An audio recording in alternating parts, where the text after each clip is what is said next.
everybody has this drive towards success. There was a wonderful line that said, within each person is an inherent drive to the full realization of their potential. In fact, my friend, my mentor, Ernest Holmes, said that all negative emotions come from frustrated potential.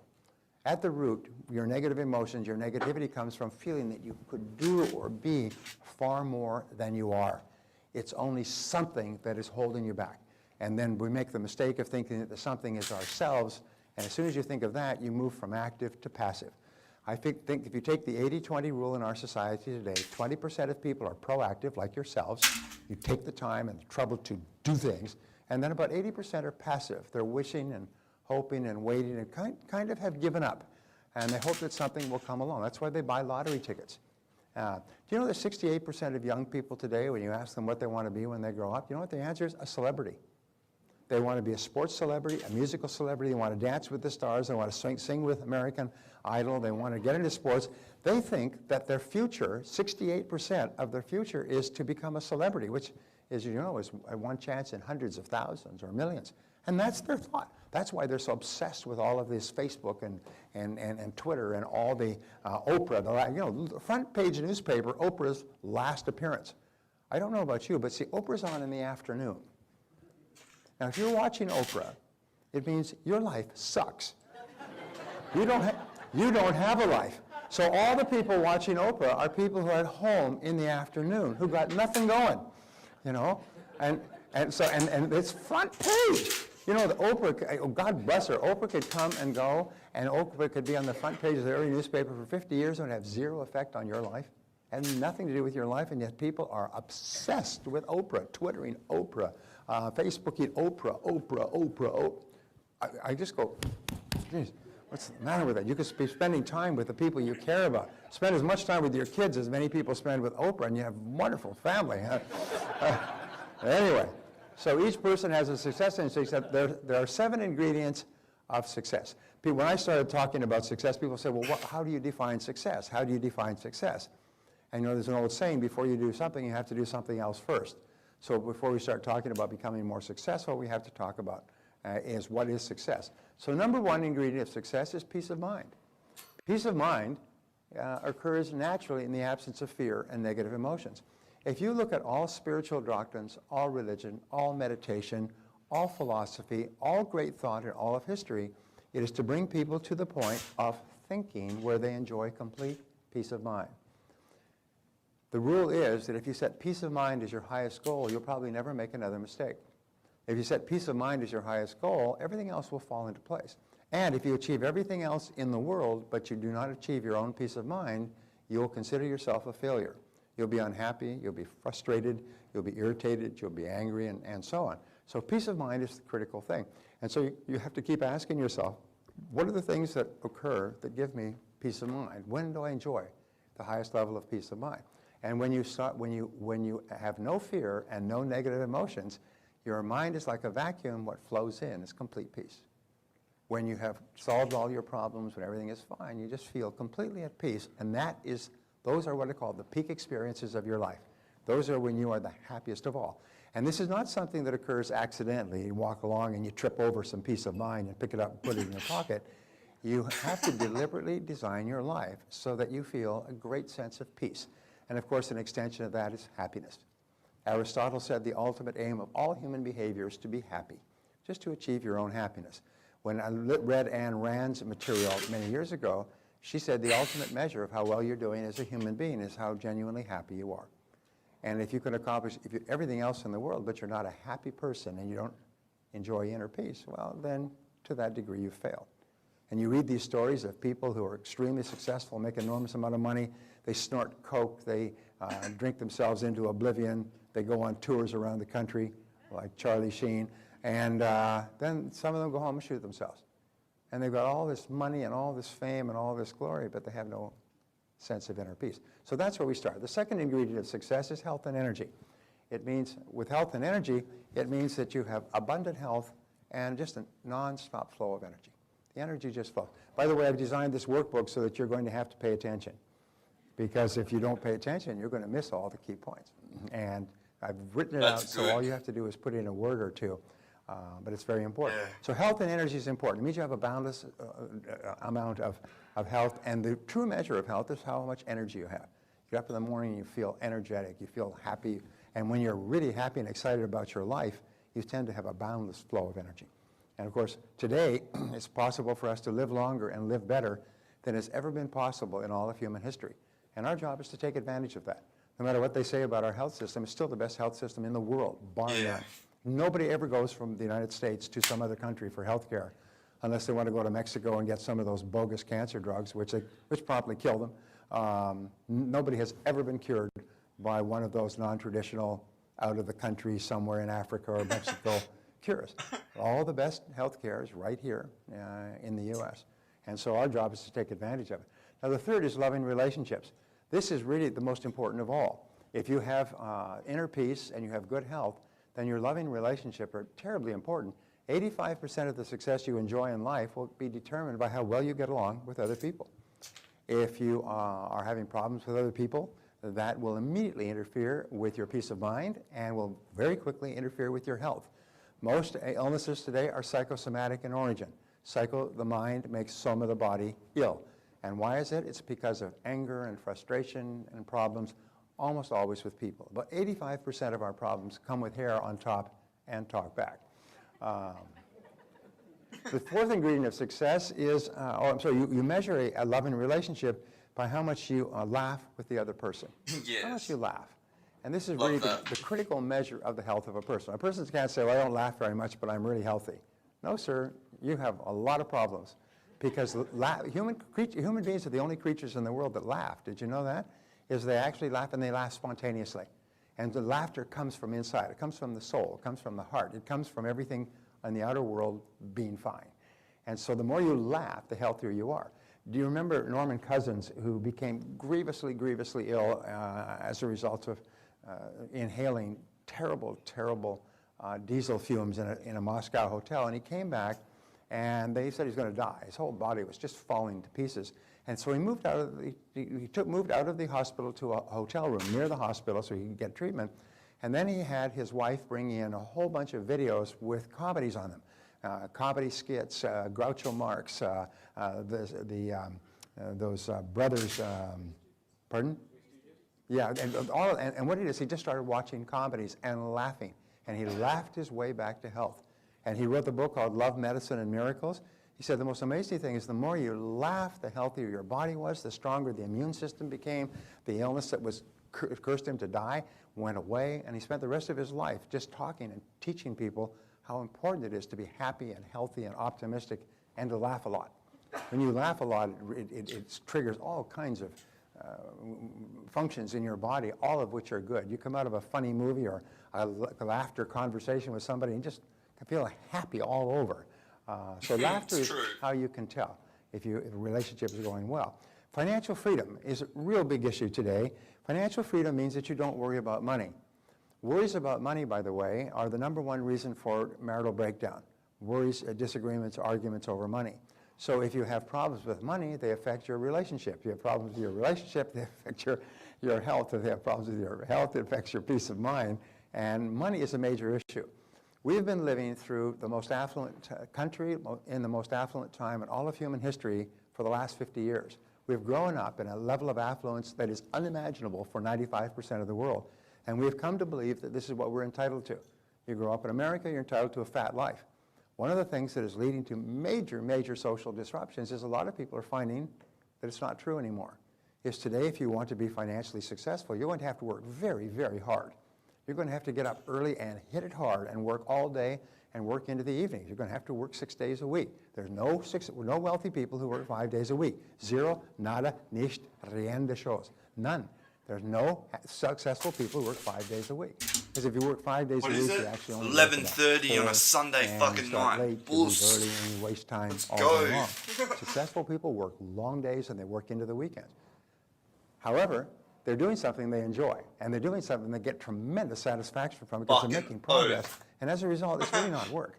So you know the old rule, I found something I love to do and I never worked again the rest of my life? I worked 7 days a week, but I never worked a day. And you'll find that when you do that, which you will before we're finished, when you start to find what it is that you love to do, and put your whole heart into it. You never work again, and you get paid more than you ever dreamed of, and you don't even care. You don't even count the money anymore because you're just getting so much satisfaction from using yourself at the very highest level. And so financial freedom, this is something people have to start thinking about.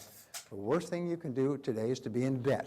As you know, as they say, the debt comes and goes, but the interest payments stay forever. And it's the interest that kills you. It's the constant payment. Look at that. So one of our goals is to achieve financial freedom. And this isn't something that happens by accident. We don't say, well, geez, I got to show up, I'm financially free this morning. No, what we have to do is we have to set it down and make a plan, and we have to work on it for a long, long time. It's not something you can do once. It's something you need to do throughout your career. And too many people today are deeply in debt. You know, 70% of Americans live from paycheck to paycheck. 70% of Americans. What that means is that they have no money. They have no reserves. The average American family at the age of 40 for the major breadwinner has a total net worth of about $40,000. And that's including the equity in their home. At the age of 60, they have a net worth of about $62,000, an average of about $1,000 a year. Most people without pensions, that's why there's so much political controversy, without pensions, most people would be destitute. They'd be impoverished because they have nothing. 70% have nothing. Why? It's not because they haven't earned a lot of money. Do you know that if you saved $100 a month for your entire working lifetime, you'd be worth more than $1 million when you're retired? $100 a month. If somebody put a gun to your head, could you save $100 a month? Yes, if your whole future depended upon it, could you save $100 a month? Well, it does. And people don't even save that. They spend it and they buy stuff they don't need to impress people they don't like. Anyway, so number 5, worthy goals and ideals. Savage. And worthy goals and ideals are what really set you off. Worthy goals and ideals give you a sense of meaning and purpose. They make you wake up in the morning and you're excited. You can hardly get going. That's right. There's a lot of people who love to sleep. They love to sleep because they've got no reason to get up. People who are doing something and achieving something that's important, they look upon sleep as an irritation. It's Yes. something you have to do so that you're fully refreshed, but you do it as quickly as possible so you can get back to doing the stuff that makes you happy, gives you peace of mind, fills your financial coffers, and so on. The 6th ingredient of success is self-knowledge and self-understanding.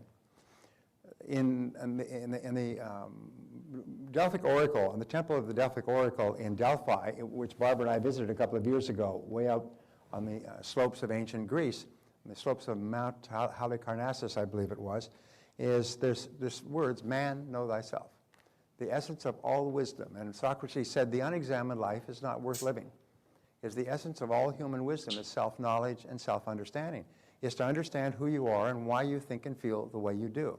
Because that foundation is called intrapersonal intelligence. It's been identified at Harvard as one of the foundation intelligences of great success in life. It's really understanding yourself, understanding your strengths and weaknesses. You'll find that superior people are very honest about themselves. They know that they're not good at certain things, and they're not defensive. And they're better at other things, and they're quite proud of it. And the last ingredient is personal fulfillment and self-actualization. What Abraham Maslow called the ultimate aim of human growth is to achieve self-actualization. Self-actualization is where you feel each day that you're becoming everything you're capable of becoming. You feel that you're continually growing and that your goals are greater and greater. You're becoming better and better. You're learning more and more. You're doing more and more. And you find that what Maslow found is about only 2% of the population actually reaches the high level of self-actualization, where they really feel that their life is just terrific. It's just expanding and it's wonderful and they've got so many things going on and they're happy most of the time and they're cheerful and so on. Get along wonderfully with others. Only 2%. He called self-actualization being, and the achievement of self-actualization the fulfillment of a being need, a being as a person.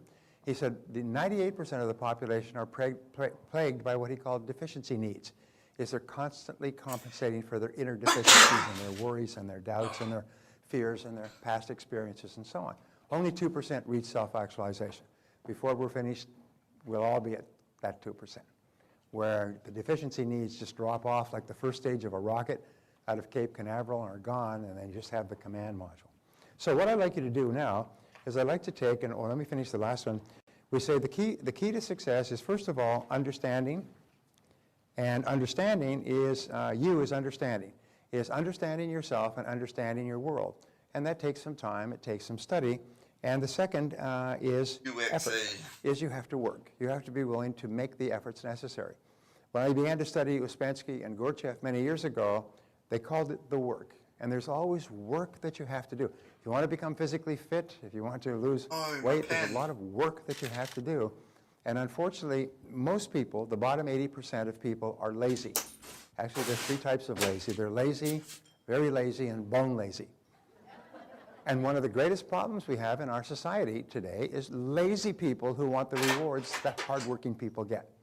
And they call the lazy people the average person. They call the successful people the millionaires and billionaires, the millionaires and billionaires, the millionaires and billionaires, without realizing that all of those people started with nothing. Many of them were poor, many of them were immigrants, and they worked 20 to 30 years to become financially successful, and they say, well, these people should just be made to share this wealth that just fell in their hands. I mean, like there was a politician who ran for the presidency some years ago, and he said, those who have been lucky at the gaming tables of life should be forced to share their winnings with those who have not been as fortunate. That's the mindset. In other words, if you're successful, just luck. So therefore, you don't really deserve it, so it should be taken from you and given to others. The fact is that it takes tremendous effort for you and I to achieve any kind of success.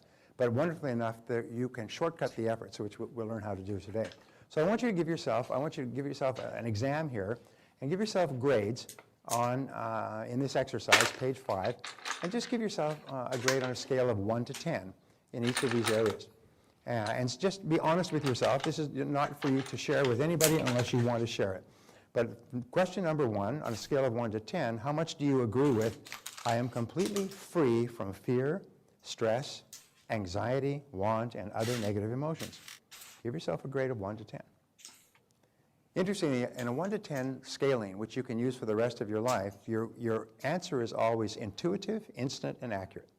Whenever you have a 1 to 10, how'd you like that movie, scale of 1 to 10? 7. I mean, it's bang, it's instantaneous. Question number 2, I am able to enter into and fully enjoy complete fulfillment in my relationships. Give yourself a grade, 1 to 10, on how much you agree with that. I enjoy vibrant health and endless energy. So that's 1, and 10 would be the highest. From always sick and overly fatigued to vibrantly healthy and energetic. Number 4, I am completely free of money worries. Ooh, sorry about that. Give yourself a grade on that one. Number 5, I have clear goals and ideals that give purpose to my life. That's a great question. 1 is a totally undirected, and 10 is a very, very clear purpose. Number 6, I completely understand myself and why I do the things I do. That's 2 10s for me. Whatever grade you give yourself there. An 8, 3, a 10, number 7, and a 10. I sincerely believe that I am becoming everything I am capable of becoming. And another 10. So give yourself a grade. And the reason we do this, and we say now on page 7, what one action are you going to take immediately as a result of what you've learned in this lesson? And your action can be simple. Improve on scale number 5, or is set clear goals for my life. Or it could be something simple, but it'll be something that pops into your mind. I'm already so doing here's that. A quick question. What is the most important part of this seminar? What is the most important part of this seminar? I see my coming here was an emergency. The answer is what you do afterwards. It's the actions that you take. One of the differences between successes and failures is successful people are intensely action-oriented, and failures are talk-oriented. Talk, talk, talk, talk, talk, talk, talk. But successful people are action-oriented. They get an idea and they take action on it. And they immediately get feedback, which enables them to correct and take more action. So whenever you come to a place like this in the workbooks where it says what one action are you going to take, just jot down the first thing that comes to mind. And then we can accumulate those later, and you'll end up with a whole series of actions that you can take when you leave here. And sometimes one idea that will pop into your mind during our time together will change your life. I cannot tell you how many people have said, when you were saying that, I thought of something, had nothing to do with what you were saying, I wrote it down, it changed my life.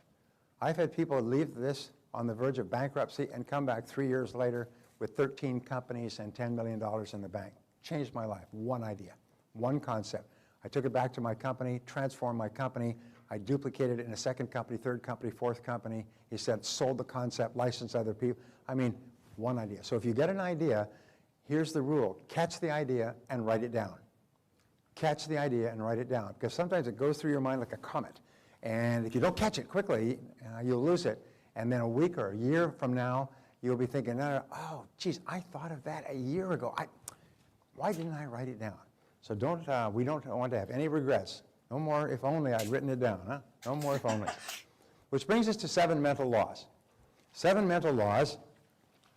Lesson, oh yes, here's whatever the mind of man can conceive and believe, the mind of man can achieve. Yes. All right. 7 mental laws. Also known the law as of control. thoughts The law of of things. control says that you feel positive about yourself to the degree to which you feel you are in control of your own life. And their psychologists call this a sense of coherence, a sense of control.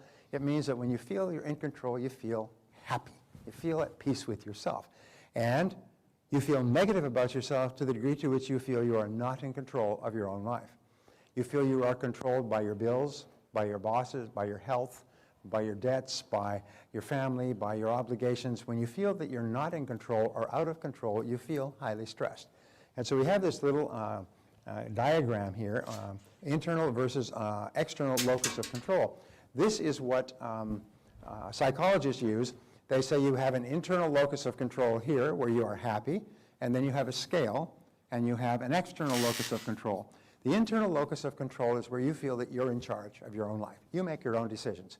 Americans in general, by the way, have a much higher sense of inner control than most countries in the world, than all countries.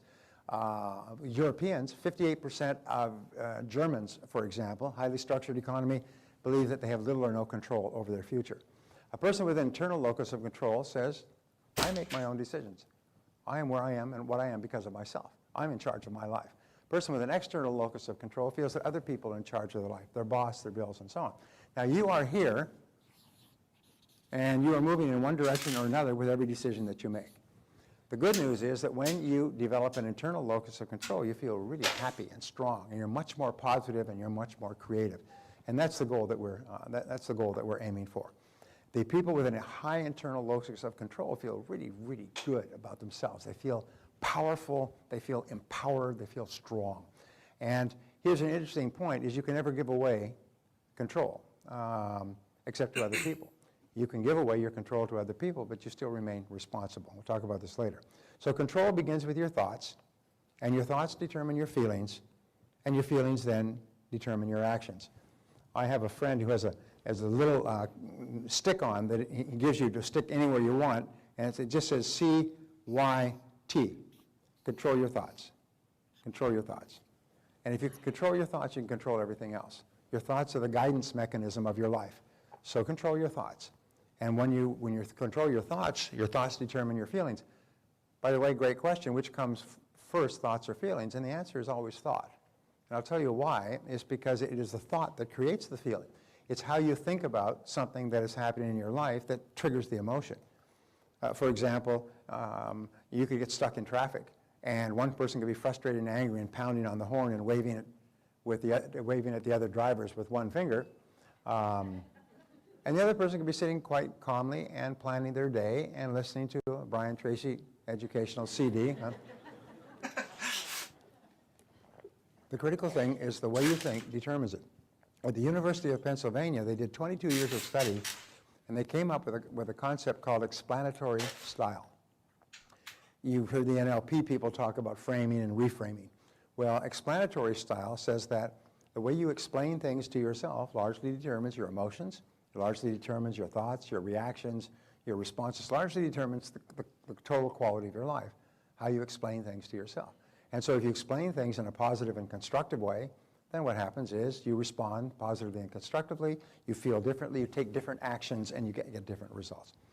Now, the next law is the law of accident. And the law of accident is actually a metaphysical concept. The law of accident says that everything just happens by accident. It's not what you know, but who you know. It's you can't fight City Hall. The cards are stacked against you. We have in our society an enormous number of people who are led to believe that they are victims, that there's nothing they can do about their situation, and you read all this stuff in the paper all the time by, unfortunately, ill-informed people who say, you know, that there's great powers out there that are holding down the working person and so on. This is all nonsense. It's all sort of fantastical things like believing in life on the other side of the moon. But nonetheless, they convince themselves of that, and they feel that there's nothing you can do. The greatest enemy of human success is passivity, is people feel passive, feel helpless. It's called in psychology learned helplessness. They feel helpless. They feel there's nothing I can do. My debts are too high. The economy is too bad. Life is terrible. I was at a meeting with a bunch of people for 3 days on Sunday, Monday, and Tuesday. This room was full of people, almost all entrepreneurs, and some of these people are having the best years of their lives. Some of these people are generating embarrassing amounts of income. They're successful, and they're all hustlers. They're all working day and night, and they're there. It's a mind-storming, brainstorming to share ideas on different ways to create and sell more products and services and so on. They're totally proactive, and there's no negativity in the room at all. I mean, everybody is just sparkling because they're all bouncing off each other in terms of actions that you can take. Whereas the great majority of people have this learned helplessness. There's nothing I can do. My hands are tied. I mean, look at the situation. Nobody's got any money. The economy is bad. And this wah, wah, wah, wah. And so the law of accident, as you see, is completely opposed to the law of control. We say failing to plan is planning to fail. Failing to plan is planning to fail. So if you don't have a very clear, specific, written plan with goals and actions and priorities that you're working on every day, well, then your life will just drift around in a circle. You know, they say a ship without a rudder will just drift completely, but a ship with a rudder and a compass will go straight and true to its destination through any type of sea. And once we have a very clear rudder and compass, which we will have tomorrow, then suddenly we start to make incredible progress at a faster rate than you can imagine. So, number 3, the law of cause and effect. Now, this was the granddaddy law that really changed my life.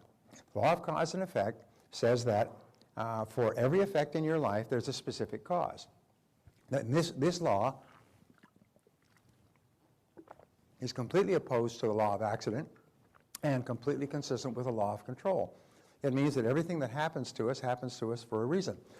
Even if we don't know the reason, it happens to us for a reason. We say that success is not an accident. Failure is not an accident. They all have specific causes. And here's the great rule.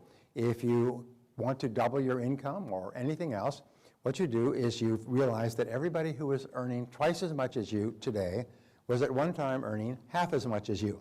It's the way it works. Nobody was born earning twice as much. They started off at the bottom at a very low-wage job.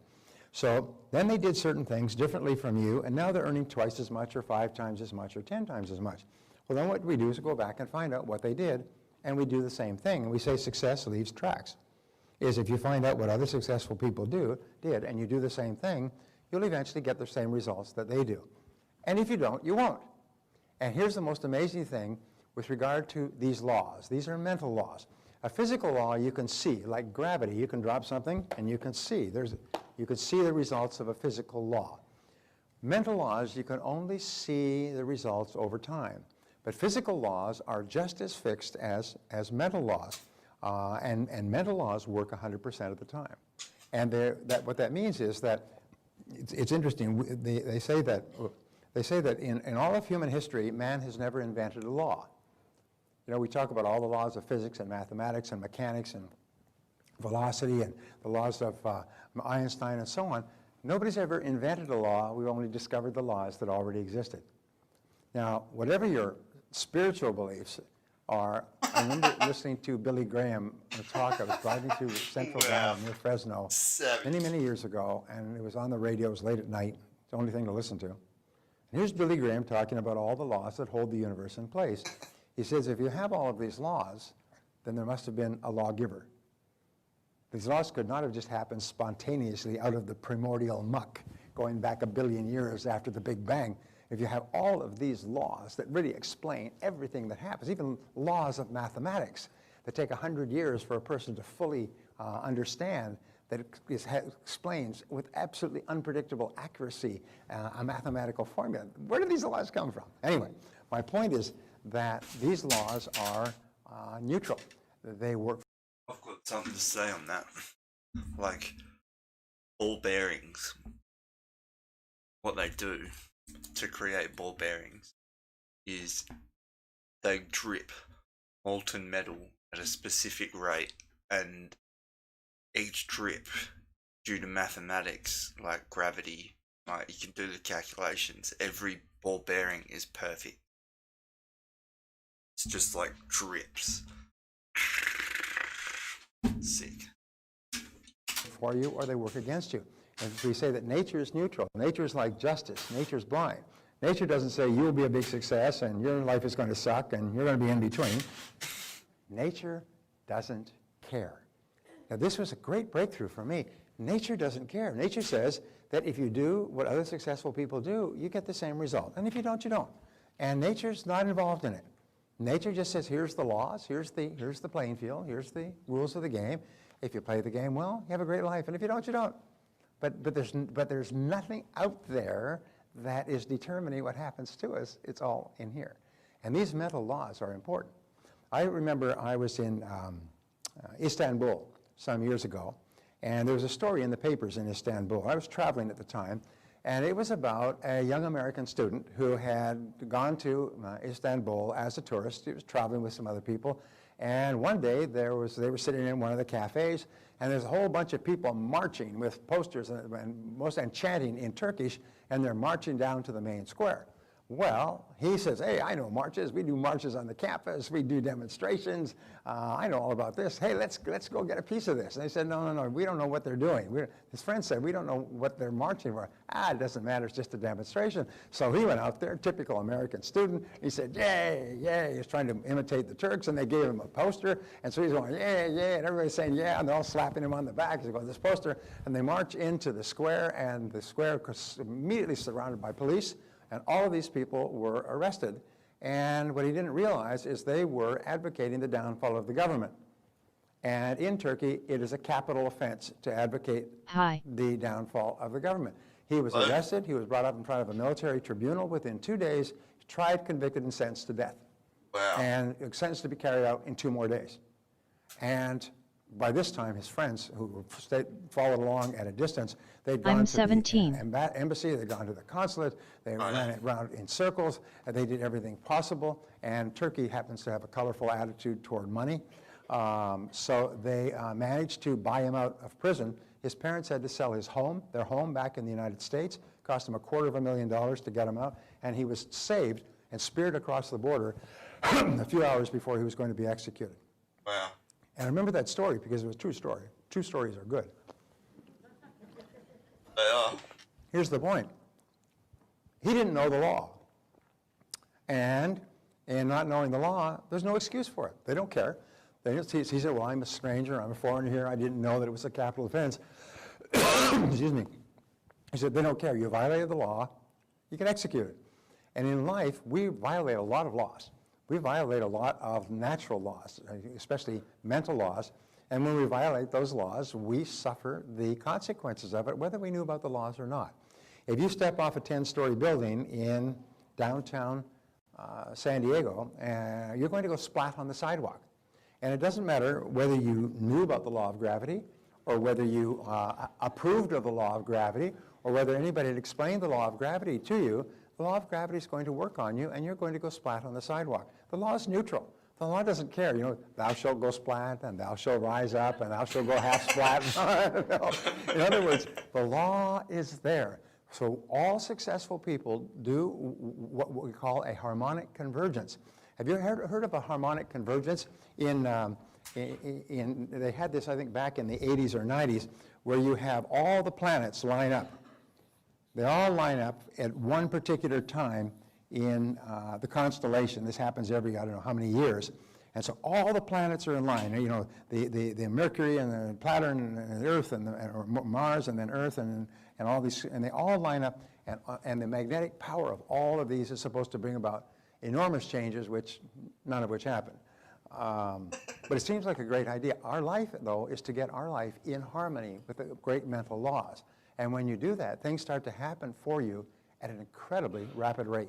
And you'll see, before this seminar is over, I can promise you, you will have experienced profound changes in your life. It happens all the time because you now have a harmonic convergence.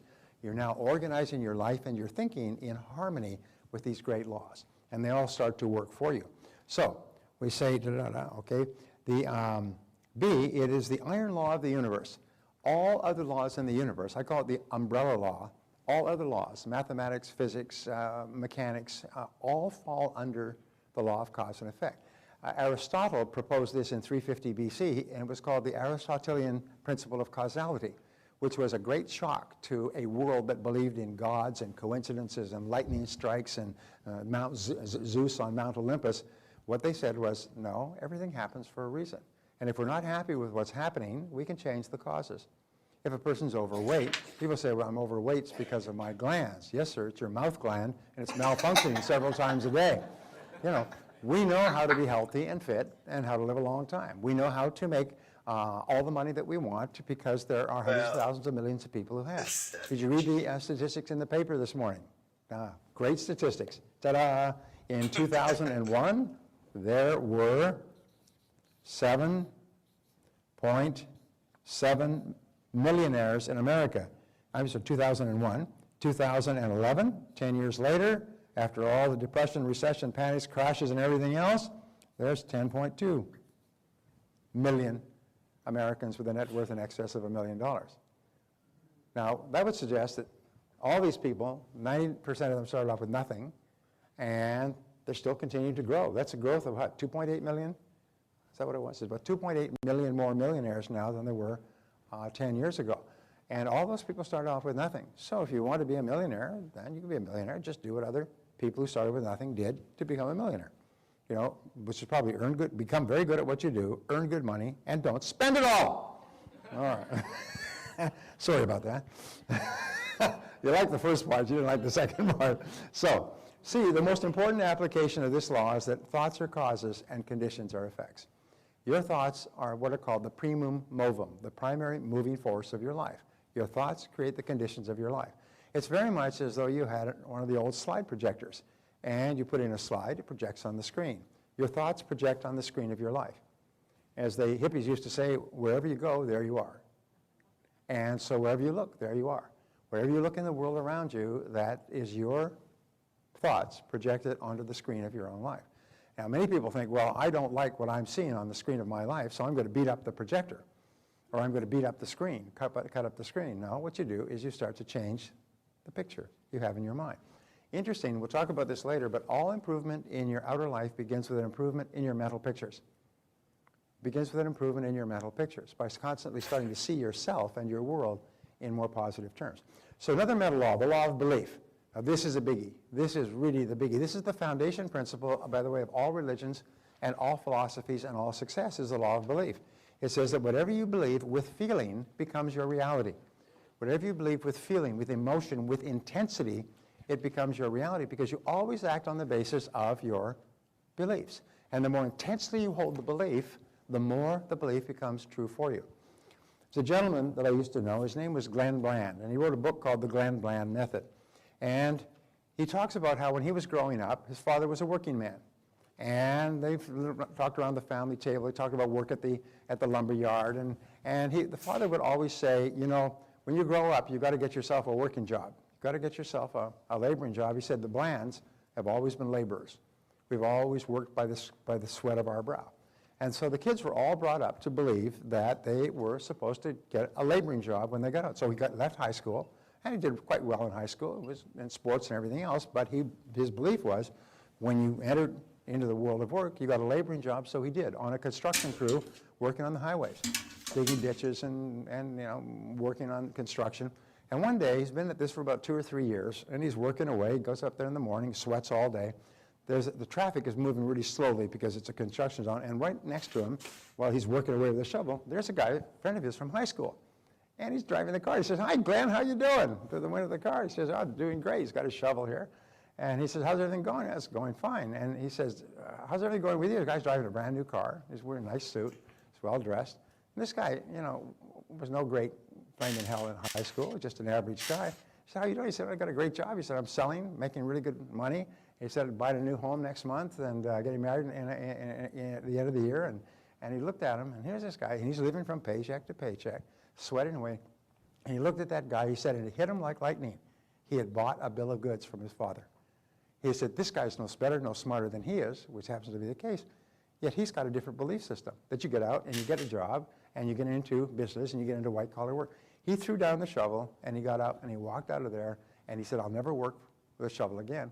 He went and got into sales, turned out to have a natural ability for sales. Within 2 or 3 years, he was doing extremely well. Within 7 or 8, he was a millionaire, had a beautiful home, beautiful car. He said the turning point in his life was when he challenged that belief that he was meant to be a working man all his life.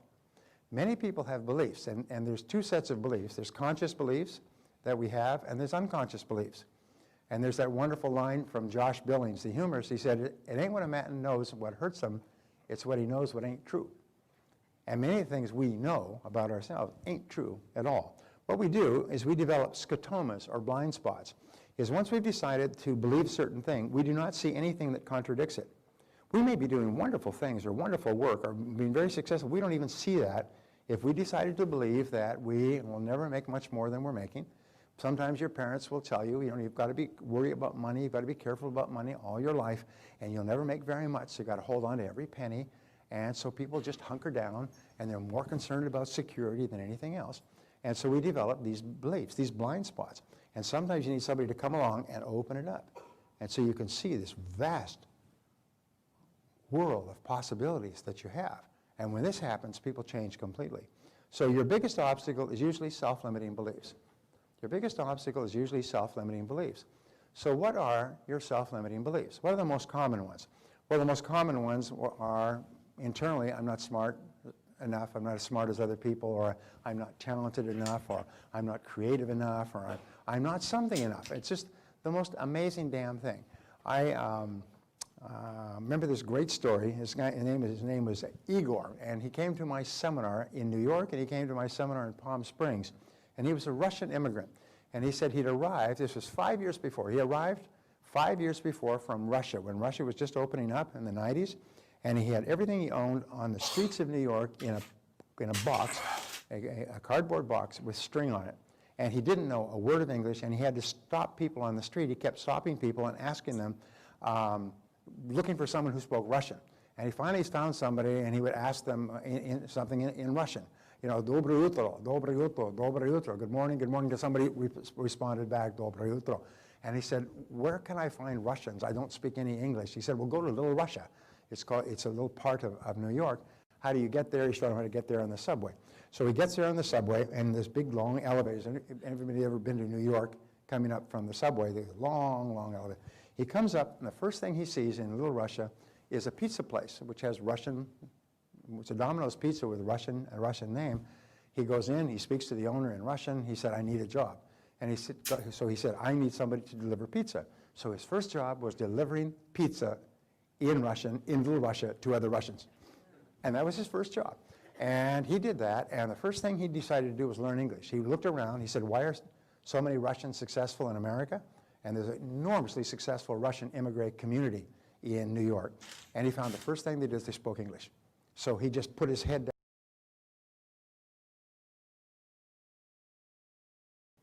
Once upon a time, I had a gentleman come to me for a printing company. And he kept studying English, and at that time, he stumbled across my audio programs. My audio programs are used by Princeton University to teach English as a foreign language in 17 languages, because they're very clear, they're grammatically correct, they're unaccented, and people who want to learn English also want to be more successful, so they get a twofer. They get success ideas, plus they learn English. Well, he started to listen to my programs, and his English got better and better. He worked for 2 years selling printing, and he became so knowledgeable about the business, he had so many contacts, he decided to start his own printing, brokering business. This is year 4. When he came to my seminar, it was the end of year 5. That year, he had made more than $200,000 in commissions himself in his own business, brokering printing. He said he was on track to make $300,000, $400,000. He'd be at $500,000 within 8 years of arriving off the boat with no English skills. Now, I'm not trying to suggest that we have obstacles that we create in our own minds, but imagine an immigrant with no skills.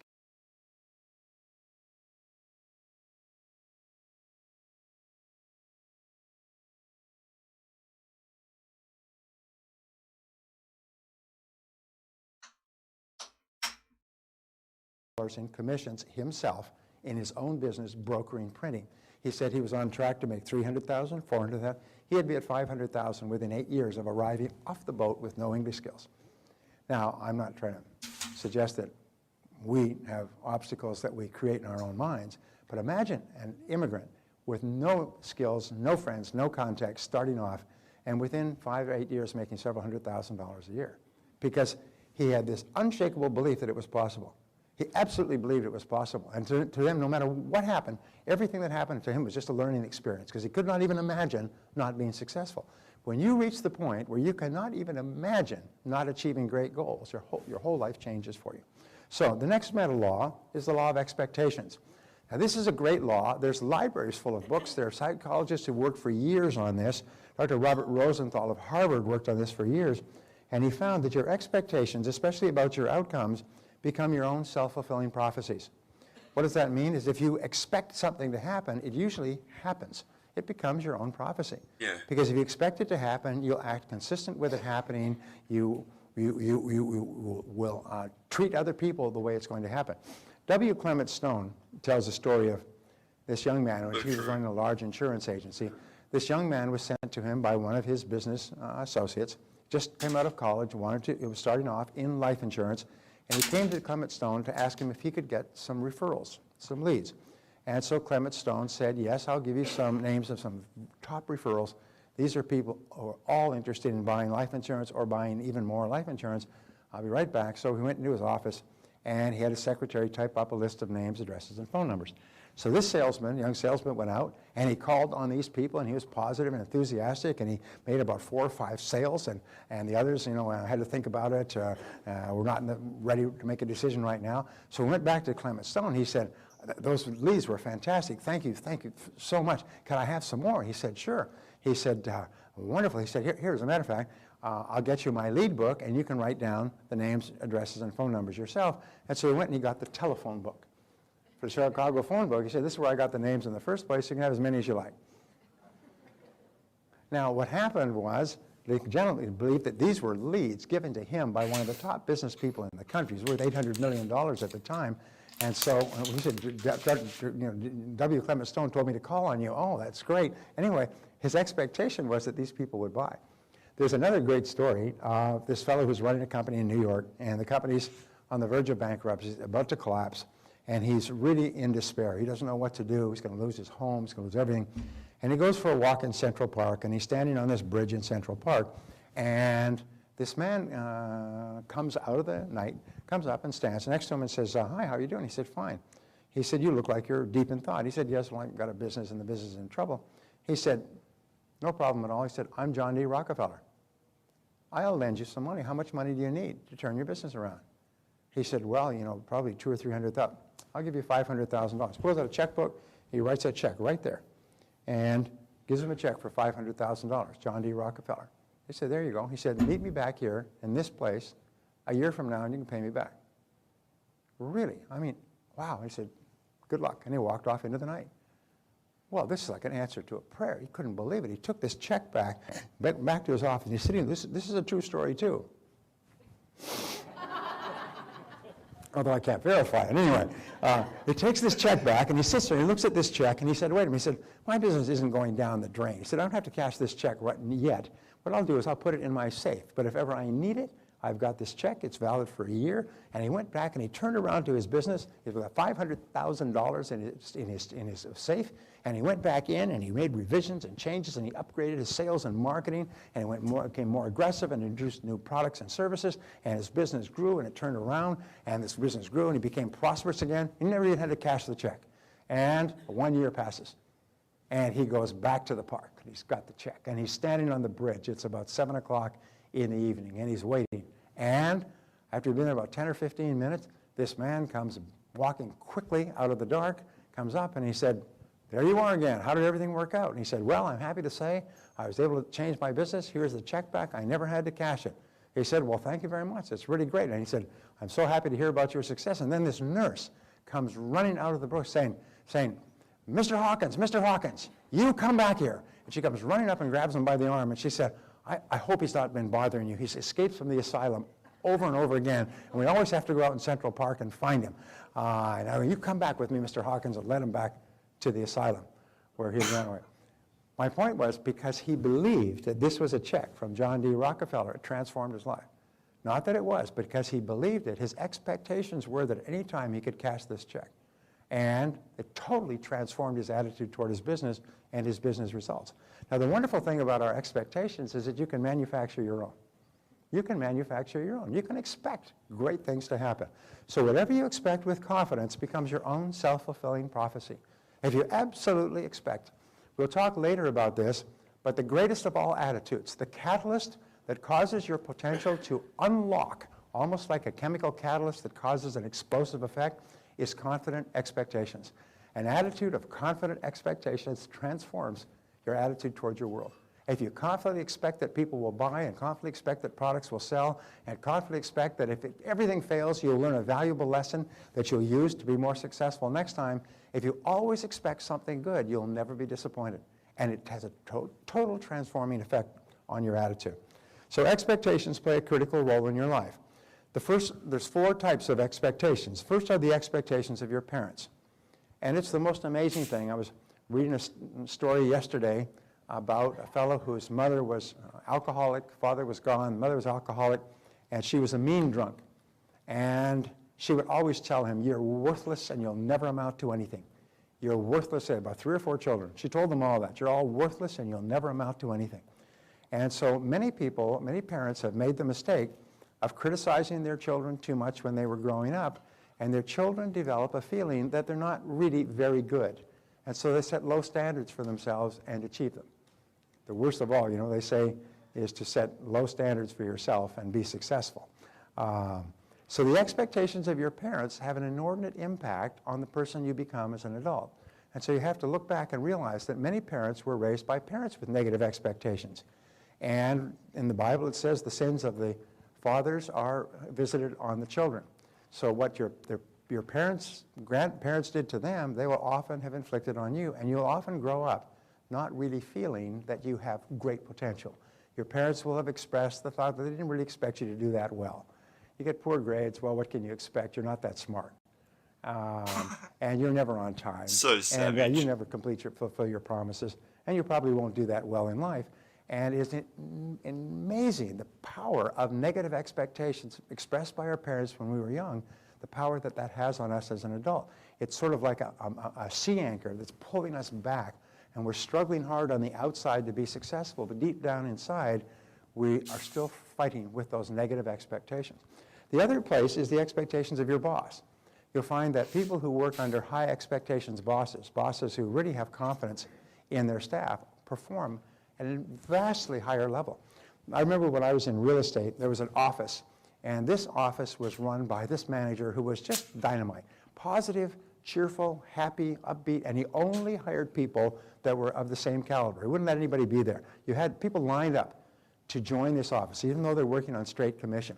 And he would interview them, he would spend some time with them, he'd have them meet the other people, they do a thumbs up or a thumbs down.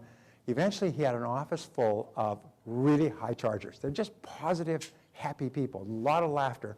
And that office, the people in that office made 3 times as much on average as the real estate people in any other office, booms or busts. During the busts, they were the most financially successful real estate agents in the market. And so people who had been struggling in one office with negative or indifferent bosses or demanding bosses or complaining or criticizing bosses, they go and they work in this place and their income would triple within a year because they're under the influence of a positive expectations boss. Now here's one of the great rules in life, which we'll come back to over and over, is that people don't change. I get this question, how can I get my wife to change, my husband to change, my boss to change, my friend to change? People don't change. In fact, the psychological studies show that people under pressure become even more so, but they don't change. And people say, well, how come you're giving a seminar if you say that people can't change? I'm saying that it's like how many psychiatrists does it take to change a light bulb? Well, the answer is only one, but the light bulb has to really want to change. And it's the same thing. Most people don't want to change. They've taken their whole lives to become the person they are, and they don't really have any desire to change. As a matter of fact, most people feel that in some degree they are superior to all other human beings. Everybody does. It's okay. I know. And so therefore, why would they change if they're already superior? And if somebody thinks that they should change, well, they're definitely superior to that person, because that person is obviously an inferior person if they would even suggest that someone as good as me change. Are you with me so far? This is called rationalizing, which we call rational lies. You tell rational lies. My friend John Assaraf talks about that. And so the expectations of your boss, and the rule is, if you're working with a negative expectations boss, go somewhere else. Because he or she will never change, and you'll never fulfill your potential under a negative expectations boss. Another is the expectations you have of others. The expectations you have of your children and your spouse, you'll find that in great relationships, each spouse expects the other to do really well and to be really successful and be really happy. The expectations you have of your children, all the time they're growing up, the expectations you have of your staff. So expectations are really, really good. Barbara and I went to a restaurant some years ago, and the hostess was a really persnickety, negative, rude. How she got to be hostess? You know, the old saying, when you first meet this kind of a person, you don't like them, but after you get to know them, you hate their guts. Well, this is the kind of woman that after about 2 or 3 minutes of standing there, you want to punch her in the face, and hard, you know. Anyway, so this is a first-class restaurant. I'm working for the owner of the restaurant, who owns 200 companies, and he owns several restaurants. And so we come there, we have reservations, and she said, well, just a minute. And all right, fine. All right, come with me. She grabs them, and she pranced. Remember that, Barbara? The funny look. She pranced like a schoolmarm, and she takes us to a table, they always take you to the worst table in the restaurant. This table is in the main traffic near the kitchen and the bathrooms. And I knew this was going to happen. This happens everywhere. We'll talk about this later. So I said, well, I'd much prefer that table over there, which was a quieter, private table. She said, that table's no good. I said, what's wrong? The waiter for that table is Henry, and he's no good. He's the worst waiter. You wouldn't be happy there. Sit here. And then they pull out the chair, and they shake the chair. As power of suggestion, shake the chair to get you to sit down. They put down the menus at your places and shake the chair. No, I think we'll take Henry's table. And just walked over there and sat down. She comes over, she puts the menus down, and she's nasty as can be and walks away. Well, about 2 or 3 minutes later, the waiter comes up. And I said, he said, hello, how are you? And I said, fine. I said, is your name Henry? And he said, well, yes. I said, oh, thank God, Barbara, we got Henry. And he said, what? And I said, I had some friends who were here the other night. They said, you're the best restaurant in this city. You're the best waiter in this city. And if we could come to this restaurant, if we can get a table from Henry, we're going to have a great evening. He said, who said that? He's just some friends of ours. It doesn't really matter, but we're so glad that we've got you as our waiter. And he said, really? Now, here's a tough question. What kind of service do you think we got for the rest of the evening? It was great service. Henry was there all the time. You wanted this so intelligent. A little bit of salt. You wanted wine pour. You wanted this. I mean, Henry was fabulous, and he was smiling, and he was happy, and he was treating all of his customers well. And we tipped him. And when we walked out, we looked at her and we said, "That Henry's the best waiter in this whole damn restaurant. Thank you very much." Don't. You know, Barbara's kept me off of assault charges for years. Because why? It's because they set up a positive field of expectations. And you can do that because people tend to rise to the expectations imposed on them by others or fall to the expectations. So always express positive expectations. Even if in your heart you have a lot of doubts, always be positive on the outside. And the expectations you have of others. So the rule is the expectations you have of yourself. Now, these are the expectations that can override all other expectations in your life. There are people who've come from negative backgrounds and child raisings. They've been in negative marriages with complaining spouses. They've had difficult people around them, but their expectations for themselves never wavered. A friend of mine named Peter Daniels, who started off working on the streets, became very wealthy, he's very successful in Australia, did a lifelong project, and he studied the lives of 500 men and women who became successful. He read their biographies and autobiographies and encyclopedia and Wikipedia and so on, looking for the common denominator of success. And what he found was this. He found that he read about 300 autobiographies, and he finally found the common thread. The common thread was every one of those people always believed in themselves. They always believed that they were going to be a big success in life. They always expected to do well. They said when Winnie Churchill was asked about Winston Churchill, even though he was washed up at the age of 66 and a secondary player in his party and had been laughed at for years when World War II started, they said that one thing Winston Churchill never lacked was an absolute confidence in Winston Churchill. He absolutely expected that he would be the right person at the right time, at the right place when history called on him. Patton had the same thing. He knew that he would be the right person. He said in these 500 biographies and autobiographies, every one of those people expected to be a big success. Now here's an interesting exercise. Imagine that you could go down to the computer store and you could buy a mental program and you could put it into your mental computer and it would then become part of your continuing operating system. Study if you with could buy Sash. any belief at all to put into your mental system, what would be the best belief for you to buy? And the answer is the belief that you are going to be a big success in life. That no matter what happens, everything is going to conspire together to make you a great success. And if you absolutely believe that and absolutely expect that everything is going to help you, that will become your reality. The reason why we do not achieve greatly is we hold ourselves back by our own beliefs. We wonder if it's possible. We over-exaggerate negative events. We catastrophize, and we blow them out of proportion as opposed to looking at them and seeing them as just ideas, stepping stones to success. So we say always expect the best. And remember that your expectations are totally under your own control. Now, here's an exercise for you.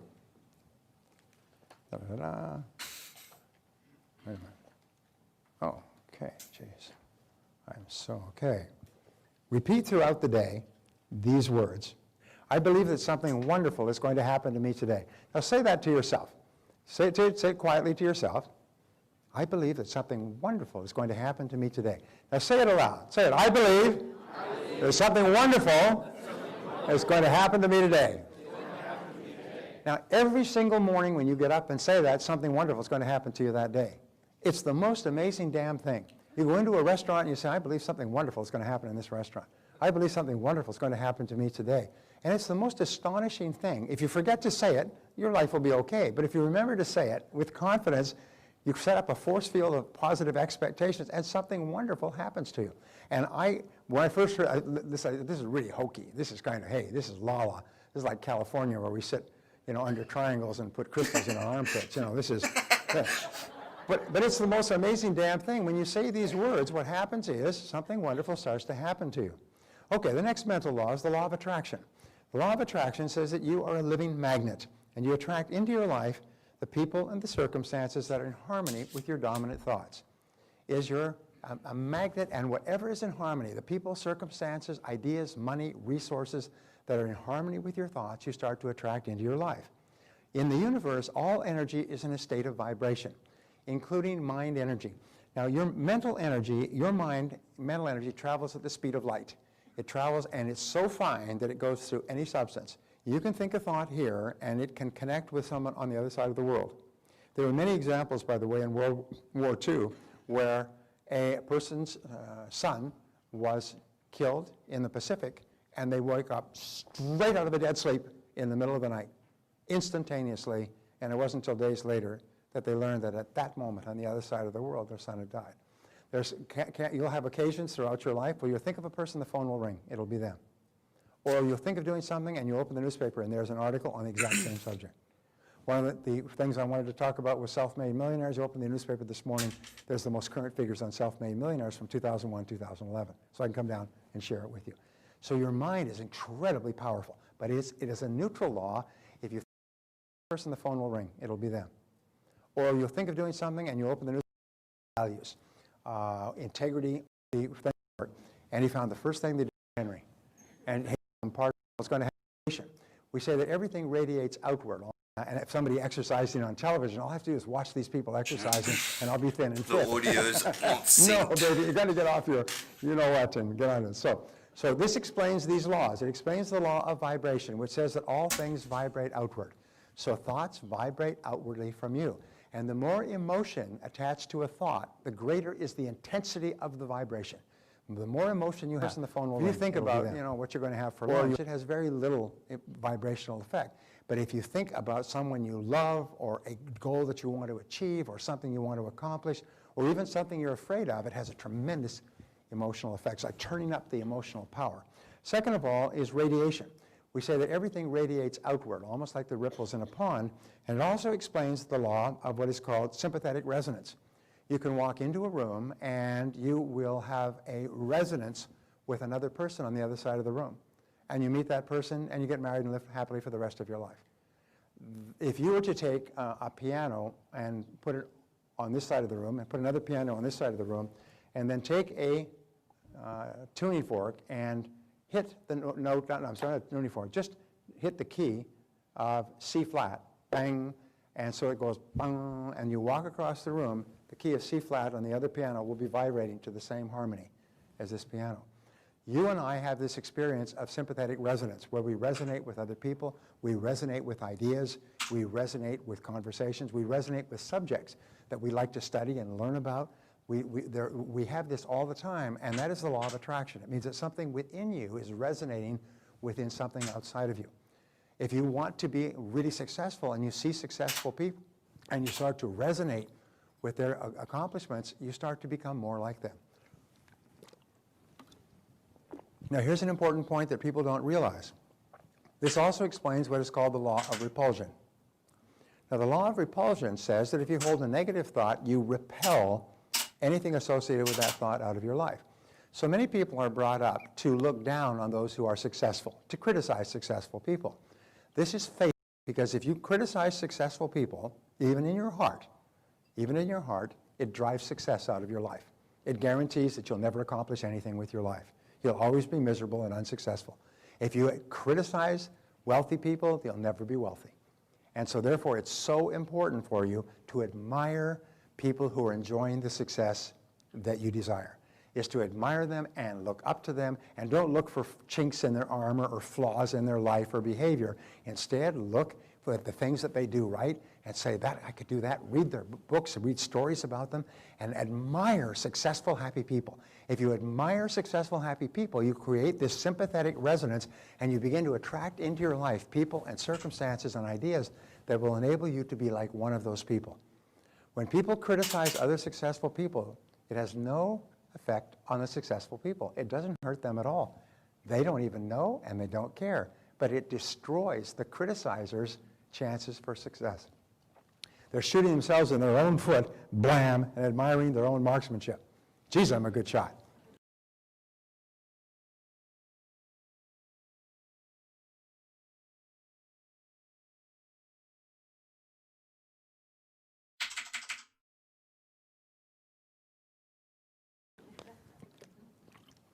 One of the characteristics of poor people is they look down on rich people. Do you know that people on welfare actually feel that people who work are suckers? And it's the most amazing thing. When you interview them, they're not grateful for welfare. They resent the welfare, but they look at the people who work and have to pay taxes to enjoy the welfare. They look at them and they're suckers. These are suckers. I don't work. I stay at home, watch television, drink, snort, whatever I do. And these suckers got to go to work every day, isn't that? And they actually look down on their benefactors. Now, what is the chance of them ever having any success in life? In the zero range? It's probably nothing. They'll never be successful, and they'll never understand that their own mentality is what drives out all possibility of success from their lives. So always admire success, and always want for others what you want for yourself. If you want to be a big success and you see somebody successful, say, that's great, congratulations, that's wonderful. Because if you can get it, I can get it. Abraham Lincoln once said that some are rich as proof that others can be rich as well. And so what we do is we look up to successful people. Now, the law of correspondence, this is my favorite, I love this law, says as within, so without. And this brings us to my favorite ratio. And my favorite ratio is this, the 1-to-1 ratio. And basically what it says is what is going on in your outer world corresponds to what is going on in your inner world. As within, so without. One of the greatest of all spiritual principles. What's going on inside corresponds on the outside. We say your outer world is a mirror that reflects what is going on in your inner world. We say wherever you look, there you are. What you see is your own self, your own thoughts reflected back to you. And the places that you see this, most of all, you see it in your relationships, is the person you are on the inside is perfectly reflected by your relationships. You see it in your financial situation. Your depths of preparation and work and attitude toward money is reflected in your financial world. You see it in your health. Your attitudes toward health, fitness, food, everything else is reflected in your physical body and so on. Always on the outside. There's one of my great spiritual teachers was Emmett Fox, and he wrote a piece, which the name of which is Enough. And the piece is called, it's called The Mental Equivalent. And he said, the great requirement of life is for you to create within yourself the mental equivalent of what you wish to enjoy on the outside. This is your responsibility, and God and nature will take care of everything else by law. So therefore, that's why reading, thinking, planning, visualizing, all the things we'll talk about, so you can create within your mind a mental equivalent of what you want to enjoy on the outside. And the greater vividness with which you can see it on the inside, the faster it comes into your reality on the outside. Most people have only a vague, fuzzy, unclear goal or idea of what they want, and as a result, what happens in their life is vague and fuzzy and unclear. Successful people have a crystal clear picture of what they want, and as a result, it comes into reality quite quickly. So we say here, as within, so without, and here are the three great principles. This is the great principle that underlies all thought for the last 6,000 years, that you become what you think about most of the time. You become what you think about most of the time. Now, this is always true, but there are exceptions, because if there weren't exceptions, every young man would turn into a young woman by the age of 20. All causation is mental. This, again, is the great, profound discovery that all causation is mental. Everything you see in the material world around you began with a thought in the mind of a person. And that thought turned into a goal, which turned into a plan, which began to take physical reality.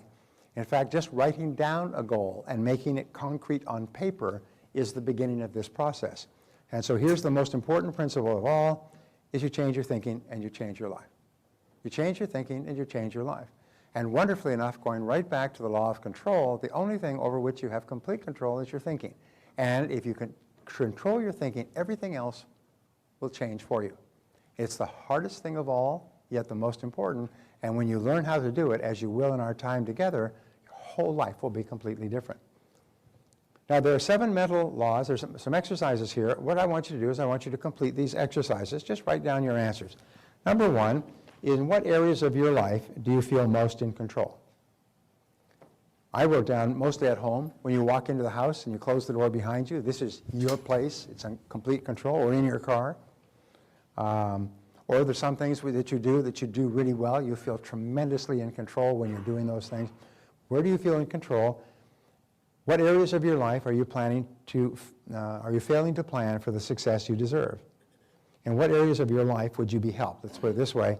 If you had very clear, specific written plans and blueprints that you worked on each day to achieve those goals. Financial, business, health, family. What are the main causes of the main effects in your life? You can just write yourself.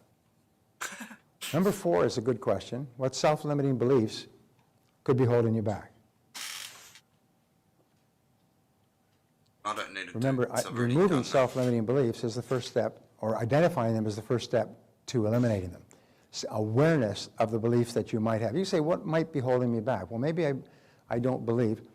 I had a fellow who was very, very successful, and he was up to $50,000 a year, after which he just burned out. Very successful in sales and business, but he couldn't make more than $50,000 a year. Finally, we sat down with him and said, why?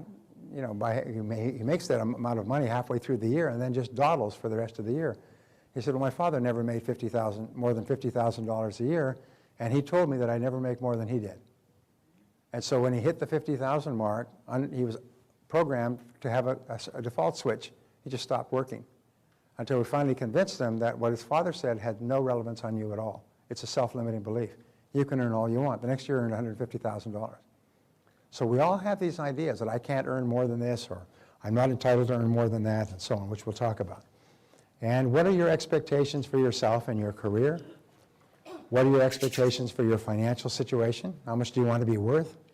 What level of success do you want to achieve in your business? What title? This is kind of What are the parts of your life that you have attracted to yourself because of the person you are? some These are easy really study. in-depth questions, aren't they? And Algebra what is is it in gay. you that is creating the world around you? Just write down the first answers you think of to the questions for which you have a ready answer. The whole purpose of these questions is just to help you think a little bit. Get that mind working. As you can see from the introduction here, we say everything in your life is attitudinal. Fully 85% of what you accomplished is determined by your attitude, which is the way you think going in. And you'll find that very successful people have very positive attitudes. By the time we're finished together, your attitude is going to be so positive, the people you meet will think you're smoking something. So, we say the formula for human potential has never been different. It's simply IA, which stands for inborn attributes.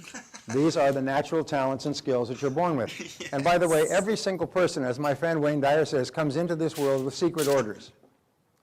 You come into this world with a special programming that enables you to accomplish something extraordinary with your life. The great goal of life, the great goal of adult life, is for you to find out what it is. But you know the old saying, God don't make no junk. And God doesn't make anybody extra. So therefore, every single person has a role to play in the great scheme of things. And we'll talk about this a little bit later, talk about it tomorrow, but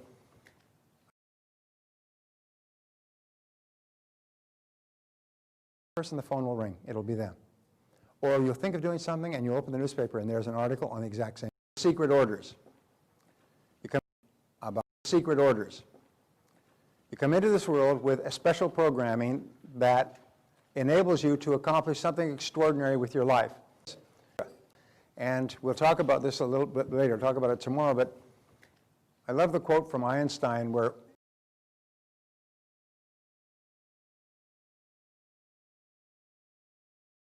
he was asked, what is the purpose of human life? And he stopped. I thought about it. He said, well, we must be here to serve others. What other purpose could there be? We must be here to serve others. What other purpose could there be? Now, as you know, I am a capitalist. A capitalist is a person who believes in producing valuable products and services that people want and need and are willing to pay for, that helps them to improve the quality of their life and work. And that is one of the highest forms of service that there is to improve the quality of the life and work of other people. Fuck yeah. And so, anyway, we have inborn attributes, and our job is to develop those, to discover what they are, and then to develop them to a high level. The second is acquired attributes.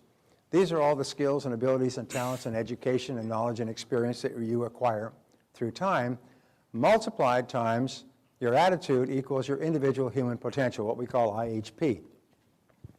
This means that your inborn attributes are largely fixed.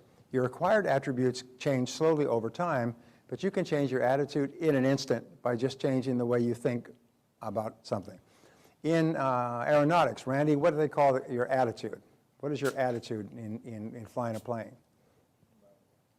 Well, when they will ask you what your attitude is.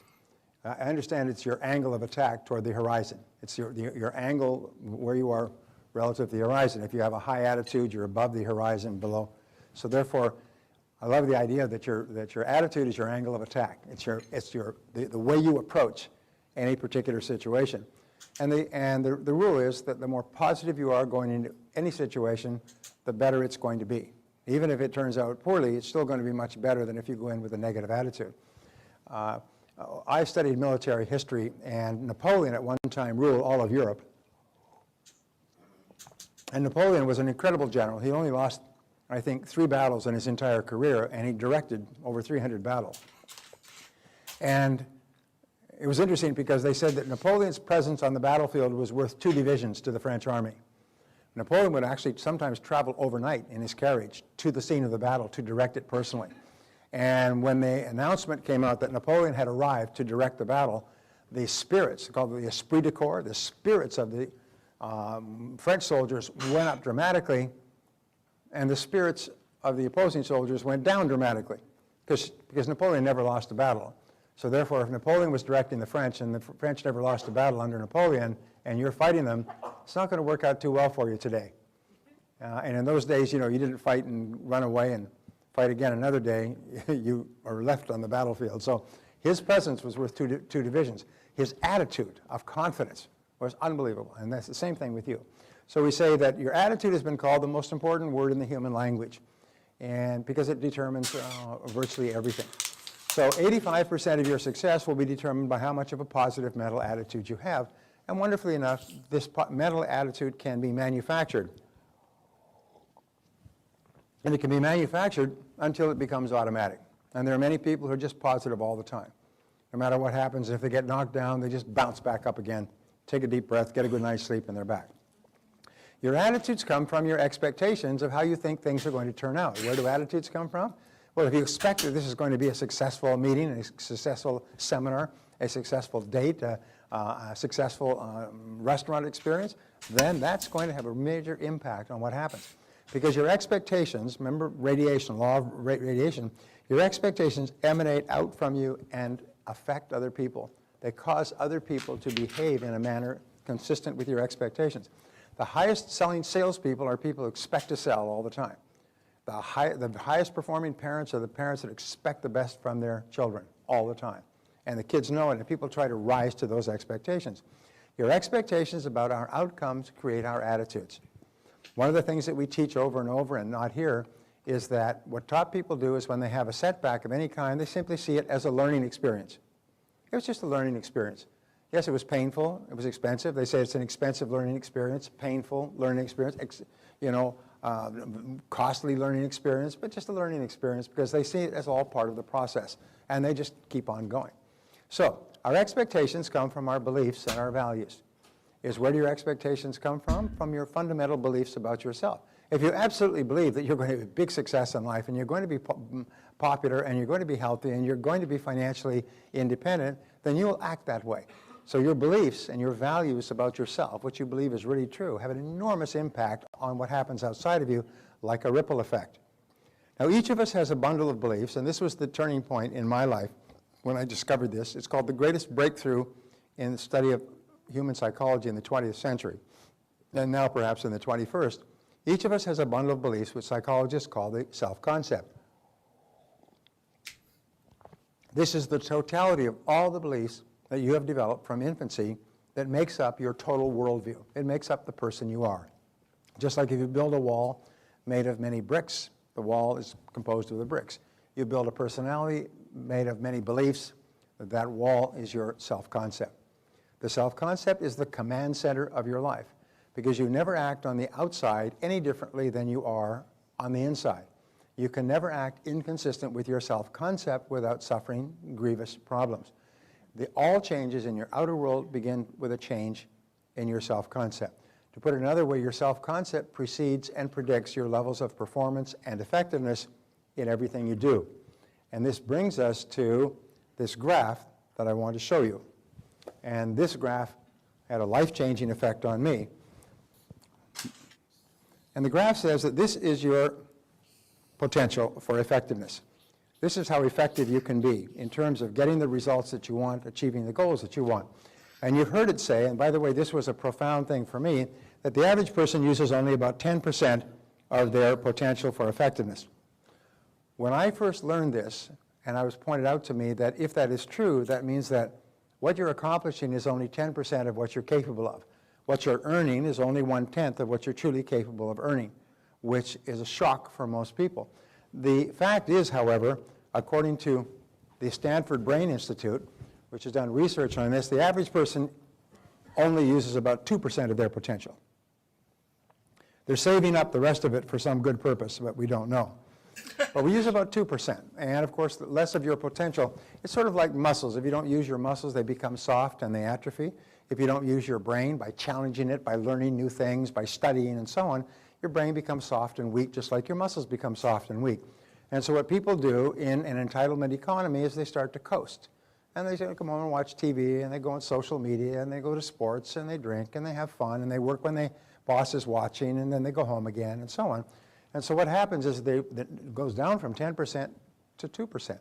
They're using less and less of their potential, like an athlete's that's getting softer and softer out of competition, mentally, emotionally, and physically.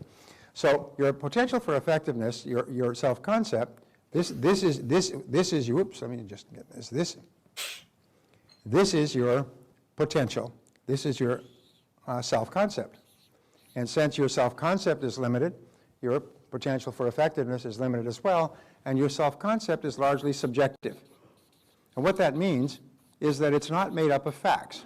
It's made up of information that you've accepted from something as flimsy as a horoscope or a casual remark from a friend or something you read in the paper, or you took a Myers-Briggs test and came to the conclusion that this was you and it was fixed and there's nothing you could do about yourself. So it's subjective, and each of us has a series of mini self-concepts. You have a self-concept for every part of your life that you consider to be important. You have a self-concept for how you drive. For men, always very good. How you dress, how creative you are, how intelligent you are, how much you read, how much you exercise, the foods you eat, how much you weigh, how healthy you are, how popular you are, how friendly you are to other people, what kind of a child or a spouse you are, what kind of a parent you are to your children, or what kind of a child you are to your parents, and so on. We all have a self-concept of if we're in sales, there's 7 parts of sales, and we have a self-concept for each part of selling. We could have some people are great prospectors. We have very high self-concept. They just go out there and burn looking for new prospects. Others have a very low self-concept in prospecting. They feel very uncomfortable when they do it. They avoid it as much as possible. So everything is self-concept. So in your career, you can have a self-concept for each one of the critical skill areas. I know people, for example, who are wonderful in selling, but their self-concept for closing is terrible. They really feel uncomfortable, out of their comfort zone when it comes to closing the sale, and they can never ask for the order. Managers will often have a very good self-concept for leading people and terrible for hiring. They're very poor at hiring, and they do it in a cursory way, and they hire the wrong people, and so on. Now, we also have a self-concept for how much we earn. This is what got my attention and transformed my life. Is what we find is you can never earn more than 10% above or below your self-concept level of income. If you earn 10% above your self-concept, like you win a prize, you get a big check back from the IRS, you get an inheritance, or you have a particularly good week or month, if you go 10% above, you start to engage in compensating behaviors. Compensating behaviors for too much money, or you start to throw it around, you start to spend it, you start to lend it to other people, you start to give it away, you start to blow it on vacations. You ask a person, what would you do if you got $1 million in the mail overnight? Well, many people say, oh, I'd buy a new car and take a trip. I mean, the first thing they think of is how to blow the money. You know that 2/3 of lottery winners are broke within 2 to 3 years. Why? It's because the money is so far out of their self-concept range that they just go berserk. They go crazy with the money, and 2 to 3 years later, they're broke. If they were on, there are lottery winners who are on welfare when they won, and 3 years later they're back on welfare, and all the money's gone. They have no idea what happened to it. So now what they do, by the way, is they tell you if you win the lottery, have the money locked up in a lawyer's trust fund for a year. So you can start to get your mind around the fact that you have this money. But lock it up so that you cannot touch it for a whole year. After a year, you'll have had a lot of chance to think about it. Then when you start to think about how to spend it, you'll do it better. Robin Williams has this great line. He said, that's powerful. Cocaine is God's way of telling you you've got too much money. And that's what happens to these actors. Look at Charlie Sheen is probably the perfect example of a person who's making $1.2 million per episode. He's completely outside of his self-concept range of income, even though he's used to pretty good income, and he goes into bizarre behaviors. He behaves literally like a person who is semi-insane. So when you go way outside your comfort zone, you start to scramble to get back into your comfort zone. If you earn 10% or more below your self-concept level of income, you start to become more creative, you work longer hours, you start to think of different things you could do to get back up into that comfort zone, and this comfort zone then becomes a trap. And the greatest enemy, we'll talk about this later, the greatest enemy of success is the comfort zone, because we get into a comfort zone and we stay there. And when I learned this, I began to raise my personal income comfort zone. I found that over the time in your life, your income goes up, and you form a new comfort zone, it goes up and up, but you pretty much stay there. But if you really want to make a dramatic increase in your income, you have to completely see yourself at earning at a completely different level. That's why we say start off by adding a zero and just play with that idea for a while. And that's a fun idea to play with. And then you come back to reality and you say, well, what if I just increase my income 25% per year? Well, if you do that, you'll double your income in 2 years and 7 months. And then what do?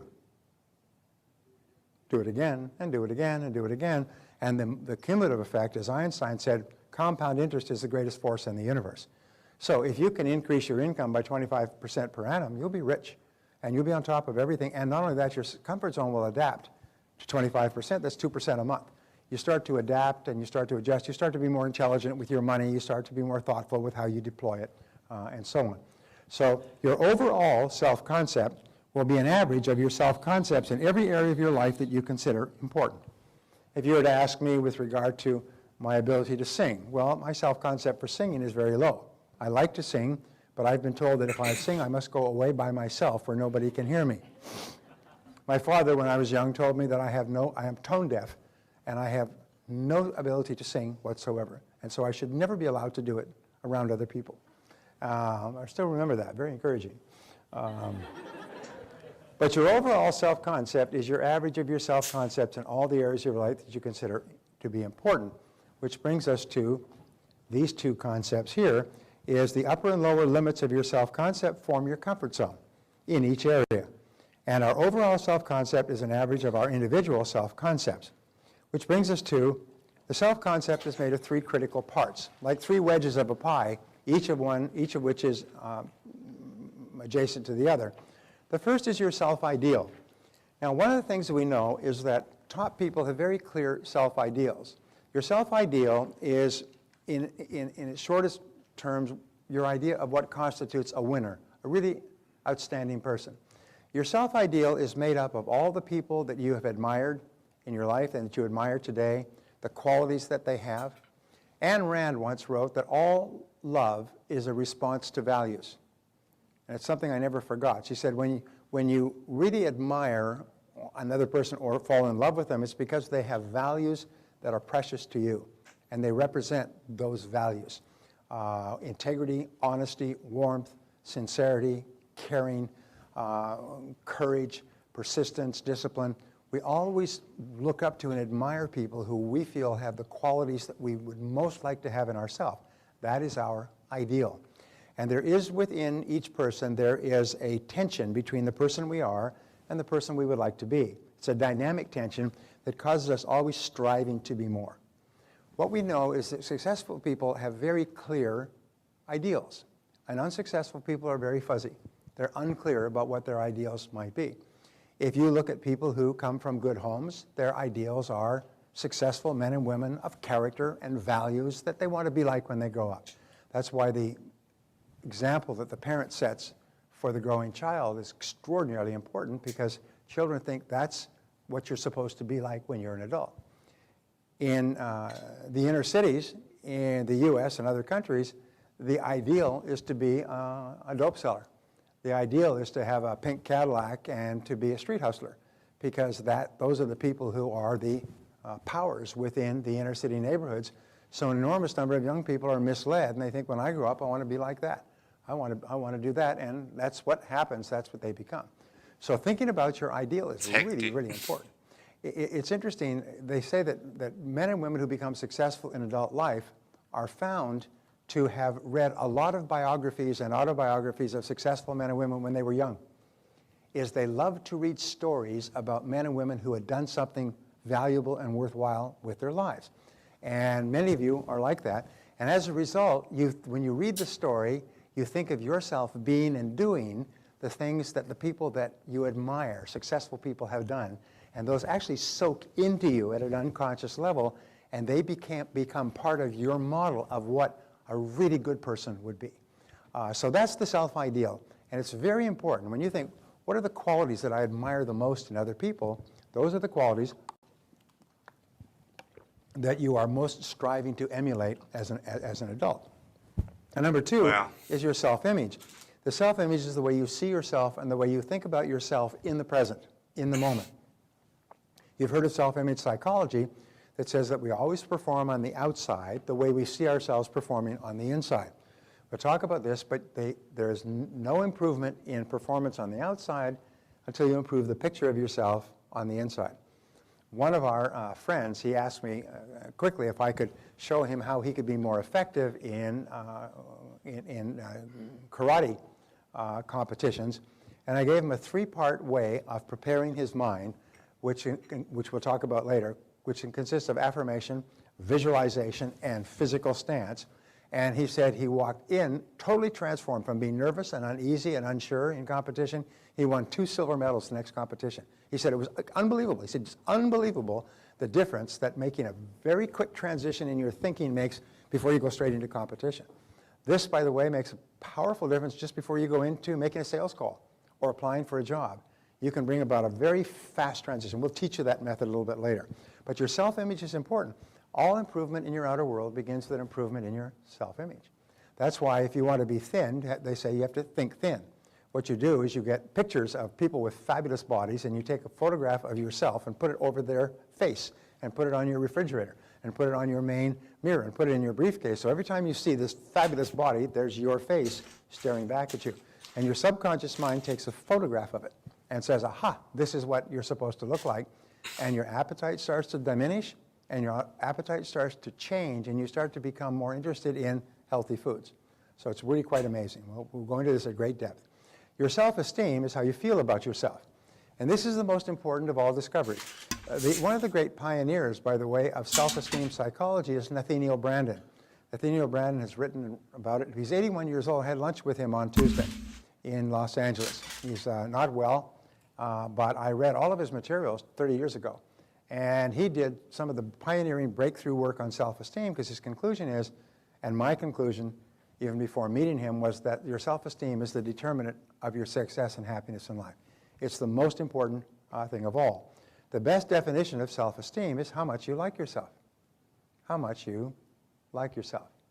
I had a woman come up to me recently. She said, when she heard that from me, she said, she kept trying to say, I like myself. Your self-esteem can be built up by saying, I like myself, I like myself. And she couldn't say it. She said her mother treated her terribly when she was growing up, and she hated herself. She hated herself. She said, and then one day she had a breakthrough, and she said, I don't like myself, I love myself. I love myself. And it was, she said it was like the sun coming up. She felt so happy, and all the old bitterness and resentment just fell away, and she just walked around just feeling happy that she loved herself. So say it. Say, I like myself.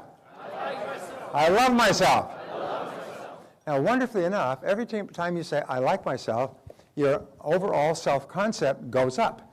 As your overall self-concept goes up, your ability to perform and your levels of effectiveness in every area of your life go up as well.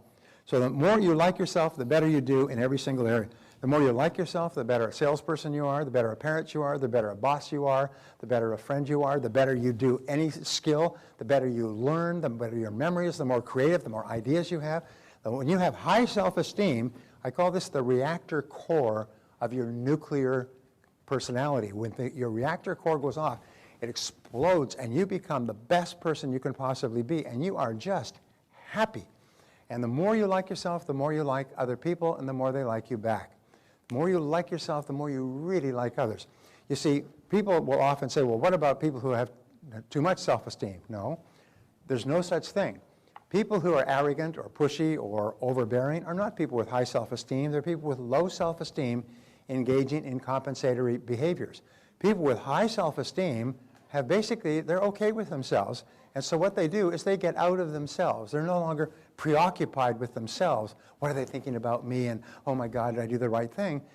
They're quite happy with themselves, so they're into you, and they're able to focus on you.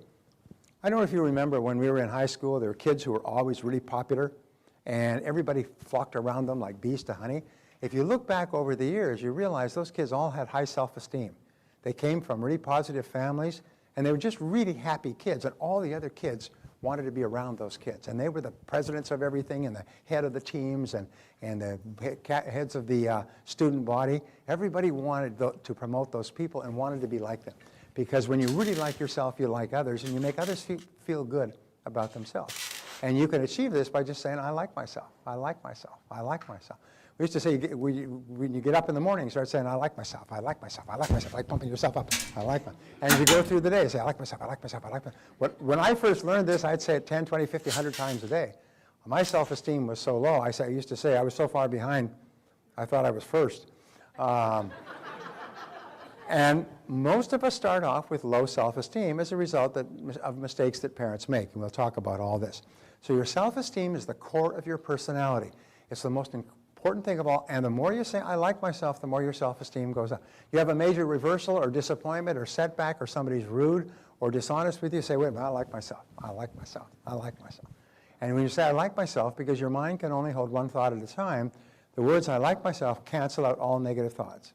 You can't say, I like myself, and have a negative thought at the same time. So moving on, we say that you were born as pure potential. When a child comes into this world, they are unique and different from any other child that has ever existed.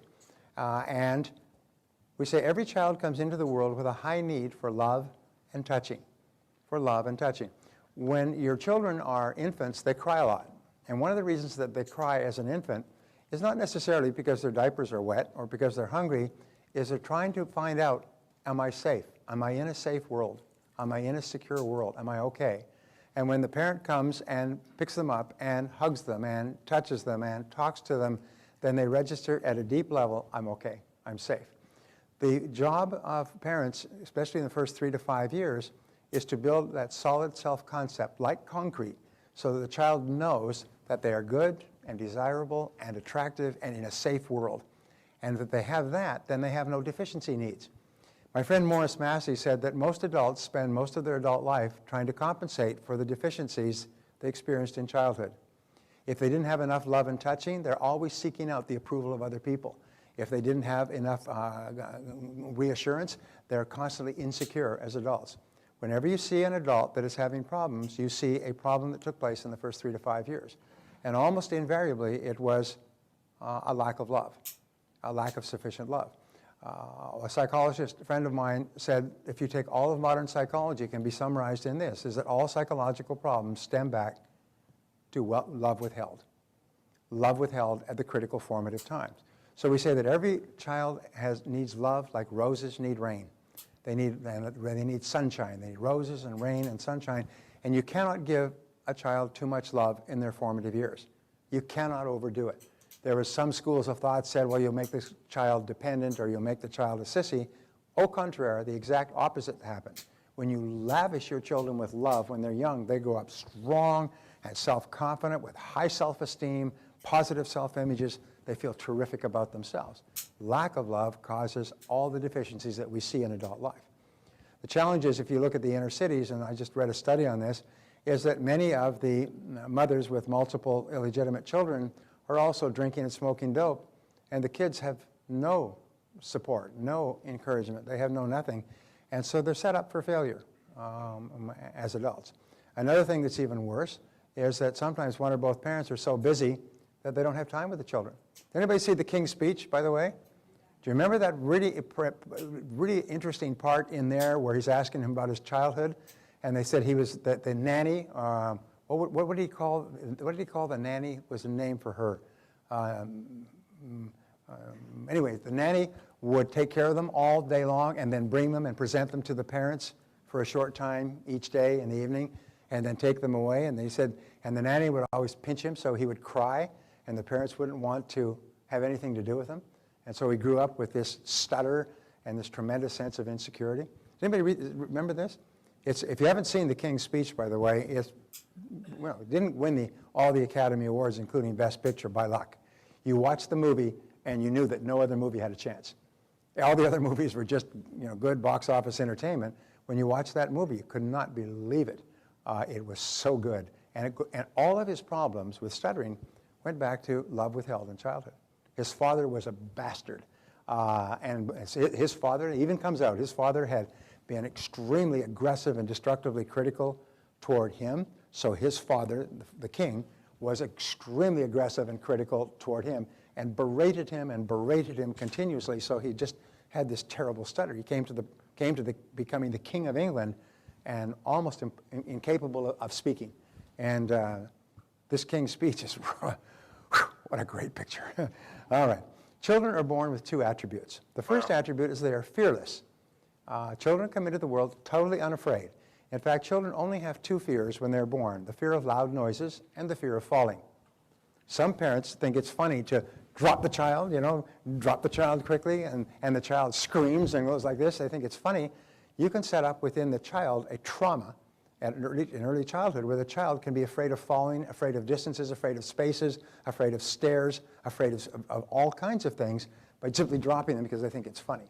And of course, loud noises. Loud noises shock the child and scare the child. So you want to create an environment where those two don't happen. And this is experienced in the words, I can.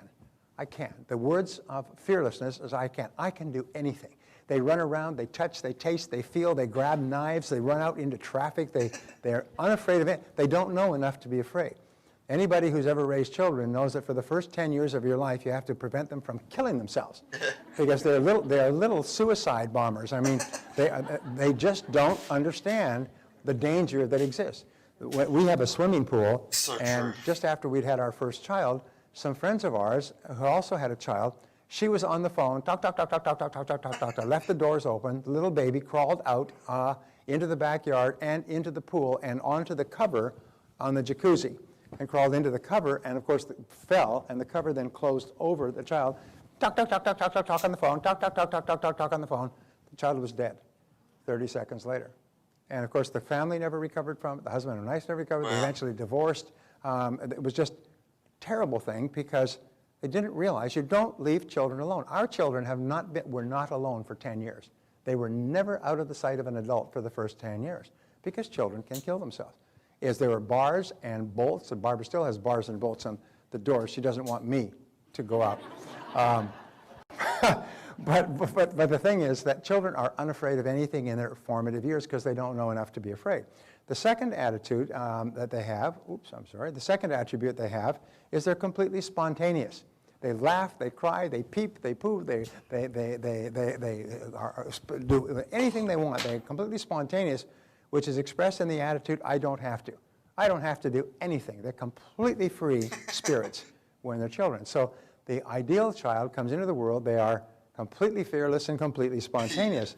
And so our natural birthright is to be unafraid and uninhibited. To be unafraid and uninhibited. And we go back to the principle of control. Where do you feel most in control? In the situation where you can be both unafraid and uninhibited. When you're with people that you know and love, who know and love you, so you cannot say the wrong thing, and maybe you've had a little bit of wine or a lot, and you just become completely unafraid and uninhibited, and you're relaxed, and you're spontaneous, and you laugh, and you have a great time. This is your normal birthright. This is what all children are meant to be. And unfortunately, children learn in two ways. The first is they learn by imitation, especially of their parents, of one or both parents. Many children, surprisingly enough, will imitate one parent, and some other children will imitate another parent. We will almost see them as the mirror. Mostly the female children imitate the mother, and the male children imitate the father. But we imitate them. I remember when my children were young, they would do something, and I would say, "You stop that!" And I heard my father, who's British, would say that to me all the time. "You stop that!" with his British accent. And I say, oh my God, I'm doing exactly to my children what my father did to me in the same words and for the same provocation. So that's what normally happens, is we naturally spill over and bring our own experience with our parent and we inflict them on our children. And we're not even aware that we're doing it. That woke me up, by the way. I still remember. I thought, oh my God, I do not want to do to my children what was done to me. And I started to really examine my behaviors to make sure that I did not. So they learn by imitation. Now here's an interesting point. The study recently said that children learn if they live in an orderly world by looking at their mother. If their mother seems to be in control and on top of things and calm and in charge making decisions, they believe, this is an orderly world. If their mother is harassed and nervous and upset and angry and gets upset about little things that happen and so on, they believe that they live in a disorderly world and they are insecure and they have to be like that. So as adults, they will be insecure. I had this woman come up to me and she said, she worries all the time. She worries for ridiculous reasons. I said, your mother was a worrier, wasn't she? She said, how do you know that? I said, like mother, like daughter. If your mother was a worrier, she taught you to worry at her knee. Now, little girl, this is how you worry when you grow up, okay? You take completely absurd things, you catastrophize, you blow them completely out of proportion, and you think about them all the time, okay? And, okay, mommy. And so they grow up, and as adults, they worry all the time. You sound like a genius. How did you know that about my father? How did you know that about your mother? This guy comes up to me and he said, you know, I've never had any confidence. I said, your father was really a bastard, wasn't he? He was always criticized. How did you know that? Well, because if you're a male and you have no confidence, almost invariably, it was your father criticized you all the time. And as a result, you never had any confidence to try anything. How did you know that? Well, because the stuff we're talking about is so important, and yet it's so simple. So we say they learn by moving from discomfort toward comfort. Sigmund Freud's great breakthrough was the pleasure-pain principle, is that people move from pain to pleasure. So they move from discomfort toward comfort. And that is the child's primary motivation. When children are young, they're totally emotional, and they always are moving away from lack of love toward love. They work away from fear and criticism toward love and acceptance. And they're automatic. They're just simply moving all the time from discomfort toward comfort. We as adults, by the way, move from discomfort toward comfort all the time. It is our primary motivation. We are seeking pleasure and moving away from pain. One of the pleasures, the 7 ingredients of success, one of the pleasures is peace of mind, another is financial independence, another is loving relationships. And we always move to compensate for the deficiency that we feel that we are experiencing now. So if we feel that we don't have enough money, that becomes our preoccupation to get enough money. If we don't feel that we have enough love and security in our relationships, that becomes our preoccupation. So very early in life, children begin to develop negative habit patterns which have their roots in destructive criticism. Now, where do these negative habit patterns come from? The first one they come from is destructive criticism. It's used by parents to direct and control their children. Now, destructive criticism happens when the child is told, don't, get away from there, stop that. How many times have I told you? Whack, slap, punishment. And the child has no understanding that playing with knives is dangerous. They don't understand what's going on. They only know that if I try something new, Mommy and Daddy get really mad at me, and they shout at me, and they hit me. So if I try something new, I'm in danger. So I've got to avoid doing anything new. I've got to avoid touching, tasting, feeling things. I can't. And they develop this feeling of, I can't. Yeah. And this feeling of I can't eventually moves, as we say, becomes the inhibitive negative habit pattern. We feel inhibited from trying to do things. We feel inhibited. We feel incompetent, incapable. I'm too small. I can't. And in adult life, this manifests itself. This pattern triggers the response of I can't, which creates the fear of failure. And the fear of failure is the greatest single obstacle to success in adult life. It's not that we cannot do extraordinary things with our lives. It's just that we have such fears, and the fears are irrational. They're not based on anything. They're based on childhood experiences. General MacArthur once said, there is no security in life, there is only opportunity. But unfortunately, the bottom 80% of the population are preoccupied with security, and even into the top 20%, and they think about security all the time, and they're traumatized about taking risks. Here's an interesting discovery about the fear of failure. I can't. And that is that the fear of failure is expressed in the body. And if you take the human body and you turn it sideways, so here's the body, here's the head, okay? And then you divide the human body in half, this way, that is laterally, and you get the front of the body and the back of the body. Well, the fear of failure is manifested on the front of the body. It's manifested first in the solar plexus. Your solar plexus chokes up when you have a fear-induced thought or event. And then it'll dry out your throat. And it'll often cause you to have headaches. And it will often cause your bladder to run, and you have to run and go to the bathroom.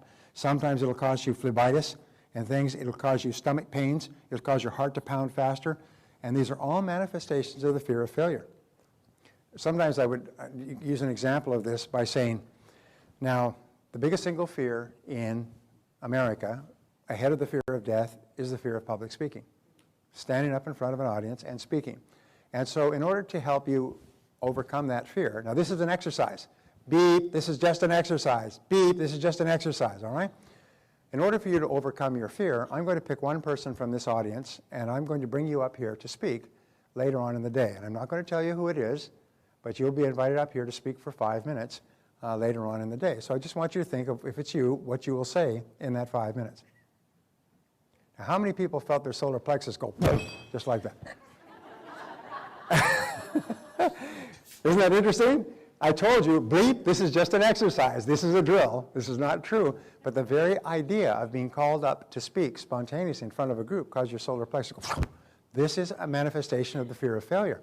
Imagine what happens when you're given a business opportunity or an opportunity for a new job or a new promotion or even setting a new goal and committing yourself to embarking on a new course of action, to paying money to do something that you haven't done before, to learn a new subject. You would choke up all the way here. Pretty soon you can find yourself tossing and turning at night. What if I said I'm going to call you up tomorrow? You don't know who it is, but I'm going to be one of you, and I look at you like this, and I give you a big smile, so you think, oh my God, he's looking right at me. It's going to be me. Do you know what would happen? You'd be tossing and turning all night, thinking, oh my God, what if it's me? What if it's me? Well, you see how irrational it is? I've told you I've told you this is an exercise. It's only a drill, but even the thought of it would cause you probably to be awake at night. So this is where you experience the fear of failure. I just write FOF. I used to write follow up and close when I would say, now the third part of selling is follow up and close. I write FU and close, and I realized it didn't look too good on paper. Anyway, so we say the next habit pattern is the compulsive negative habit pattern. This pattern develops when children receive conditional love. Let us even say when children are the victims of conditional love. This is love that is not given unconditionally. It's given, taken away, given, taken away, given, taken away. Children respond with, I have. Fuck, man, I didn't realize this was going to be so fucking heavy. This is nuts. Have to please other people. And so instead of saying, I don't have to, I can do anything I want, is children start saying, I have to. If I don't do this, parents say, if you don't, you're going to get it. You better do this or else. If you don't do that, you're in big trouble. And so children who are traumatized about losing the love and security of their parents start thinking, I have to do what mommy and daddy want. I have to do what they want, or they'll get mad at me. They won't love me. I won't be safe. I'll be in great danger. And so what they do is they start saying, I have to.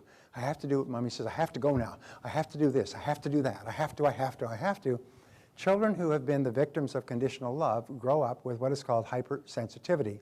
And as adults, they are hypersensitive to the opinions of other people. They can't do anything without getting the approval of others. They've got to ask other people. What if somebody disapproves? What if they don't like me? What if they're mad at me? And so they are actually like a deer caught in the headlights. When it comes to anything new or different, they're paralyzed. In selling, for example, the most important quality in selling or in entrepreneurial business is the quality of boldness. It is the quality of actually getting out there, Brett, you know what I'm talking about, and doing it, right? Instead of talking about it and planning for it. And the fear of rejection, the fear of criticism, the fear that other people may disapprove is so traumatizing that it causes people to paralyze and not try anything new or different. So, the compulsive negative habit pattern creates the fear of rejection and also the fear of criticism. This fear of rejection is experienced by adults as type A behavior. Now, there are many people here who have what is characterized as type A behavior. I'll talk about this in greater length tomorrow, but type A behavior is an obsessive desire to earn the approval of the boss. We can never earn enough approval from the boss. I've had people working for me who could have the best year in history, be #1 in the history of the company, and on January 1st, they feel that they're starting all over again. They feel that they have no success, no approval, and they're always scrambling. And what happens with type A behavior is you are trying to perform to what is called an undetermined high standard. In other words, you never know. You can never get there. You can never reach the point where you can relax because you never did get the unconditional love that you needed, and you can never get it from your boss. But we'll talk about that tomorrow. So we say that if you repeat over and over again, I like myself, your self-esteem increases and your fears will diminish. Now, this is one of the great breakthrough thoughts. If you can imagine that everybody has high levels of fears as a result of childhood experiences, and your mind can only hold one thought at a time, imagine your emotions like a teeter-totter is as your self-esteem goes up, your fears go down. And the more you like yourself, the less you fear failure. The more you like yourself, the less you fear rejection. The more you like yourself, the more you realize that if you... One of the things we say is, remember, there's no such thing as failure, there's only feedback. And there's no such thing as failure, there's only feedback. And obstacles come not to obstruct, but to instruct. Obstacles come not to obstruct, but to instruct. That's the attitude of the self-actualizing person. And in another attitude of self-actualizing persons is that they are concerned with the thoughts and feelings of others, but not overly concerned, as they please at least themselves in all things. In other words, they say, you disapprove of me, or you reject me, or criticize me when I call on you. Well, you have a nice day, because it doesn't bother me at all. And they just go on because they are not, they know that being rejected is not personal. Oh, no. When people are not supportive of you, it's not personal, it's their problem, it's not your problem. Laura Huxley wrote many years ago a book, and you don't need to read the book, you just need to have the title, and the title was, You Are Not the Target. And what it basically says is you're not the target. If people are hostile towards you, or aggressive, or unsupportive, or negative in business for any reason, it's not personal, it's their problem, it's not your problem. So what you do is you say, well, you have a nice day. And you just let it roll off your back. And the more you say, I like myself, I like myself, I like myself, I like myself. I encourage people when they get up in the morning to say, I like myself, I love my work. I like myself, I love my work, I like myself, I love my work. You can't say it 3 to 5 times without starting to smile. You can't even listen to me say it without smiling inside. It just makes you happy. And of course you teach your kids to say, I like myself, I like myself. And you get them to look in the mirror and say, I like myself. And you tell your kids what wonderful people they are, and they just walk away feeling that the most important people in their life think that they are wonderful people, and they develop positive levels of self-esteem, positive self-image, positive self-concept. They see themselves, and they set really high standards for themselves in terms of realizing their ideal. So it's really important. So the more you say, I like myself, the less you fear. And if you say it over and over again, eventually you drive it down into your subconscious mind until it becomes locked in and permanent. Eventually, you reach the point where you become absolutely fearless. You become absolutely unstoppable. And you do it by pushing down this message, I like myself, I like myself, I like myself, I love myself, I love myself. And we'll talk more about this later. Now, come to lesson number 4, all right? Before I do that, why don't we just do this one exercise? What one action are you going to take immediately as a result of what you've just learned in this session? Please write down your answer to that question on page 22. What one action are you going to take? I'm going to take more study. Or what one thing are you going to do differently? And you can just write, I'm going to say I like myself 100 times a day. Now, if you're going to say I like myself, I do not suggest that you do it in public washrooms or in crowded elevators.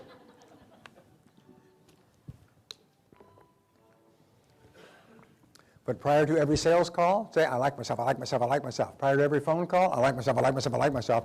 And your confidence goes up and your fears drop. And remember, self-esteem is the foundation of self-confidence, and self-confidence is the critical determinant of success in public life. Interesting study recently, self-confidence is also the foundation of sex appeal. Did you know that? A person with high levels of self-confidence is considered to be sexy by members of the opposite sex. For some reason, they're attracted to it for whatever it happens to be. Let me give you an example. We were at the Grammy Awards a couple of months ago in Los Angeles. Incredible experience. And Mick Jagger was singing. Mick Jagger is one of the ugliest people that you can imagine. He looks like he's been beat with an ugly stick, you know, without stopping. And yet he has so much self-confidence that literally women crawl over broken glass and line up around the block to service him. I mean, it's an unbelievable thing. Yeah. No, it's an unbelievable thing because he's got so much self-confidence. It connects with some animal part of our nature. And the higher your level of self-esteem is, the more attractive you are, not only to members of the opposite sex, but the more attractive you are to other people. You know, the President of the United States, Mr. Obama, is called No Drama Obama because he seems to be so confident and completely in charge and in control of himself all the time. And people run to the voting booths and vote for him because he seems to be so confident. Why? And so we're not even going to talk about politics, but the person who has the greatest level of confidence exudes that confidence, and it affects everybody around them. Everybody wants to be working with and for and around people who have self-confidence, and the more you like yourself, the higher is your self-confidence. So let's go on to lesson 4, your subconscious powerhouse. The conscious mind has 3 specific features. And if you take your conscious mind, we say, first of all, it is objective. In other words, it's objective, it's skeptical, it's unemotional. It is rational. It counts facts and figures, and it is discriminating. It chooses between what is better, what is worse, what is higher, what is lower, what is prettier, what is not as pretty. Now, the second one, I want you to change your word. In your workbook, it says, does it say the conscious or the subconscious? It says, does it say the subconscious? Please cancel out the sub. This was a misprint. When I saw this, I had a heart attack. This is the conscious mind. The conscious mind has 4 functions. The first function is to identify incoming data. Let's say, for example, you're walking across the street and you hear the roar of an engine. And you immediately identify that it's a truck and it's driving down the street toward you. The second thing you do, you say, okay, roar of engine is moving truck, is you compare it with previous experiences. You look at it and you say, how fast is it going? Well, it's driving 30 miles an hour and it's a block away, it's not a problem. If it's driving 60 miles an hour and it's 60 feet away, knowing how fast a truck will cross that, then it's a problem. You compare it with your other experiences with moving vehicles. Third thing you do is you analyze the current situation. Here you are in the street. Should you jump forward or jump back? And then number 4 is you decide what action to take. If the action is jump back, then you'll find that you'll do it instantaneously. So you've all had that experience where you have a situation and you immediately analyze, compare, you identify, compare, analyze, and decide, boom, and take action immediately. You have this all the time. You have it with ordering coffee and so on. So this is the function of the conscious mind. The subconscious mind actually works, and if you take a look at the graph. Oh, I went past this. Let me go back. All right. Back to the compulsive negative habit pattern. The compulsive negative habit pattern, the feeling of I have to, is manifested all along the back. First of all, it's manifested in stiffness in the back. Almost all of chiropractic is aimed at adjusting your back because it's stiff and sore. The muscles become so tight because you feel under the gun, you're behind on an assignment, you're behind on a report, you've got to get something done, I have to, this pressure to perform, and the muscles start pulling, actually pulling the spine. The muscles become so tight, they'll pull the spine out of alignment, and you'll have to go back to the chiropractor. But if the pressure is still there, you'll have to keep going back to the chiropractor. As soon as you complete the task, all the pressure goes, and the pain disappears. And so you'll feel it in the lower back, you feel it in the neck. I've got a stiff neck. You'll get stabbing pains in the back of your brain because the pressure will actually close the blood vessels, and you start to have headaches. You'll get constipation. You'll get phlebitis in the legs, which can often kill you. And all of these are manifestations of the compulsive negative habit pattern.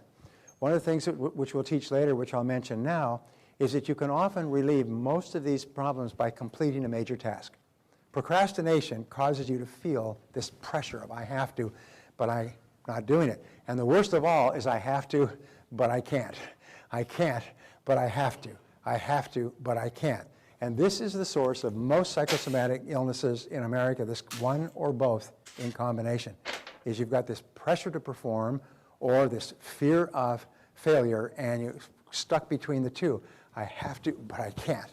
I have to, but I can't. So that's a very important thing for you to know. And as soon as you start working towards your goal, by the way, as soon as you take the first step towards your goal, the fear of failure disappears. As soon as you complete a major task, the fear of rejection disappears. At least the psychosomatic strains involved disappear. Which brings us to the relationship between the conscious and the subconscious mind. The conscious mind is very small. Let's say this is the mind. It's like a golf ball on top of a basketball. The conscious mind works with tremendous speed. The subconscious mind, according to Ouspensky, works about 30,000 times faster. The subconscious mind works instantaneously. The conscious mind deliberates and reflects and reads and thinks and takes notes and analyzes and so on. The subconscious mind works instantaneously. One of the examples they used is that if you were to take a glass of whiskey, all right, and you were to take it to a chemical lab, and you were to break it down and to steam it and break it apart and analyze it in a microscope, that could take you 8 hours. If you took a shot of whiskey, you would feel the effect of that whiskey almost instantaneously. In terms of the 8 hours in the lab, it would be 1 second in the subconscious to completely analyze that whiskey. Sometimes you'll meet a person, by the way, and you'll have an instant feeling about them, spontaneous resonance, that sympathetic resonance, and it'll be based on your entire lifetime of experience, will instantaneously give you a feeling or impression about that other person. Your subconscious mind works 30,000 times faster than the conscious mind. That's why it works beyond thought. When you have a subconscious impulse, it'll come so instantaneous it's almost impossible to stop it, at least initially. We'll talk about this as we go. So this is the subconscious mind. Your subconscious mind is like a massive data bank. It stores and retrieves data. It contains every single piece of information that you've ever taken in your entire life. It stores it away, and it stores it away neatly. And that's why sometimes you can recall something that you read 5 or 10 years ago. It'll just pop into your mind. Sometimes it'll be a factoid. Now, the recall is perfect. The memory is poor. The recall is there. That's why people who are under hypnosis can often remember things when they were 3 years old when they're 50. They can remember words that were said, what their mother was wearing, the bedroom they were growing up in. They can remember things that happened decades ago because it's all stored permanently. Just as the recall, the memory is good, but the recall sucks. Now, one of the roles of the subconscious mind is to store and retrieve data. You put the data away and to bring it back, and the conscious mind commands, and the subconscious mind obeys. The conscious mind commands, the subconscious obeys. Joseph Murphy wrote about the power of your subconscious mind. Well, he didn't really understand, because you'll learn tomorrow about the superconscious. The subconscious mind is a massive data bank that is like clay. You write on it with your thoughts. It has no thoughts of its own. Its job is simply to do, it's the gardener. The subconscious mind is the garden. It simply follows your commands. Whatever you tell it to do, it does, and it does it unquestioningly, and it does it without deviation or hesitation. Yeah. So we say that either flowers or weeds will grow. If you plant flowers in your subconscious mind with your conscious mind, then flowers will grow. But if you don't plant flowers in your garden, what will grow anyway? Weeds will grow anyway. This is the great reason for failure in adult life. People say, well, I never meant to do this. No, but you didn't do the alternative. You didn't plant very positive, clear, constructive thoughts that you worked on all the time, and keep the weeds out. Keep the negative thoughts out. Because if you don't have very clear, positive goals that you're working on all the time, what happens is the weeds will grow. And the weeds are the fears and the doubts and the anxieties and the tensions and the frustrations and the negativity and the anger and all those things that preoccupy us. We say that you could take your mind like this, is that, and this is positive, this is negative, this is you, and it's hard to keep your mind positive. You have to work on it all the time. But the automatic default setting of your brain is negative. So if you're not consciously thinking a positive, creative thought, you automatically default to a worry or a problem. In fact, while I'm talking to you today, every so often, you'll have a couple of seconds and you think of a money problem, a relationship problem, a health problem, a family problem, a business problem. Your mind just keeps defaulting back to your problems. You can't stop it until it becomes a habit for you most of the time to think about the things that you want, which is where we are going. All right, so either flowers or weeds will grow. So we say that the key role of the subconscious mind is to keep your behavior consistent with your previous behaviors. So whatever you have done in the past, your subconscious mind keeps you consistent with that behavior. This is called the comfort zone. If you've earned a certain amount in the past and you earn too much, your subconscious mind will give you all kinds of ideas to get rid of the money. If you're earning too little, your subconscious mind will give you all kinds of ideas and goadings to earn more. The law of subconscious activity says that the subconscious makes all of your words and actions fit a pattern consistent with your self-concept. So, for example, I am a professional speaker. When I am speaking to a small or large group, I feel completely confident, probably because I've done several hundred hours of research and preparation. So I feel very confident. Also, I've done it 5,000 times and had positive responses. So therefore, when I stand up, my subconscious mind says, oh, I've been here before, and you're completely confident. Interesting point, by the way, is your subconscious activity, your subconscious mind cannot tell the difference between a real experience and one that you vividly imagine. You've heard this repeated over and over again. So let us say that you have a success experience. You're in business and you have a success experience with a client or a customer. And you're happy, makes you happy. Well, the subconscious mind records that as one success experience. You just won one contest. Every time you think about that success experience, you turn it over, you bask in it, you reflect on it, you replay it. Like a replay, your subconscious mind, which can't tell the difference between something that's real or imagined, registers that as a new success experience. And each time you think about it again, your subconscious mind registers as a new success experience. So you can actually transform your thinking by taking one successful event, real or imagined, and just replaying it in your mind, just thinking about it in your mind. And each time you think about it, the subconscious mind says, there he goes again, he's successful again, there she goes again, she just had another success. Imagine you've had 50 successes in a row. What kind of confidence will your subconscious mind be giving you when you go into the next event? You'll be brimming with confidence and self-esteem, and your self-image will be positive. Your whole body language and stature will be different if you just won 50 times in a row. Are you with me so far? And you can do that just simply by replaying your success experience. Now, what if you haven't had a success experience? Create one. Say, if I was really successful, this is what would happen. Just imagine. It's called directing the movies of your mind. So what you do is you direct your own mental movie. You're the star, you write the script, you run the plot, you shoot the cameras, and you create a clear mental picture of exactly the way it would work out if it was perfect. And your subconscious mind accepts it as not only as an experience, but as a command. This is how you want these experiences to turn out. And then your subconscious mind will do everything possible to make sure that you have those experiences again.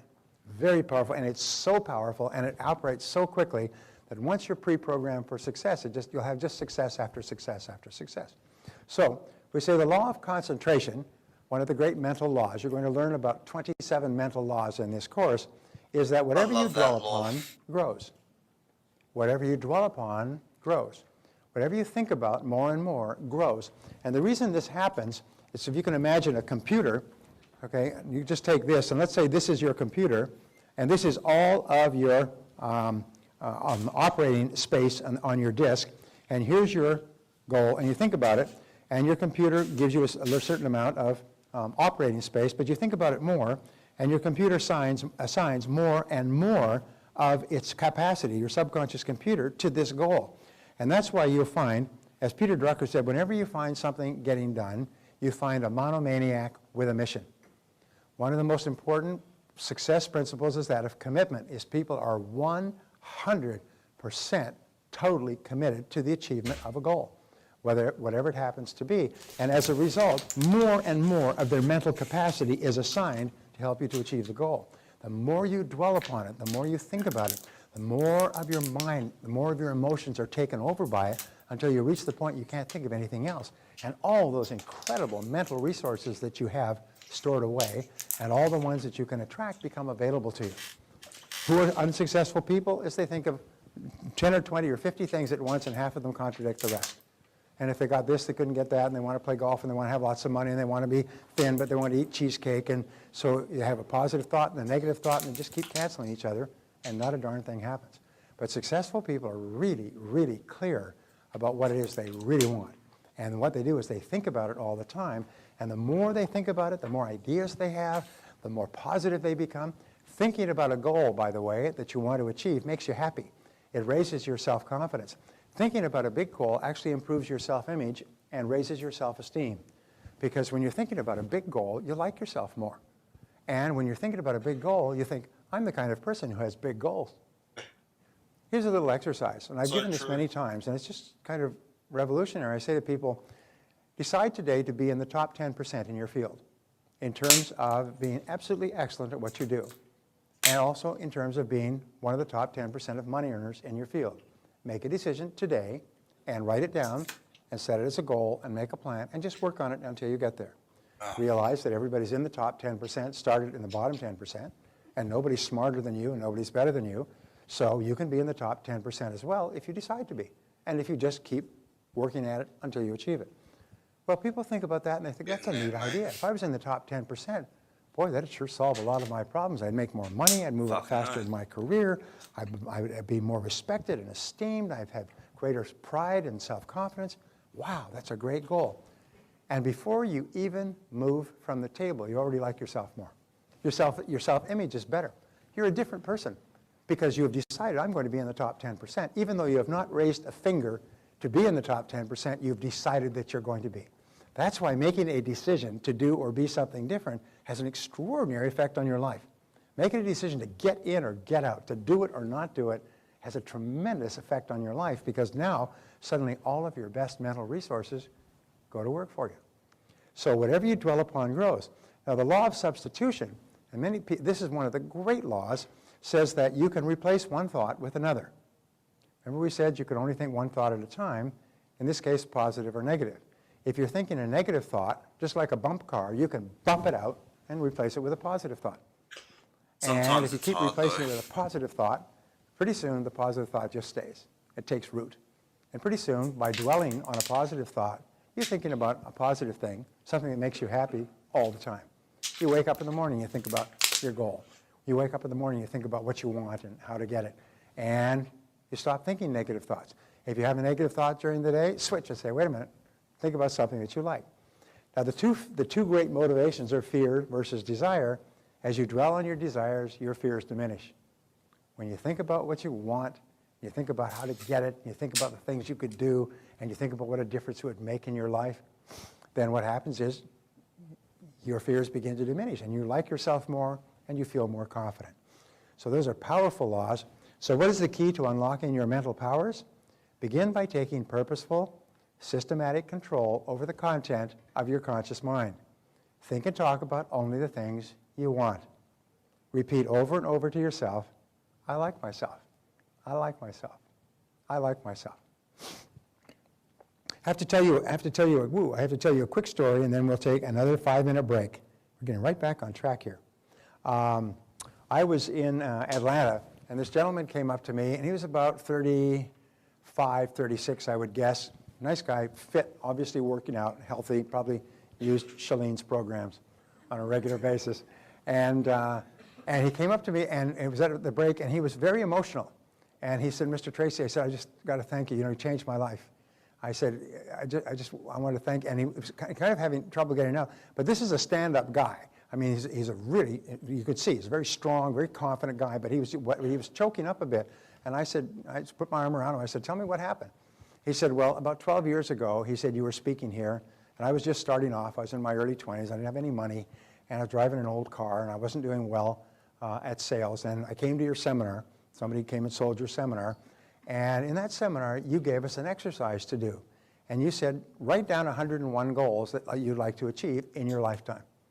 And I'd never heard that idea. I said, it may take a long time. As a matter of fact, after you start writing goals, you'll run out of goals after 5 or 10. So get yourself a newspaper, get yourself some magazines, even go through the yellow pages, and just go through and just write down everything you want. House, home, car, travel, vacations, jewelry, stereo, computers, carpets, cars, boats, just write it down. So he sat down, he said, I followed your advice, probably the one person in the audience who did. Went home that night and he got a spiral notebook and he began writing down goals until he had 101 goals. And he wrote them down, and for the next few weeks he read through the goals. Every weekend he'd read through those goals and he'd think about those goals and he'd think, wow, if I could have this, double his income, get a new car, have his own home. He wanted to meet the woman of his dreams. He wanted to have a lovely home. He wanted to have children. He wanted to be able to provide well for his children, put them in private schools. He wanted to be able to do all these things for his wife. And he wrote it down, wrote it down, wrote it down. He was single. He was a bachelor. Well, I said, that's great. I mean, that's wonderful. He said, Mr. Tracy, he said, I eventually stopped looking at the goals, and I put the workbook away, and I forgot about it. He said, about 10 years ago, and he said, about 2 weeks ago, I was going through some old things, and I found that spiral notebook, and I took it out. And I said, look at that notebook. It's a little bit tattered because he looked at it several times. I said, I wonder how I did. So he took out the spiral notebook, and he took a pen, and he went through the spiral notebook, and he said, yeah. He said, I achieved this one. Yeah, achieved number 2. My income went up and keeps going up. Number 3, I got a new car. Number 4, I got a home. Number 5, I met the girl of my dreams. Number 6, we got married. Number 7, we have 2 great kids. Number 8, I got a new boat. Number 9. He just kept ticking them off. He said, Brian, he said, I didn't achieve 90 or 100. I achieved all 101 goals that have been achieved in the last 12 years. 101. He said, not 99 or 100. This is what I ticked off every single goal. I hadn't looked at this list in 10 years. I ticked it off. Now, why do you think this happens? By the way, this is not unusual. I've heard stories like this before. Well, the reason it happens is when you write it down, you engage in what is called a psychoneuromotor activity, where you are writing it down, you see it, you verbalize it, and you physically move to write it down. And we'll talk about this tomorrow in greater detail. And so what you do is by doing that, you write it into your subconscious. You actually program it onto your hard drive, and it starts working 24 hours a day. Remember, the subconscious is working 24 hours a day, and it activates the law of attraction, it activates the law of correspondence, it changes your belief system, you trigger the cause and effect, everything starts to work, and just at the right time, kaboom, the goal is achieved, ka-chunk, and one took a year, and one took 5 years, and one took 6 years, and one took 30 days, but exactly the right time, ka-pop, it pops up, pop, pop, 101 in 12 years. Now, you can say, wow, that's really fortunate, but what if that would work for you? What if it works for everybody who does it? Would that be a good thing to think about? I have my good friend Dave Kekich, really interesting guy. He said, work on your goals as though you had a gun to your head. And so I came up with a variation on that. I said, work on your goals as though you're absolutely guaranteed of success. All you have to do is do it, and you will be successful. And you've got a gun to your head. Think about living your life like that you're absolutely guaranteed of success and you got a gun to your head. Think how much differently you would work and how much differently you would be committed and how much energy you'd put in. I mean, you wouldn't slack off and watch TV and read the paper if you were guaranteed. And I'm not talking about somebody else's goals. I'm talking about the things that you want to improve the quality of your life, and you're absolutely guaranteed. So we'll talk about that. But that's how the subconscious works, is what it does is it brings about everything that you want. Okay, let's take 5 minutes and stand up and stretch and come back. And we're getting right back on time. One quick point with regard to the conscious and the subconscious mind is if you can imagine that this is the conscious mind, it takes in information, and the information goes straight into the subconscious. And the subconscious mind has 2 major parts, but let's just say that the bottom part is inaccessible information. These are things that happened and took place at a preconscious level without you being aware of them, which you can never access. You can't go back to infancy and find out what they are. But my feeling is it's like concrete that's cracked. And the concrete that's cracked, you can actually fill the cracks, like with a sealant, by driving this command, I like myself, I like myself, I like myself, into your subconscious mind. What it does is it affects and changes everything else, all of your other subconscious programming, but it also goes in and replaces and fills those cracks that in your psyche and subconscious going back from infancy, where it may have caused you not to like yourself. So the power of those words repeated, it's almost like an oil well where they drive down a hydraulic fluid that goes deeper and deeper and fracks and goes into it. So as you drive that command, I like myself, into your subconscious mind, not only does it change everything else in your programming, but it also goes back and it heals the old negative ideas that may be holding you back. So I just thought I would mention that for you. All right, now this next chapter, this next session is really, really important. We call this your taking charge of your life. And many people who've come to me all over the world and say, you changed my life, and I say, it was because of this, wasn't it? And they said, yes, that's what changed my life. This is where we talk about that valve that may be reversed. And if the valve is reversed, what happens is you could be living actually a good life. You could be having a great life, but you could have, or an average life, but you could have just one concept, one idea that is wrong, and it could be holding you back from achieving your full potential. Remember, our great goal in life, my great goal, is to fulfill our full potential, to become everything that you are capable of becoming, and whatever you've accomplished up to now is merely a hint or a shadow of what you're truly capable of. Many years ago, there was a woman who grew up on a farm, and she didn't get past the 8th grade. Then she got married off to a local farmer's son, and she had children. And when she was a little girl, the age of 16, she got married at 16 or 17. She was a little girl. She liked to draw pictures. She liked to paint and draw pictures. And of course, that was tomfoolery. She was a farm girl. Farm girls married farm boys and raised farm kids and worked the farm. This is the beginning of the last century. Hi, long time no so see. She did. What are Some you of you know who studying? I'm talking about. Economics? So she went back to work. She'd always had that sort of fantasy in the back of her mind of doing little drawings. And she and her husband raised several children on a scrubble farm back in Pennsylvania. And she worked hard, and they worked hard her whole life. And their children grew up, got married, and had children, and they had children. And finally, at the age of 65, 66, her hands were gnarled. She had arthritis. And her doctor told her, you can't work anymore. You can't work the farm anymore. You just can't be working 8, 10, 12 hours a day. And besides, you've got a Social Security check. They'd never made any money. They'd scrabbled and mucked their whole lives. You've got a Social Security check. Why don't you just back off? You know, you're older, you're worn out. In other words, you're not going to live that long, so you might as well enjoy what you have. So she said, well, to herself, what she'd always wanted to do in her life was to paint. So she got her first Social Security check, and she went into town, a small town, true story. She went to an art store, and she told the person that she wanted to paint. And he was very sympathetic to her, little old grandmother, farm woman. And he said, sure. He said, well, let me help you, and I'll get you some basic paints and some basic easels and things like that. So he got her set up, and she took this stuff back and set up her little easel behind the barn, and she began painting little pictures of the farm. These became known as primitive rural American landscapes. It's a whole new category of painting that was pioneered by Grandma Moses. She started painting in her late 60s and early 70s. When she was 99, they had a showing in New York at one of the great galleries of a set of original paintings from Grandma Moses. Her paintings at that time were selling for $350,000 a piece, and they were being snapped up as fast as she could paint them, 1 or 2 per week. Now here's the interesting thing, is that she had within her natural ability. She was never trained as a painter. She had a natural ability to put the landscapes on the canvas. And when she began painting, she earned more for one painting than she and her husband had earned in a lifetime of working that Scrabble farm. One painting.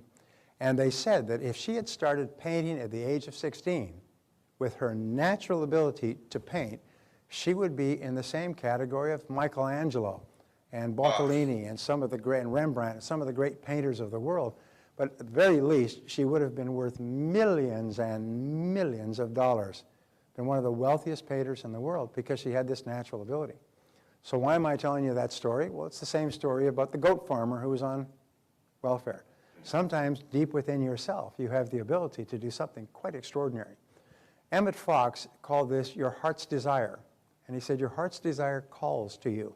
But what stops us is mental blocks, almost like gates or grates that block us from going after our heart's desire.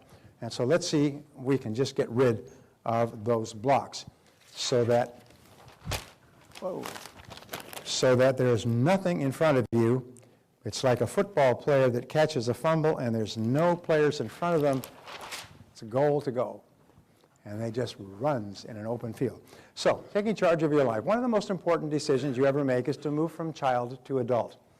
We're conditioned from infancy to see ourselves as children. With children, there's other people in charge of our life. They make our decisions for us. They tell us what to eat and when to eat. They tell us when to go and when to come. They buy our clothes for us. They take care of us and so on. So we are conditioned, if we're not careful, we're conditioned to see that we are provided for by people other than ourselves, and that we're told to go here and come there and go there and do this. We're conditioned to feel that we're supposed to be told what to do by big people, by other people. Most people never get over this. They never make them move from child to adult. And when they grow up, they think that somebody else should be taking care of them, a boss, an employer. Soon, and the worst of all is a government. The government should be providing for me. And I don't care how they provide. It doesn't matter what they do, but I think they should provide for me and take care of me. And so we remain children all our lives. Steinbeck wrote a story many years ago, which I was required to study in high school. And it talks about a young man who now has to make a big decision. And she says, her friend says, but he's only a boy. She said, a boy becomes a man when a man is needed. I've seen boys 40 years old because a man was never needed. And it's the same thing. A woman becomes a woman when a woman is needed. And there are women 40 and 50 years old because a woman was never needed. They would continually look for someone else. So we say the slogan of the totally responsible person is, if it's to be, it's up to me. If it's to be, it's up to me. We do not look to other people as the solutions for our problems. And what we do is, Henry Ford said, never complain, never explain. In other words, if you're not happy with something, change it, but don't complain about it. Complaining is a sign of weakness, but it's also a sign of victimhood. A person who complains is saying, basically, I'm a victim. I'm a victim. Somebody was talking to the actor who plays Aaron in 24. I had lunch with him on Tuesday with Nathaniel Brandon. He was saying, and he's become a speaker as well, he's saying you can always tell when people have their lives out of control when they talk about what things that are being done to them. He did this to me. She did that to me. They did this to me. The company did this to me. He said they're always saying, I'm a victim. I'm weak. I'm little. I'm ineffectual. I'm a child. I'm a victim. I'm a victim. Please feel sorry for me. And what this does is that it guts your self-esteem. It just takes away all your motivation and all your self-confidence. So even the choice of words can be very bad. So we say there is a deep valley between maturity and immaturity called the valley of excuses. And this is one of my contributions. And we say that in life, you come to this valley, this canyon, and on this side is childhood and immaturity. And on this side is adulthood and maturity. And this is the canyon. And you come to this point, and you have to make a decision to take the big leap. But what most people do is they take the leap tentatively, and they try to cross the canyon of excuses. And this is the canyon of excuses. They try to cross it in 2 jumps. This is so savage. And they end up in the valley of excuses. And the valley of excuses is one of the greatest obstacles to success in adult life. We make excuses. I often say that the 80% of the population Do you think there's goes much to point watching Someday these Isle. self-motivation Whenever they speech? think of a change It's they been want to make getting in their popular life, they go again. to Someday Isle. Someday I'll do that, and someday I'll... I've been watching these for fucking ages, man. Like, it's so important. Like, you've got to work on yourself, work on your knowledge, your goals. Like, you know, I know most of this stuff that he's saying, but it's good to reaffirm. Like, and this is kind of like a easier subject for me to, you know, watch. It's pretty late. I've been working hard. So yeah, tomorrow is all finance. Write that down, and someday I'll buy that book, and someday I'll upgrade my skills and lose weight and get out of debt, and someday I'll change my lousy relationship, and so on. And then they end up in the valley of excuses.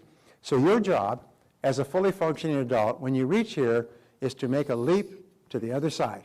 And once you made a leap to the other side, there's no going back. Yeah. And this leap of accepting total responsibility for your life is scary.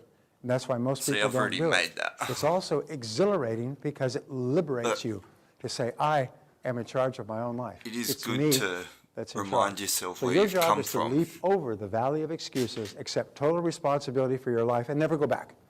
And never go back. So we say that, whoa, we say,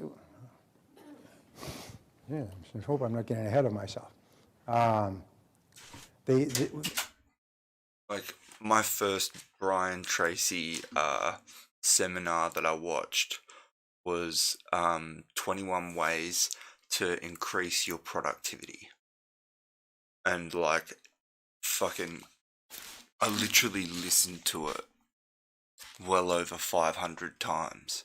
Like, I know that thing off by heart. And I still, like, well, actually, nah, that's wrong. See, now I've got it. I'm fucking just, like, listing hard, boy. It was a struggle for me to fucking, like, do this, hey? But I was like, just kept listening to it, just kept fucking trying. It felt futile as fuck. But now it's just like, why would I not do this? The disease excusitis, which is an inflammation of the excuse-making gland, is invariably fatal to success. The reason that people don't succeed is because they have excuses. You cannot imagine a leader weeping, whining, crying, and making excuses. As Mark Twain said, there are 1,000 excuses for failure, but never a good reason. So one of the things we do is there's no more excuses.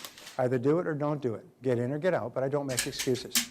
And so we say number 6, acceptance of responsibility is not optional, it is mandatory. I mentioned this before, but I cannot be too emphatic, is that you can only give away control. You cannot give away responsibility. You remain responsible for yourself for your entire adult life. You can give away control by trying to make someone else responsible for your life, and you do, and then you wait for them to tell you what to do or what not to do, or to give you a raise or to promote you or demote you or hire you or something else. Or you can accept responsibility. And accepting responsibility is mandatory. You cannot go any further. You are literally blocked in place, almost like there's a wall in front of you, until you accept responsibility and make the leap and never make another excuse. So we say that the word responsibility can be broken down into 2 words, response and ability. It is your ability to respond. The challenge response theory of history is a fascinating part of history that I came across in studying the work of Gunnar Myrdal, who got an Academy Award for his work. He said that every civilization in history, put this down, I don't want to push that button. All right, he said every civilization in history began with a small tribe sometimes as small as 3.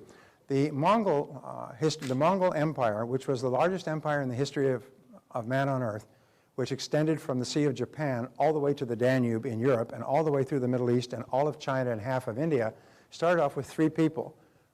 Genghis Khan, whose name was Temujin, his brother, his mother Bortai, and his brother. Doesn't escape me. Anyway, there are 3 of them. The tribe had been wiped out. They ran into the Gobi Desert and hid. And what Temujin did was he sought out the tribe of his, and so what happens is every single tribe that became an empire started off with a major challenge to which they had to respond effectively. Well, this was a major challenge. The tribe was wiped out. So he responded by joining his uncle's tribe and becoming a valued member of his uncle's tribe. And if you respond effectively, the empire would grow. If then that tribe was attacked by other tribes, if they responded effectively and won, then the empire would grow again. As it grew, it would keep bumping up against other tribes and other kingdoms, and there would be conflict. And if they reorganized and responded effectively, they would grow again. And this would continue, and it would continue until they no longer were able to or had the will to respond. All of the last 26 civilizations in history, 25 collapsed from within. The 26th great civilization is the American civilization. And they all collapsed from within because they became weak. They collapsed like Rome collapsed on bread and circuses, welfare for the masses, buying them off with massive taxation on the ones that were productive, until finally they gutted themselves from within, and the barbarians came from outside and just took over the city, and the Roman Empire disappeared. Well, in our life, every time we respond effectively to a challenge, we grow and become stronger. And we become more tenacious, and we become more confident, and we become more powerful. So the only thing that we can be sure of is challenges. Your life will be one series of challenges after another. They will never stop. They will come like the waves from the ocean, problem after problem after problem. The only question is, can we respond effectively? And if you do, you continue to grow. As soon as we stop responding effectively to the challenges of outside life, what happens is we begin to implode. So whenever you have a challenge, remember, you just say, well, here we go again. This is what I do. I respond effectively to challenges.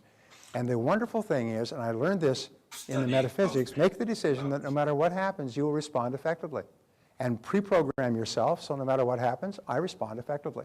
No matter what problem I have in life, I take charge of it, I accept responsibility, and I respond effectively.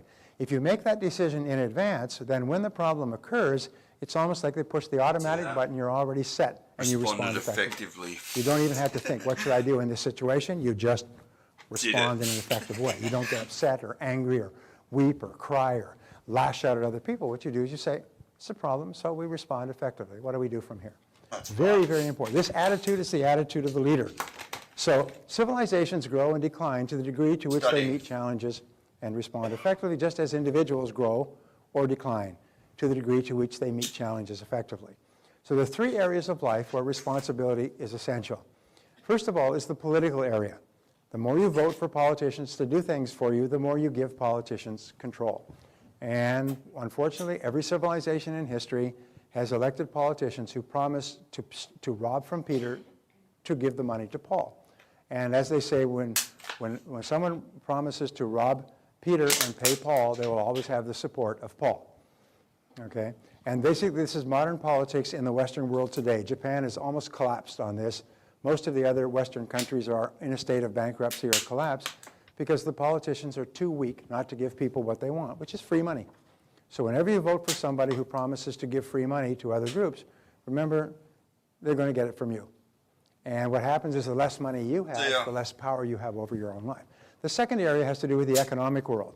The economic world is where you become an economic adult. As an economic adult, you take charge of your own career. You make your own career decisions. You don't hope that somebody else will give you a job and a place to sit and tell you what to do and what not to do. You see yourself as self-employed. You see yourself as in charge of your own personal career.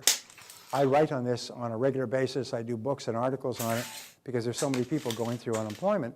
And what they do is they go hat in hand and they say, please hire me. Please give me a place out of the cold. Please give me money for something, please. And instead of taking charge of their lives, they look upon someone out there who's supposed to be responsible for them. And this just makes you a child. And you switch the childhood focus from your parents to your boss, and your boss becomes your new parent. And the third area is health and wellness. As many of us do not take good care of our bodies, we expect the doctor to take care of us once we become sick. If there were no doctors, or if you were in a place where doctors were very hard to come by, you'd probably take much better care of your health. But responsibility, taking charge of your life, is very important because there's a direct link between responsibility and self-esteem. Is the more responsibility you accept, the more you like yourself and the more powerful you feel. The more you blame your problems on other people, the weaker you feel and the less you like yourself. The two go down in tandem. High responsibility, high self-esteem. Low responsibility, low self-esteem. Low self-confidence, low potential for realizing all that's possible for you. So we say the important key is this. You are always free to choose the quality of your emotional life. You're always free to choose the quality of your emotional life, your physical life, and your financial life. Now this is quite a remarkable thing, it's your choice. Barbara and I realized this many years ago. Our daughter, Christina, confronted us and said, you know, she was under 13, 14, attractive, blonde, beautiful girl.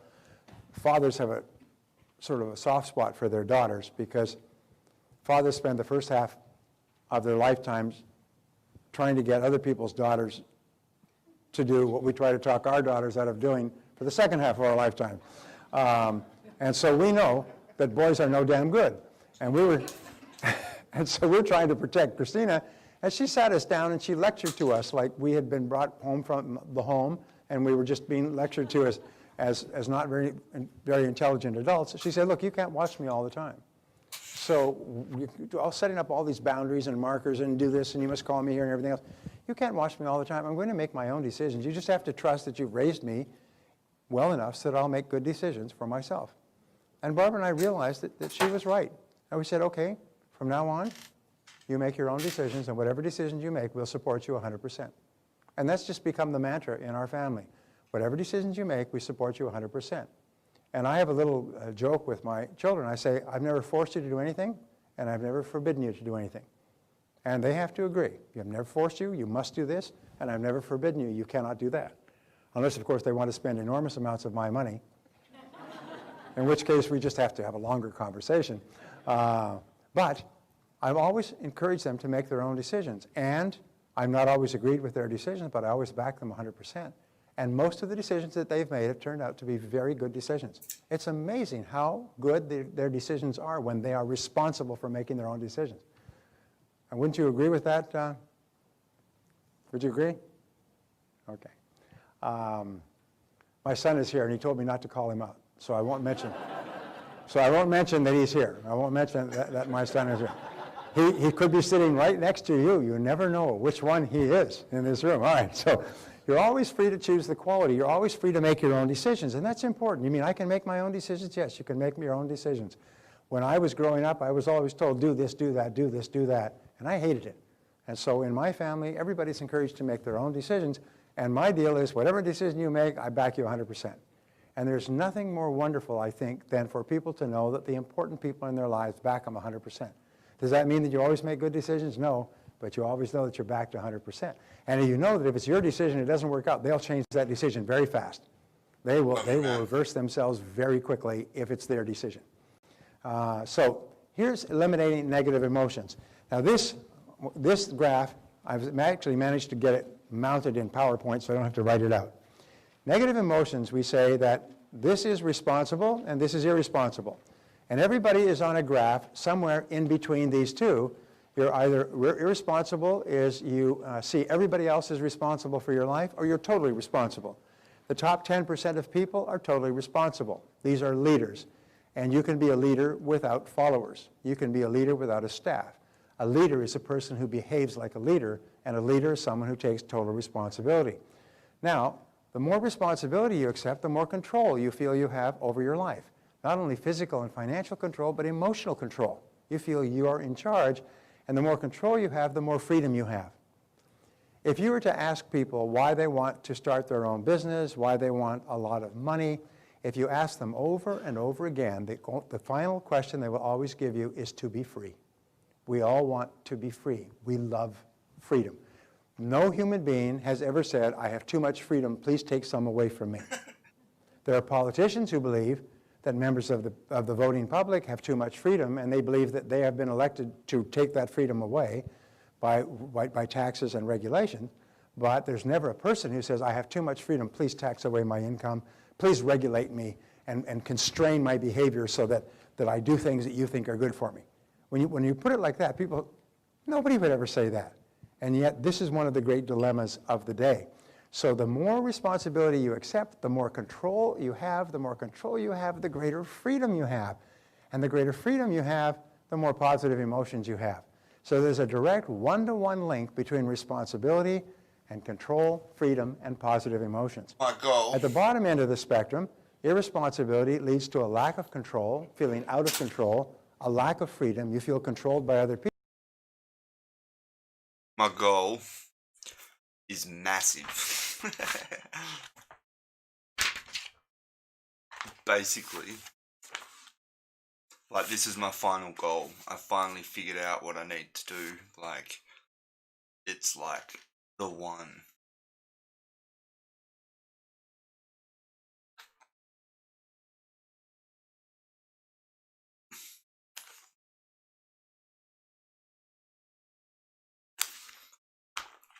If you run trades through a hedge fund, you get a 1 to 100 like buy power. So if you invest $1, you can buy $100 worth of stock. Alright? So it's like for every dollar that you put in, the broker will lend you 99. Now the catch is if the stock dips wrong way by 1%, you have lost your $1 because it's a 1 to 100 ratio, right?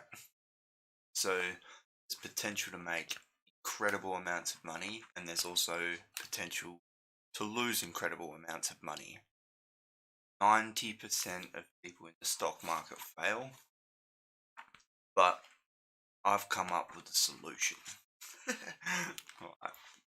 We call it the turtle strategy. So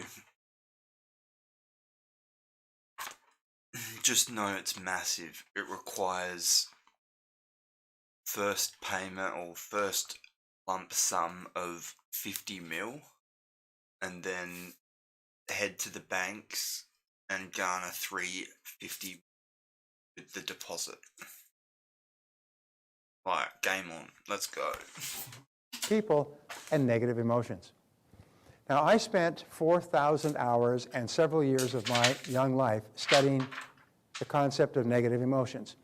This is some of the most important work that has ever been done based on people all over the world, because the only thing that stands between you and a fabulous life are negative emotions, fear and negative emotions. If you have no negative emotions, since nature abhors a vacuum, what will your mind be filled with? If you have no negative emotions, the mind does not remain empty. What does it fill with? It fills with positive emotions of love and happiness and joy and exhilaration. So the great business of life is to eliminate negative emotions. And eliminating negative emotions is the key to unlocking the power of your subconscious and superconscious minds. So how do we do that? Well, I figured out how. And it works like a dam. So we say here, the negative emotion tree. Now this is my creation. The negative emotion tree is something that I designed. And in the negative emotion tree, So this right here, like I don't really have like negative emotions, you know, so I don't actually like need to know this. This is like, this part isn't helping me, but it's good to refresh. And not only that, like it kind of reminds me of where other people are at, them, you know, like watching stuff like this again, it's kind of like a mental checklist of like, all right, I've got this, I've worked on this. Next, I still need to work on that. Like a few things have come up that he's talked about, and I'm like, still need to work on that. tree, what you have, let's say this is the negative emotion tree that you have here, and then you have the trunk, and then you have the root system. Here's the ground, all right? Now, in the negative emotion tree grow the fruits of the negative emotion tree, which are anger and fear and doubt, and then there is jealousy, the green-eyed monster. Then there's envy. Do you know that envy is the primary motivating force of most modern politics? Is those who have less envy those who have more, and vote for people who promise to take it away from them. And then her twin sister, resentment. Oh, envy and resentment go around together, arm in arm. And then there's self-doubt, and there's all kinds of fears, and there's about 54 negative emotions. And these are sort of like trees. These are like fruits in the trees. So how do you get rid of the negative emotions? Well, we say the first thing you do is you starve the roots. You starve the root system, because if you starve the root system, the tree will shrivel up and die. So there are two essential factors that keep negative emotions, that create them and keep them alive. The first is justification. And justification is where you feel that you are justified in your negative emotion. As a matter of fact, justification is where you say, hey, I'm entitled to this negative emotion because of what this person did and what this person said and what this person said to me. I'm justified. And what we do is we talk around, as we drive around, we have a continual, ongoing conversation thinking of all the reasons why we're justified in being angry, upset, and negative about this person. Pretty retarded. That's all we think about is, I'm entitled to this emotion. The other factor that creates negative emotion, is identification. Identification is taking things personally. If we can't take things personally, then what happens is we cannot attach any negativity to it. If it's not personal, for example, if someone robbed a store in Bangladesh 2 weeks ago and took all the money of the poor people, we don't suffer any negative emotion from that because we don't take it personally. We look at unfortunate experiences that happen in the world, earthquakes and tsunamis and so on, but we don't get emotional about them because they don't really affect us. How many people went to bed tossing and turning and weeping over the Japanese tsunami and the shutdown of the nuclear reactor? Well, we read it in the paper, and then we just watch something else on TV, go to the comic section or sports. I mean, to us, there's no emotion attached to it because we don't take it personally. And so if you stop justifying and creating reasons why you're entitled to the negative emotion, and you stop identifying, your negative emotions begin to shrivel and die. Now, how do we starve the fruits of the negative emotion tree? We become non-judgmental. If you can become non-judgmental, in which case you simply refuse to judge. You simply refuse, like they say, that prejudice is prejudgment, and so what you do is you don't judge. In the Bible, which is a book that gives a lot of ideas on peace of mind, it says, "Judge not that you be not judged, for with whatever judgment you mete out, you shall be judged withal." In other words, if you judge other people, they'll judge you. So what you do is you judge not. And if you don't take a side or an opinion, you have no emotion attached to it. It disconnects the emotion completely. So when you hear something, don't get upset or angry about it, just don't judge. You say, well, let's get all the facts. I have worked with great leaders whose companies face tremendous crises, and in every case, they go as calm as water. They're calm and they're placid, and they don't judge. They say, well, let's see exactly what happened. And so they ask questions. I've written a book on this called, it was going to be called Crunch Time. They called it Crunch Point. But what it basically says is it taught people stop the clock, stay calm, get the facts. And they don't judge, they don't get angry, they don't get upset, they don't get worked up, they stay calm. And the measure of how successful you are as a person is how calm you can remain when there's turbulence in the world around you, as opposed to getting caught up immediately. The second thing is identifying, don't take things personally. And so we say here, we become non-judgmental, and second of all, we disidentify, we practice detachment. The entire Buddhist religion, by the way, which affects about 600 million people in the world today, and which has some beautiful precepts, is detachment. It's non-attachment. It's only when we become attached to an outcome, when we become attached to money, when we become attached to a relationship, when we become attached to a job, it's only when we become attached and become emotionally caught up in it that it can cause us any unhappiness or anger or resentment or negativity. That's why it's so important to stand back and detach emotionally so you don't get upset about it. And you say, well, it's just like when you think of things that happened in the past, you say, well, things just happen. Simple as that. Things just happen. And we say that, things just happen. Well, this happened, blah, blah, blah, yeah, well, things happen. You know the old one, rhymes with spit, happens? Yeah, stuff happens. And if you can say that, then you remain calm. Now, here's an interesting point, is calmness is what leads to peace of mind. Calmness is also coextensive with self-esteem, self-confidence, effectiveness, creativity. When you become emotionally involved in anything, all of your creative, your higher mental powers shut down, and you revert to fight or flight, your limbic system, fear, anger, and so on. As long as you become emotionally involved, you cannot think clearly. There's a line from Francis Bacon, it says, where it maketh a man who can in no way be true to his own ends. In other words, we get so excited. So the key is to stay calm. That's why they say take a deep breath, count to 10, stay calm, detach, get the facts, don't get upset, don't get involved.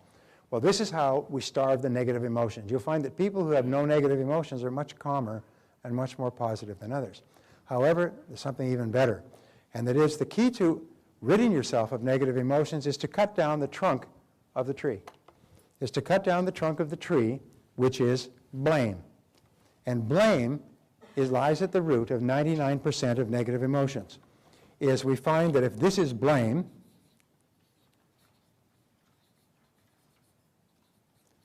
we cut down the tree. And it's almost as if these negative emotions were lights in a Christmas tree, and the Christmas tree is plugged into the wall. Is if you unplug a Christmas tree light from the wall, what happens to all the lights simultaneously? They all go out. And when you stop blaming, all your negative emotions stop. And for as long as you're not blaming, your negative emotions stop. You have no negative emotions. And at that moment, your mind starts to fill with positive emotions. So how do we stop blaming?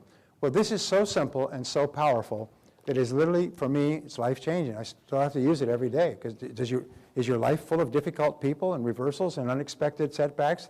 Of course it is. So the only question is not what happens. You can't Change that, you can change how you respond, your response ability. So nothing and no one makes you angry. There is no anger or negativity in a situation by itself. It has no emotion attached to it any more than a rock does. All emotion in a situation is emotion that you put into that situation by the way you interpret it to yourself, by the way you justify or identify or blame. So eliminating blame and negative emotions, eliminate them by using the law of substitution.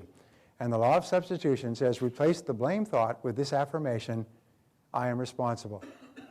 Now this seems so simple, and yet I still think about it and use it every day, is that it's impossible to blame, it's impossible to accept responsibility and to blame at the same time. The one cancels the other. So it's impossible to be negative and accept responsibility. It's impossible to not feel empowered when you accept responsibility. So say these words. Say, I am responsible. I am responsible. Now I want you to think of any negative experience in your life that still causes you any anger, upset, unhappiness, and just say instead, I am responsible. Just think to yourself, I am responsible. I am responsible. Now, what I learned, which had such an impact on my mind, is that we rationalize. By rationalize, is we use our mind to think of all kinds of reasons why we are entitled to our negative emotions. So what we do instead is we use our mind to cancel negative emotions and to think of reasons why we should not have them. And instead of using our minds against ourselves, but by committing emotional hara-kiri, where you slice your gut and plunge the knife into yourself and make yourself unhappy and miserable, what you do is you use your mind to eliminate the expression of negative emotions. So if you think of any negative experience in your life, you just simply say, wait a minute, I am responsible. I am responsible. And then you think, in what way am I responsible? In what ways am I responsible? If you're dealing with a negative situation that you've had for a long time, the first time I recommend this to you, it's very hard because you have fallen in love with your negativity. And you don't want me talking it out of you. Come, give me that. It's responsibility. Because people don't want to give up their negativity. And so you're going to have to play with this idea and say, wait a minute, let's say you had a lousy relationship and the person treated you very, very badly and it ended with awful divorce and emotional stress and so on and so forth. What you do is you say, wait a minute, I'm responsible. I am responsible. Now, how and in what way could I possibly be responsible? Well, I got myself into the situation. I married the person. When it was clear it wasn't going to work out, I stayed in the situation. In fact, even before I got married, I knew that this was not a good idea, but I did it anyway because my mother expected me to. And we'd already sent out the invitations. And I could have gotten out. 38% of people who get married say that if it were not for all the people coming, they'd already changed their mind. 38% of people realize they would have changed their mind. I had this great experience. I was taking a taxi to the airport, and I said to the taxi driver, I said, please take me to the airport. He said, where are you off to? I said, well, I'm off to Vancouver. He said, well, it's nice to pick up somebody who knows where they're going. And I said, really? He said, yeah. He said, I had a fare last night. It was really interesting. He said, I was called by this woman to come to this home and pick her up, but I was supposed to go around in the alley in the back and wait, and the passenger would come out.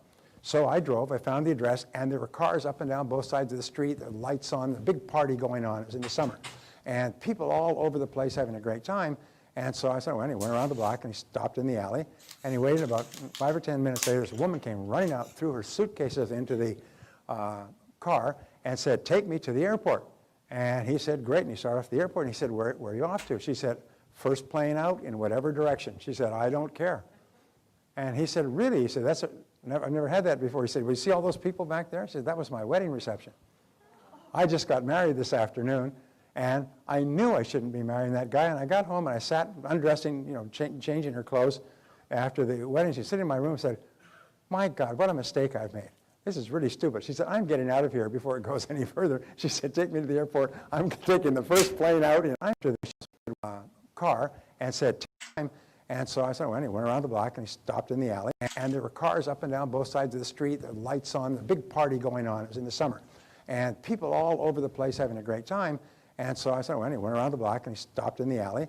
And he waited about 5 or 10 minutes later. This woman came running out, threw her suitcases into the car and said, take me to the airport. And he said, great. And he started off at the airport. And he said, where are you off to? She said, first plane out in whatever direction. She said, I don't care. And he said, really? He said, I've never had that before. He said, well, you see all those people back there? She said, that was my wedding reception. I just got married this afternoon, and I knew I shouldn't be marrying that guy. And I got home, and I sat undressing, changing her clothes after the wedding. She's sitting in my room and said, my God, what a mistake I've made. This is really stupid. She said, I'm getting out of here before it goes any further. She said, take me to the airport. I'm taking the first plane out in either direction. And she did. And 38% of people who get married think that way. This is by the marriage counselors, by the way, who counsel couples. They find about 38% on average, based on a study of 100,000 counseled couples, decide not to get married because they're caught up. My point is this, is if you had a bad business deal, who got you into it? Did you go into it yourself? Did you make the decision yourself? Did you make the choice? Did you have some misgivings but you kept on going, or did you not find out enough information? In other words, use this brilliant mind of yours to think of all the reasons why you are responsible. And as you do that, you'll find the negativity begins to fall away. And you stop being negative about the other person. You say, hey, I'm an adult. I made some bad decisions. That was really dumb. And then start telling yourself, that was a dumb decision. I was really stupid to do that. If I had done more research or I thought about it, I listened to my intuition and so on. Now you're using your mind to keep yourself calm and positive and clear. And you keep saying, hey, I am responsible. I am responsible. And as you say, I am responsible, you jerk the plug on the negative emotion tree and all your negative emotions stop. If you're having trouble sleeping, just keep saying to yourself, I am responsible, I am responsible, I am responsible. Having trouble when you're driving around thinking about something you're mad at, just keep saying, I am responsible, and find reasons why you are. And as you focus, because your mind can only think of one thing at a time, as you think of the reasons why you might be responsible in this situation, your negative emotions stop. And eventually they just stop completely and they don't come back.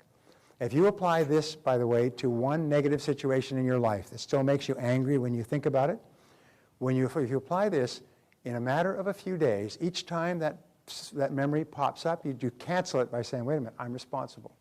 Within a few days, it'll stop popping up and it eventually die away. And you'll say, I haven't thought about that situation for 2 or 3 weeks. And when it pops up, you just slap it down like whack-a-mole. You just slap it down and say, wait a minute, I'm responsible. It stops again. And soon, it's gone forever. And a situation that would have you churning and tossing and turning and up at night, within a very few days, it's gone forever. It never comes back. It's like a fire that dies away and goes stone cold. No matter how much fuel you put on it now, no matter how much you think about it, there's no emotion left. You can think about it in complete calmness. You can think about the person, even meet the person, even recall the situation, but there's no emotion. You've detached from the negative emotions. There's no emotion to it. And this is the key, because when you unlock the negative emotions, then your whole life begins to explode. So, what, do you think I'm on drugs or something? Responsibility versus blame. Now, this is a question that we've had many times. People say, well, when you accept responsibility, isn't that accepting that you're to blame? No, we say that blame always looks backward toward the past and what cannot be changed.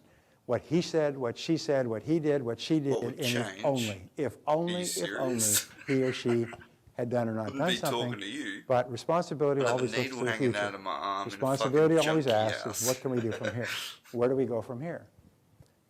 Remember, the conscious mind can only hold one thought at a time. If you're thinking about the future and where you're going and what you want to do now, you can't think of the past and what happened, what makes you unhappy. So thinking about the future makes you happy, gives you a sense of power, gives you a sense of freedom and control, and forces you to think about what you want. There's a wonderful line from Helen Keller where she says, when you turn toward the sunshine, the shadows fall behind you. When you think about what you want and where you're going, all the negative things fall behind you, and you stop thinking about negative things. And if you do something habitually, or if you do something repeatedly over and over again, what do you eventually develop? You develop a habit. So pretty soon you develop the habit of looking on the bright side. Now, this is not being Pollyanna-ish or pretending that there are not problems in life. It's just realizing it's only when you're calm and clear and relaxed are you really effective at responding to take care of the problems. You can't take care of problems if you're upset and angry and frustrated and lashing out at other people. And when you say, I am responsible, it's like Jesus calming the waters. We say, I am responsible, your emotions go calm. And then you can deal effectively with whatever you have to deal with. And never blame anybody else. You could do that with So heroin. we say, people love their suffering. And this is another thing that you're going to find. People fall in love with their suffering, and it becomes habitual. How can you tell? Because they love to talk about their suffering. You meet them 1 year apart, 2 years apart, 3 years apart. They've always got a tale of woe. They're always talking about how their bad back and their lousy wife and their crummy kids and their boss and the economy and so on. They're like that Joe Blitz flick in the Little Abner cartoon that walks around. He's got a storm with lightning and black clouds over his head. Wherever he goes, people drop dead and cars crash and people fall off of bridges and so on. There's some people like that. I had a woman working for us once, and she was so negative. She'd been through a divorce, and after speaking to her for a while, you really admire the intelligence of her husband. She was so negative and so critical and so angry that she would walk near our photocopier and it would seize up. It was a new photocopier and it would stop working. She went out and bought a new car, and she drove that new car away from the dealership and down the road, and it consumed itself in flames. It literally blew up and consumed itself in flames. And she got out and stood by the side of the road. This car started smoking, and it stopped and sputtered, and she got out, and flames came up, and the car just burned. And they went back and they did a forensic analysis of the car, and they said there was nothing wrong with the car. I mean, it's a brand new car, and it's the kind of car that this never happens with. But I'll tell you, the same negative attitude that was paralyzing our photocopier whenever she went near it just destroyed the car. I mean, she was so negative. And she was black, and all she thought about was her suffering and how badly she'd been done by her previous husband. That's all she could think about was her husband. So when you meet people who are in love with their suffering and love to talk about their suffering, what you should do is, Emerson said, give them a good shake and put them back in touch with their real selves. And so Barbara and I used to call this the advice. And I'd come home, and Barbara wanted to be a counselor at one time, and she realized if you're going to be a counselor, you have to deal with people suffering all the time. So you go and deal with their suffering, you come home feeling lousy. You want to go and pull the curtains or the blankets over your head. Anyway, so she said, no, I'm not going to do that. So what she did is she decided to become a very quick and efficient emotional counselor, and she would give the advice. And this is the advice. If someone pours out his or her problems to you, listen, and then respond with the following: you are responsible for your own life. What are you going to do about it? Whenever anybody gives you a problem, you nod, smile, and say, yes, that's all very true, but you're responsible for your own life. What are you going to do about it? Now, as you keep reminding that you are responsible for your own life, I'm responsible for my own life. If I'm not happy, it's up to me to change it. Tell other people, you're responsible for your life. What are you going to do about it? No, I don't want to hear about this. I don't care what he did, she did, any of this. I don't want to hear about it. Remember, when you reward people by encouraging them to talk about their problems, that's all they talk about is their problems. And pretty soon they come back and they phone you up and they call you late at night and they come over and visit you on the weekend. You become an emotional first aid station that they keep stopping at. So what you do is don't encourage them. You say, well, that's really too bad, but you are responsible for your own life. What are you going to do about it? And they'll say, oh, yes, yes. They'll go, yes, but, yes, but, yes, but, yes, but. And they'll tell you all the reasons why he did, she did, he did. So, yes, I know, I heard that, but you're responsible. What are you going to do about it? And you know what will happen is two things. One is to say, you know, you're right. I can't sit around complaining all the time. I might as well do something. Or the second thing is to just stop coming around. They'll find that you're not a very interesting person. You're not very compassionate because you're not willing to spend half of your life while they pour out their troubles to you. So, the existence of one negative emotion that you will not let go of will cause you to stay in the same place, spin your wheels, and go in circles for the rest of your life. Now, this is one of the great breakthrough thoughts that I learned. First of all, you unplug all your negative emotions by just saying the words, I am responsible. Now, here's what I learned is that everybody agrees with this. Everybody in this room agrees with this. We're all nodding and smiling. Nobody's saying, no, I'm not taking responsibility. Everybody says yes. But then they say, except for one thing. Except for that one person that did me dirty. Except for the one. And so what they do is they keep one. They keep one. Yeah, they keep, and they hold it. They hold it, and they say, I'm going to keep this one. He won't know, because I'll just smile and say yes. No, but I'm keeping this one. That SOB, I owe him big time. And I'm not letting it go. I have invested too much anger in this to let it go. And so what psychologists have found, and Joan is a psychologist here, you'll like this, Joan, by the way, is imagine that you bought a brand new Mercedes-Benz 450 SEL, beautiful, beautiful car, fabulous in every respect. It cost $120,000. Fabulous engineering, beautiful engine, everything working perfectly. And let's say this is the front end of the car with the symbol, ta-da, and so on. Here's the, and so on. And however, there was a problem in the factory. Nobody picked it up, but they installed one of the brakes backwards on one of the front wheels. They installed it backwards so that that wheel would not turn.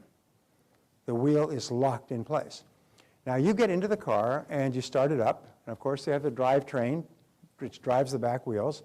And you start it up and you step on the gas and the car starts to move, but this wheel won't turn. It's locked in place. What will happen to the car? Yes, the car will start to go around in circles. It'll start to spin around this wheel. I've just explained to you about a 4-year degree in modern psychology. Unhappy people are people who have one brake locked on, and as a result, they go around in circles all their lives. They never get ahead, they never get happy, they never get rich, they never have great relationships, they never have good health, is they're constantly going around this. The whole purpose of psychotherapy is to help people identify what that is, whether it goes back to childhood or a relationship or an embarrassment or a shame or something else. But if you have one brake locked in place where you have not let go, then your life will go around in circles forever. This is one of the reasons why people who have been through this process that we're talking about and finally agreed, they had the courage to let it go. It takes tremendous courage to let something go that was so painful when you were young, but to have the courage to accept responsibility and emotionally walk away from it. The ability to do that sets you free. And in a short period of time, that situation is like a bag of garbage you left by the side of the road. It's gone forever. It falls off the horizon. And suddenly your whole life, like that car now, this car can go at incredible speeds and take you to a wonderful place.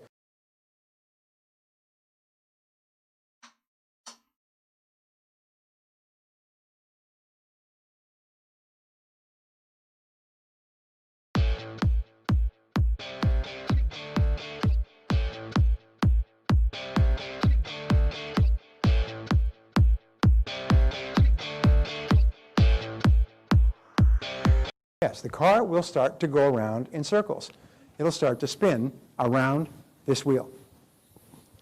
I've just explained to you about a 4-year degree in modern psychology. Unhappy people are people who have one brake locked on. And as the ability to do that sets you free. And in a short period of time, that situation is like a bag of garbage you left by the side of the road. It's gone forever. It falls off the horizon. And suddenly your whole life, like that car now, this car can go at incredible speeds and take you to a wonderful place. Your life, like a great Mercedes-Benz, can now go to extraordinary places at great speeds if you can get rid of that one thing. But it's hard to do. It takes courage to do it. It takes character. It takes fortitude. And the only way you can do it is you start to work on it and work on it by saying, I am responsible. And then there's one more thing that you can do, which is our next section, ta-ta, called releasing your brakes.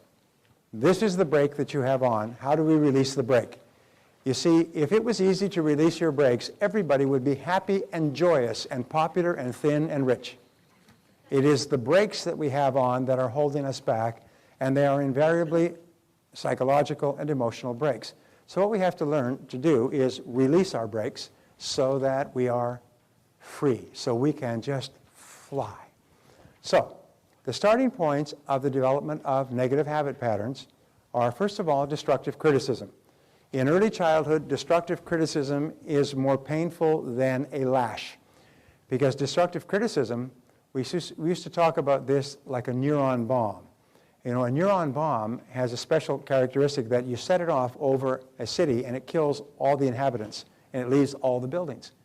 So if you're in the serious business of warfare, looting, plunder, and things like that, you don't want to destroy all the property. So what you destroy is just destroy all the owners, and then your Army goes in, buries all the bodies, and you keep all the buildings. I mean, that's what the neutron bomb was for. Neutron bomb, I'm sorry. They used to call Jack Welch Neutron Jack because he would shut down entire divisions and lay off 30, 40,000 people and leave all the buildings standing. Called him Neutron Jack. So destructive criticism is like a neutron bomb in that what happens is the neutron bomb destroys the person and leaves the building intact. Destructive criticism destroys the emotions of the person and leaves the person intact. So there's the person walking around with their emotions completely destroyed from destructive criticism. Destructive criticism early in life, as you know, leads to incredible feelings of failure and feelings of inadequacy. Now, anything said by a PP, which is a prestigious person, parent, sibling, older relative, teacher, is taken to be a true representation of reality by the child.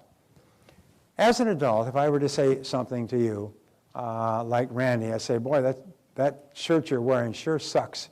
I mean, would you get that at a Goodwill or something like that? Randy can just laugh. You know, when men say that, by the way, it's usually a sign of affection anyway, so it's pretty hard to get anybody mad.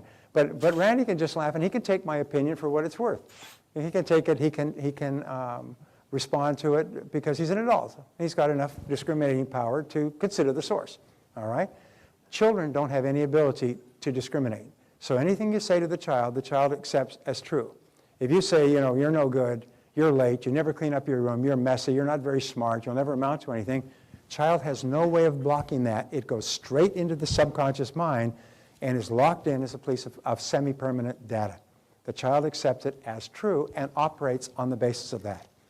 For example, you know, if I said to you, lunch is out here, down the hallway, and over there, you would just say, okay, you go out down here, down the hallway to lunch. You don't question, you don't argue, you don't fight and raise your hand and so on. The child's like that. The child just accepts. So anything that is said by an older person, sometimes an older relative will come over, an uncle, an aunt, a mother-in-law. You read Ann Landers on a regular basis. The mother-in-law comes over and criticizes the children. And the mother says, you know, it's my husband's mother. What can I do? She's always criticizing my kids, and I don't think that's good. And Ann Landers is really clear. She says, you know, don't let her in your house.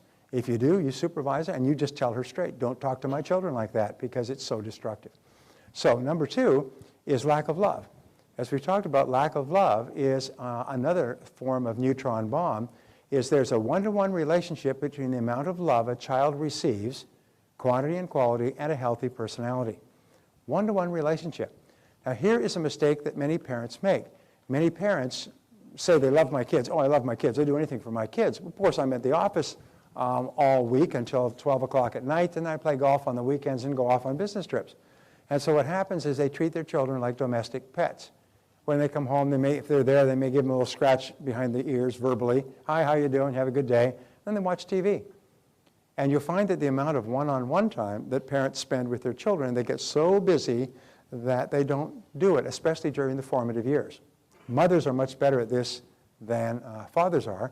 But then there's a lot of people that say, well, mothers should get right back into the workforce as fast as they can and get someone to take care of the kids or put them in daycare. Now, whoever came up with that great idea is probably a parent, an adult of a really broken relationship, broken parenthood. Because the more time you spend with a child, the more you tell them how valuable they are. If you don't spend any time with the child internalizes, my mommy, my daddy never spends any time with me. It must be because I'm no good. It must be because I'm fundamentally flawed. I'm just no good. And they grow up and they become a behavior problem and they get into trouble at school and they act out and they drink and they blow up in anger and they do damage to themselves. They are fighting against this awful feeling they have inside of being of no value to their parents because their parents, especially their fathers, spent no time with them. This is a major problem in America where you have children growing up illegitimately. George Will had this wonderful column many years ago, and I thought, what a wonderful thought. They said, no child asks to be born. No child asks to be born. So when a child is born, then you are responsible for taking care of that child. And then the second quote that I read was, a child should be in the company of someone who is crazy about them for the first 3 to 5 years of their life. And I thought, isn't that a wonderful idea? Is no child asked to be born, but by gum, if they're born, they should be in the company of someone who's crazy about them for the first 3 to 5 years of their life. And many parents didn't know this. We didn't know that. My parents didn't know it when I was growing up. We sure knew it when we had our first children because we had learned, we had caught up. For children to feel fully loved, 3 conditions must exist. Number 1, the parents must love themselves. Low self-esteem parents raise low self-esteem children because they don't love themselves.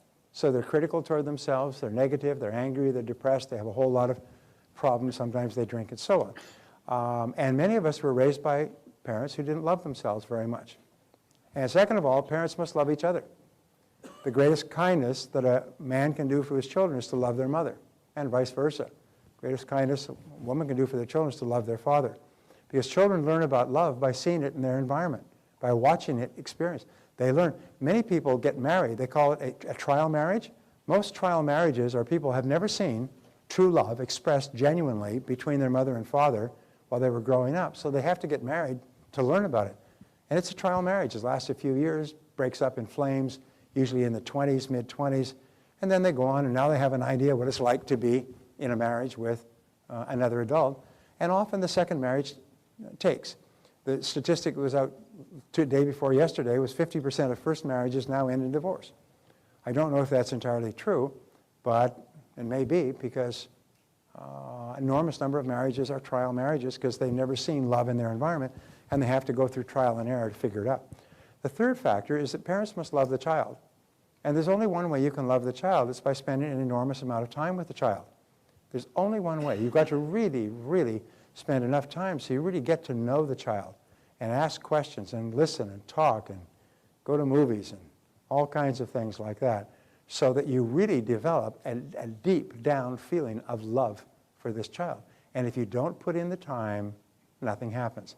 The rule is this: a relationship only grows in value to the degree to which you invest more time in it. If you want any relationship at all, even a business relationship, a customer relationship, a relationship with a coworker or your boss, but especially with a member of the opposite sex, your spouse, your mate, or your child, you have to invest more time in it. That has to become a priority, is to spend more time in it. I had this discussion with somebody the other day. It was really interesting. I said that, you know, with love, they talk about quality of time, but quality of time is a function of quantity of time. You only get the quality moments, those unbidden, unexpected moments in a relationship with another person as a result of providing large quantity. And the moments come unbidden. The moments come without anticipation. The moments come as a complete surprise. The moments just happen. There was that moment. And you remember it forever. Or you remember it for years, but you've got to provide large quantities of time for that to take place. So they must love the child. And many parents meant to love their child, and they even say, I love my child. I just never spend any time with them. I have no idea what they're doing or thinking. A friend of mine who was, was talking about these things, about how important it is to be a good father. His daughter was going on a ski trip, and it was about 5 hours away, and she missed the bus.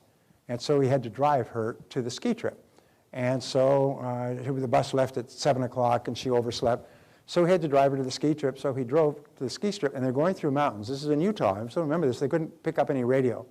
So there was no radio on, so they talked for 5 hours. And she was 16 years old. She said he learned more about his daughter in 5 hours than he learned in 16 years.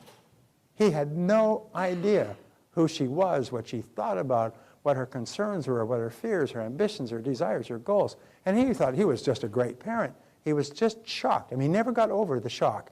And from then on, he always drove his daughter to ski. He always created that 5-hour block to drive her to the mountains for skiing and never had the radio on. One of my rules is never travel with someone in your life with any music on. Leave it off. Leave it off so that you can just talk. Because if you create a vacuum of silence by not having it on, it'll fill with conversation. If as soon as you turn it on, all conversation stops, shuts down completely. So just a very small thing. Barbara and I travel all the time, and we never have anything on. We will never listen to anything. We just talk. Actually, I just listen. The only, which nobody believes, all right. The only way you can really love a child is by spending a high quantity of time with the child. And this has to take precedence over all things. They did a study of 50 parents on, I believe it was Mother's Day. I think it was Mother's Day. or Father's Day. Maybe it was probably Father's Day. But they asked them, what's the biggest regret that you have with regard to your grown children? And 49 out of 50 had the same regret. Can you guess what it was? I wish I had spent more time with them when they were young. I wish I had spent more time with them when they were young, because if you miss that time, you can never get it back. You can never go back. You can't make it up. You can't go back and catch up on those years. So 49 out of 50 said their biggest regret as parents is I did not spend enough time with my children when they were young. So when Barbara and I heard that before we had Christina, our first child, and we made a vow that that would never be the case with our children, that we would spend enough time with them. So releasing your brakes, if one of the three above conditions existed in combination with destructive criticism, you'll have grown up with guilt. And guilt is the feeling of not being worth very much. Guilt is the most powerful and biggest negative phenomena in our society today. We have a plague, like an epidemic of guilt, that is pulling our society down and destroying the hopes of so many people. And guilt is an insidious, it's like a low-grade emotional infection that sits in there and that follows up everything that we try to do, say, be in life. So, when we don't feel that we are worth very much, we feel worth less. And the greatest problem, a feeling of guilt, leads to a feeling of worthlessness. Oh, I always do this. I've just decided that from now on, I'm just going to stream everything that I study. I mean, like, tomorrow's going to be finance. But yeah, intermittently, like, work on self-improvement, becoming a better human. Like there's one by Leo Lowndes was 101 ways to communicate better. And like that, I'll do that tomorrow at some time as well, just to rehash. That's killer. Interesting. I've spoken with the doctors who work with AIDS patients when AIDS was much more of an epidemic. They say the one characteristic of an AIDS victim was an overwhelming feeling of worthlessness. They felt absolutely worthless, and as a result, they engaged in promiscuous behavior that led to them getting AIDS. And it's because they just felt so worthless, they just punished their bodies because they felt so worthless for a whole variety of reasons. The feelings of guilt and worthlessness are expressed in the thought or attitude of, I'm not good enough. I'm not good enough. And this is one of the greatest single problems we have as adults. We look at others who are doing better and we think they're better than us. I'm not good enough. We think we want to start our own business and we say, I'm not good enough. We want to start our own practice. We want to do something new and different. We want to run a marathon. And the first thing that axes us, it cancels the thought, is, wait a minute, you're not good enough. Hey, when I started off, I didn't graduate from high school. It took me a decade to get over this feeling of I wasn't good enough. And even if you work hard and succeed and do well, you feel like an imposter. It's called the imposter syndrome. You feel guilty. You feel they're going to find you out because you're successful. Really, they don't know. Way down inside, you're really not that good. They are going to find out. People who've been raised with feelings of guilt have this feeling that somehow they're going to lose it all and be put back to the beginning again. They're always in danger of losing everything. No matter what they've achieved, they have this uneasy feeling that it's all going to be taken away. I don't know if anybody here can identify with that. Now, those who have been raised with destructive criticism and lack of love experience self-hatred and self-doubt. Whenever you see an adult who is having problems, you can trace it back to the first 3 to 5 years. Whenever you see an adult who engages in destructive behaviors, either for themselves or others, you can trace it back to the first 3 to 5 years. And that's why it's so important that we get rid of the feelings of guilt. So we find that guilt is used for 2 reasons. Number 1 is punishment. Parents use guilt because guilt was used on them, and it was used on their parents. And throughout the ages, there has been what I call negative religion. Negative religion is based on guilt. You must inculcate in the child a feeling of being guilty before the age of 6 or 7, or you'll never get them. They've got to feel awful. They've got to feel like sinners. They've got to feel like they are bad, like they came into the world as a sinner and are bad. I have a friend who was an evangelical missionary in Mexico. And I asked him, I said, how do you go about evangelizing in Mexico? He said, well, we pull in, we get a donor, a supporter, a sponsor who translates, and we pull into the center of a small town, and we say we're going to have a meeting, and we call people around this truck that's got speakers on it. He said, and then my job is to convince them that they are evil and sinners and have fallen short of the glory of God and are going to hell for eternal punishment. We've got to get them to accept that, or they won't be open to the evangelical message. That's the opening line. I think, oh.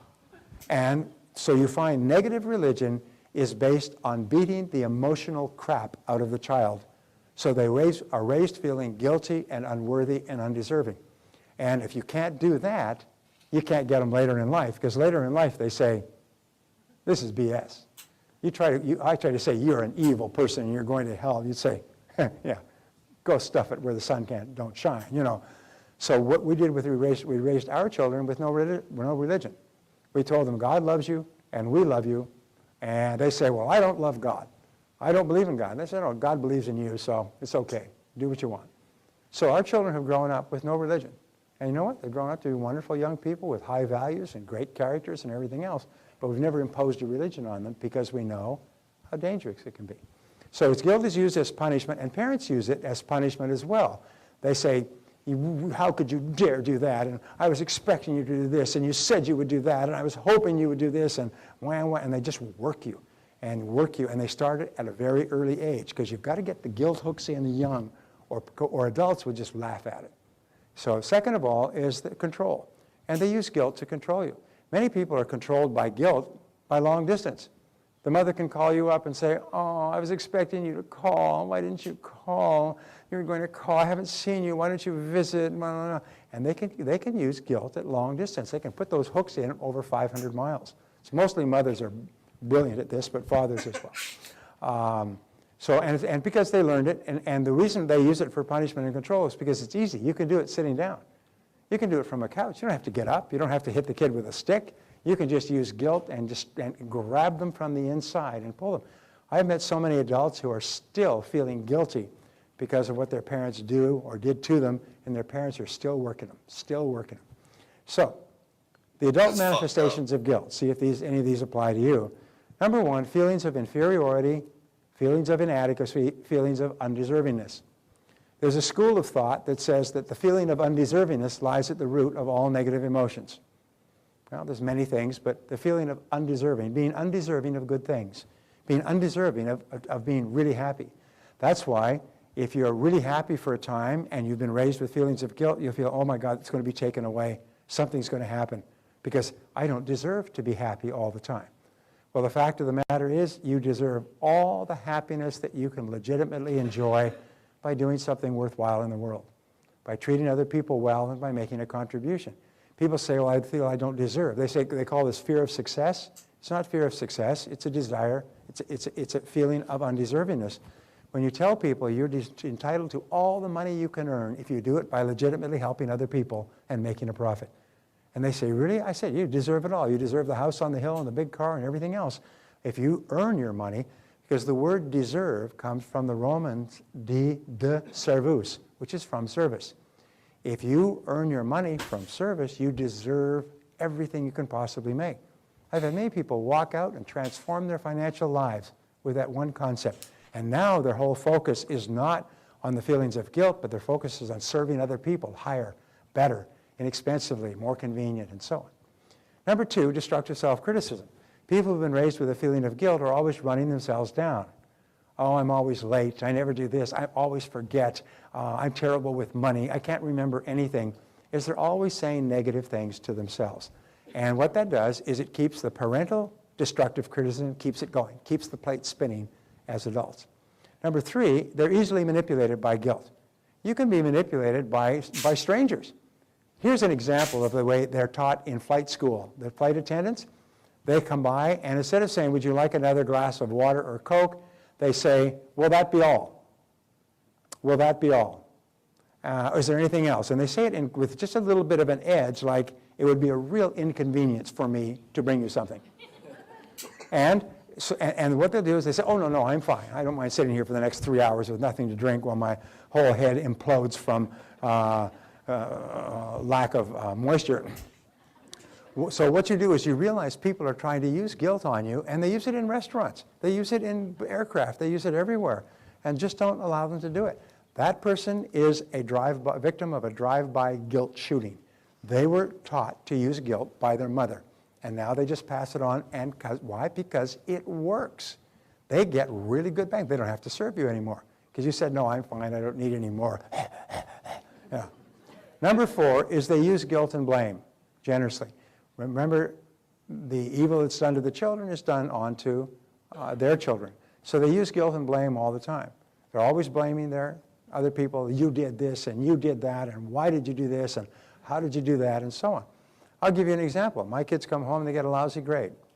I never get angry for them for lousy grades. They go off to college and they get lousy grades and they don't even send them home. Imagine that. They're even getting the grades. And so what happens is that they use the blame on other people, and it works. And we just keep it going, generation after generation. And you can tell, if a person has been raised with guilt, it was the mother that was raised with guilt, and the grandmother that was raised with guilt, and the great-grandmother that was raised with guilt. And why? Because it works. And the 5th is they use victim language. Now, the victim language is, I can't, I'm too weak, I'm too little, I'm too small, I don't have the ability. Other victim language, one of the worst of all is, I'll try, I'm trying. A friend of mine uses this example. He takes a person and he puts a pen down on the stage, and he said, here, and he takes and grabs a hold of his back of his shirt and belt. He said, pick up that pen for me. And so the person goes to pick it over and he pulls. He says, pick up the pen. And he goes to pulls again. He said, pick up the pen. This is in front of the whole audience. And he said, go, I'm trying to figure it out, but you're holding him back.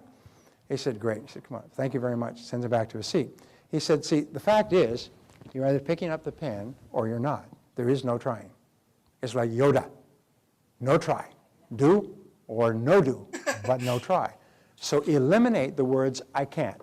Eliminate the words, I have to. Eliminate the words, I'm trying, or I'll try, or I'll do my best. Have you ever invited somebody to a party and they said, I'll try to get there? What does that mean? It means I am not coming. I'm trying to signal you in a nice way. I'll do my best to get there. I'll try. I'll do my best. Winston Churchill had this great line when he'd given a command during World War II, and the general said, Mr. Prime Minister, I will do my best. And he said, stop here, just a second, he said. It is not sufficient that you do your best, but that you do what the situation requires, and that you do it with dispatch. I don't want to hear about doing your best. I want to hear that the job will be done. Because when a person says, I'll do my best, they're kicking the back door open for failure. I'll try, it's kicking the back door open for failure. So don't use victim language, and don't allow people to use victim language. Say, I will or I won't. I would like to, but I'm not going to. I decided not to. Thank you very much, I'm not going to. Could you do this? Could you do that? No, I would like to, but I don't have the time. And just tell them straight. Whew. Okay, so to rid yourself of guilt, here are the keys. Number 1, eliminate destructive self-criticism. From now on, never say anything about yourself that you do not sincerely desire to be true. If you don't want it to be true, because the reason that you're late is because you've decided not to be on time. That's all. I can guarantee that you would be on time for every appointment. What if you've got $10,000 for every appointment that you showed up 5 minutes early for, or 10 minutes early for? You'd be on time for every appointment for the rest of your life. In other words, if you decided to be there, you'd be on time. The reason you're late is because you have not decided to be on time. That's all. Cher was once accused. She arrived at a meeting, and the person said, you're almost late. She said, where I come from in Hollywood, that's called being on time. I thought that was funny. All right. Yeah. All right.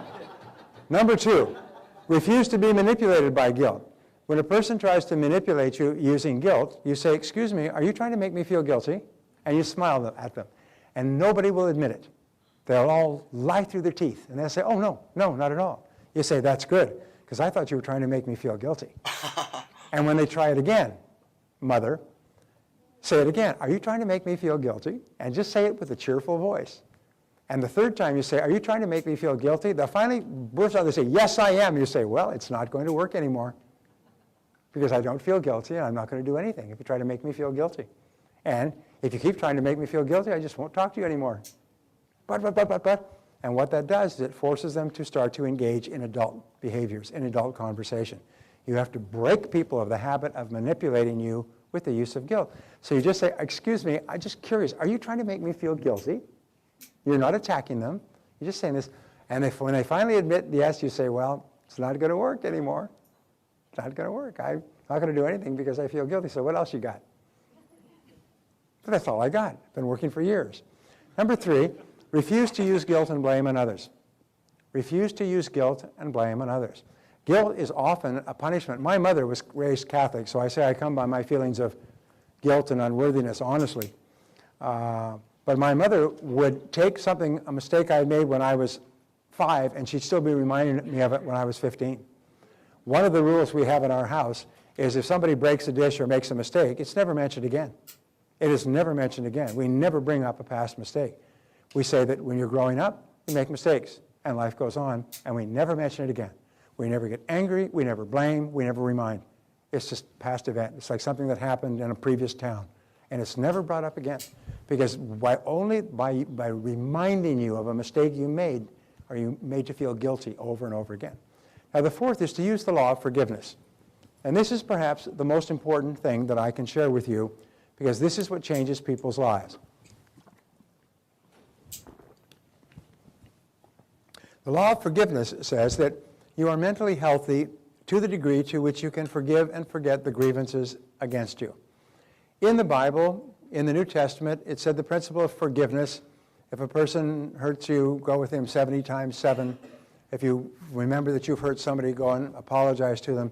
The principle of forgiveness, right up to the end of the life of Jesus, is the fundamental principle of Christianity. The ability to freely forgive is the mark of the truly developed, the superior human being.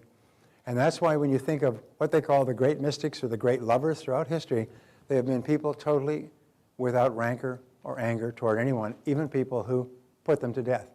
The ability to forgive is really the mark of how far you've come as a human being. So we say the people that you must forgive are, first of all, you must forgive your parents. Children grow up with ideas of things that their parents should or should not do. And those ideas may be based on reality or falsehood. It may be based on something someone said. When our daughter Christina was growing up, she was thinking of becoming a psychologist, so she visited a psychologist. And the first thing the psychologist told her was that she had terrible parents. Because we asked Christina twice in her lifetime to babysit for Catherine, just take care of her while Mom went shopping. And the psychologist told her, and when she was a very impressionable age, that that was an awful thing for her parents to impose on her, to ask her to babysit for her baby sister, which was at home while Mom went shopping. And she thought, wow, she didn't realize how badly she'd been treated. It took her years to recover from that. It took her years to get over this first impression. Remember, a prestigious person giving a piece of input to a vulnerable person? And it turned out, this psychologist turned out to be a bit of a wacko. And eventually nobody would send anybody to her. She was a teenage psychologist. But she would plant these sort of things in other kids' minds and turn their kids against their parents and raise their kids feeling that their parents had abused them because they'd asked them to wash their dishes or clean up their bedroom, and children should be free and not have to clean up their bedrooms. And I mean, it was just, anyway. My point was the first people you have to forgive are your parents, and you have to forgive them for everything that they ever did that you still feel angry or unhappy about. And the way that you do it is one of 3 ways. You can just say to yourself, I forgive them completely for everything, and I let it go. I forgive them completely for everything, and I let it go. And whenever you think of them, you say, I forgive them completely for everything, and I let them go. What I did to clear my mental decks is I forgive them completely for everything, I wish them well, and God bless them. I forgive them for everything, I wish them well, and God bless them. And I did this before my parents died, which is a good thing, because often people are still angry with parents who've passed away and there's no ability to settle.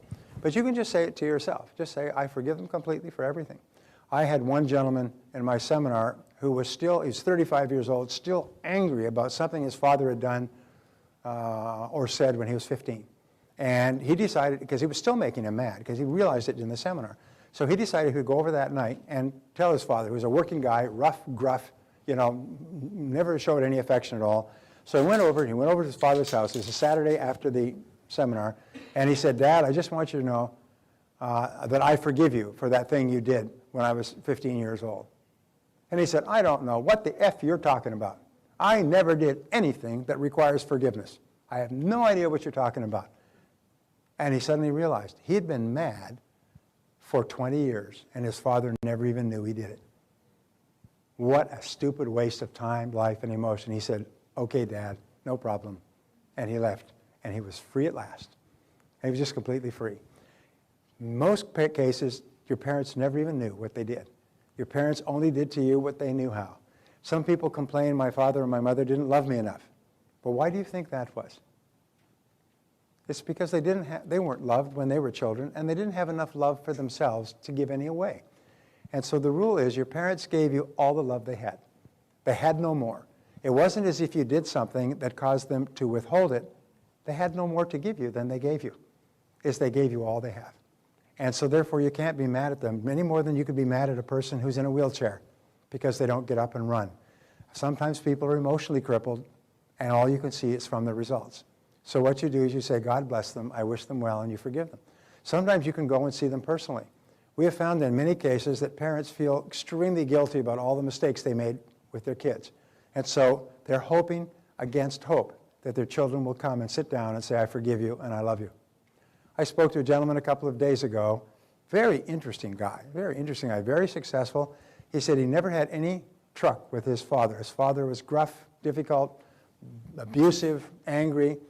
His father was on his deathbed when he was 32 years old, and he went to visit him on his deathbed and say, Dad, I forgive you and I love you. He says, I love you too, son, and he died the next day. That's the only conversation he had with him in 20 years. Never seen him, never spoken to him, never had a conversation. But he says, thank God he did it before his father died, so he could make peace. One of the most important things you can do is tell your parents that you forgive them for everything, and you love them, and you wish them well. And it's absolutely amazing. From that point on, you become an emotional adult. From that point on, you move from being a child with this big evil parent looming over you, you move up to emotional maturity. You jump over the canyon, and from then on, you'll have the best years of your life with your parents. When I went through this with my parents in my late 20s, from then on, we were like friends, and we had just a great relationship for the rest of our lives, which was another 10, 15 years, because you let it all go. As long as the baggage is there, you still remain a child to your parent. The child is still, the parent is still the rigid disciplinarian, lording it over you with the emotional stick. As soon as you forgive them, you're free, and you become an emotional adult yourself. Our country is filled with people who are emotional children, emotional cripples, because they cannot forgive their parents. They're still angry with their parents. I was doing a seminar in Orlando, and this gentleman came to lunch with him. He said he had to get divorced from his wife after about 10, 15 years. And his wife was about 35 years old. And he has to still meet with her because they had 2 children, and they had things to straighten out. And he said he had had lunch with her the week before, and she started off complaining about her mother, and complaining about her mother. And he'd heard this so many times. They got divorced about 3 years ago because he just couldn't take the negativity anymore. And he said to her, he said, Harriet, he said, do you realize that you haven't lived with your mother for 18 years? Yes, but my mother did this, and my mother... You haven't lived with her for 18 years. How many years more are you going to be mad about something that your mother did or didn't do when you were a teenager? Oh, yes, but my mother this and my mother... She was just like, just caught up with it, almost like Rain Man. She could not let go of the fact that her mother did something that hurt her feelings when she was young. I read the story of a woman who's, when she was a teenage, she put on 20 or 30 pounds, and she came home one day, and her father said, boy, you're sure looking porky. She was 35 years old and still an emotional basket case, still in counseling, because she had not recovered from her father saying, geez, you sure look porky. One comment, one time, when she was a teenager, and she was porky. and she still couldn't get over it. And she said she is still emotionally conflicted because she can't get over that comment from her father, which is one other way of saying be careful of what you say to your children because it can have a real negative effect on them. But look at the child. Why don't you get the child? Let it go. Okay. So we forgive your parents. Second of all, forgive everyone else. Everyone else in your world who has ever hurt you for any reason. And people say, well, I can't do that because of what they've done and because of what they hurt me and because of the cruelty and the years and the upset I had and so on. But remember this, forgiveness is perfectly selfish.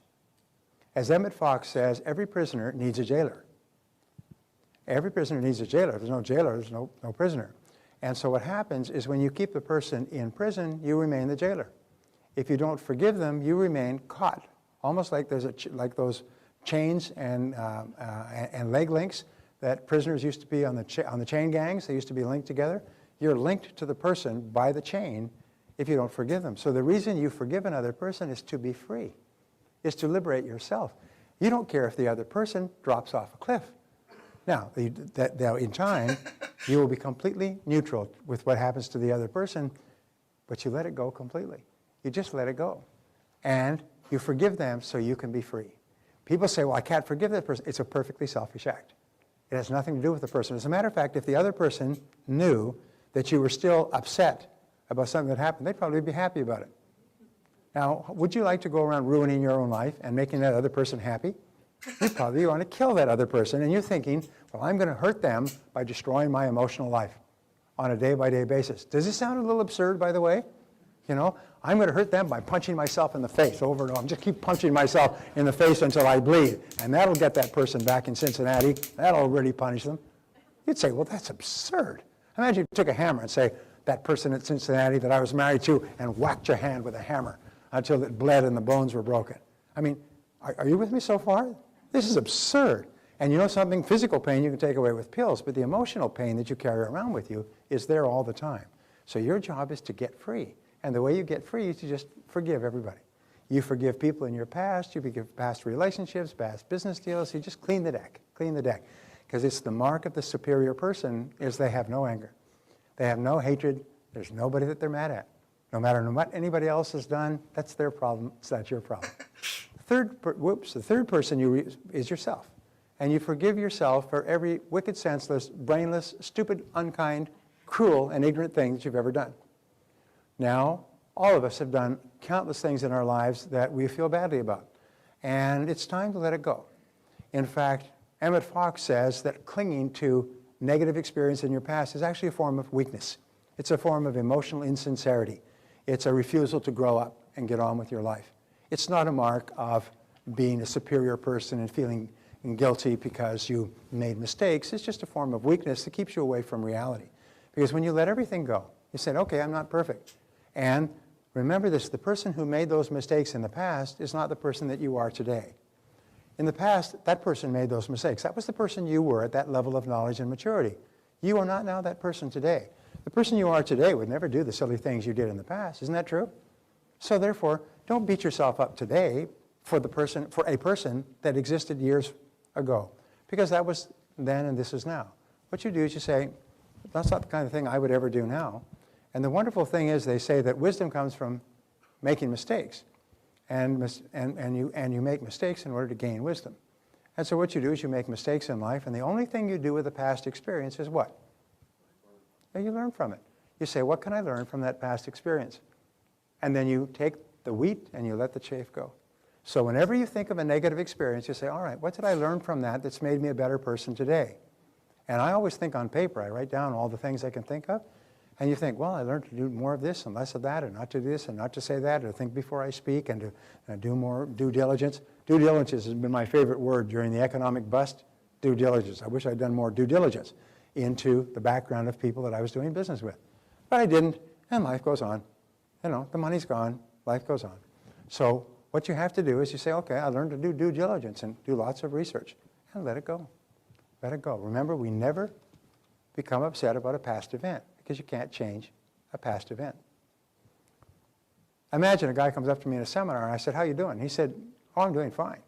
I said, you seem a little bit perturbed. Yeah, I said, I'm really pissed off. You're really pissed off? He said, yeah, I'm just furious. I I said, well, what happened? He said, well, about 5 years ago, my wife, my family, and I decided to go on a picnic on Sunday, and we packed up everything on Saturday night. We're going to leave first thing Monday morning, about a 2-hour drive, and go on a picnic. And we got up on Sunday morning, it was raining. It rained all day. And we couldn't go on the picnic.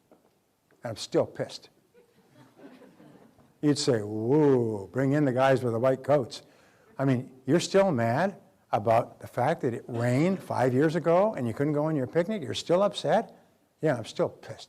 You think this person needs a checkup from the neck up. They're obviously got a serious problem.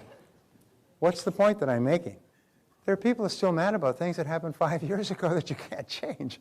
They're gone forever. They've disappeared into the past, and they're still mad today for the mistakes they made or mistakes somebody else made. So what you do is you say, God bless them, I wish them well. I forgive them completely for everything, God bless them, I wish them well. And if you've done something to hurt someone else, go and apologize. Have the courage and the character to go to that person, write them a letter, make a phone call, send them an email, and just say, you know, what I did was really unkind and cruel, and I'm sorry, and I apologize. And then let it go. They say, what about the other person? You're not concerned about what the other person does or says or anything else.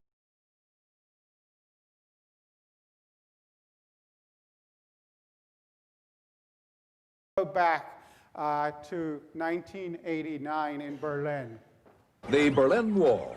Once it divided East from West. Now on its way to becoming an artifact of history. This is the CBS Evening News. Dan Rather reporting tonight from in front of the Brandenburg Gate in Berlin, Germany. Good evening.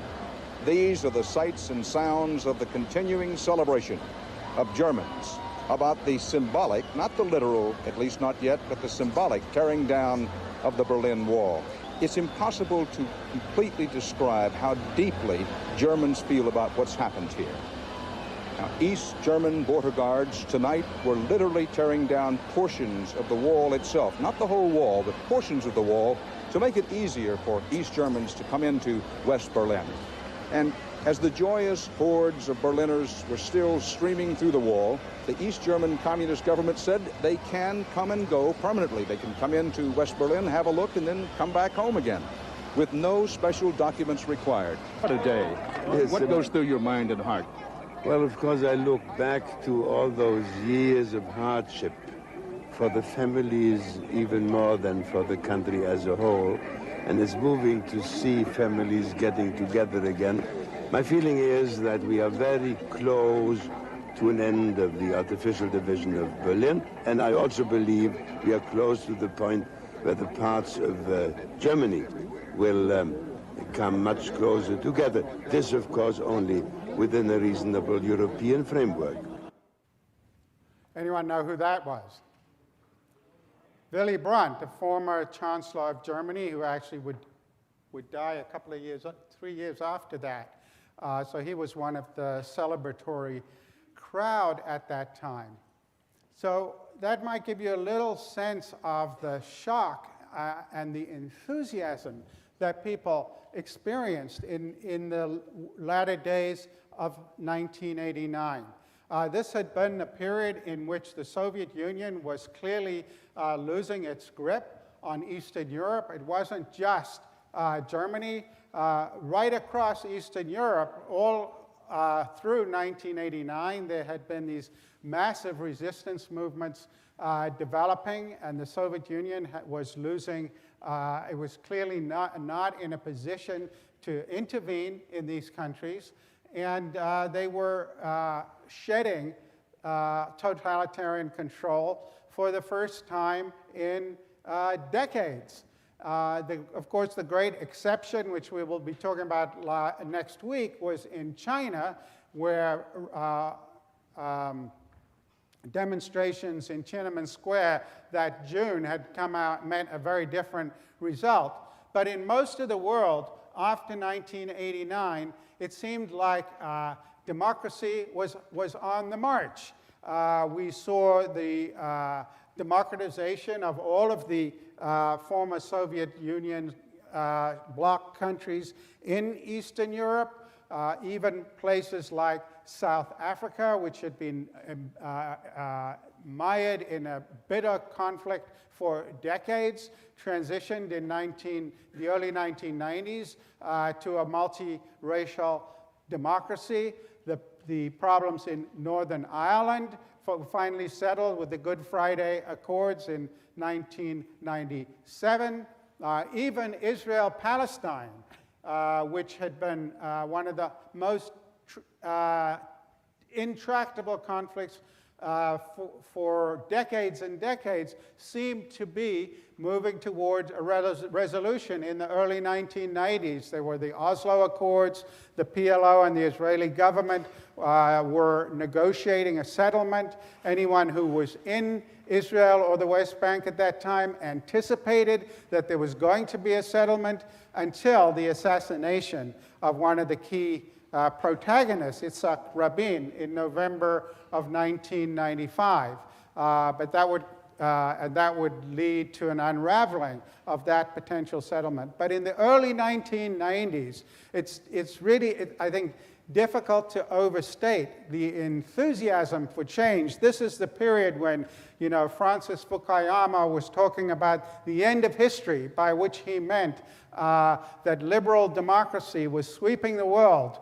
In fact, at the turn of the 21st century, we finally went from a world in which most countries in the world were not democracies by most standard measures, to a world in which most countries were democracies by most standard measures. So it's not surprising that one would have had the kind of enthusiasm that Fukuyama had at that time, and that was almost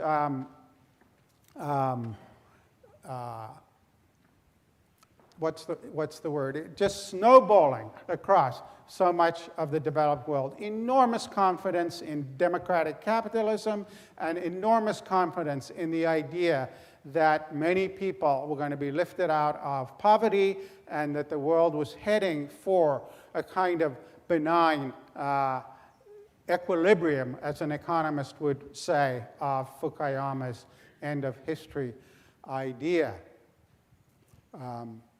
Now let's fast forward 3 decades and let's stay in Germany. And here's a very different thing to look at.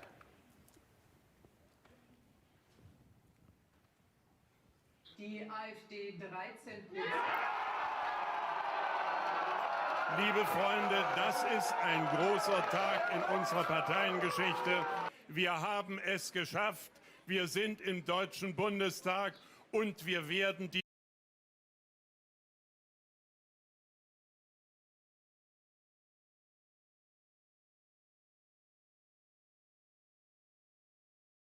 Bundesregierung, die gebildet wird, wie immer sie aussieht. Sie kann sich warm anziehen. Wir werden sie jagen. Wir werden Frau Merkel oder wen auch immer jagen. Und wir werden uns unser Land und unser Volk zurückholen. So he's a leader of the Alternative for Deutschland, far-right, anti-immigrant, anti-system political party. And what he's celebrating is that they have crossed the 5% threshold. This is the AfD here on this graph. Germany has a 5% threshold to get seats in the parliament. So if you don't get 5%, you get no seats. They hadn't gotten 5% before, and now they had won 5%. And so they saw themselves as getting a foothold in German electoral politics for the first time. And so Germany in 2017 was coming out of a situation in which there had been a grand coalition between the SPD, which is the left-of-center Social Democratic Party, and the right-of-center CDU, Christian Democrat Party, led by Angela Merkel. And the SPD were very unhappy. They had been in this grand coalition for a long time, and they found that they were paying a huge price with their supporters. They were getting less and less of the vote for reasons we'll talk about later in the course. And they announced that they were not going to participate in a grand coalition again. And they were going to go into opposition and rebuild themselves. And so Angela Merkel then spent the next 6 months, the Alternative for Deutschland were and still are seen as beyond the pale. Nobody will form a government with them. So she spent the next 6 months trying to put together a coalition with the Green Environmentalist Party and the so-called Free Democrats. The Free Democrats would be what we would think of as kind of, in this country, as Rand Paul libertarians. They are for small government, low regulation, across the board. And so it's not surprising that she couldn't do it, because the Greens want green regulation. They want environmental regulation. That's their raison d'etre. And the Free Democrats want no regulation, or certainly less regulation. So they stumbled along in and out of negotiations, but they weren't able to form a coalition. However, over the course of that 6 months, all the opinion polls showed that the AfD, the Alternative for Deutschland, was actually rising in popularity.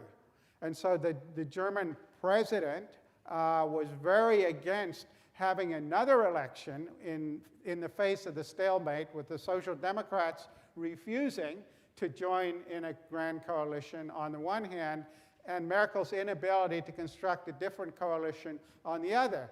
They all knew that if they went for another election, the AfD would do even better. So finally, after much hand-wringing,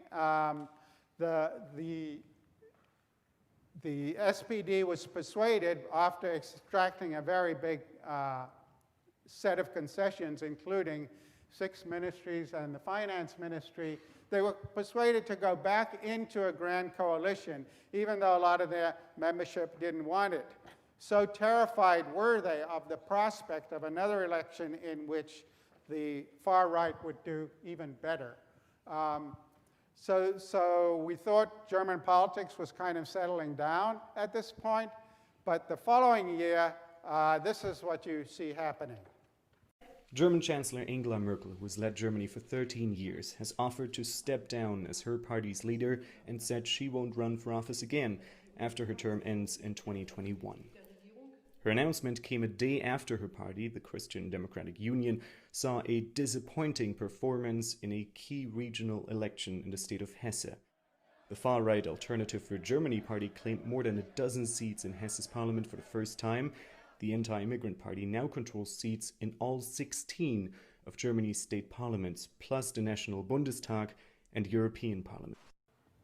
So there it is. They had also done very poorly in the Bavarian regional elections. They had hemorrhaged about 10% of their vote to the AfD in these regional elections. And by the way, the SPD wasn't very happy either, because they were hemorrhaging support to the Greens. So this is something we'll see playing out in many European countries. The establishment parties are shrinking and becoming weaker, and the parties on the fringes are growing and becoming stronger. And it was impossible not to start thinking about the past, and thinking particularly about the 1920s and 30s. Ich habe mir ein Ziel gestellt, nämlich die 30 Parteien aus Deutschland hinauszufegen. Sie verwechseln uns mit ihresgleichen selbst. Wir haben ein Ziel uns gewählt und verfechten es fanatisch, rücksichtslos bis ins Grab hinein. As a result of the elections of July 1932, the Nazis became the biggest party in Germany, with 37% of the vote. So, you know, if you want to go back to the 1930s, you can see that that video was about the July 1932 election. And you can see what happened in the subsequent elections, that it was a very unstable system. They were having multiple elections. And of course, 18 months later, Hitler came to power. And if you go to Germany, you hear very anxious people talking about, is this Back to the Future? Is 2017 and 2018 some kind of replay of the empowerment of extremist parties? And of course, it wasn't just Germany. In 2016, we had massive shocks delivered to establishment parties with the Brexit result in the UK and Donald Trump's populist stampede to the presidency in the US, both widely unanticipated outcomes by most of the establishment parties, pundits, and politicians. And you could go around the world. In the Austrian elections of 2016, people were very relieved that in the runoff, the Green candidate actually defeated the far right quite handsomely by 54 to 46%. But if you look at the legislature, again, you see the far right gaining ground, the establishment parties coming in 4th and 5th in the 2017 legislative elections. These are the parties that would normally have come in 1st and 2nd, while the far right party increased its vote, putting them a close 3rd with 51 seats, while the Greens fell below the threshold and won nothing. Or if you look at Belgium, again you see a center-right party retains its majority, but if you drill down a little bit, you can see that there was an increase of support for the far-right Flemish Vlaam Belang, which received almost 12% of the vote, gaining seats.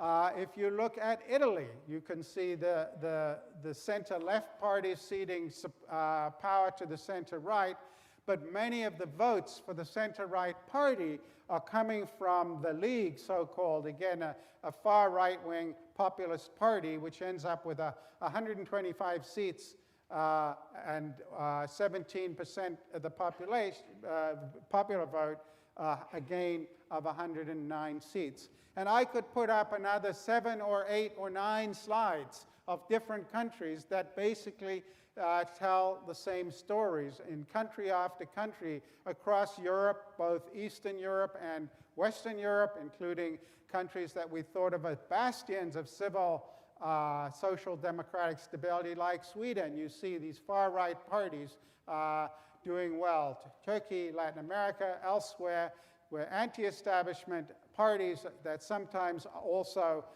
verge on being anti-system parties are gaining ground in many legislatures. So if you think about the contrast between the video of 1989 and where the world has been since 2016, it couldn't be more dramatic, and in some ways, it's a big downer. But my first thing I want to say is don't get too depressed. It's not all a cause for depression. The central questions of this course are 3. How did we get from there to here? What are the challenges and prospects going forward? And most importantly, in the last part of the course, how could we get to a better place in many of the countries that we're talking about? We'll spend a lot of time on the US, but not exclusively in the US. I should say a little bit about the distinctive approach that I'm going to be taking in these lectures. Not to say it's the best approach. There are many ways to look at this kind of material, but it is the approach that I'm going to be using. And the first thing I would say about this approach is that I'm going to be studying history with the tools of political science and political theory on the one hand, but also using history to keep political science and political theory honest. So what do I mean by that? Well, one thing that is remarkable about the events of 1989 is that they supply us with a kind of terrific natural experiment from the point of view of social scientists. If you look at the literature, for example, of people who studied European democracies before 1989, they were essentially cycling endless numbers of theories through the same old data set that everybody had had for decades. And they didn't have any big exogenous change. 1989 is a big shock to the system. And suddenly we have, for instance, in Western Europe, in Eastern Europe, the addition of a whole lot of new parliamentary democracies. And so that creates possibilities of thinking about long-established conventional wisdom, testing theories that against new data, which is the gold standard for social science, rather than testing theories on data out of which the theories had been developed, which tend to result in what statisticians call just so stories, sort of fitting the curve to the data. Suddenly we have all this new data coming along in real time. And so if you think about, and we're going to talk some about some of the standard theories in political science, like modernization theory, which is a theory about how as economies modify, certain kinds of political changes become more likely. It was long held that modernization produces democracy. There were many variants of modernization theory, and we will talk about some of the differences among them. But now we have new data on whether modernizing economies will produce democracy. It has long been conventional wisdom that democratic systems are incompatible with state-run economies.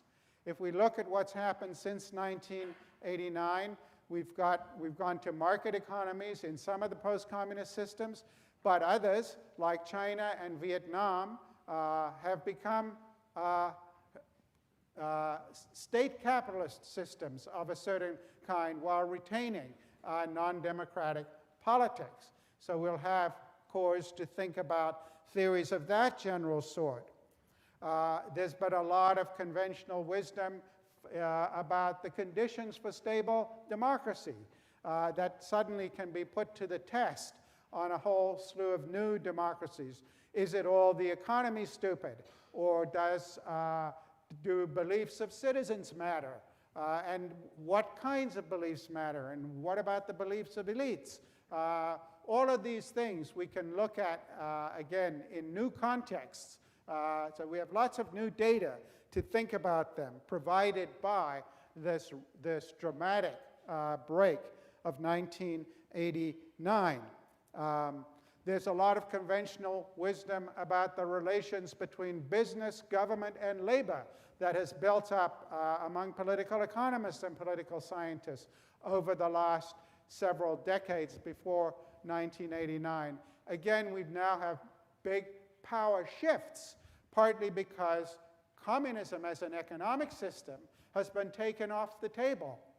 Well, if communism as an economic system is taken off the table, how does that restructure relations between business, government, and labor?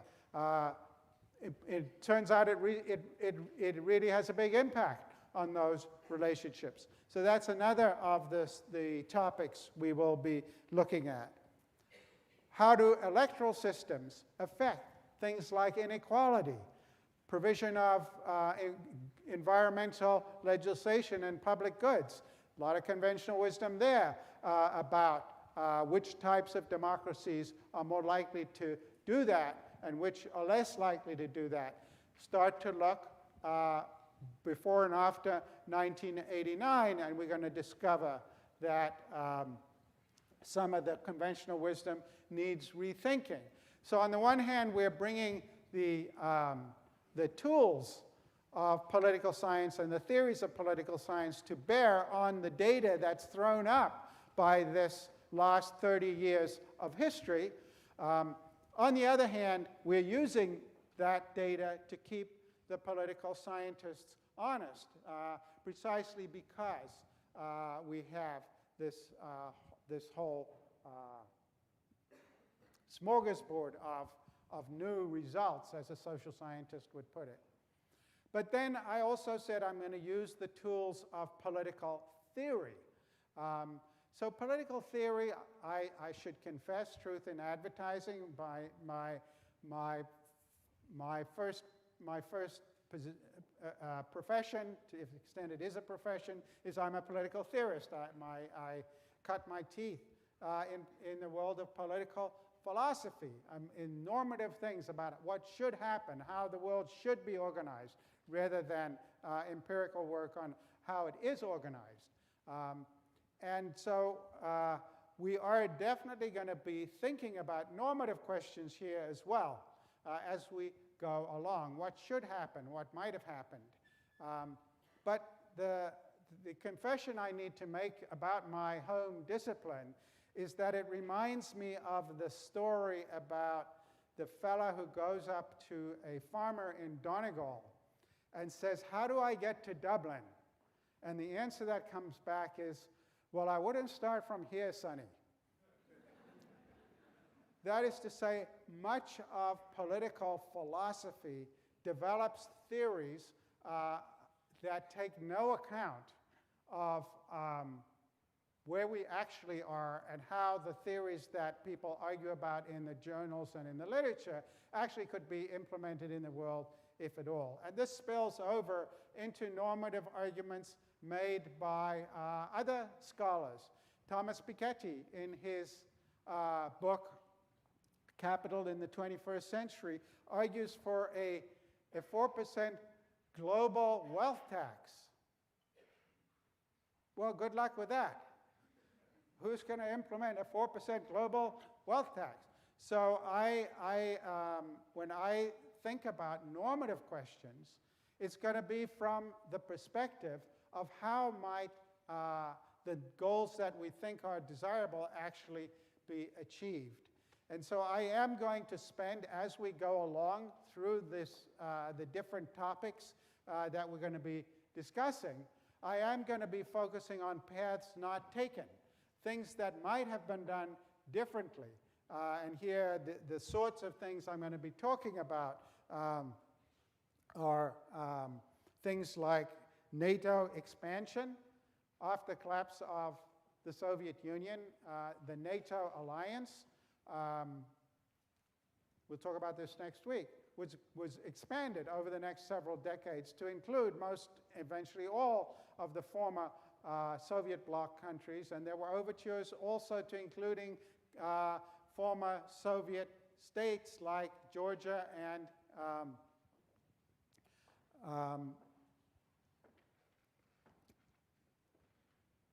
several others. I'll talk about this. Ukraine. Georgia and Ukraine were both talking about joining NATO. That's part of the reason the Soviet Union invaded Ukraine. So we will talk about whether there was a path not taken at that time. French President Francois Mitterrand thought that NATO should be shut down at the end of the Cold War. It was a defensive alliance that had lost its purpose. How realistic was that? How might the world have been different had that happened?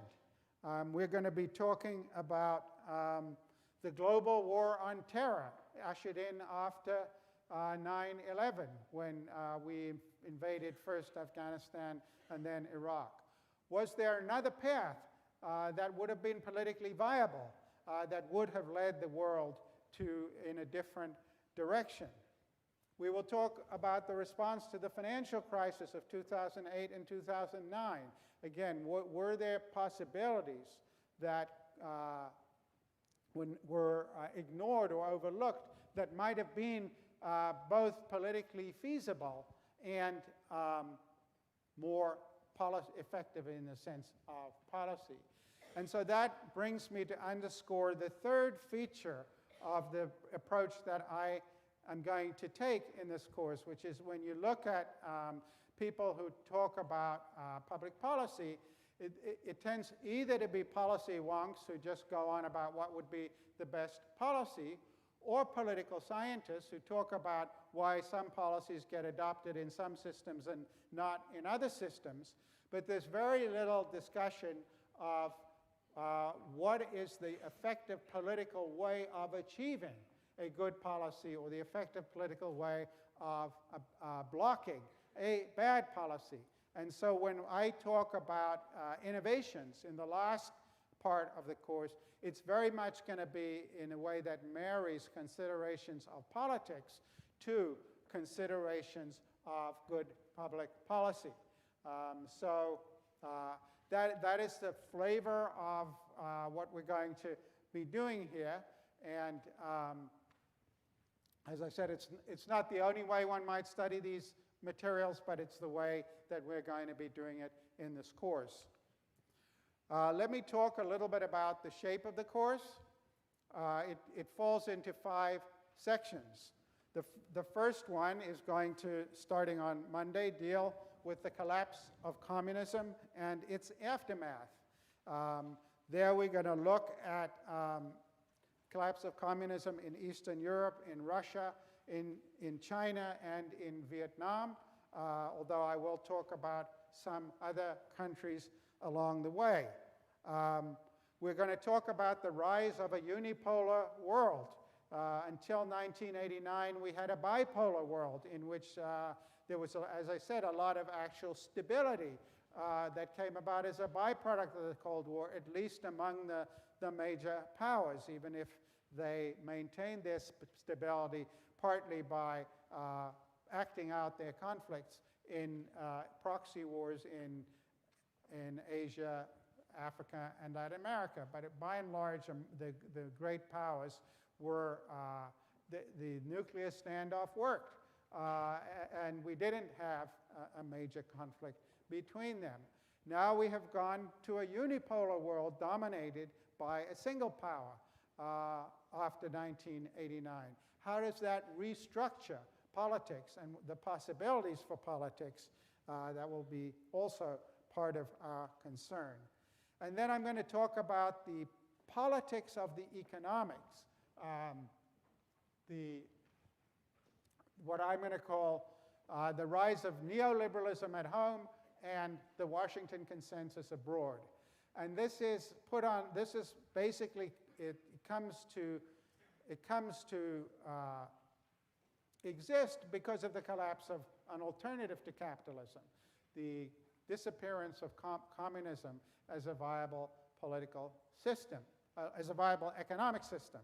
And so you have this idea that's often called neoliberalism that basically has 3 elements. It's trade deregulation, trade deals, getting rid of restraints on trade, getting rid of internal regulation within countries, and massive privatization of formerly state assets. That was called the neoliberal approach to public political economy. And when it's translated into a set of recommendations or requirements for countries in the developing world, it was called the Washington Consensus. It was essentially adopted by the World Bank, by the IMF, as a condition for giving loans to developing countries, and it was essentially taking neoliberalism global. And so the post-communist era is marked by this massive confidence in the capacity of unregulated or mildly regulated free market capitalism to deliver the best results for every country in the world. Then we're going to talk about the new global order that is ushered in by this. We're going to look at whether democracy really was on the march. The people thought about a potential. We had talked, again, the conventional wisdom in political science was that the democratization had proceeded in 3 waves. The first wave being the gradual expansion of the franchise in what we think of today as the older democracies. The second wave being decolonization in Africa and Asia and Latin America after World War II. The third wave coming in 1989 to 1991. And people started to wonder whether there's a 4th wave now with democratization of South Africa, with settlements in places like Northern Ireland, initially with the Arab Spring, people wondered whether we were going to start to see more democracy as part of this new global order. Then we're going to look at the international institutions that developed in this global order. We'll talk about things like the International Criminal Court, which for the first time could hold dictators to account for their activities of repression. There was the creation of something called a doctrine at the United Nations called the responsibility to protect. Responsibility to protect says that this was in the wake of things like the Rwanda genocide of 1994 and what happened in Kosovo in 1999. Eventually we got responsibility to protect, where the UN was said all governments are going to be held accountable for severe human rights violations within their own territories. And if they don't respect them, the UN is going to intervene militarily. This is, a big change. We're saying we're not going to respect the absolute sovereignty of nations. So the new international order seems to be affecting not only relations among countries, but relations within them.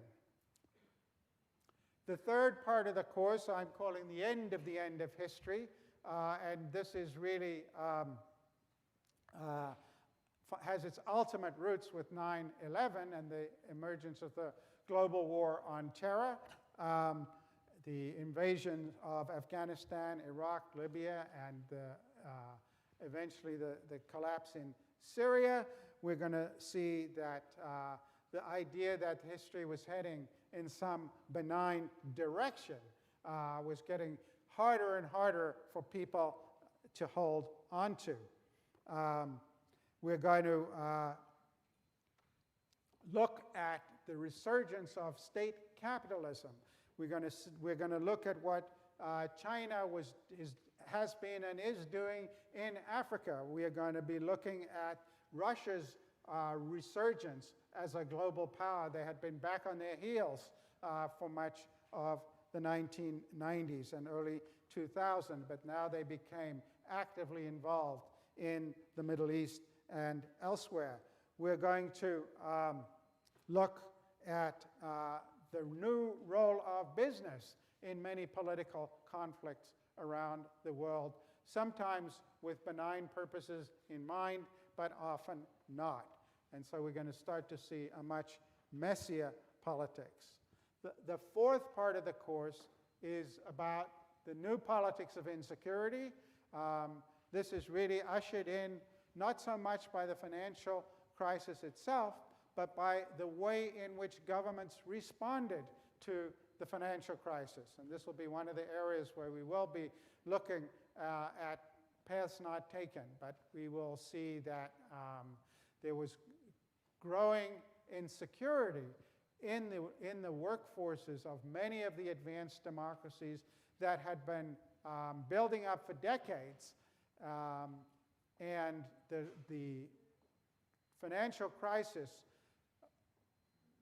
threw into sharp relief the fact that most governments were not doing much about it, if anything at all. And in fact, that they ended up bailing out the elites while doing nothing much for the people who have been most harmed in the crisis. And so we will look at the response to the financial crisis in a number of countries, but particularly in the US. And then we will, in the last part of the course, what is to be done, that great Leninist slogan, we will be looking at two things, really.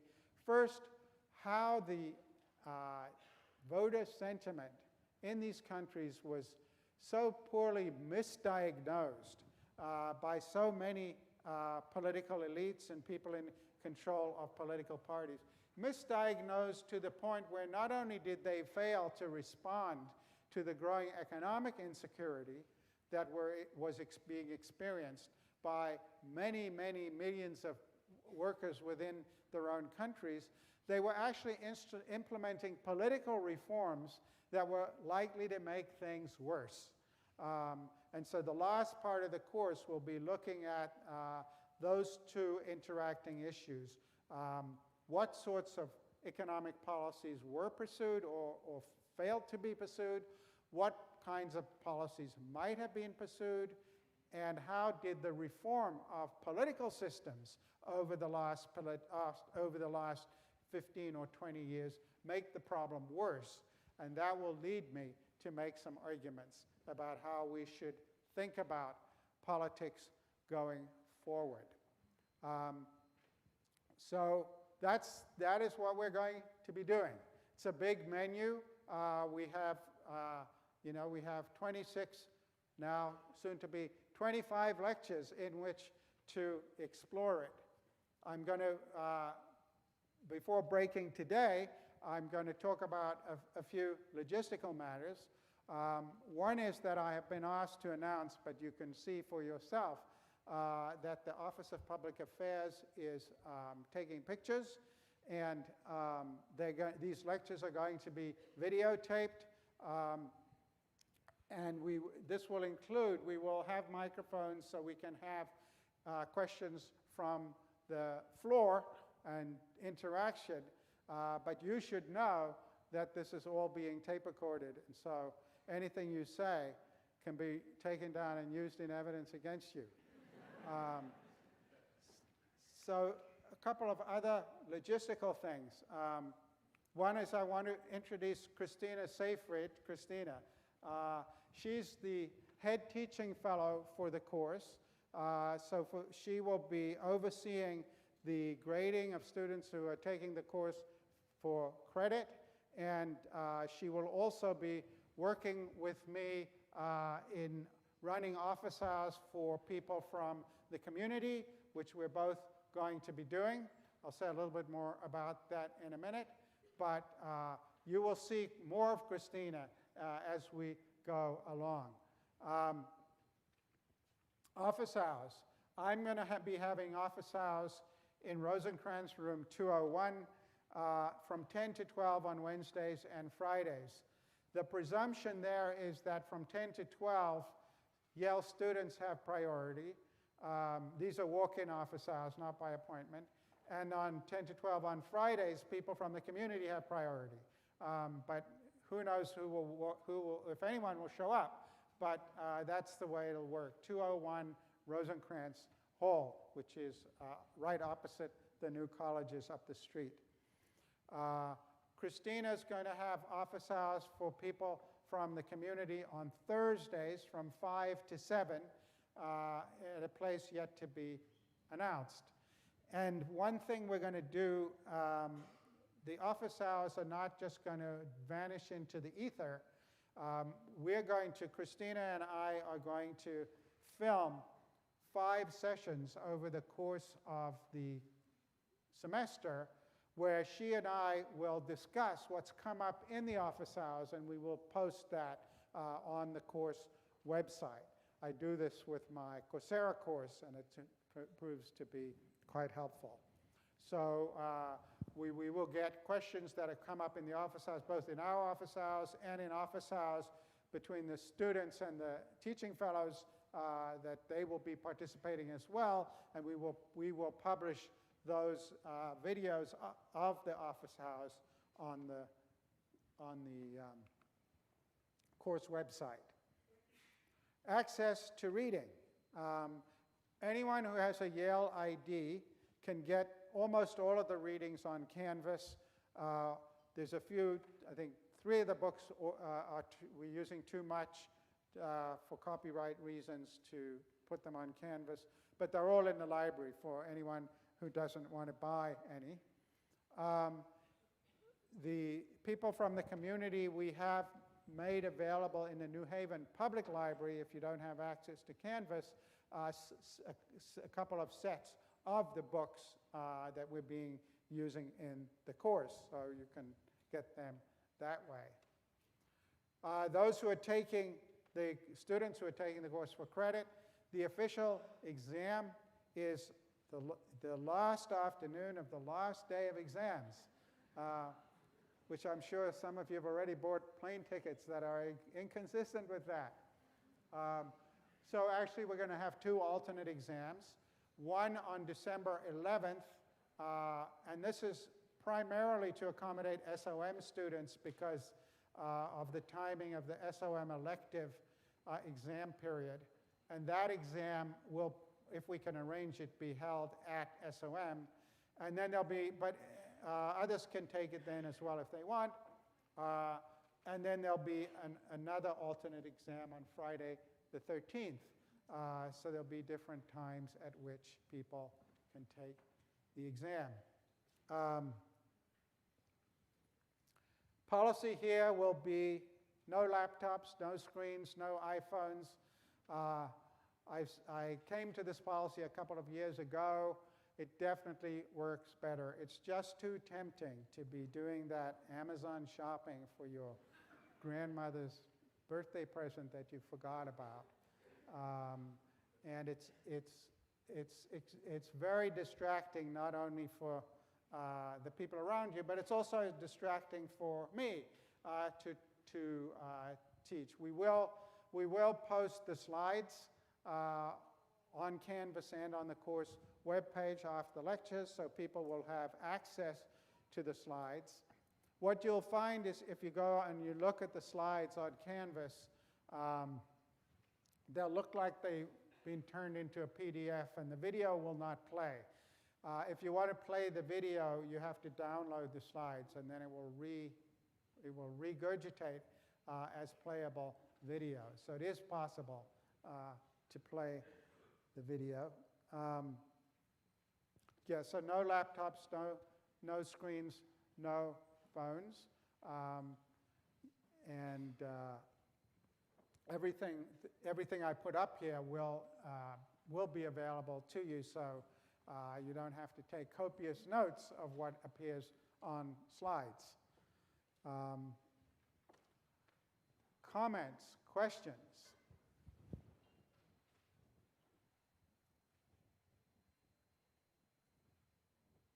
Yes, sir, you're going to have to yell. We will have microphones here starting next time. If you're a participant from the community, how can you log on to Canvas? You can't. So that's why we put a set of the readings in the New Haven Library. The reason for it, it's not just Yale being mean. It turns out there are 2 sets of copyright rules. So if you're photocopying chapters from a book, you're allowed to take up to 10% of the book. Otherwise, you have to buy the book if you're using it. But universities, for their students, have a more permissive rule. So we can take more than 10% from a book. I've forgotten what the exact number is, but it's much more than 10%. We can take more than 10% from a book and put it up on Canvas if it's only available to Yale students. But if we made them available to the general public, Yale would be violating copyright laws. So that's why we have bought 2 complete sets of the books and put them in the New Haven Public Library, from which we have been Xeroxing most of this stuff.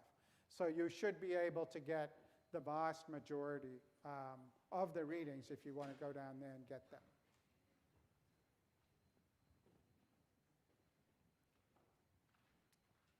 Other questions, comments, observations? If there's a question in your mind, it's probably in the mind of 30 other people, so they'll be grateful if you ask it. Yeah, you just have to yell.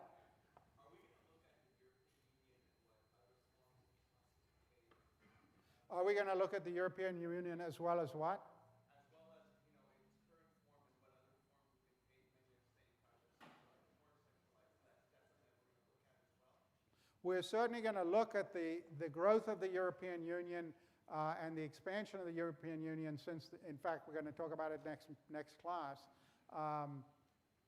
We're going to look at the expansion of the European Union since the Cold War. I'll talk very briefly about the early, but this course is really post-1989. It is not, we've just hired David Eggerman and Arnie Vestad, who are both Cold War historians, who are going to be teaching courses on the Cold War.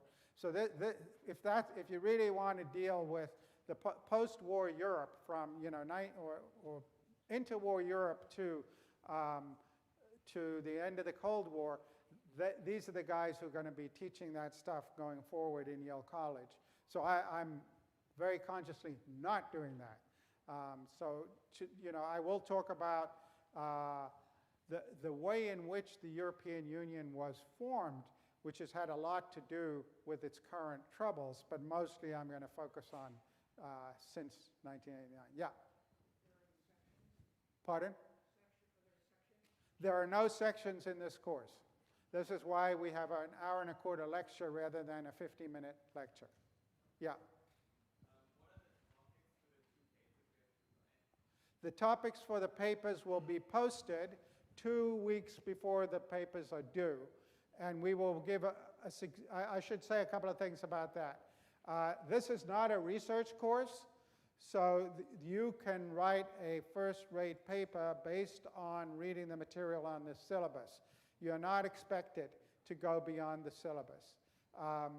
And we will post 2 weeks before the papers are due a list of topics and it will be there will be very significant amount of choice on it. So we'll probably give you 4 or 5 possible topics to write about. Yes, sir? What is the expectation for graduate students? The same course requirements, 2 papers and a final exam. Yeah. Yes, sir? Pardon? Is there a limit for SOM students to join the class? No, there's no limit. This is an uncapped course. I'm hoping we can stay in this room. It looks like it. Numbers tend to go down rather than up during shopping period. Yeah, no, it's not a capped course. Yeah. In terms of interactions, will those be towards the end of the lecture? Well, Asking questions, and will that be at the end of the lecture? People who have taken courses with me before know that I have a pretty interactive lecturing style. So yes, there will be microphones and there will be questions. I'm not planning to talk for an hour and a quarter every Tuesday and Thursday. So there will be significant amount of interaction. Yeah. Yes, sir. Yeah, we currently, I believe, have 6, in addition to Christina's teaching fellows, all of whom will be holding office hours. And so they'll be available, and you will be able to go and talk to them about what's come up in the class, about your papers, and so on. And the conversations you have with those teaching fellows, we will also address then in the videotaped office hours that we post. Okay. So, any other questions, comments, reactions? So, on Tuesday, we're going to talk about the collapse of the Soviet Union from Soviet communism to Russian gangster capitalism. I will see you then.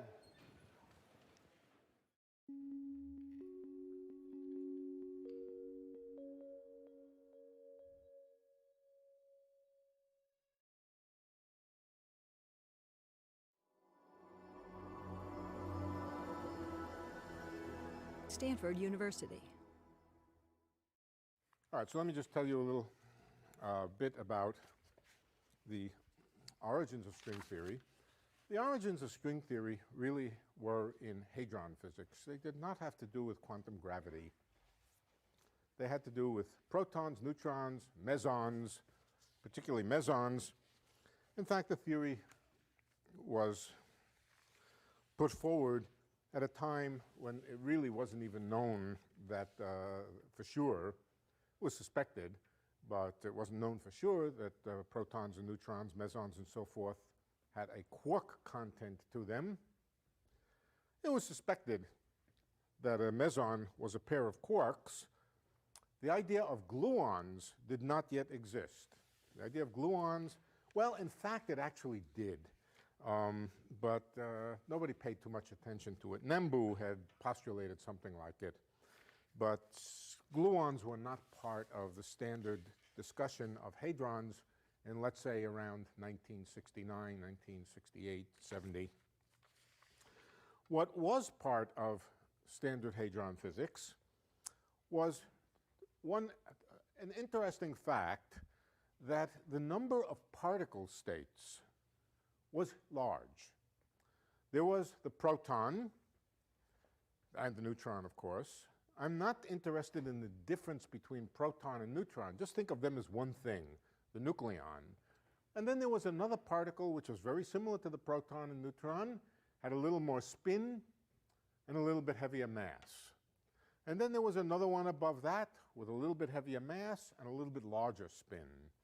People drew pictures, diagrams. They were called Chu-Frauchi plots. And they were diagrams which indicated the spectrum of objects like a proton, for example. And they plotted horizontally here, let's see, they plotted vertically angular momentum and horizontally the square of the mass. Who decided to put the square of the mass there instead of the mass? Nobody. The diagrams had a nicer look to them if you plotted mass squared. And what was discovered experimentally, this is an experimental fact, I'm getting my P's and my F's screwed up today, an experimental fact that the spectrum of particles, okay, let's start with the proton. That has half a unit of spin and a mass of 1 in certain units, namely the unit in which the mass of the proton is 1.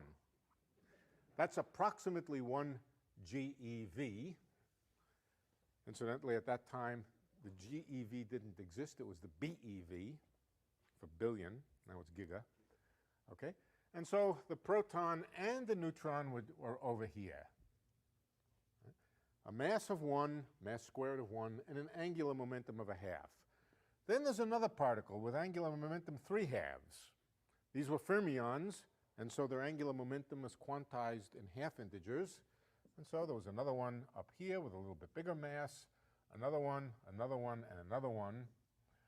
And rather remarkably, these particles all formed a straight line in the plot of L versus M. Now I should tell you, when Chu and Frauchi first put this forward, the logic of drawing a straight line, there were only 2 points on this plot.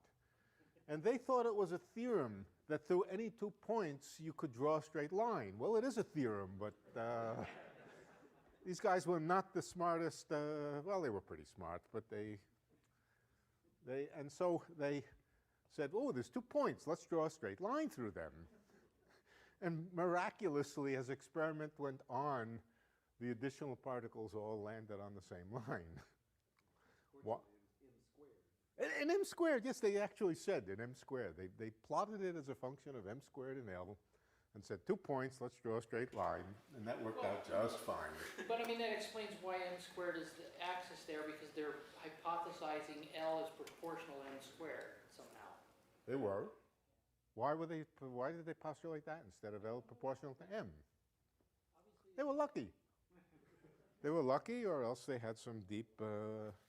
No, it wasn't. It wasn't entirely luck, and it wasn't a stupid guess either. There was some interesting reasons for it. But the same pattern held true for all hadrons, or at least for all hadrons that have been studied in detail. For example, the pi meson. The pi meson also exists on a trajectory. These are known as Regge trajectories, R-E-G-G-E, for the Italian physicist Tullio Regge. They're called Regge trajectories. And if you plotted the meson spectrum, the meson spectrum. Mesons are bosons, so the angular momenta were integers. For example, the pi meson has almost zero mass. Its mass squared is even smaller than its mass. It's true, in units of GeV. All right, so the pi meson was almost massless with almost zero angular momentum. And then there's the next one up. I forget what it's called. I don't remember what the next one is called. I used to know, but I don't remember anymore. The next one up, and the next one up, and 5, 6, 7 particles along a trajectory like that. The rho meson, which was another meson, which starts with angular momentum 1. Also, same pattern. And what's more, all of these trajectories were parallel to each other. They were parallel to each other, which said whatever this m squared thing is, it takes exactly the same energy, well, not exactly, but approximately the same energy to increase the m squared by to increase m squared when you increase the angular momentum. In other words, the spectrum was quantized. Of course it was quantized. These were particles, and this is quantum mechanics. The spectrum was quantized, but in each case, the same relationship between L and m squared, and the same quantum jump in m squared when you increased L by 1 unit. 1 unit now means in units of Planck's constant, of course. So there's something going on that was giving rise to large numbers of particles of higher and higher angular momentum. Higher angular momentum is not that uncommon. You take a basketball, you leave it at rest. That basketball has a certain energy and therefore a certain mass, and you could plot it someplace. And now you spin the basketball. Give it 1 unit of Planck's angular momentum. That's not easy to do, incidentally. But when it has some angular momentum, it will be rotating. It will have some rotational energy. So if you increase its angular momentum by 1 unit, you will have to increase its energy by a little bit. Tiny, tiny bit for a basketball. And you can keep increasing the angular momentum of the basketball. As you do so, the energy will increase. In fact, it will not look like a straight line. It will look like a curve. And it will end somewheres. Why does the curve end? The curve ends simply because at some angular velocity, the centrifugal forces are so large that the basketball will just be torn apart. Right? So it ends someplace at some high angular momentum, which represents, the strength of materials. How strong is whatever basketballs are made out of. So trajectories like that were not unusual. You can plot them for atoms. Atoms also have the property that as you increase their angular momentum, you increase their energy, their mass, energy and mass being the same thing. But again, for an atom, there's only so much mass you can give it before you ionize the atom. Okay? So what was unusual, particularly unusual, and again, incidentally, for atoms, they would not be straight lines. What was unusual here was the simplicity of the formula, or the simplicity of the observation, rather straight lines. I mean, they were all straight and parallel to each other. And when you say parallel, I mean, how do you mean? I mean that if you were to plot the meson, or the baryon, or the proton, or the neutron, or the pi meson, or the rho meson, its excited states would form the same line. In other words, you take a family of particles. Same slope. Same slope, and it was called the universal Regge slope. Same for bosons and fermions, same for different families of bosons and fermions. Now, this is strictly for those objects which are hadrons, those things made up out of quarks and gluons, which we now today recognize as being made up of quarks and gluons. That was one observation. The implication of this observation was fairly clear, even though it was misinterpreted at the time in many quarters. It was fairly clear. It said that hadrons were composite, that you could spin them up. This is not something you can do with an electron. There is no excited state of an electron with higher angular momentum, at least not within current experimental bounds. So electrons are like points. You can't spin a point. Spinning a point doesn't mean anything. Turning a point, you can spin a lump. So somehow these objects were not simple point particles. That was the message that should have been, and then in many quarters was taken from this. And in fact, that they had a stretchability that from this picture you could deduce, if you wanted, and we will, you could deduce the fact that they deform as they spin. You wouldn't, it's not obvious from here, but you can. All right, but there was something else. There was another observation, which was a very bizarre observation. Let me describe it to you in terms of meson-meson scattering. Let's take meson-meson, and then for particular, let's take pi-meson scattering. Here's a pion coming in, a pi-meson. Let's call it pi. Doesn't matter whether it's pi plus, pi minus, doesn't matter. And it scatters off another pi-meson. There is a particle called the rho meson, which, while it's not a composite of two pi mesons can come together at a vertex in a Feynman diagram and make a rho meson. Let's make the rho meson like that. We're going to talk, we may or may not talk more about these mesons. It's not important. The idea is important, but the particular names are not important. Rho meson. And then that pi meson could, then that rho meson could materialize as a pair of pi mesons again, this being a Feynman diagram, conventional Feynman diagram, and it would govern the properties of pion-pion scattering probabilities. Okay, that was the first thing. Now, these are all pions here. Any quantum field theorist would immediately tell you, if you have this diagram here, where the two pions come in this way and make a rho meson and then go off as two pions, there will be another diagram which looks like this. It's just the same diagram turned on its side, where a rho meson is exchanged between two pi mesons. In this case, a rho meson jumps from here to here, and this without the pions ever annihilating. But this is just the same diagram turned on its side, and if one exists, the other has to exist. That's a consequence of principles of quantum field theory. So that's something that everybody believed. But then once it was recognized that this rho meson was not a unique creature, but came along with this whole family, this whole regitrajectory of excited states, it became clear that there was no reason to only have a rho meson in here.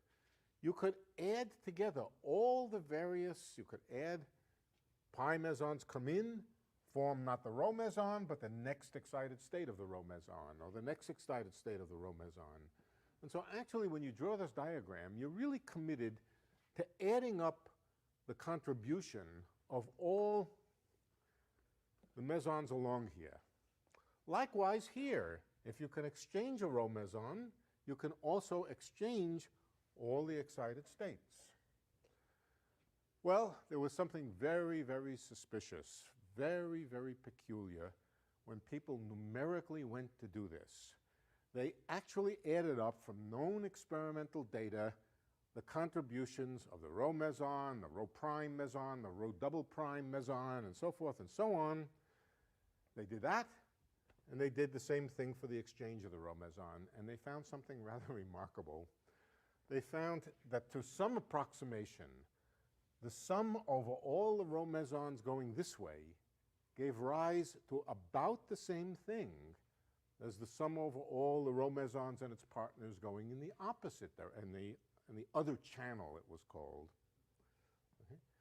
In other words, it appeared to be overcounting all you needed to represent the data and all that you needed to represent the physics of pi-pi scattering. was summing over rho, rho prime, rho double prime in this annihilation process, annihilation and recreation process. And in fact, you didn't need to add this in because this already seemed to contain it, numerically. On the other hand, it was also true that you could ignore this altogether and add all this up. And again, get the right answer, get something which looked pretty much like experimental data. That was very peculiar. Any quantum field theorist would look at this and say, how rubbish. If you have this, you have to add that. You have to add it. You don't get to say it's this or this. You get to say it's this and this. Okay?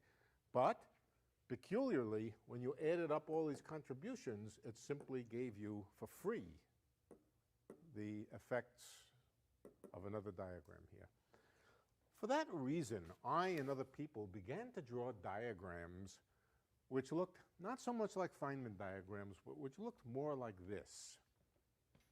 We didn't know what we were doing. We were just saying, look, something's going on here. First of all, we had the idea that there were quarks. Quarks were not a new idea. And we said, what must be going on is there must be a picture which looks something like this.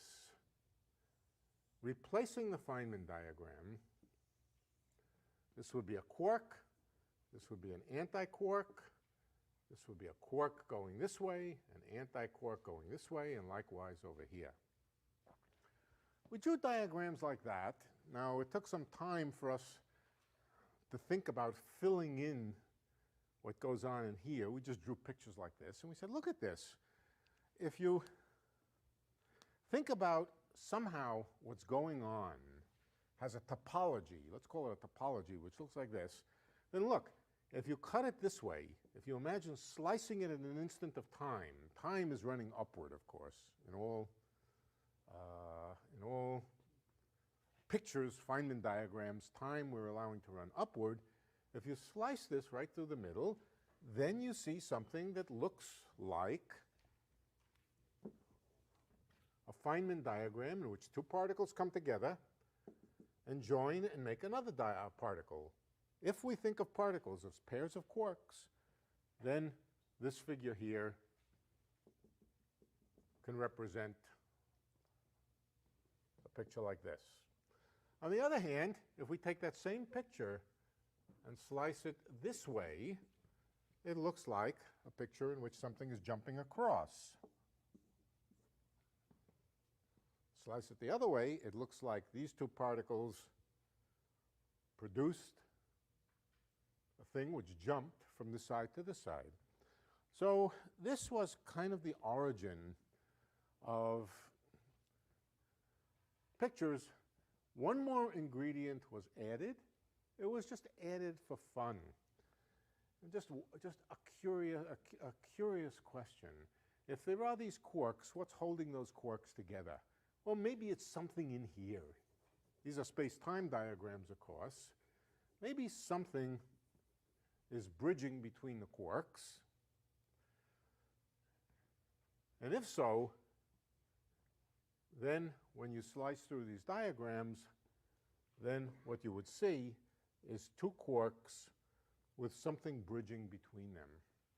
And that something, of course, would have the structure of something one-dimensional connecting a quark and an anti-quark. A string and a pair of quarks. If you cut it the other way, that same two-dimensional sheet here could be sliced into a picture where a string was exchanged from one side to another. This was the very crude origins of the idea of string theory. In fact, it isn't exactly where it came from, but it could have. It did, to some extent. Different people thought of it different ways. So what's more, once a hadron is a string with two quarks connected to it, you can spin it, something you can't do to an electron. You can spin it.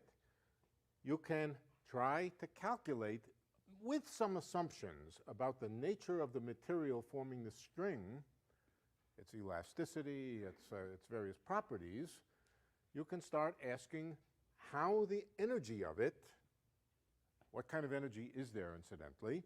First of all is kinetic energy, and second of all is stretching energy. So with some kind of assumptions about the nature of these strings or this material in here, you can start asking questions about how the energy increases as a function of the angular momentum. Surprisingly, with a relatively simple assumption that we're going to do, and we may get to it today, I hope we get to it today, we'll see that these pictures are not as arbitrary as they might seem. L versus m squared, or linear function of L versus m squared, is exactly what you need. Now, yeah. Why did you suggest that it was something like a string, something new, rather than a normal particle exchange between the two quarks? That's how you get Well, this is not a particle exchange. This is something that's sitting there, all the points of it between the quarks. This is, if you were to slice it at an instant, in other words, take a look at it at an instant. Here it is at an instant. It consists of a quark, an anti-quark, and a whole bunch of stuff in between. Now, that bunch of stuff in between might have been a collection of particles that are forming a string, that are forming a string-like thing. They might, no prejudice about whether it was truly continuous or whether it was just something which was approximating something continuous in between. But there was one thing that made you think there might be something more fundamental about it than just a shoelace. And that was that, as far as we could tell, these trajectories didn't end. If you take a shoelace and put a pair of golf balls at the opposite ends of it and spin it around, eventually you'll come to the point where it breaks. And as far as could be told, these rigid trajectories did not break. So it seemed maybe that there was something new going on. Yeah. Can the standard model accurately describe pion scattering? To the extent that the standard model gives rise to a string-like behavior, it can.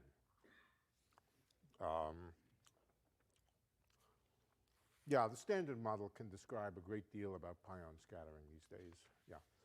Depending on the energy. At very low energies, the standard model has a very good description of pion scattering. As the energy goes up, where you start getting into the issues of these particles being exchanged back and forth, the standard model begins to get a little bit more difficult to deal with, and a string-like picture becomes more useful. No. Did they know that the trajectory does not end? No, of course not. No. No. No. But didn't give any sign of giving out. And, so what that meant, what it appeared, is this thing could be stretched more or less indefinitely without much happening to it. We'll come back to this point.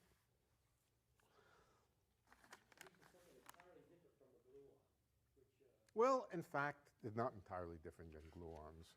In some sense, they may be collections of gluons. In fact, they have to be collections of gluons. The present understanding of it today is something like this, that the gluon field is like the Maxwell field.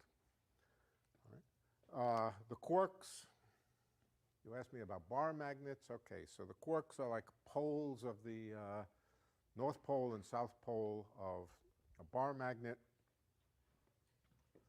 North pole, south pole. You can't have monopoles. The only way you can have a north pole or south pole is to have it as the end of a bar magnet. Okay? Or you could say it a different way. You can have dipoles. You can have magnetic fields which look like this. Here it looks like there's a magnetic monopole, lines of flux spreading out. Here it looks like there are lines of flux spreading out. And there might be some reason why the lines of flux form a narrow tube in between. The current understanding of the connection between gluons and these strings goes something like this. Quantum mechanically, fields can be described as either particles or fields. Let's take the field description. In the field description, the gluon field between two quarks, a quark and an antiquark, would be like the field configuration between a particle, between a charge and an opposite charge. It would look like this. That's what the field between a positive charge and a negative charge looks like. The energy as you separate them is the energy stored in the field in between. Now for ordinary electrodynamics, those field lines spread out, and because they spread out, the field diminishes in between them as you separate the field, as you separate the charges. Right. The field lines spread out, the field diminishes in between, and that's the usual pattern. Our understanding today is that the nonlinearities, we've talked about this before, but I'll just mention it again, that the nonlinearities in quantum chromodynamics have the effect of causing these field lines to attract in a certain way. And the effect of it is that the field lines form strings that look like that. As you pull these apart, the string doesn't spread this way, it just gets longer and longer and longer. That's our current understanding. And if you like, it's permissible to think of the string as being made up out of gluons. As you pull it apart, it's not like a shoelace or a rubber band. As you stretch a rubber band, the number of molecules in it doesn't change. The number of molecules in it, and they just stretch. And eventually, because the number of molecules doesn't change, eventually they get too far from each other and bang, the rubber band breaks. But imagine a rubber band in which as you stretched it, every time there was a gap opening up between atoms, a new atom was inserted in between. In that case, you could imagine that you could stretch this ad infinitum forever without breaking it. And that's the nature of the gluon field between a quark and an antiquark. As you stretch it, the energy of stretching goes into creating more gluons in between. And you can just stretch the hell out of that system and it won't break. Yeah. Can you extend that analogy to say that the string that makes up, say, an electron is somehow composed of gluons as well? It's composed, well, first of all, we don't know that electrons really are made of strings. No. No, all of this physics was taking place on a length scale of the size of a proton. This is an enormous length scale by comparison with the scales of quantum gravity, which take place at the Planck length. It's a more or less, perhaps accidental fact that, that the mathematics of string theory has described both things. They're quite different. They occur at completely different length scales. But through these considerations, other people began to work out the mathematics of interacting strings. Can you really quantify this? Can you really make a theory of interacting strings which will give you all of the physics of the interacting hadrons? The answer at the time is it looked promising. It looked very promising. In fact, it kept promising and promising and promising, like string theory today. Huge promise, but never quite did it right, okay? For reasons that in hindsight are fairly clear. The precise mathematics that we were using was not quite the right mathematics for studying hadrons. It was the right mathematics for studying quantum gravity. And so we kept getting, as much as we didn't want it, we kept getting particles in the theory with zero mass and spin 2. What is that? A graviton. Nobody wanted a graviton. This was a nuisance. Go away, graviton. We couldn't make it go away. Nothing we could do could make it go away. And eventually some smart guy named John Schwartz and Joel Shirk said, wait a minute, maybe we're being dumb. Maybe this is a theory of quantum gravity and not a theory of hadrons. Incidentally, string theory of hadrons finally has been put together with the proper mathematics. It does work, but it's a little bit different. Okay, let's talk about, well, okay. Before talking about strings, the mathematics of strings, let's talk about relativity versus non-relativistic kinematics. Oh, incidentally, just a buzzword. This two-dimensional structure in here, which is, what is it? It's replacing the idea of a world line. A world line is being replaced by a two-dimensional sheet. Such a sheet, I think the term actually goes back to me, was called a world sheet. Today it's the standard terminology. So strings are world sheets looked at an instant, in the same sense that particles are world lines looked at an instant. So that's the jargon. World sheets and world lines. Sir, can I go back to that diagram? Okay. Be that there's a string in there, as it stretches, and that put the gluons in tension? Yeah. And so how do you get from a plus to a minus? Well, the lines of flux come out one side and go in the other side. Same way you go from a north pole to a south pole in a magnet. Oh, no, any magnet. Any magnet has two poles. There's always two poles of opposite sign. No magnet has two north poles. No magnet has two south poles. Every magnet has one north pole and one south pole. North and south are like plus and minus. Is there a block wall in there? A what? Is there a block wall in there? A black wall? Block, B-L-O-C-H? I don't know what a block wall is.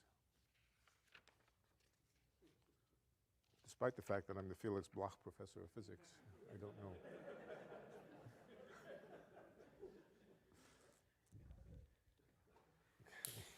Yeah. Could a string be considered either continuous or discrete, or does it make any difference in this? Well, you see, now you're running into the subtleties of quantum mechanics. Is the electromagnetic field a continuum? Well, in some ways, yes. Is the electromagnetic field made of discrete quanta? Yes, in some way, yes. Quantum mechanics tells you that that distinction between continuum and discrete is a very subtle one. And I won't try to answer it right now. I think both are true. It's continuum and it's discrete, depending on the way you think about it. All right, next question.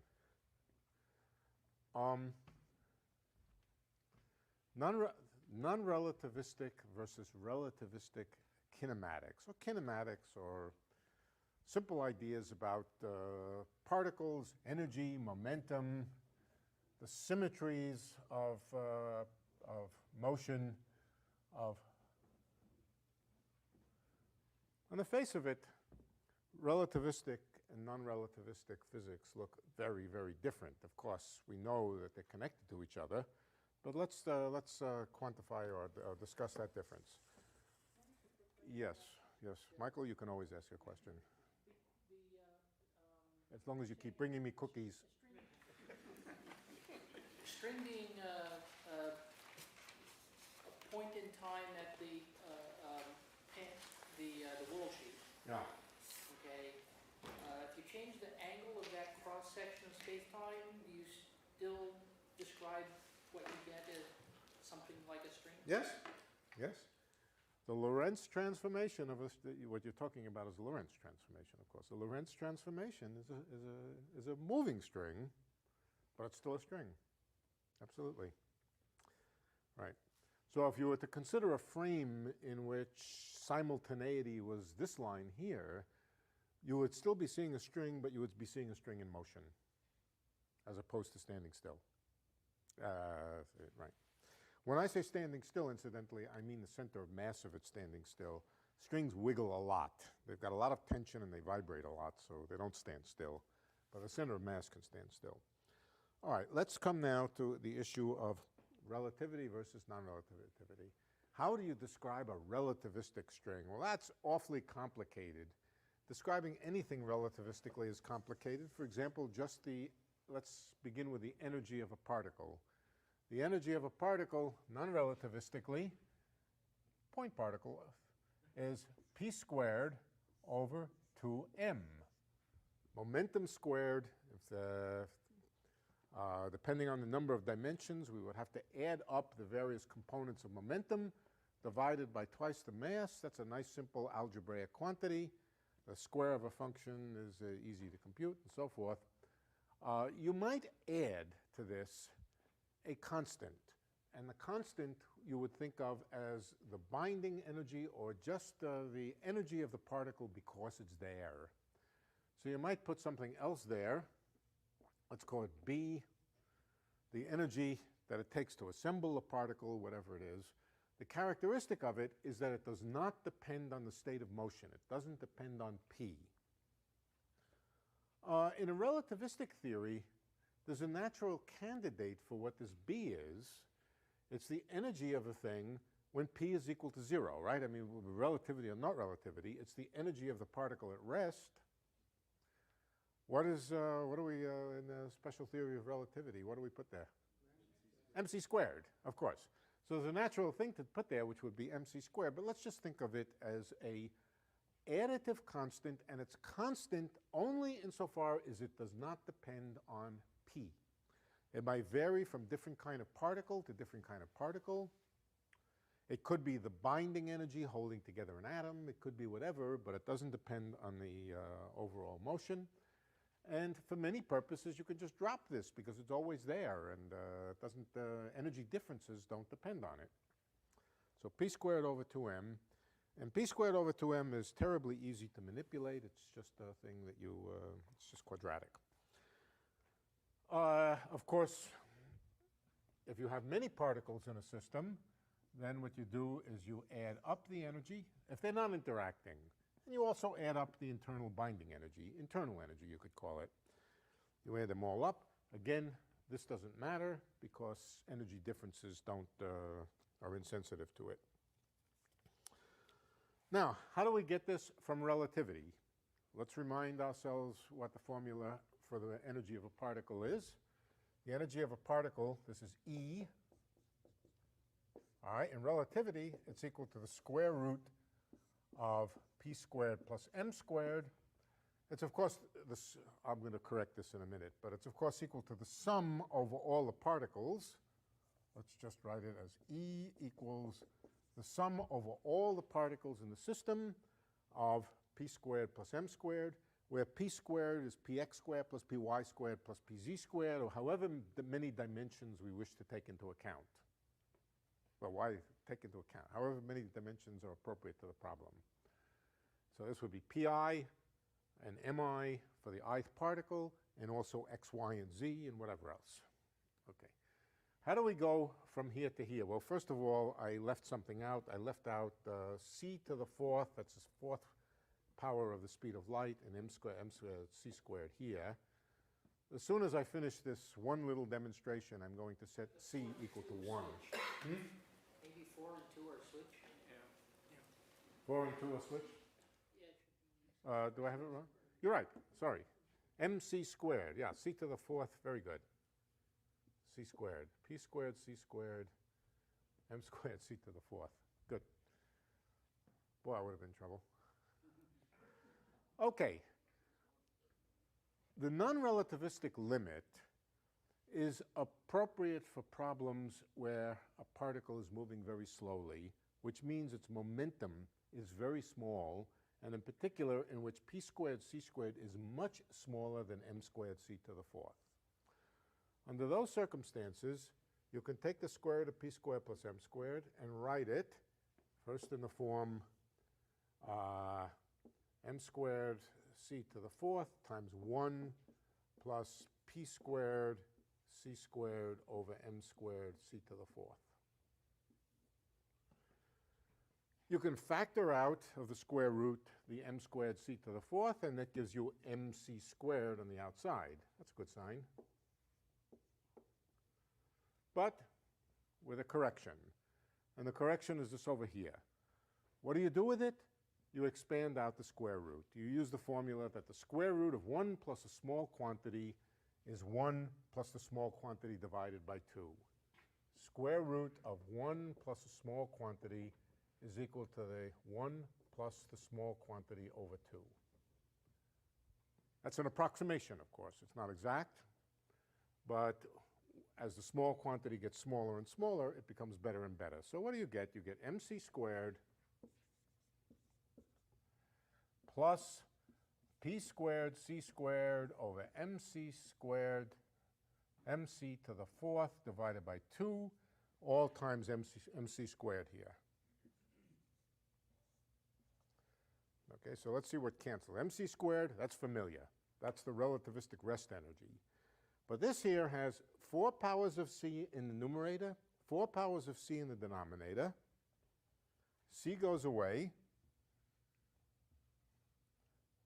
It has 1 power of m in the numerator, 2 powers of m in the denominator. Cancel them. Then you get the good old non-relativistic formula.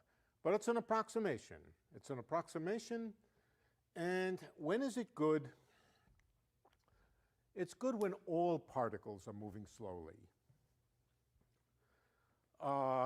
It's not just the whole system which has to be moving slowly to use non-relativistic physics. You might, for example, have a box of particles, and the box may be moving slowly, but inside the box, the particles may be moving with close to the speed of light.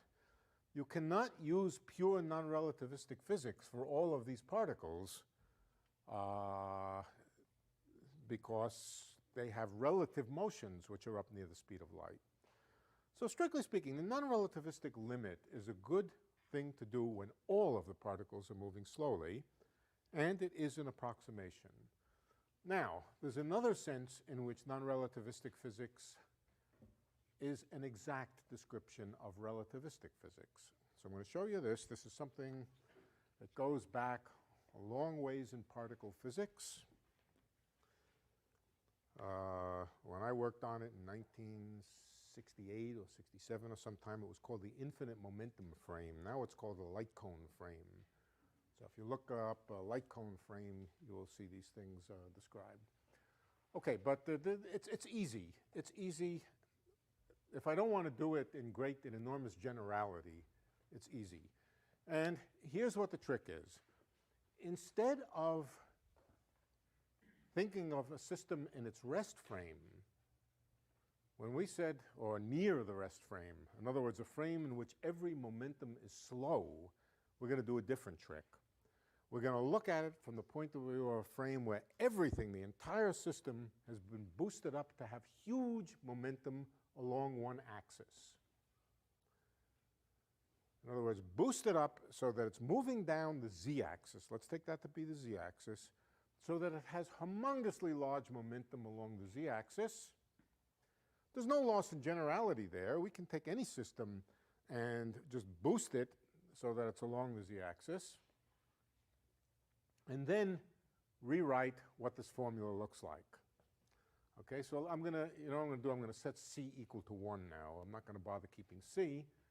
The energy is the sum of all the particles of, again, square root of p squared plus m squared, which is equal to square root of pz squared plus px squared plus py squared plus m squared. But now we're boosting the hell out of the system along the z-axis until every single particle has a huge momentum along the z-axis. Every single one of them. If there's any particle which is going backward on the z-axis, you just haven't boosted it enough. Just boost it more until it's going forward with a large momentum. In that case, all of the pz's are very large. What happens to px, py, and m when you boost something? Nothing. That's the rest mass. We don't even speak about moving mass anymore, the rest mass. And the components of momentum perpendicular to the boost don't change when you boost something. Okay, so now the big quantity is pz, and px, py, and m are kept fixed and are much smaller than pz. So the appropriate thing to do here in taking the limit is expand it for large PZ, expand it for this being small. The way to do that is to write this in the form square root of 1 plus, let's just call it p square, px, well, let's write it out, px squared plus py squared plus m squared divided by pz squared, all times pz on the outside, right? pz on the outside. If I brought the pz inside the square root, it would have to be squared. It would be pz squared, and then it would cancel this pz squared here. Okay, what's the next step? Expand. Use the binomial expansion, the binomial approximation, to do exactly the same thing we did over here. This is now the small quantity, and so this becomes pz times 1 plus px squared plus py squared plus m squared over twice pz. Twice pz squared, excuse me, pz squared.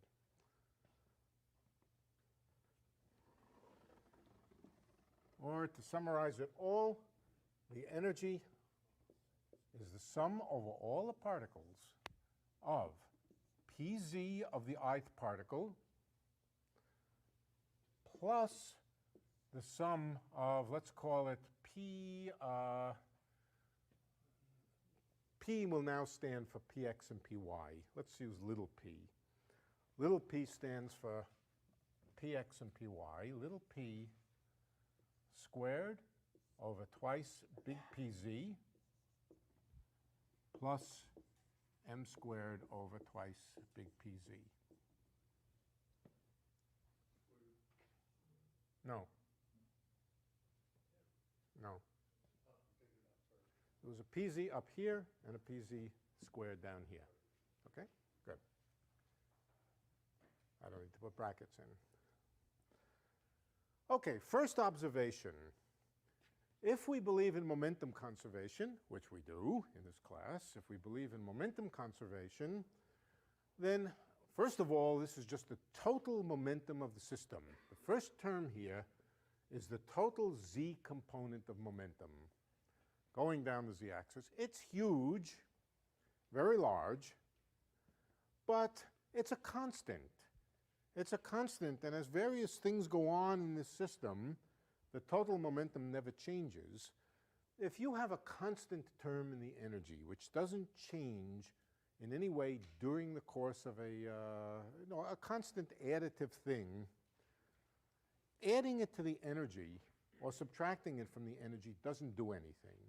For example, if you added the electric charge to the energy, since electric charge is conserved and the only thing that's ever important in physics is differences of energy, you could just drop it or keep it, it doesn't matter. The same is true here. You have a conserved quantity which is conserved for other reasons than energy conservation. Energy, of course, is also conserved, but Pz is conserved for other reasons. Here's something which never changes. You can just drop it. If you were to think of the energy as being the Hamiltonian of a system, it would make no difference whether you drop it or don't drop it, because it's a conserved quantity which never changes. So you can drop this. It will make no difference. The rest of the energy here is this thing here. Now, first of all, notice that Pz is in the denominator. What does that mean? Why is the energy so small? In particular, energy differences. For example, differences depending on the state of motion in the xy plane, they will be tiny. Why are they tiny? Anybody know? Why are the energy different? Okay, I will tell you. For this, it's useful to remember a bit of quantum mechanics, even though we don't need to be doing quantum mechanics. What is the meaning of the energy? The energy, of course, in quantum mechanics is the same as the Hamiltonian. It is also in classical mechanics. But what's the meaning of the Hamiltonian in quantum mechanics? Do you remember your quantum mechanics? It is an operator. It's a Hermitian operator, but it's also the It's an eigenvalue of the energy, but it's also associated with something else. It's also associated with time evolution. All right? Remember that this is the same as I d by dt, namely I h bar, probably d by dt. This is its action as an operator on a state. That what it means to say energies are very small is that systems are changing very slowly. This is also true, incidentally, in classical mechanics. I just point this out in quantum mechanics.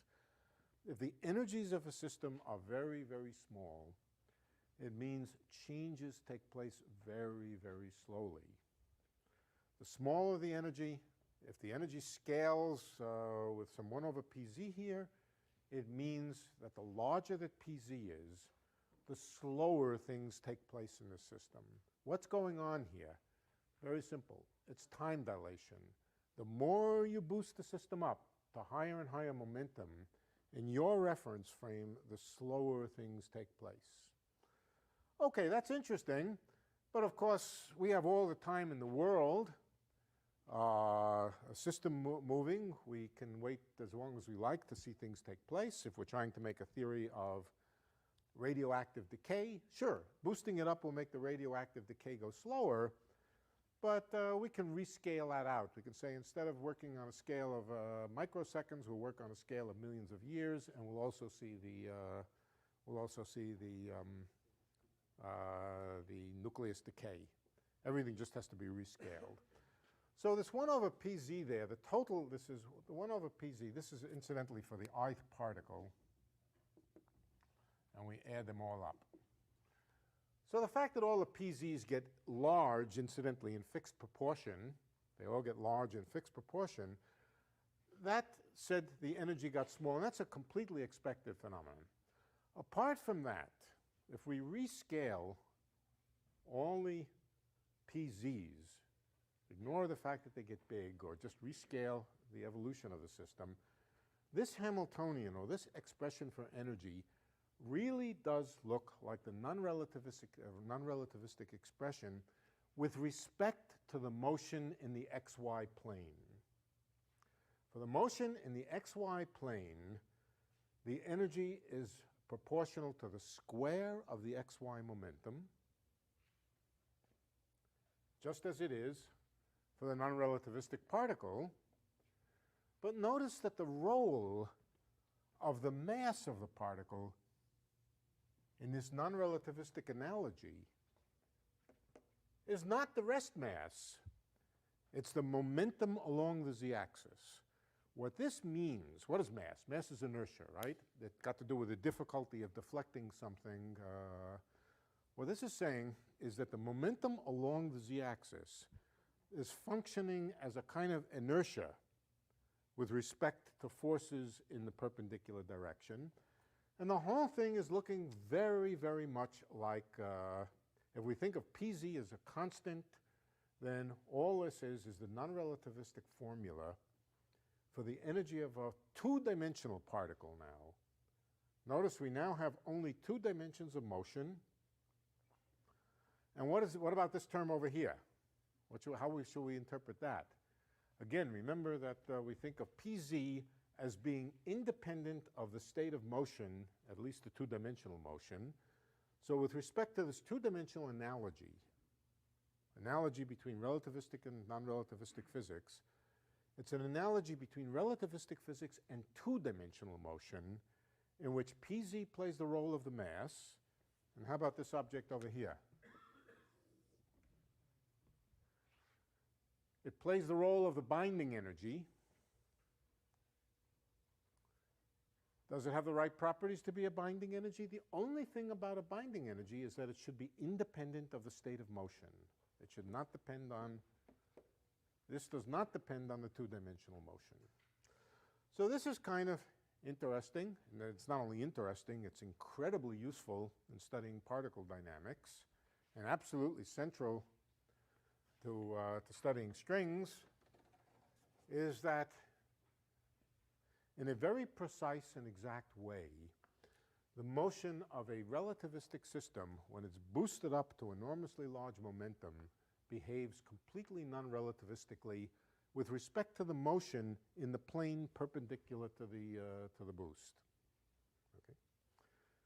It's for this reason that string theory is also often described in terms of mathematics, which is the mathematics of a non-relativistic string. A non-relativistic string is a collection of point particles in some limit in which we let the point particles get more and more continuous, all moving non-relativistically. By what chutzpah do we use non-relativistic physics to describe anything as complicated as a relativistic string? Well, the answer is that in the infinite momentum frame, which these days is called the light cone frame, mostly because it has nothing to do with cones, nothing whatever to do with cones. I'll tell you another time why it's called the light cone frame. Not important. But in the infinite momentum frame, motion is non-relativistic, and you have a chance that perhaps the motion of a string, when it's boosted up, may be described by a kind of non-relativistic quantum mechanics. And this seems to be borne out, not seems to be, this has been the techniques that have been used since the very beginning of string theory to analyze relativistic strings. Let me show you the simplest fact. Let me show you one of the very simple connections that follow from thinking this way. Let's now hypothesize or postulate that we can think of particles as strings using the two-dimensional analogy with non-relativistic physics to explore those strings as if they were conventional non-relativistic, not shoelaces, but something closer to rubber bands. Stretchable, they can move, they can flap, they can do all the things that a rubber band, an ideal rubber band, can do.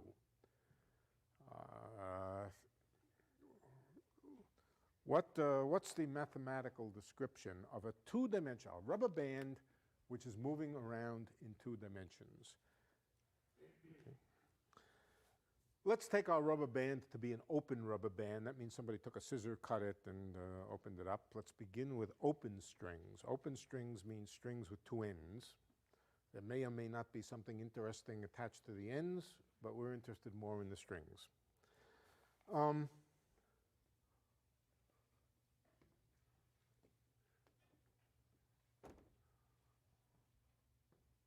Let's write the physics of a string. What is the energy? What is the energy stored in a string?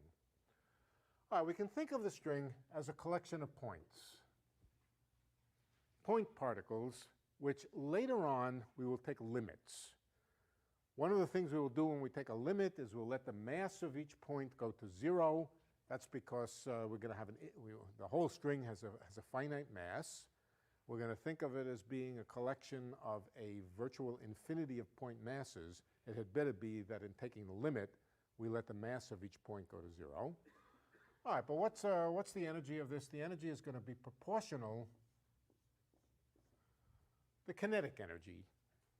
It'll be the sum over all the points of xi dot squared. These are 2-dimensional now, so we could write this as x plus y dot squared. That's the ith point, divided by 2. And we might put here a mass of the ith particle, which later on we're going to let go to 0. But let's not be too, I'll just tell you how to do the continuum limit. I'll show you how to do it. I'll just tell you how to do it. All right, what are we missing out of this formula? Interactions. Yeah. These points are attracting each other. If they weren't attracting each other, they would just fly apart. They're forming a string. They are, in addition to the points, we have to put in the little springs that connect them. So think of it as a chain of little balls and little springs. Can you see the springs? All right, little balls and little springs.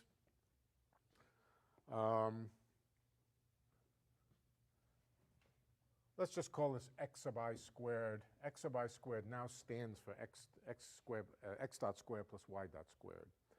Okay, what is the potential energy between the points?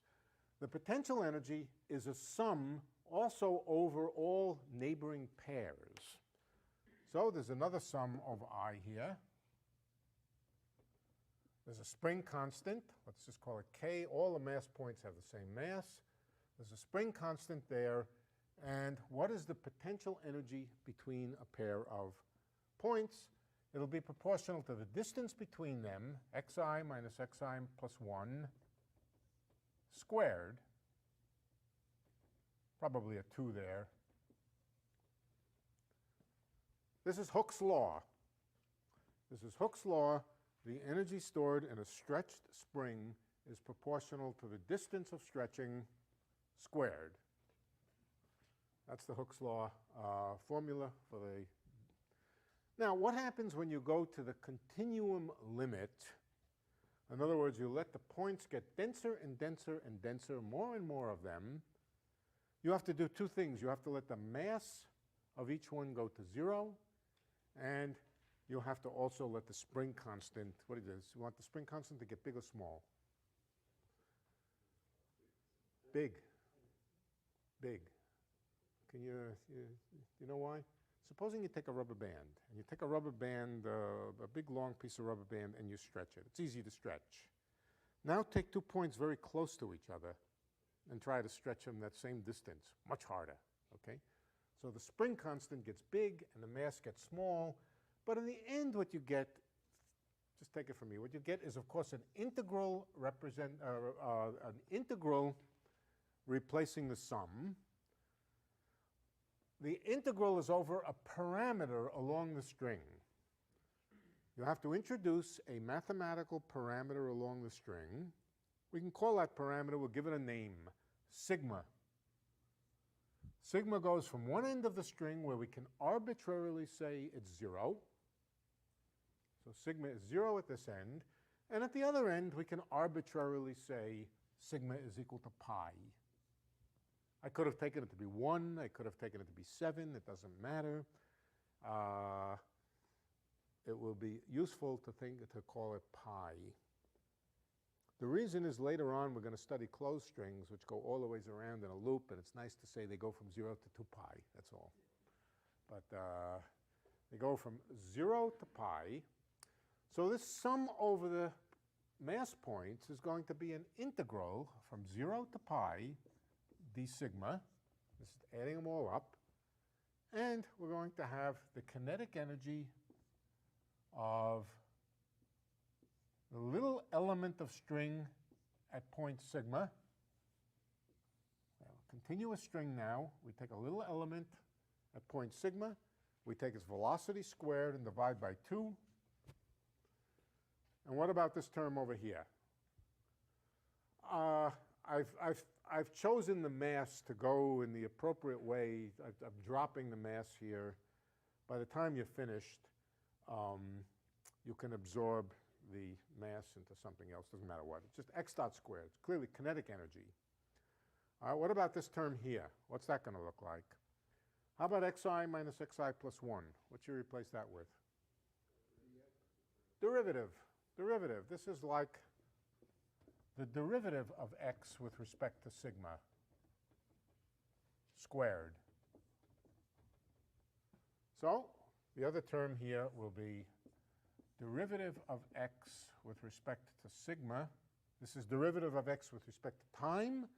This is derivative of x with respect to sigma squared. This is the energy of the string. If I wanted to write the Lagrangian, you all remember what a Lagrangian is. Energy is kinetic energy plus potential energy. Lagrangian is kinetic energy minus. So if I wanted the Lagrangian, it would be this. If I wanted the energy, it would be with a plus sign. Okay, I'll write the energy. We'll write the energy. Hamiltonian. plus. Let's focus for a little bit. I'm going to stop in a few minutes and we'll take a rest. But let's focus a little bit on a string which happens to have no overall center of mass motion in the 2 dimensions in the xy plane. We're coming back now to here. What we're going to do is use a model for a relativistic string, which is simply based on this kind of infinite momentum thinking, but in which there are only 2 x's, the 2 x's moving in the direction perpendicular to the motion. So this could be called x and y, but I'll just call it x dot squared. It really consists of x dot squared plus y dot squared. This one consists of dx by d sigma squared plus dx plus dy by d sigma squared. Is that clear? Yeah, okay. Oh, I just absorbed it. I just chose, oh, sorry, there is a 2. 2 is important. I chose k in such a way to make sure that when I got to the final continuum limit, the coefficient was 1. Remember, it's something that has to vary as you vary the spacing, and it can be chosen in such a way as to make this. And this is the conventional energy of a vibrating string. It has 2 terms, kinetic and potential proportional to the stretching. The xt sigma is the stretching of the string. Okay, I want to point out one interesting fact. This Hamiltonian here, or this expression for energy, is the generalization of this expression here for a system of particles which also has a interaction between them. But the whole thing, the whole object, it may be vibrating and doing things, but the whole object is an object. We can call it a particle. Who's to say it's not a particle? Protons and neutrons have spin, they rotate. There's all sorts of internal motions in particles. We know there are internal motions of particles. Internal motions of atoms, internal motions of quarks inside protons and neutrons. The best bet would be there are all sorts of internal motions in every particle. So this stringy vibrations and internal motions and so forth, that perhaps, not perhaps, but would add up to all the internal motion in the particle, all the internal energy in the particle. The internal energy would be the contributions to the energy from the potential stretching and from the relative motion of the different parts. The overall motion, we'll separate that out soon enough, but the overall motion of the string, the center of mass of it, that would just be treated as the position of the particle. But the relative stretching and the relative vibration, that's internal energy. So, when we calculate the internal energy of this particle, what should we relate it to? We should relate it not to the mass, but to the mass squared. In this correspondence, it's not an analogy, it's an exact statement about the properties of relativity. There's a very precise mathematical statement, which I won't make now, but there was an exact sense in which fast-moving systems are completely non-relativistic in the 2-dimensional sense. What would the internal energy correspond to? It would correspond not to the mass of the particle, but to the mass squared. So for a string at rest, think of a string which has no motion in the xy plane. All it's doing is vibrating, and it has internal energy. That internal energy has to be identified with the square of the mass of the entire assembly of constituents of the string. If the constituents of the string are adding up to something that we want to call a particle, then that particle has a mass squared, which is the sum of all of the internal energies inside the particle. Now, this is an interesting fact. we get mass squared for the energy of a particle in this framework.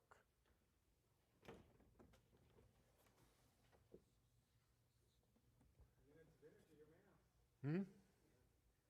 There are some C's around which I haven't tried to keep track of. Yeah. There's C's and yeah, there's C's and right. Yeah, I haven't tried to keep track of them. But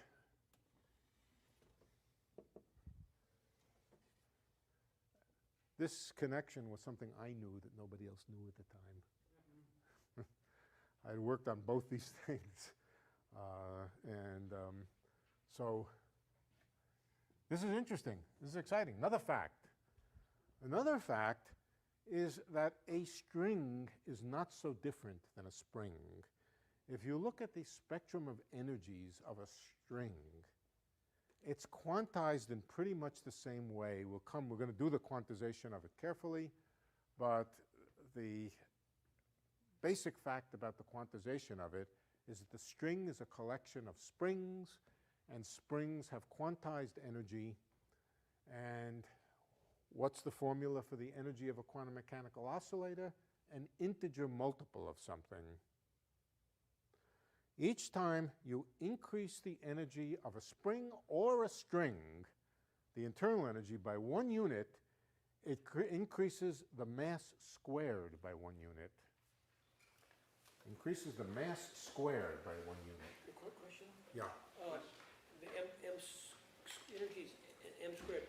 The m is, this sort of simple confusion, is m the mass of the string? Yeah, it's the mass of the whole string. The whole string. The whole string. And the energy, so if you double the size of the mass of the string, it would be 4 times the energy, because the m squared would be, is that correct? Yeah. Yeah. You've stolen my thunder. Well, I Right. confused. Okay, but now, well, okay, let's look at this formula a little bit carefully now and see if we can see anything interesting. Quick question. Yeah. The right side you have m squared there. That would kind of connote the rest mass of the system, correct? It is, in fact, the rest mass of the string in a frame of reference where it's not zipping along, but where it was really stationary. But the equation seems to be not well describing a photon. That's right, because a photon is massless. Well, that just corresponds to m equals 0 on the right-hand side. And you're going to ask me, how can this thing be 0? Well, we're going to come to that. That is a very significant and interesting point.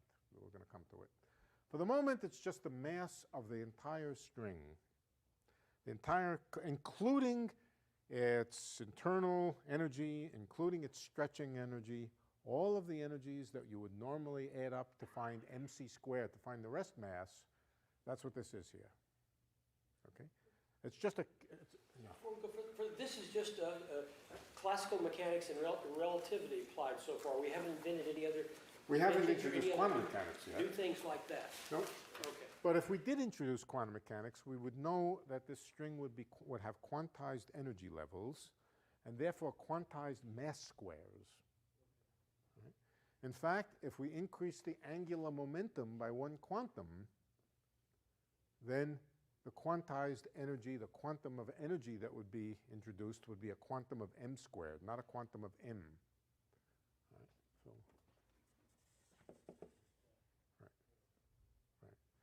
This was an immediate piece of evidence that, moreover, yeah, okay, this was one of the hints that, There's another interesting fact here.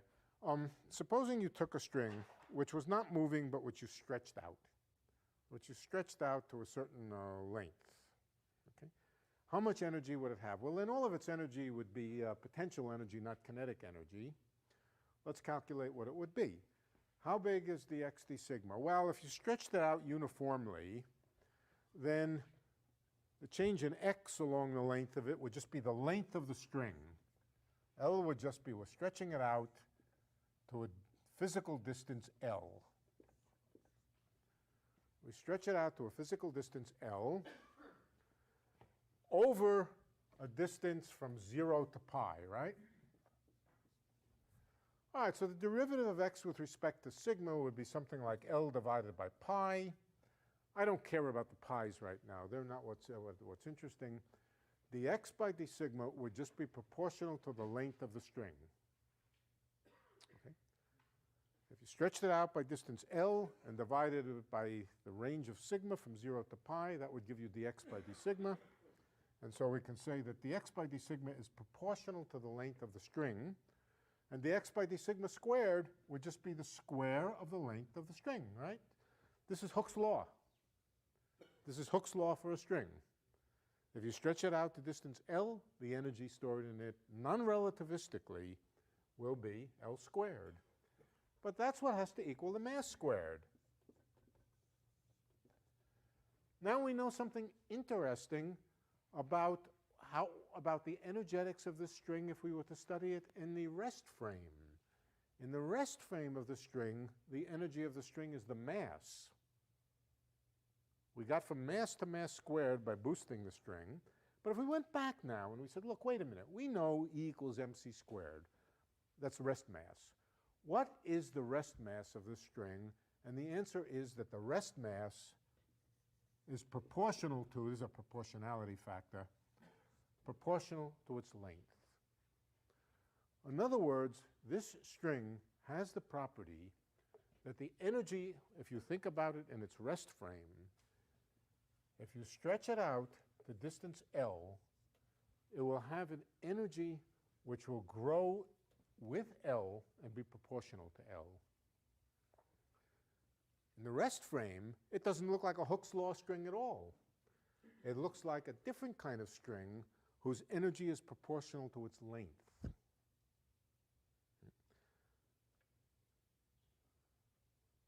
Well, that's very interesting because it fits with another picture. It fits with the picture which I described before of lines of flux connecting quarks and antiquarks. Lines of flux would produce, if I slice them through like this, they would produce a patch of electric or magnetic field here. It doesn't matter whether it's electric or magnetic.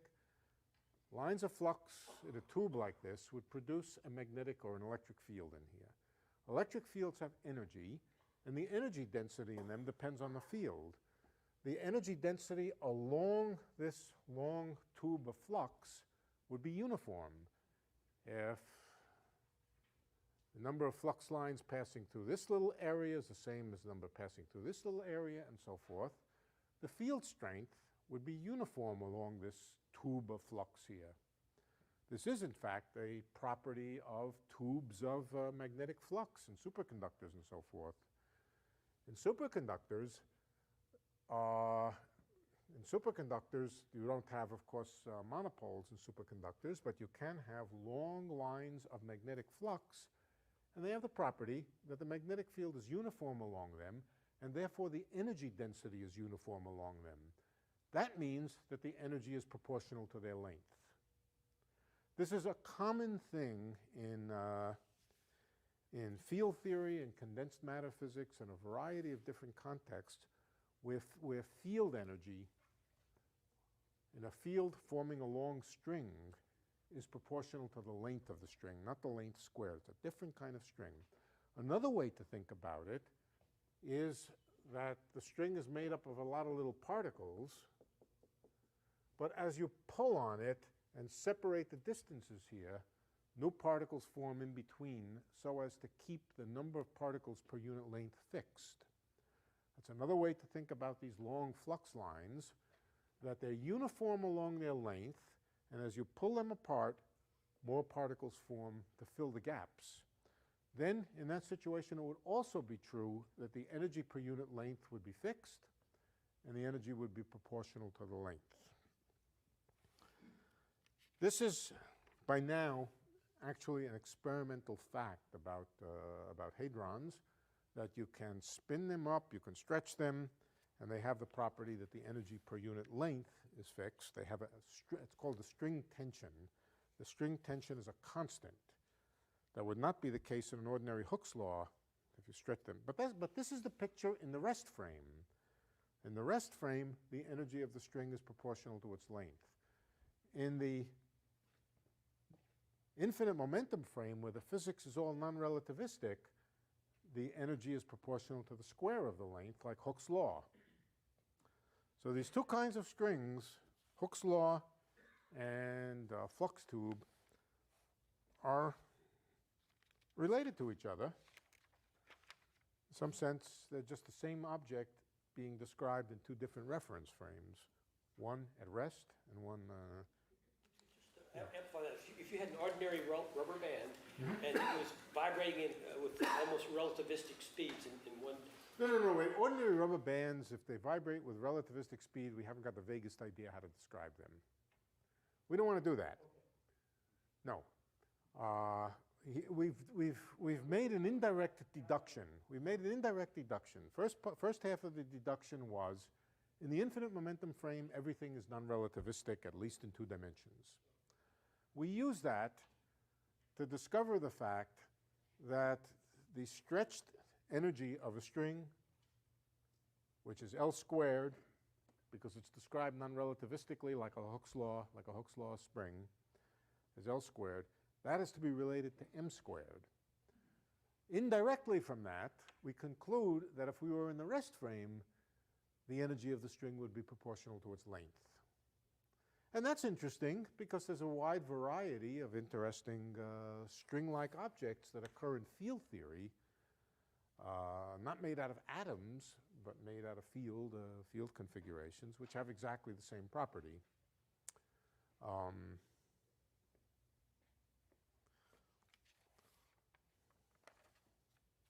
All right, let's come back in a few minutes. I think I've probably exhausted your attention for today, but let me summarize. Experimental properties of hadrons indicated this kind of excitations along a line. Had we been smart at the time, we probably would have realized that this pattern here is the appropriate pattern for strings whose potential energy is proportional to their length. That's something we actually could have deduced directly from here. In fact, why am I saying we could have? I did. That the energy grew as the length of such a string. That was the consequence of this relationship here. All right, that was one fact. Next fact. Relativistic physics in a frame in which everything is moving fast is the same as non-relativistic physics except in one less dimension.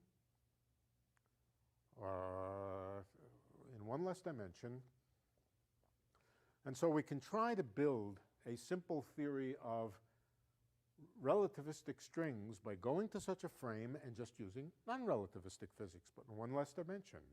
Here it is. Here's the non-relativistic string in two-dimensional space. The only thing we have to remember is that wherever we saw energy, we have to think of it, or internal energy in particular, internal energy should be really identified with the square of the mass, not the mass. Okay? That, if you remember, came from the two different expansions. If you like, one of them was an expansion in which this was the big term, and then the whole thing is approximately of order mc squared, square root of this thing in here. The other expansion was a term in which this was big, and then the excess energy was proportional to m squared, not m.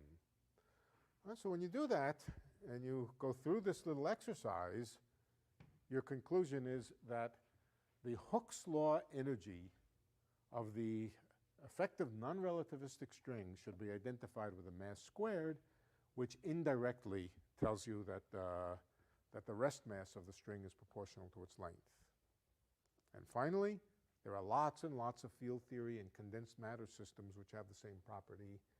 So that was something encouraging, if you like.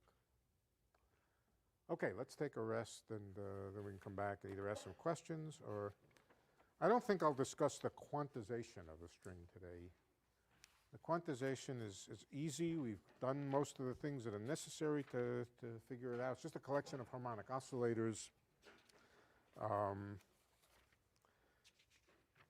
But I think we can take a rest first. Just to help my comprehension here,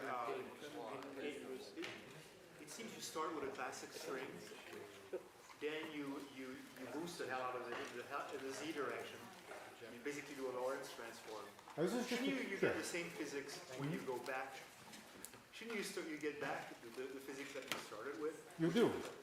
But You do. It's just easier this way. No, but you don't have the same physics. You know? At first, you started with a string that had a length proportional to its mass square. In both cases, the mass is proportional to the length, and the mass squared is proportional to the length squared. In both cases. But in one case, you call the energy the mass, in the other case, you call the energy the mass squared. Let's go through that. I'll come back to your question in a minute. Let me just go through it again, because there was some sleight of hand. There was some tricky business there. We wrote that energy is equal to square root of p squared plus m squared, okay? Let's, for the moment, forget the motion in the xy plane. Let's just concentrate on the z direction and the time direction. Energy is related to time, p is related to space. There's two ways I could expand this. One of them is good when p is small and m is large. All right, in other words, when when the particle is moving slowly in my frame of reference. In that case, let's see what we do. Then we write that this is equal to p times the square root of 1 plus m squared over p squared, right? Sorry, I want to start in the situation where p is small and m is large. Good. P is small and m is large, so I write this then as m squared times 1 plus p squared over m squared. P is small and m is large, so p squared over m squared is a small quantity. Okay? Nod. Good, okay. The m can come out, and this becomes m times the square root of 1 plus p squared plus m squared, but that's approximately 1 plus p squared over 2m. Okay? Squared.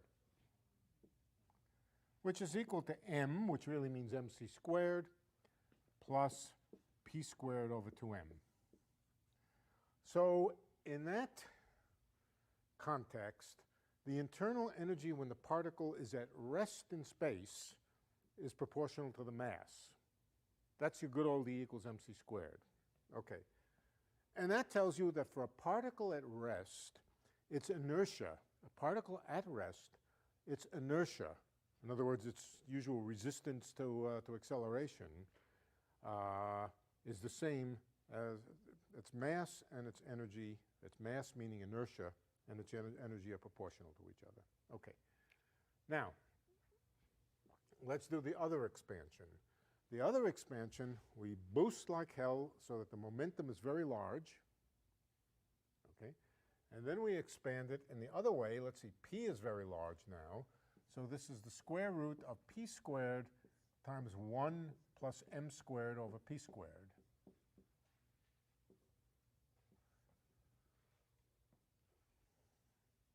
Which is p plus, did I do that right? Yeah, p plus m squared, I think, over 2p. All right.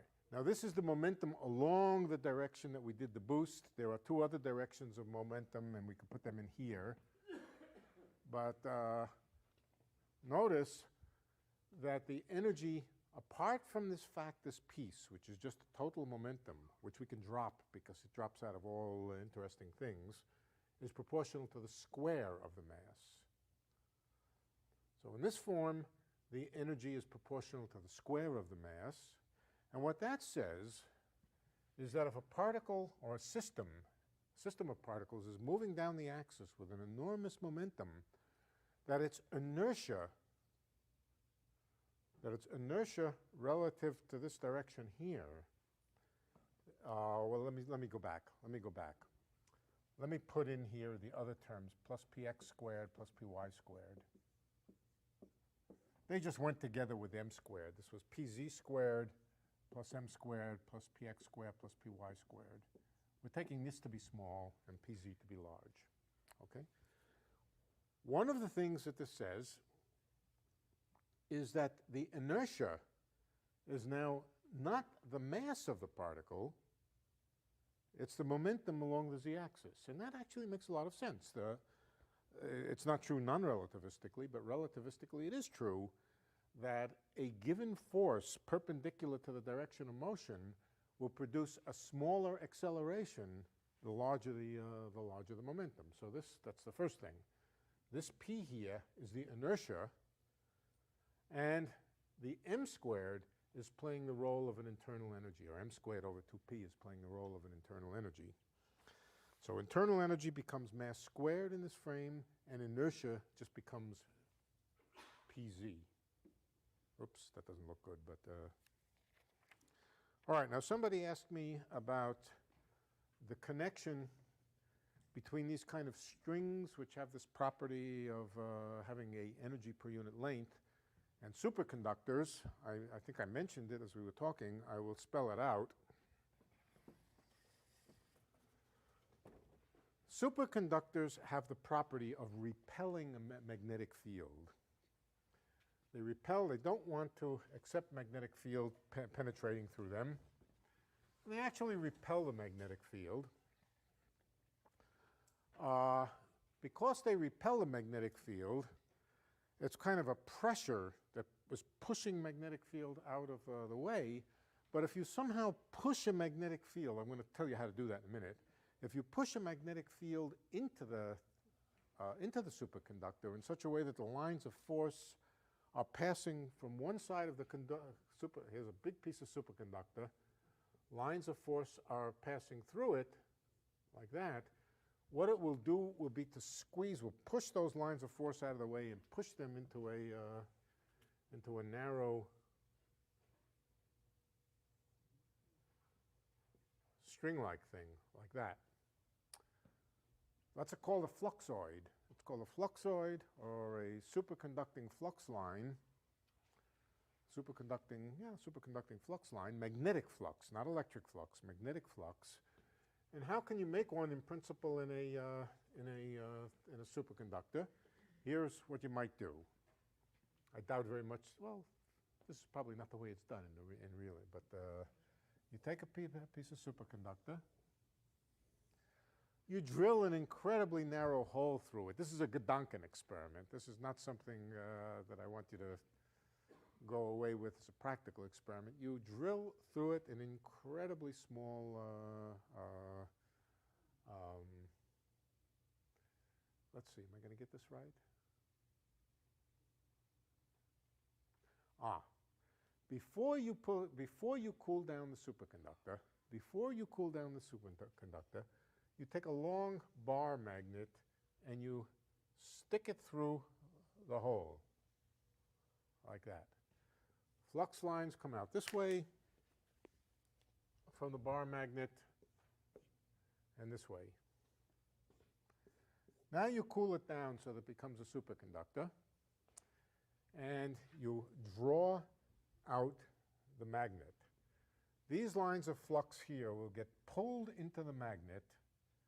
Even after you've pulled out the magnet, the lines of flux will go through that magnet and they will form a thin tube through that magnet. The field along the tube will be uniform. And because the field is uniform, that means the energy per unit length is fixed. Okay, now let's go a little bit further. Imagine that we had magnetic monopoles. We can actually simulate magnetic monopoles, but let's suppose we really did have magnetic monopoles, that there really were magnetic monopoles in the world. And there may well be, but we haven't discovered them yet. But let's suppose we had discovered them and we could manipulate them. Okay, then we could take a monopole and an anti-monopole, put them right on top of each other, don't let them annihilate, keep them a little bit apart. Take them and put them into the superconductor, monopole and anti-monopole. I'm not going to tell you which one is which, I'm just going to draw two of them. And of course, the monopole and the anti-monopole have some flux lines between them. Now cool down the superconductor and take the monopole and the anti-monopole and start to separate them. What happens? Exactly the same thing that we think happens between a pair of quarks, except that this is just an ordinary magnetic field between the monopole and the anti-monopole. So inside a superconductor, a monopole and an anti-monopole would have an energy which would be proportional to the distance between them. Why the distance between them? Because the string between them has an energy proportional to its length. Okay? The monopole and the anti-monopole could not separate from each other. They would be confined, because as you start to separate them, the energy goes up with the length, and that's the character of what happens to hadrons, or quarks in a hadron. You separate them and their energy goes up. So okay, so this is a system for the energy is proportional to the length, and it has the characteristics of the same kind of string. Does that answer your question, whoever asked me? I don't know who asked me. Oh well, I guess he's gone. So the question was, what's taking the role of the superfluid for the hadrons? What is the superconducting fluid? Virtual monopoles. That's what it's thought to be, virtual monopoles, but not these different monopoles, chromodynamic monopoles. In the superconductor here, the condensate, the superconducting condensate, is made out of electric charge, and it causes confinement of magnetic charge. In quantum chromodynamics, quarks are confined, and they are kind of the electric charges of quantum chromodynamics. The things which condense are magnetic charges. You say, where are those magnetic charges? Why don't we see them? Because they're always condensed in the vacuum. So, but this is beyond what I had intended to talk about today. Okay, what other questions come up? Oh, it's almost 9 o'clock. Okay, yeah.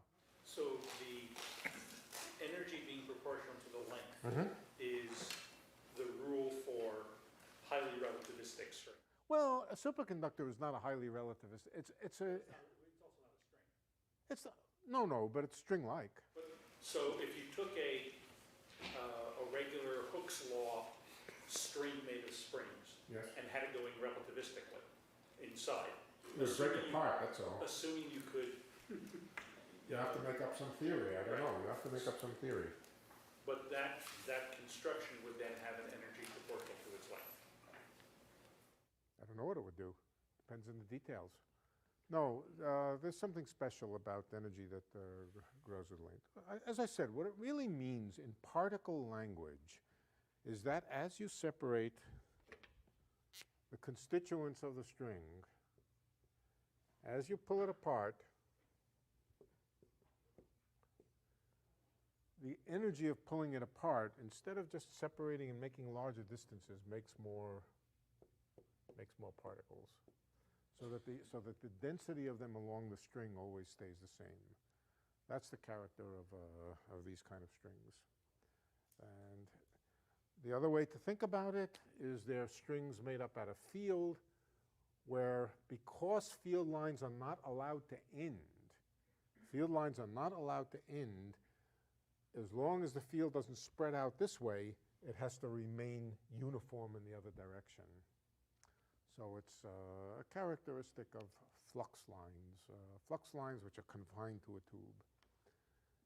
If you had any kind of situation where an electric field were confined and prevented from spreading out in the perpendicular direction, the energy per unit length of it would be constant. Yeah. What about the kind of residual motion along the PZ direction? Along the Z, that's a very good question. Yeah. Remarkably, the way string theory works is there are not independent degrees of freedom for motion along the other direction. This is a remarkable and strange fact that in string theory you do not include directly degrees of freedom for the motion of the string along the direction of the boost here. It is thought that that's connected with something called the holographic principle, that really in a gravitating system you need one less dimension to describe it, but it's one of the very remarkable features of string theory that you don't describe the string in, let's say, in three-dimensional space. In this limit, you describe it only by the two-dimensional motion. And yet, as we will see, it's consistent with Lorentz invariance. Yeah. How many data points do we have on the Reggie plots now? 5 or 10 or? I don't know what the maximum number is now. I don't know, 7, something like that. It's not endless, but it doesn't give any evidence of giving out. I'll talk about it another time, but the evidence for that. But remember that we're not really interested in hadrons. I was just giving you a historical perspective of where the whole thing came from.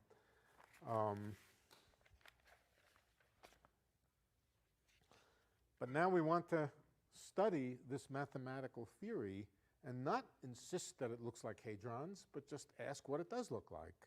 And what we'll find out is that it looks more like gravity than it does hadrons. What if it was an electron? What if it was something that is... What if what was an electron?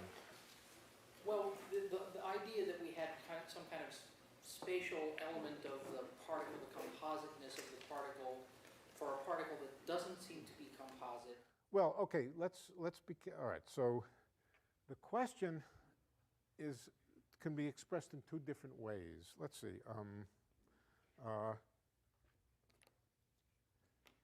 It can be expressed, or the answer to your question can be expressed in terms of the smallness of the particle or in terms of the energy that it takes to increase the particle by 1 unit. All right, so let's do you remember the formula for the energy of a rotating system as a function of its angular momentum? L squared, where that's the angular momentum, divided by 2 times something. Remember what it is? Moment of inertia. And what's the moment of inertia related to? The mass and the square of the size of the system, right? mr squared, not m squared, r squared, mr squared. But the point is that for a given mass, the moment of inertia gets smaller and smaller as the system gets, the moment of inertia gets very small when the system is very small. Now, what is L? L is angular momentum, and it comes in quanta. So this is proportional to n squared h bar squared, or something like that. And now you can ask, how much energy does it take to go from n equals 0 to n equals 1? N equals 0, the energy, it might be a little bit of energy, but the energy, this piece of the energy is 0. The first excited state would have an energy h bar squared over 2 times 1 divided by the moment of inertia. And if the object is very, very small, the moment of inertia is very large. No. 1 over the moment of inertia is very large. So the excitation energy, the energy that it takes to increase the angular momentum by 1 unit, becomes very, very big if the object is small. Well, hadrons are big objects. They have small moments of inertia on the scale of quantum gravity. Hadrons are just enormous. I mean, they're big blobs. They have large moments of inertia. The energy taken to excite one is not very big. Electrons are known to be much smaller. The expectation is that they're exceedingly small, maybe 10 to the 16th times smaller than a proton. You square their radius to get the moment of inertia, so that could mean 10 to the 32 times a smaller moment of inertia, and that means that the energy of excitation would be 10 to the 32 times bigger. Well, maybe that's probably too much, but So if electrons have excited states, because they're so small, if they have rotational excitations, those rotational excitations, well, I think I lost my true Fauci plot, but the mass necessary to increase the angular momentum by 1 unit would be way off on that end of the plot. Just too much, it just takes too much energy to spin it up. When I say too much, I mean too much compared to the energies that are available in particle collisions. Okay? So the energy needed to excite a hadron by 1 unit is roughly of order of GeV. You collide particles at a GeV or whatever it is, you see these excitations. The energy needed to spin up an electron is very much higher. You don't see them. How about the energy needed to spin up a basketball by 1 unit of angular momentum? Very small, very small. In fact, you can't even see that it's quantized. Right. So an atom would be,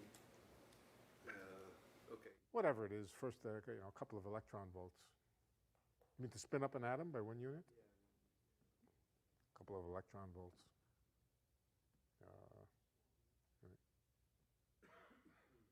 Good. Okay. For more, please visit us at stanford.edu.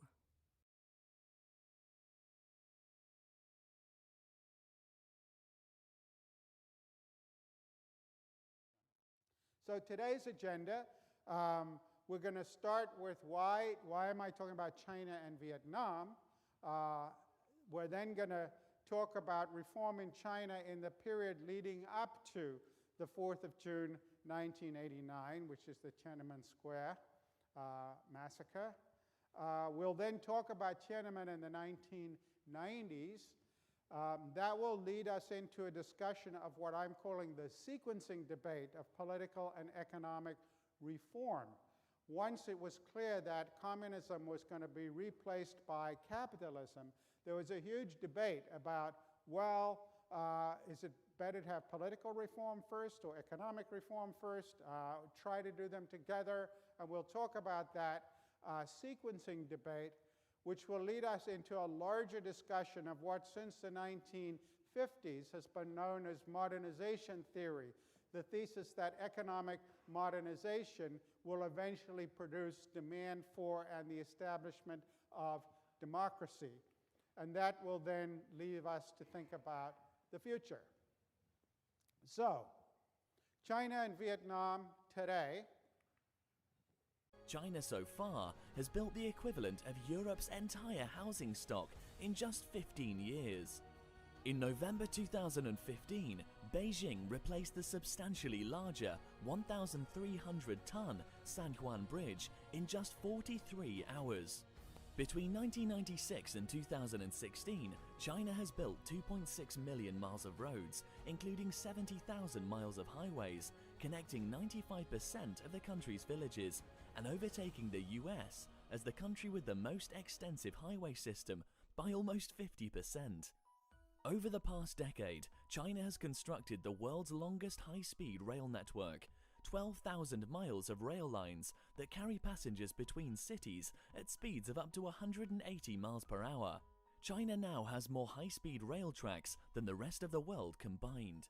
So that's one of any number of video clips one could pick to just give a snapshot of the incredible transformation of the Chinese economy over the last couple of decades, and indeed over the last decade. I went to Beijing last year for the first time in about 12 years. And 12 years ago, there were lots of potholes in the streets. There were still rickshaws on the highways. You go to Beijing today, it's just miles and miles of skyscrapers, and every conceivable multinational is there. It looks like just West Los Angeles times 100. So you can't overstate, and we'll put some statistics up in a little while, but the economic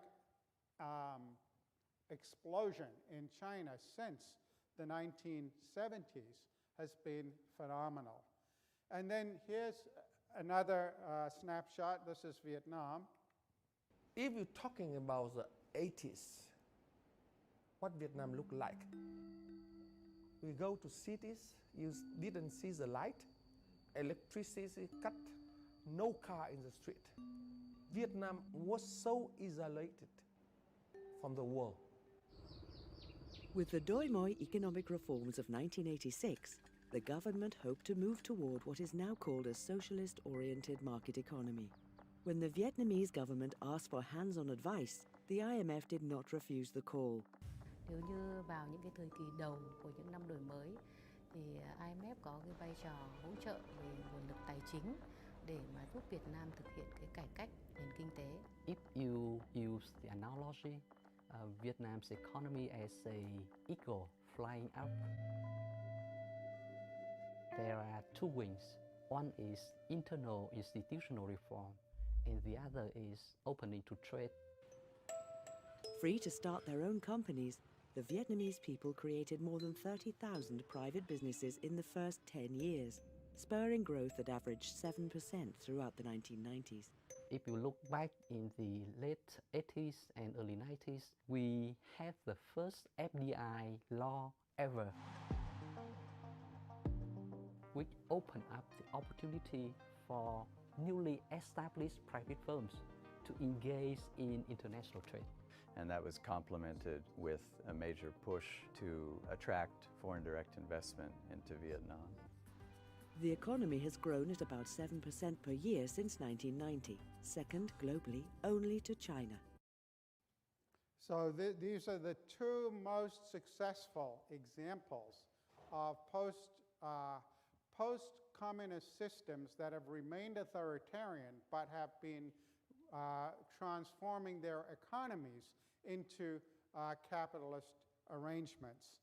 And that differentiates them from the other post-communist systems that have retained authoritarian rule. If we think about North Korea or we think about Cuba, they have not transformed their economies. So this is one thing that differentiates them from the other post-communist authoritarian systems, post-communist economies retaining communist authoritarian political systems.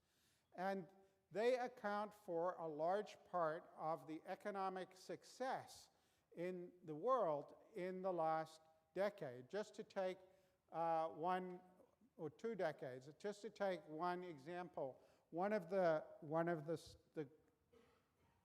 encouraging stories of our time is if you take the long view of things, the number of people and even the percentage of the population both living in extreme poverty has really gone down over the past 2 centuries, and much of that decline has come in the last few decades. Of course, this is a worldwide indicator. But if you look at what is accounting for most of this decline, you can see that the main action has been in East Asia. So this is the blue line up here where poverty, again, this is the number of people living on a less than $1.25 a day, which is the World Bank's definition of extreme poverty. So most of the changes, of course, have come in the developing world.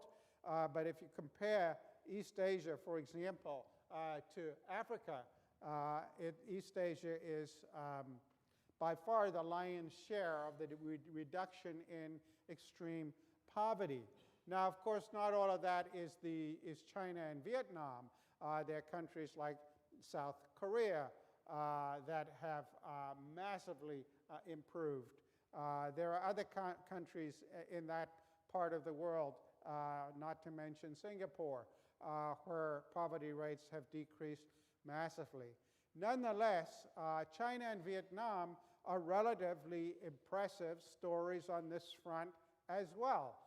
This is a picture of reductions in poverty in Vietnam, and if I'd had gone back before 2010, the numbers would have, they would have been higher up there as well. But you can see, even in this last difficult decade, and despite the fact that ethnic minorities within Vietnam are not doing as well as others, we're seeing very low rates of people living in poverty in Vietnam.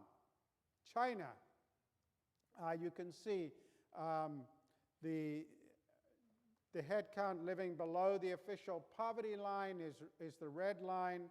The head count below 1.9 US dollars a day is the green line. Again, you can see massive reductions in poverty. By many estimates, they vary, but many estimates say that since the reforms in China ushered in the late 1970s, somewhere between 400 million and 500 million people have moved out of poverty. Now, there's another line on this chart which I don't believe, which is the Gini coefficient, which is a measure of inequality, and I don't believe, I believe that the inequality in China has gone up a good deal more. If you look at here, this is comparing the top and bottom quintile, but again, this is data provided by the Chinese government. You can see that in terms of per capita income, they're showing an increase in inequality from 3 times to about 8 times, and land and consumption, less of a change. So I would just say 2 things about these statistics that, and the reason these are based on Chinese government statistics. My guess is that the inequality in China is a lot higher, and particularly this is comparing quintiles. That's the top 20%. But just as in the US and just as in many other capitalist countries that we'll talk about later in the course, if you look at the top 5%, the top 1%, or the top 0.1%, you're going to see massive increases in inequality. And that puts on the table a dilemma that's going to be worth thinking about as we progress through the course and talk about some other countries, which is that while inequality within countries just about anywhere in the world has gone up over the last 4 decades, worldwide global inequality has actually come down, and the number of people living in poverty has come down dramatically, as we've seen. But if you read, say, the Millennium Goals, or you go to the World Economic Forum meetings, which I have done from time to time, you'll see politician after politician and policy wonk after policy wonk standing there saying, we need policies to reduce poverty and inequality. It's like almost one word. Poverty and inequality is one word. But this is what we're seeing here is something that's going to come back to us in multiple ways during the course. It's not obvious that all good things go together. And it may well be the case that the price of reducing inequality, price of reducing poverty is tolerating significant increases in inequality. We have to think about those trade-offs in various settings. In any event, in both China and in Vietnam, you've seen massive decreases in poverty, big increases in inequality, not as high by most measures in Vietnam. Again, though, it's hard to know what statistics to believe on these matters, but most scholars seem to think there's less inequality in Vietnam than in China. So the first answer, why are we talking about China and Vietnam today, is that by virtually any measure, they have been economically successful. But then the second, and in some ways more interesting reason we're going to look at them is they challenge a lot of accepted wisdom about capitalism, democracy, and the relations between them. Because here we have 2 very repressive authoritarian systems, transforming their economies into successful capitalist ones. So that's the puzzle we're going to be wrestling with for the rest of today's class in one form or another. So let's think about what was happening in China before Tiananmen. After Mao's death, in 1978, things were going to change very rapidly. Just to give you a sense, up until the end of the Cultural Revolution in China, this is a picture comparing Chinese and Japanese per capita GDP. And as you can see, this is a period of explosive economic growth in Japan after World War II, of course from a very low base because their whole economy had been destroyed. It's a little, when people talk about the Japanese miracle, it's a little bit misleading. If we took this back to 1925, this line would have come down because of the collapse produced during the war. So it's not from, it's a recreation to some degree of what had existed before the war, but nothing like the levels that were developed, that were seen in the years after the war. But as you can see, per capita GDP in China was basically flat. There was no economic development to speak of. 1978, Mao is now dead. The third plenum of the Communist Party Central Committee, led Vice Premier, soon to be Premier, Deng Xiaoping, calls for officials to start liberating their thinking, to start seeking truth from facts. An ironic statement, perhaps, in light of our own discussions of fake news and manipulation of the truth that we're coping with today. But to innovate and experiment in the economy. And officials were instructed, this is when they started, China had been very closed and inward-looking, and they began going in large numbers abroad. They started applying for courses at places like, MIT Business School. They started trying to learn from other development models, and this is going to be the beginning of experimentation with new forms of capitalism. This is also when the big special economic zones in China were created. These massive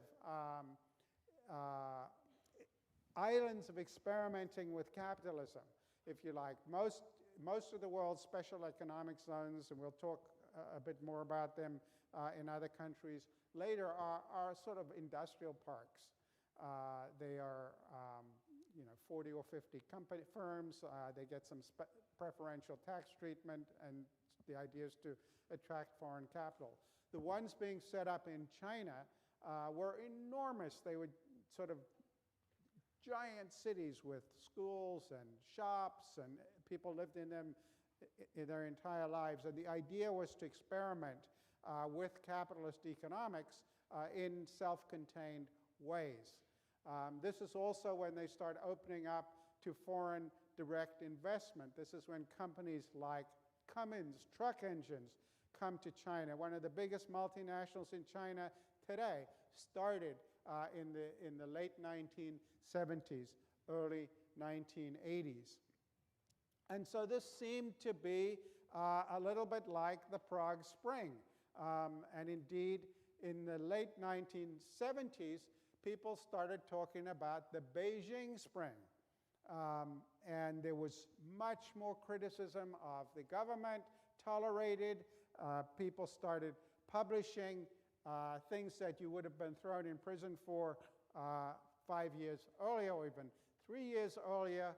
And there was something of a thaw. There was something called the Democracy Wall in the Xidan district of Beijing was created, a kind of graffiti wall, if you like, on which people published criticisms of the government. But the vast majority of the political criticism was backward-looking. It was criticism of the Cultural Revolution, criticism of Mao, criticism of what had been done in the past, mistakes that had been made in the past. And of course, that wasn't going to stay that way. And so before long, the Democracy Wall protesters started shifting their attention from attacking the past to attacking the current leadership in China. And again, a lot of demands now for more democracy. Wei Jinsheng was a protester who came out and made very strong criticisms of the government. And this went on until late 1980, early 1981, and then there was a lot of pushback from the regime. And so much of the 1980s were this era of testing, political testing by student movements. There were organization of student groups on Chinese campuses. There was a lot of criticism of the government interspersed with pushback. So Deng came out and made very clear that when he was talking about experimentation with reform, he was talking about economic reform. He was not talking about reforming the political system, and he reaffirmed what he called party rule and the socialist path. He focused on technical questions. His 4 modernizations had to do with agriculture, the industrial economy, the military, and technology, technological innovation. They started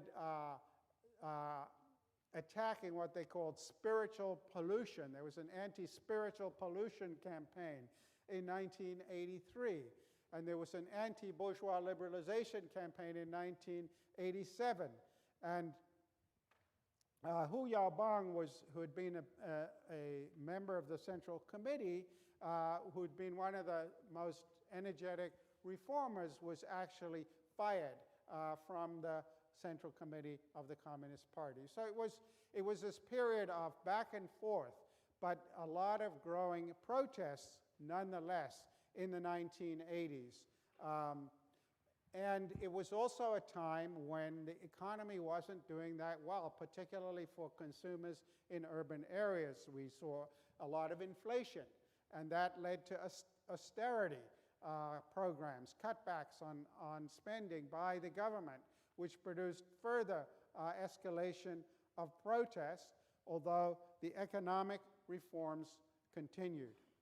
So if you look at foreign direct investment in China, you can see it's very low there, but it's going to accelerate dramatically over the 1990s. So then in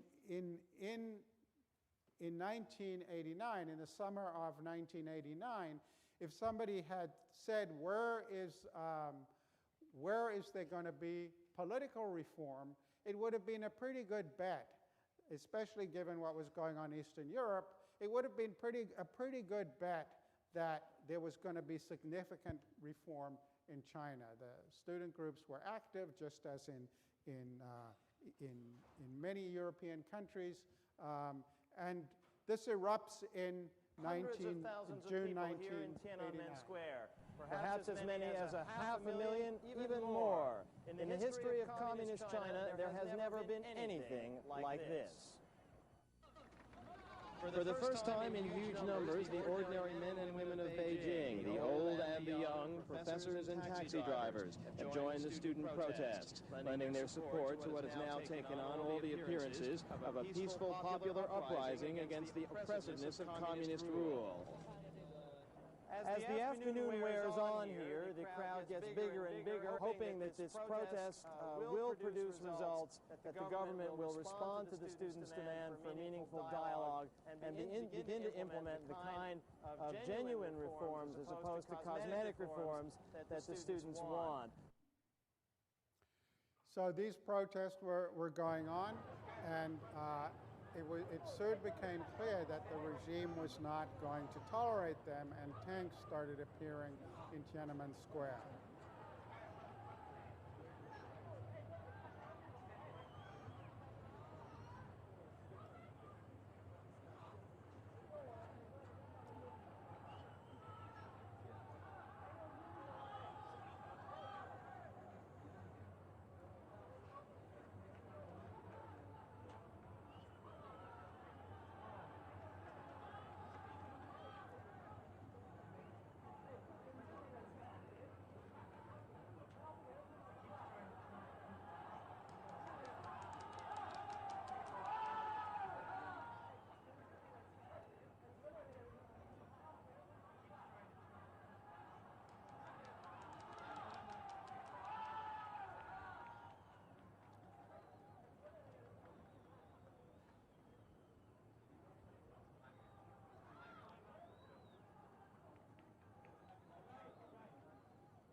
So that's not that different from the video we were looking at outside the White House in Russia when Yeltsin climbed the tank, and there was the real expectation among many of the protesters that the Chinese army would not attack its own citizens, and there certainly were appeals going out to that effect, but they turned out that they were wrong. The noise of gunfire rose from all over the center of Peking. It was unremitting. On the streets leading down to the main road to Tiananmen Square, furious people stared in disbelief at the glow in the sky, listening to the sound of shots. Heading down the road was a hazardous business, but hundreds of people cheered as buses were set alight and army trucks caught fire too. They yelled and shouted. And then, as troop lorries were seen moving down the road, there was gunfire from those lorries. The troops have been firing indiscriminately, but still, there are thousands of people on the streets who will not move back. The bicycle rickshaws scooped up the injured. Others were shunted onto bikes and pedaled to hospital. Many were carried away by frantic local residents. There was confusion and despair among those who could hardly credit that their own army was firing wildly at them. Young people were singing the Internationale to a background of gunfire.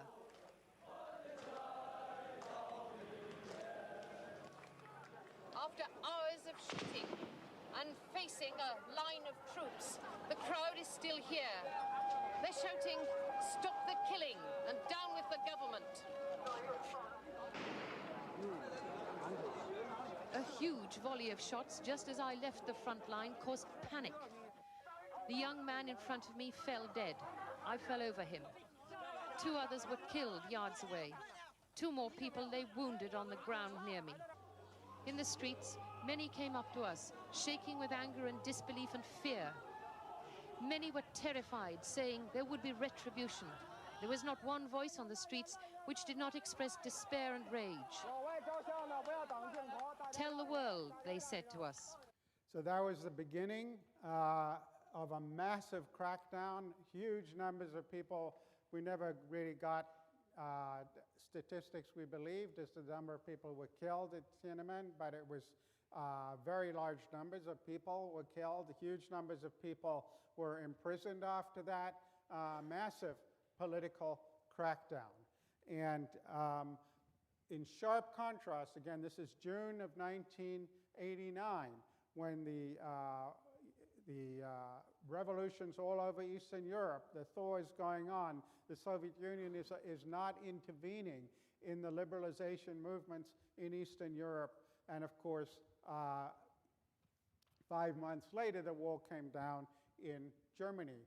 But China went a very different path, that the massive political repression of this dissent. But it did not stop the economic reforms and the economic transformation. And as you can see here,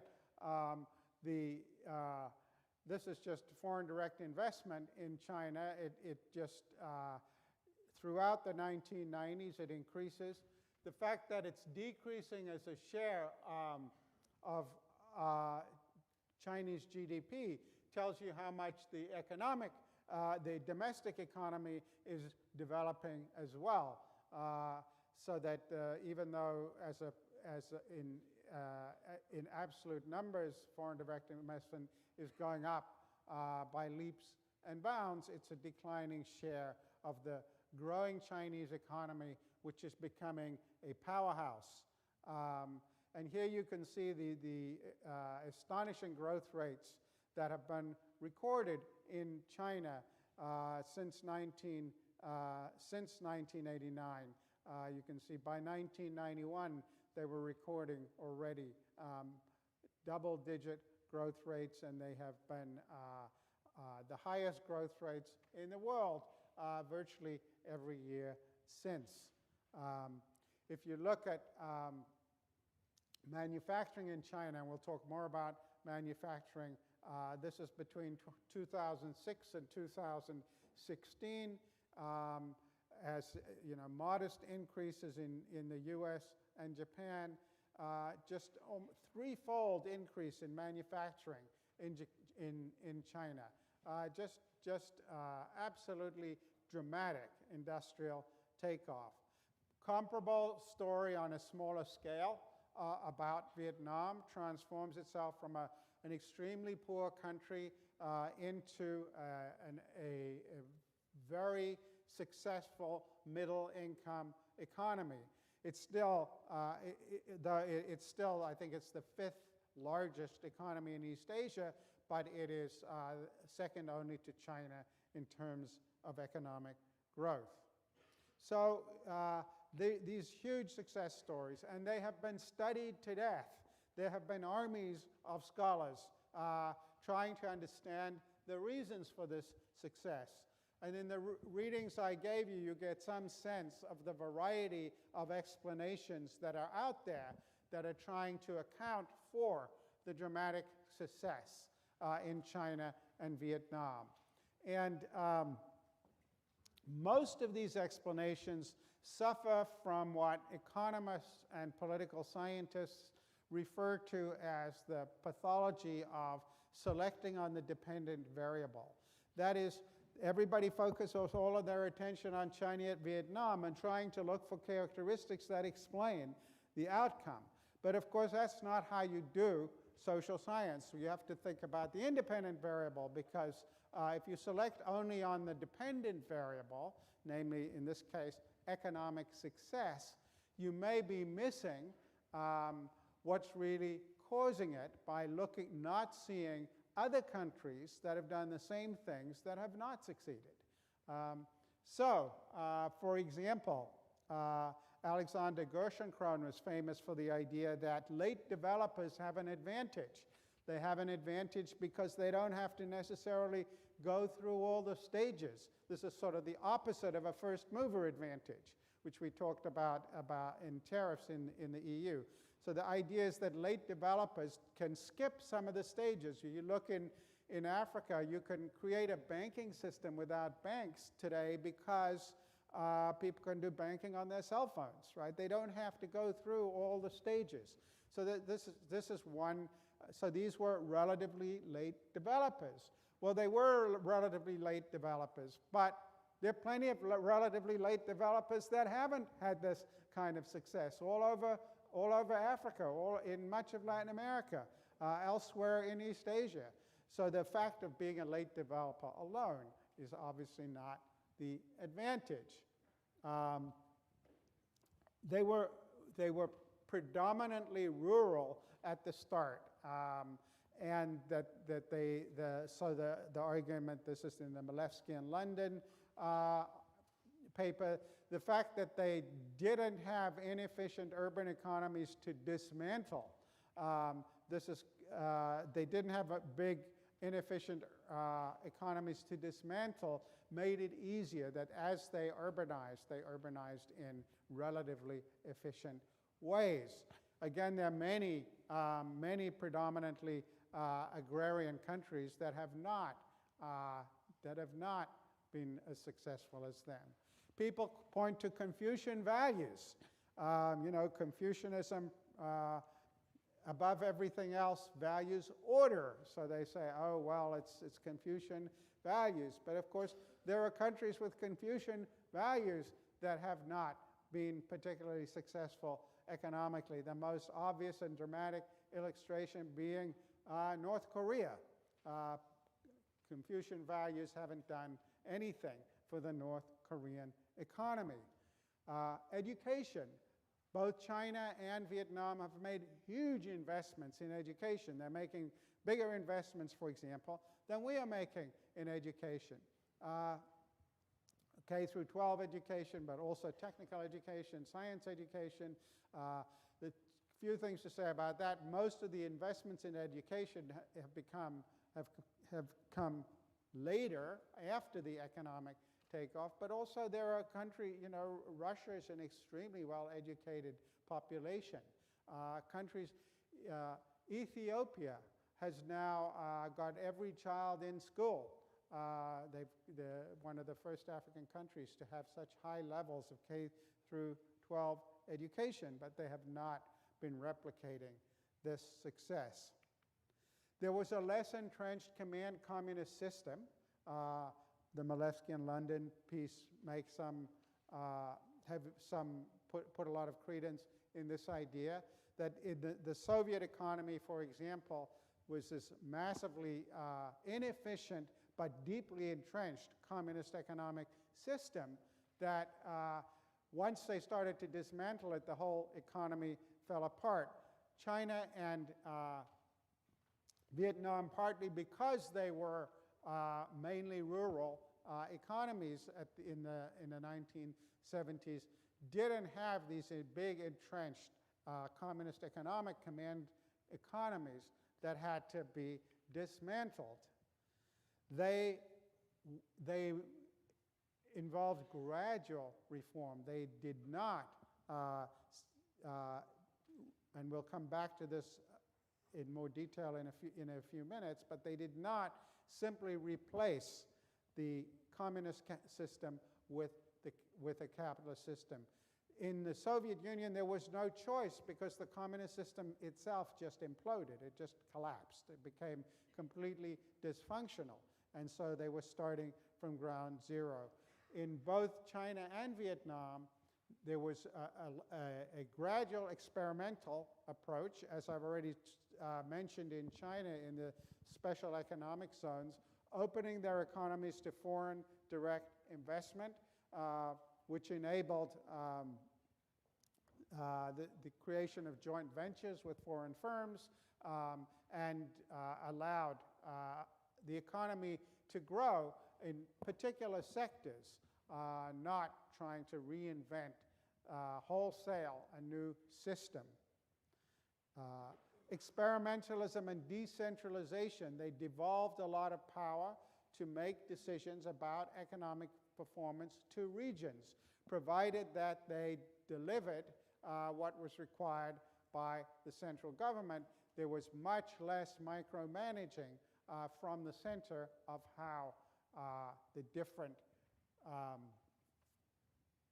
economic enterprises were run and how local officials met their goals, again, putting less demand on the central leadership to know what to do in every circumstance when very often they didn't know what to do, and they knew that they didn't know what to do.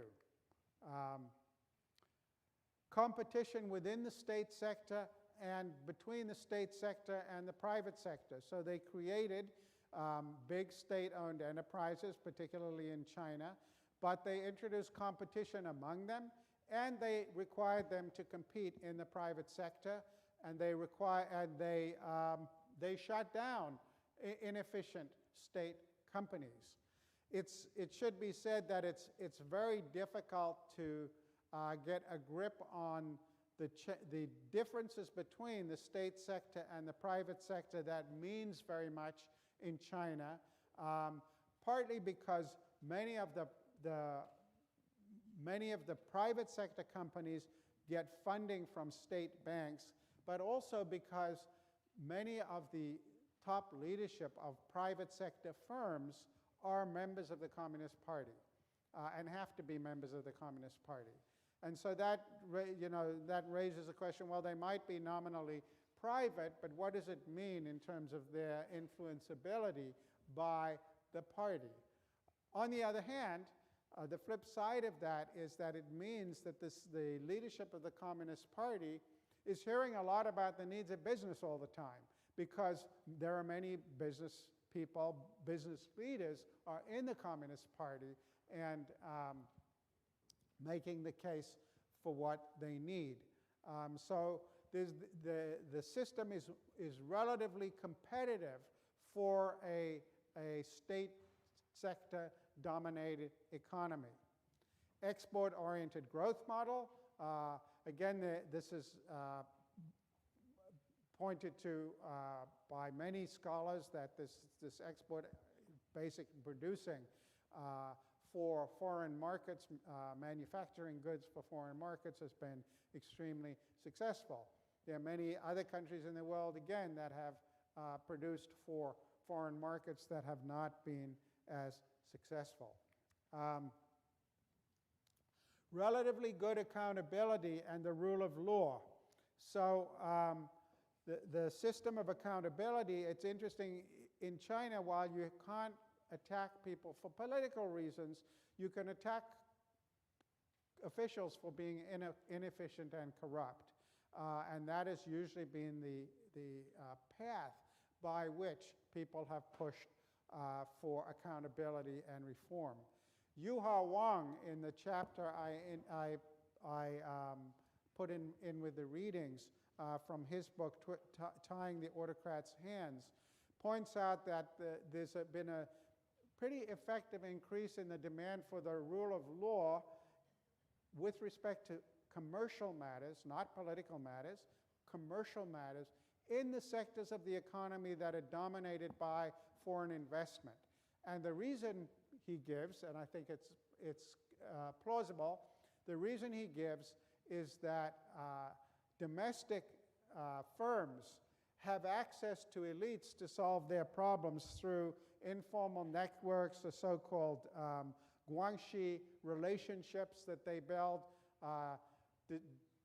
Distinguishing guanxi from corruption is often easier said than done, but they have access to informal dispute resolution mechanisms, whereas the foreign firms do not. And so the parts of the economy in which the foreign firms are big have been where there's been a lot of demand for the creation of courts to resolve disputes. And Wang, who's a very impressive political scientist at Harvard, makes the case that it's this demand for the rule of law as a condition for attracting foreign investment that has fed that development. Of course, the subtitle of his book is Tying the Autocrats' Hands, and the rise of the rule of law in China. I was recently at a panel with him where he said, maybe we should now be talking about the rise and decline of the rule of law in China, because as that earlier slide showed you, foreign investment is becoming a less important part of the Chinese economy. So to the extent that the demand for the rule of law is coming from the foreign investment sector, it might be diminishing. Leadership. So leadership, several people have noticed that if you look at authoritarian systems, one way to classify them is that those that have managed to renew themselves will find mechanisms of renewal versus those that have not. So if you think about the Arab monarchies in the Middle East, they essentially, they stagger on until the king dies, pretty much. That's what happens in monarchies. Or, dictatorships in Africa and Latin America, they stagger on until the dictator dies. Or even in the Middle East, Assad is followed by his son. You get another Assad. And this is true in some of the communist authoritarian systems like North Korea, you know, Kim Jong-il, Kim Jong-un, you know, again, you have aging, ossifying leaderships that don't manage to renew themselves and so kind of drag the country into the abyss as they become geriatric. Whereas some authoritarian systems seem to have come up with mechanisms to renew themselves. And this, if you said to most people, maybe most people in this room, who are the leaders of Vietnam, most people would have no idea who they are. It's a triumvirate. They do get replaced over time. Or you think about Burma. Again, there's no cult of personality. These are countries in which they have renewed themselves. And in China, after Mao, it seemed like they had really figured out a way to avoid the trap of charismatic leaders. Indeed, Bo Xilai had been a member of the Communist Party who was quite charismatic, and some years ago was kicked out and thrown in prison. And his wife had allegedly been involved in a murder. Many Western scholars interpreted that as he was too charismatic, and the Chinese didn't want, they tried charisma, they saw where it went with Mao, and they were into this model where people would not be able to be at the helm for more than a decade. And so it seemed like, to the extent that you need young, vigorous leadership, that countries like China and Vietnam had solved this problem, which is hard for authoritarian systems to do because there's no automatic mechanism of renewal. And if a charismatic figure comes along, it's very difficult to get them out. So that was another reason people pointed to. So this is, I think, 11 reasons you could pull out of those review essays. And no doubt people could come up with more. And the truth is, nobody knows. There's no silver bullet here. There are some combinations of these things. There are things like luck. But these are out there as the main explanations for why these countries have been so successful, right? It then puts on the table the question, well, how sustainable is this success? Should we be expecting it to continue going forward? And can we have long-term successful capitalist authoritarianism? This, if you like, is the question put on the table by the success of these countries now over a period of 2 decades, beyond the wildest dreams economically of any observer, and maybe anybody even in those countries, along with very repressive political regimes. And so how to think about that? Well, there's some questions to wonder about with respect just to the economies. One is that since 2008, we have seen a resurgence in the growth of the state sectors of these economies. This is partly, as I intimated right at the beginning of today's lecture, that now that the Washington consensus is in bad odor, people are now talking about the Beijing consensus. Until 2008, China made no attempt to export its development model elsewhere. They were kind of back on their heels about the Washington consensus. That is no longer true. Not only is the state sector in the Chinese economy expanded, they are now training people from many developing countries in economic management, pushing a very different model of state-led growth from the model that was being purveyed in the Washington consensus. And to the extent that the state sector is going to be less efficient, that raises questions about how sustainable these growth rates are. Because even though relatively efficient, compared to other command economies, they're less efficient than the private sector in those countries and elsewhere. Then there's what Steinfeld in that Playing Our Game book that I put on there calls the smile curve of profitability. And so this is the idea which he actually takes from somebody called Stan Shi. This is the idea that if you look at where the biggest profitability in manufacturing comes from, most of it is either at the R&D phase, research and development, upstream, or it's in the manufacturing and marketing downstream. If you think about where is the money made out of an iPhone, right? It's people who come up with the basic technologies make a lot of money, and then the people who put it together do the marketing make a lot of money. So the solid curve here, what it's telling you is that there's not that much money to be made in the manufacturing. This is just low-wage labor. These are these people working on assembly lines.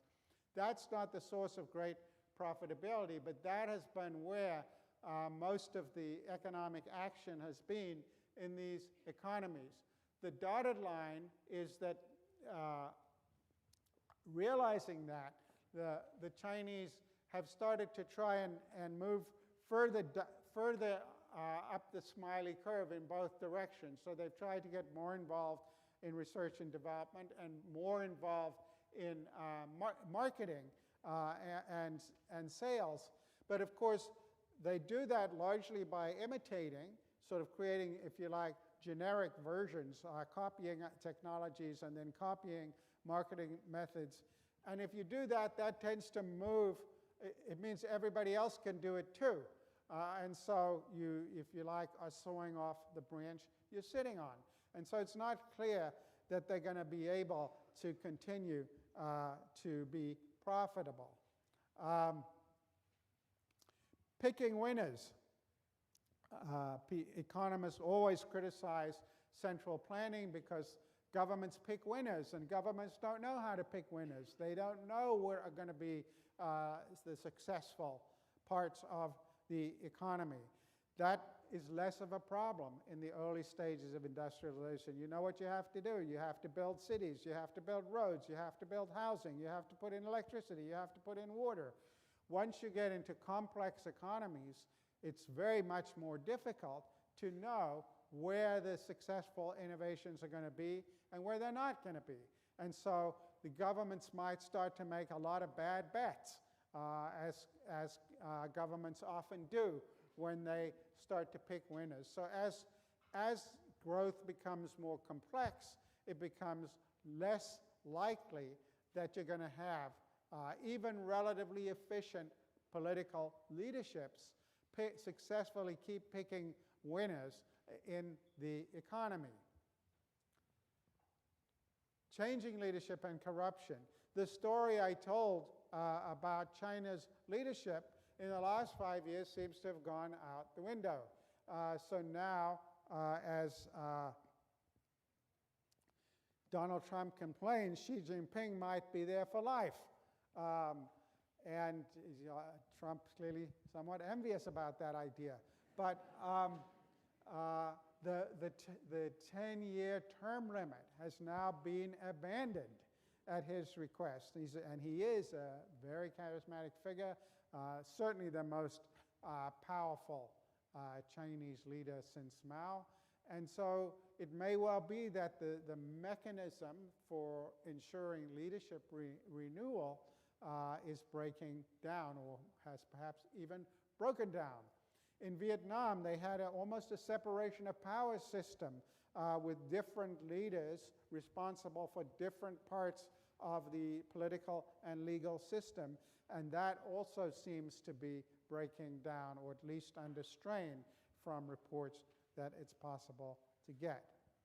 I already mentioned Yuhua Wang's point that to the extent that the rule of law in the economy was dependent on demand from the foreign sector, that might be going away as foreign investment as a proportion of the Chinese economy is actually shrinking. And given the trade wars that we're now in, they might be shrinking a lot further than we talked about before. And so that plus the leadership changes might mean that we're going to see increases in corruption. Again, inefficient management, different forms of corruption. Then the next thing, and this is going to now, we're going to start transitioning to talking about politics, is that when you create big industrial workforces working on assembly lines, eventually they start to make demands. They start to want higher wages. And this is so-called flying geese theory of economic development. This is the idea that capital is going to go to wherever labor is cheapest. And so if you look here, these are wages in China, Mexico, and Vietnam. What you can see is that since the beginning of this century, wages in China have gone up quite dramatically. And they're now substantially above wages in Mexico and wages in Vietnam, which, while they've gone up, have gone up nowhere near as much. And so if you look at, this is called the labor cost index, which basically measures the cost of producing 1 unit of output, you can see that there too, the cost of labor has gone up in China quite dramatically during this century. And that has meant that the geese are flying out of China. They're flying to places where labor is cheaper. This is the Nike plant in Ho Chi Minh City, which I visited in March of 2001. It was run by a Vietnamese management company with about 20,000 Vietnamese women working in it there. The whole thing consisted of, it looked like 4 giant football stadiums. This is about an hour's drive outside of Ho Chi Minh City, which used to be Saigon. It looks like 4 giant football fields, but all of them built out of aluminum. You can see they could be packed up and put into into a bunch of planes and flown off to somewhere else at relatively low cost. And here's some of the people working. What strikes you about these pictures?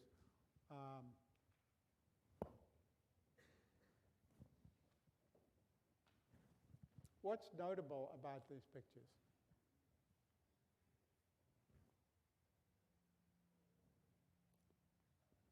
Yeah. They're all women. Yeah, almost all women, and the management, and they're all Vietnamese. The management are all Taiwanese and all men, by the way, almost all men. Yeah. What else is striking? I don't know if the pictures quite capture it. It's incredibly labor intensive. These machines look like they're 20 or 30 years old. Making a Nike running shoe is split into about 35 different tasks. One person is cutting the little pieces, with a cutting machine. One person's putting glue on. It's unbelievably labor intensive because labor is so cheap. That, after all, is why they went there. And indeed, I spent the day there and walking around with a mid-level manager, and I asked him his personal history, and he said, well, I used to manage a plant like this in China. So I said, well, what's the biggest difference between managing a plant like this in China and managing a plant like this in Vietnam? And the answer was, the Vietnamese argue less and work harder. And I'm sure that was exactly true, because the Chinese workers had been doing this kind of work for longer, and they had, had started developing aspirations, and so Nike had moved the plant to Vietnam. And so the idea would be that, of the flying geese theory, that eventually demands for higher wages will cause the geese to fly. Vietnam will get this benefit for a while, but then the geese will fly to Cambodia or wherever the next place is, or maybe Zimbabwe. Now, this is also exacerbated in the coming economy by the probability that a lot of these jobs are going to eventually be going to technology. That is, the technology is going to become so cheap that it will no longer be worth it to pay even starvation wages, and so the geese might stop flying altogether. But it's again going to put stress on economies that are dependent a lot on manufacturing for feeding their populations. Slowing growth and regime legitimacy. A lot of people have argued that the legitimacy of these regimes depends upon their delivering growth. Yes, they don't have elections, so they don't have political accountability, but people have been satisfied because the standard of living has been going up, they've been doing a lot better economically, they've become, they're employed, and they have had prospects for upward mobility. As growth slows in these economies, which almost every economic projection predicts that it will, that's going to become harder and harder to sustain, and so you're going to get pressure and maybe resurgence of political dissent, and there are going to be strains on those economies. So despite the many reasons that people cite for the success, there are reasons also to wonder how sustainable these models might be. And this leads us to thinking about the relationships between political and economic reform. During the transition in Eastern Europe in 1989, people started worrying a lot about this. And these were the debates about shock therapy. You know, should we have a dramatic reform right away, get the pain over with, and then do political reform, or should we do political reform first or do them in tandem? And I put three people up here because they're ideologically from very different places. Adam Przeworski is a former Marxist. He wrote a book called Democracy and the Market in 1991. Hannes Kornai, The Road to a Free Economy, is a riff off Hayek's Road to Serfdom, so he was a kind of libertarian. And Jeff Sachs was a kind of middle-of-the-road, policy-wonkish economy. But they all made the same argument, which was essentially this. If you think about a collapsing communist economy, as the old system is dismantled, eventually people are going to be thrown into distress, and it's going to get so bad, per capita income is going to fall below the poverty line. Eventually things will get better, yeah? But what if you democratize here? Then all of these people are going to be angry, and they're going to use their democratic rights to stop the reforms. And so instead of turning the corner, you're going to just keep crashing down. And so the shock therapy people said, no, let's not democratize until this point, once the worst economic pain has been experienced. So these technocrats had the same kind of hubris as we were talking about last time. They really thought that they understood everything about market economies, but they got a lot of things wrong. For example, both paths have turned out to be successful. If you compare Poland, that had shock therapy, with the Czech Republic that went with gradualism, they've both been there among the two most successful former communist economies in Eastern Europe. Of course, Poland's 4 times the size and so on, but they both have had very successful development paths. So it's not clear it made that much difference. The other thing that it ignores, and this is really important, it's not only the losers from reform who mobilize, it's the winners who mobilize as well.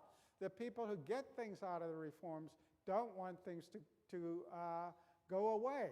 And so it's far from obvious that democratizing while you're doing economic development is only going to empower the people who want to stop it. On the contrary, it might actually help economic reform go along.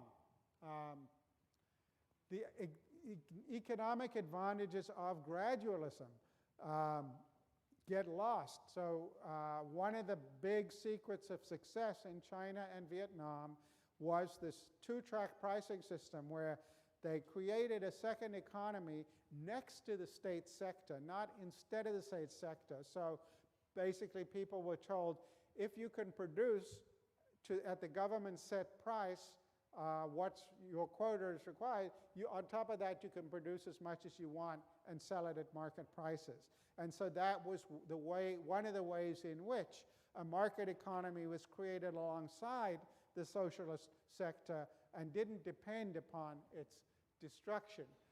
Those are the kind of advantages you forego when you go for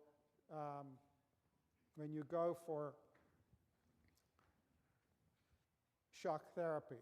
And this leads to a broader set of questions about modernization that I just want us to end with, which is that the old modernization theorists said that economic development would inevitably produce demands for democracy.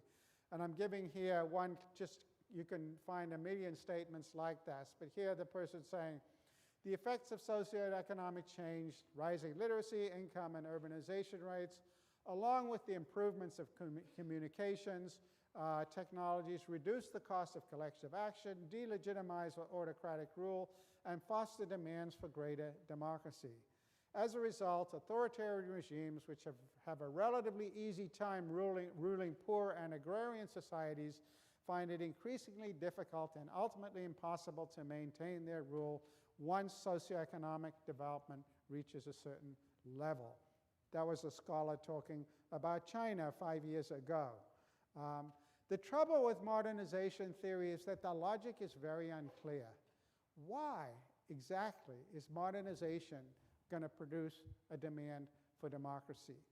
And if you sort of troll through it, you find at least three arguments there. So the most famous one, first made famous by Barrington Moore, was that it's all about the bourgeoisie. No bourgeoisie, no democracy. And I've mentioned some other modernization theorists there. And so there the thinking seemed to be that as you got a middle class is going to want bourgeois freedoms. They're going to want to be able to travel. They're going to want their kids to have opportunities. And so they're going to put pressure on the regime to change.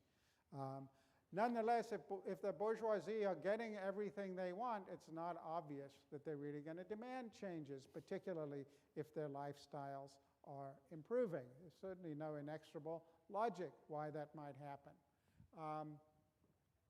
So then a second variant, this really goes back to Marx and Engels, but I put up some more recent scholars of it. It's not about the bourgeoisie, it's about the working class. It's the working class, no democracy. And you've got to have an industrial working class that is going to get angry as its relative and perhaps absolute position eventually deteriorates, and they're going to demand. So it's going to be pressure from below. And so this is what these scholars argue in different ways. Then a third group of scholars say, actually, it's all about war, that when governments fight wars, what they need is people to pay for the wars and people to fight the wars.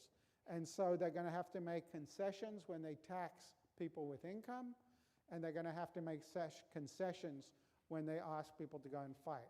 I should have put Michael Klarman's book up here, Unfinished Business. He points out that every single increase in political conditions for African Americans in the US has been associated with a war. That getting them to fight has involved making political concessions. There again, you have to wonder, well, now when you no longer need large armies to fight wars, you can doing it with drones and so forth, maybe that pressure won't be there. And we've been fighting wars for the last 2 decades on debt. So we don't have to make concessions to the unborn who are going to be paying these debts. So there are these different logics. But the upshot for the future, if thinking about the future, is that democracy is not inevitable. It depends upon contingent historical struggles. There's no reason to think it will spring from processes of economic development and modernization. There are conditions under which it will, and we'll talk about, or becomes more likely, and we'll talk about them later, but it's not obvious. Even if these economies do falter and wages stagnate and they start to lose legitimacy, they might just become more repressive. There's no obvious reason to think that they will democratize. Perhaps they will, but perhaps they will double down. And in a post-Foucauldian world, this may take the form of what he referred to as the gentle way in punishment rather than throwing large numbers of people into prison.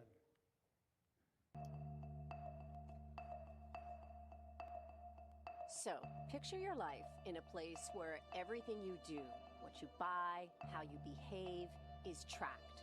The government gives you a score, and the score is a measure of how trustworthy you are as a citizen and determines what you're allowed to do, like ever. Boarding a train, getting a mortgage, all goes back to this score. It's called social credit. The system's eyes are in big data, artificial intelligence, and roughly 200 million surveillance cameras. The scores go from 350 to 950 and are based on habits and behavior. Buy clothes or diapers, it's good. A lot of alcohol, too many video games, not so good. And it's mandatory. When it goes national, social credit scores will be assigned to every one of China's citizens for life. In 2014, the Communist Party called for a system to allow the trustworthy to roam everywhere under heaven while making it hard for the discredited to take a single step. The model is a place called Rongcheng. It's in Shandong province. It's orderly, streets are spotless, cars slow down, which is unheard of in China. Words like honesty and credibility appear on propaganda posters. Display cases show pictures of Rongcheng's most honored citizens.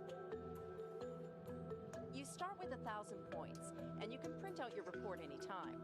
You lose points for things like jaywalking, littering, tossing cigarette butts, or spreading rumors. Cameras do a lot of the surveillance work, but it's pretty analog too, like posters that list the ways you can gain or lose points.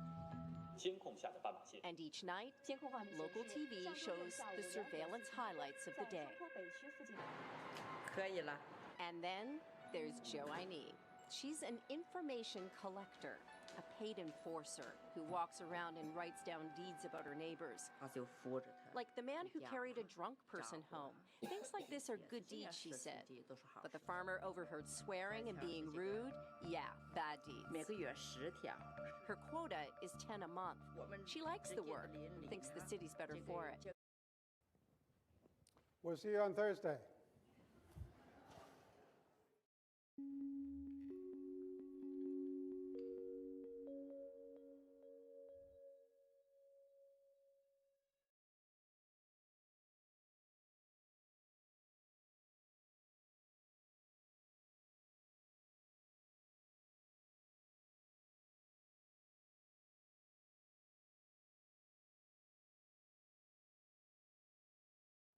Okay, so today we're talking about the resurgent right in the West.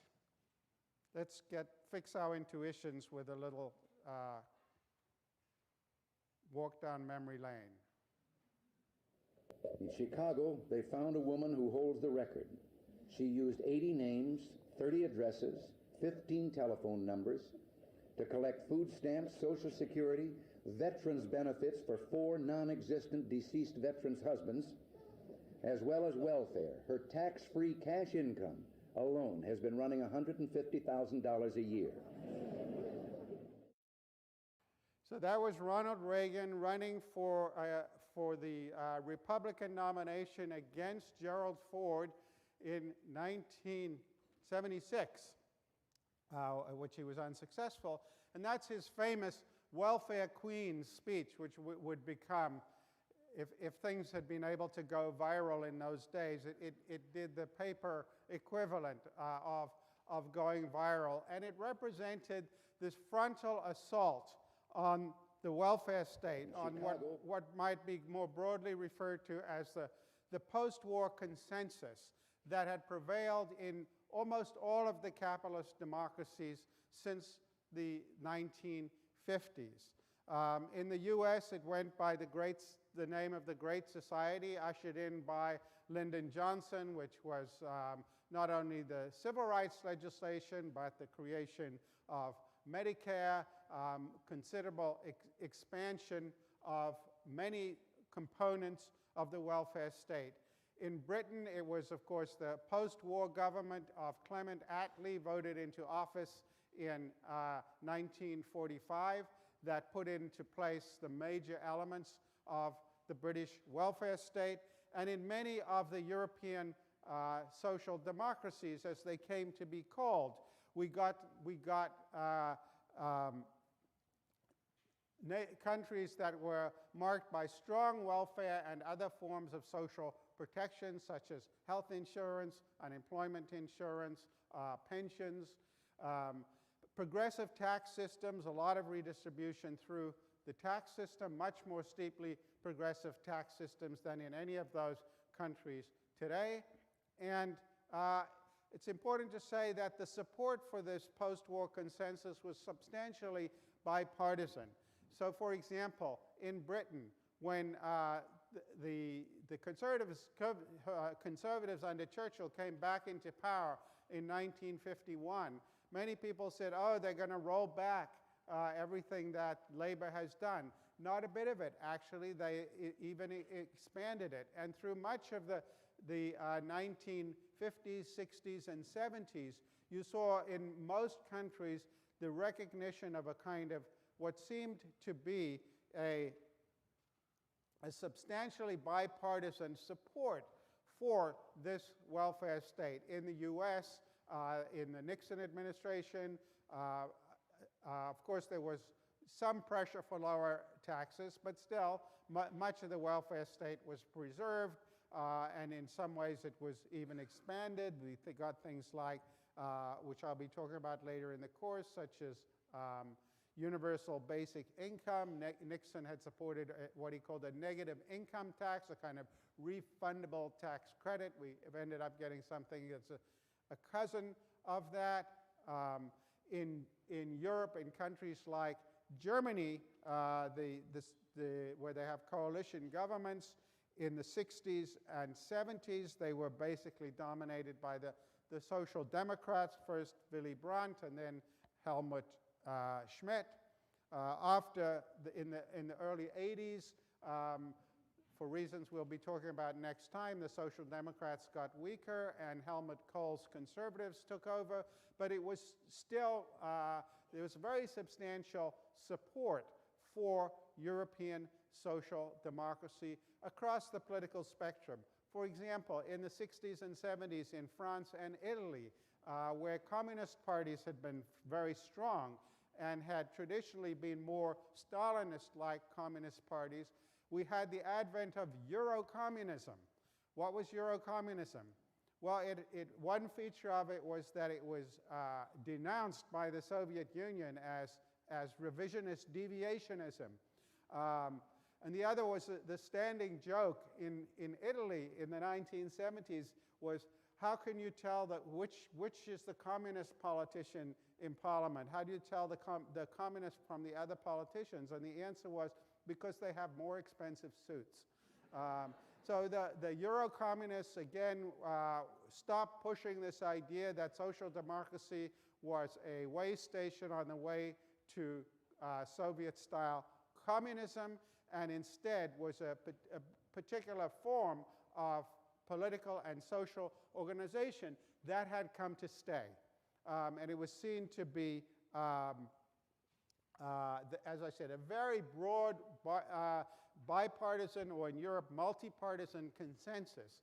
And this is what starts to come under attack in the late 1970s and early 1980s, that Reagan is taking dead aim at the heart of that consensus. And the new attack is marked by hostility to trade unions and the welfare state. It's hostility to progressive taxation and hostility to regulation, the sort of forerunner of the neoliberalism that would be coming later. And as in Reagan's famous slogan, government is not the solution to our problems, government is the problem. We have to weaken the power of government in the economy and let the market run. So this was the basic idea. Now, the first thing to say about this is when people like Reagan and Thatcher came into power, Reagan got selected in 1980, in the 1980 election. Margaret Thatcher comes to power in 1979.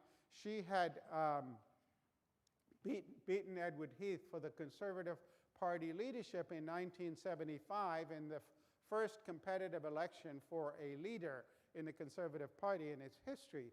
And people were quite stunned by this, and she'd been thought to be a minor second-tier cabinet official without much future in the party. And indeed, I think it was Jeffrey Howe who said she'll be gone in 6 months. Turned out she was leader of the Conservative Party for 15 years and prime minister for 11 and a half years. But I think it's fair to say that most people did not take Reagan and Thatcher seriously. They saw them as real threats, but most people in the establishment, the political establishment, the economic establishment, didn't take them seriously as long-term threats. They thought people tended to see this as a kind of aberrational outcome, and that things would revert to normal. Social democracy was about alternation in power between center-right and center-left parties, and this was a center-right moment, but things would revert. There were a few discordant voices. In the US, perhaps the most prescient one was a man by the name of Kevin Phillips, who wrote a book, published a book in 1969 called The Emerging Conservative Majority, predicting the rise of the new right in pretty much the form that it took. But he wasn't, he was later on given great credit for having predicted this, but for the most part, people did not see this as any kind of sea change or fundamental realignment of politics. And just to give you a sense, in Britain, in 1980, the principal intellectual architect of Thatcher's revolution was Sir Keith Joseph. And he was her trade and industry minister, and he was the source of all her economic ideas about monetarism and cutting spending. And here is Michael Foot, who was by then the leader of the Labour Party in opposition, commenting on Keith Joseph in the House of Commons, just to give you a sense of how seriously they really took the threat from Thatcher. I wouldn't like to miss out the right honourable gentleman, the Secretary of State for Industry, who's had such a tremendous effect upon the government and our politics altogether. And as I see the right honourable gentleman walking around the country, looking puzzled and forlorn and wondering what's happened, I've often tried to remember what he reminds me of. And the other day I hit upon it, because I recall that in my youth, when I used to go in Plymouth, yes, I know, quite a time ago. We'll come to that one in a moment, too. But I used to go, when I lived in Plymouth, every Saturday night, along to the Palace Theatre, and the favourite I always used to watch there was a magician conjurer And they used to have in the audience, dressed up as one of the most prominent aldermen in the place, a person who was sitting at the back of the audience. And the magician conjurer would come forward and say that he wanted to have from the audience a beautiful watch. And he would go amongst the audience, he'd go up to the alderman and eventually take off him a marvelous gold watch. And he'd bring it right back onto the stage. He'd enfold it in a beautiful red handkerchief. He placed it on the table there in front of us. He took up his mallet and he hit it. Smashed to smithereens. And then on his countenance would come exactly the puzzled look of the right honourable and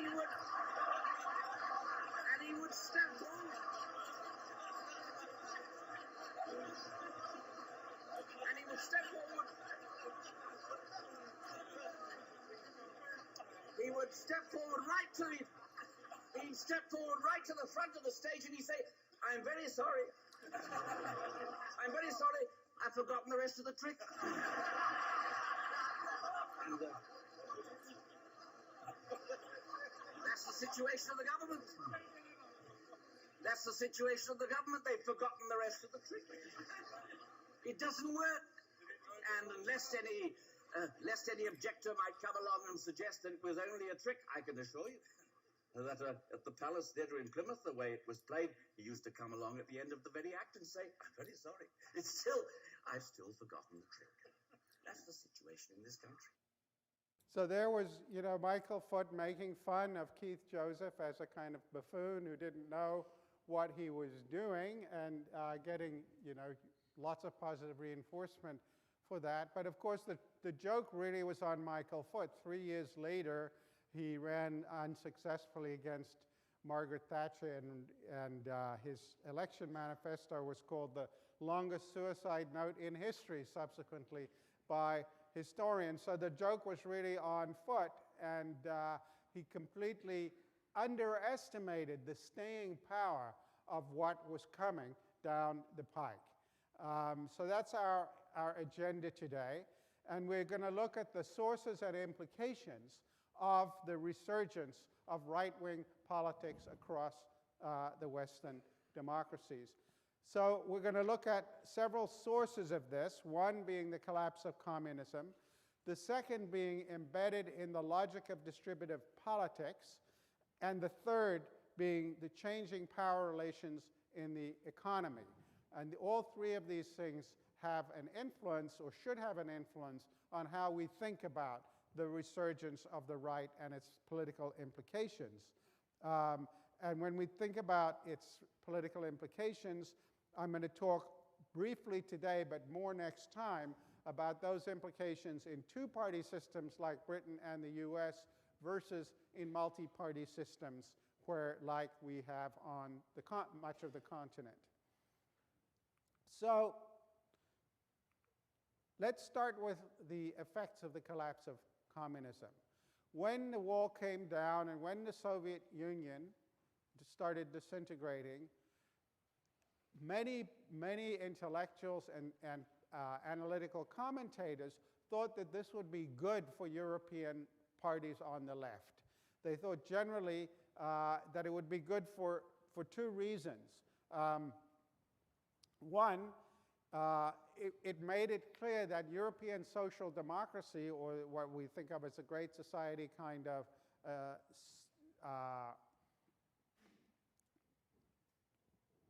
political economy in the US, is not a way station on the future to some other more statist, if you like, outcome. That once we think of it rather as a kind of permanent equilibrium that can be defended on its own terms and is not something that's going to produce something worse. Another way of putting perhaps the same point is it gets rid of the kind of bogeyman to mobilize against from the right. So you know that if you propose slight increases in progressive taxation or you improve health care, the notion that what you're trying to do is is create communism. Becomes less credible if there's no communism in the world left to create. And many people thought that with the communist threat gone, the end of the Cold War, we wouldn't need to mobilize against the Soviet Union anymore, that all of the money that had been spent on the arms race could be plowed back into the Western economies, and we were in for a continuation, if you like, of the benign social democracy, and maybe the power would shift once more back to the left. Maybe the right-wing governments say in Britain and the US, or the fact that power in Germany had now shifted, as I already said, from the Social Democrats to the CDU, maybe it would shift back.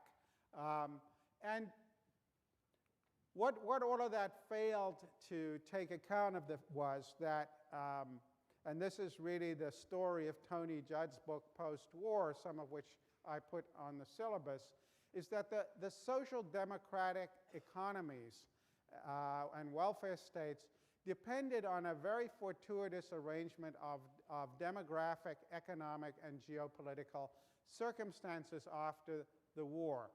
The demographic one was that you had big working age populations relative to what we call dependent populations.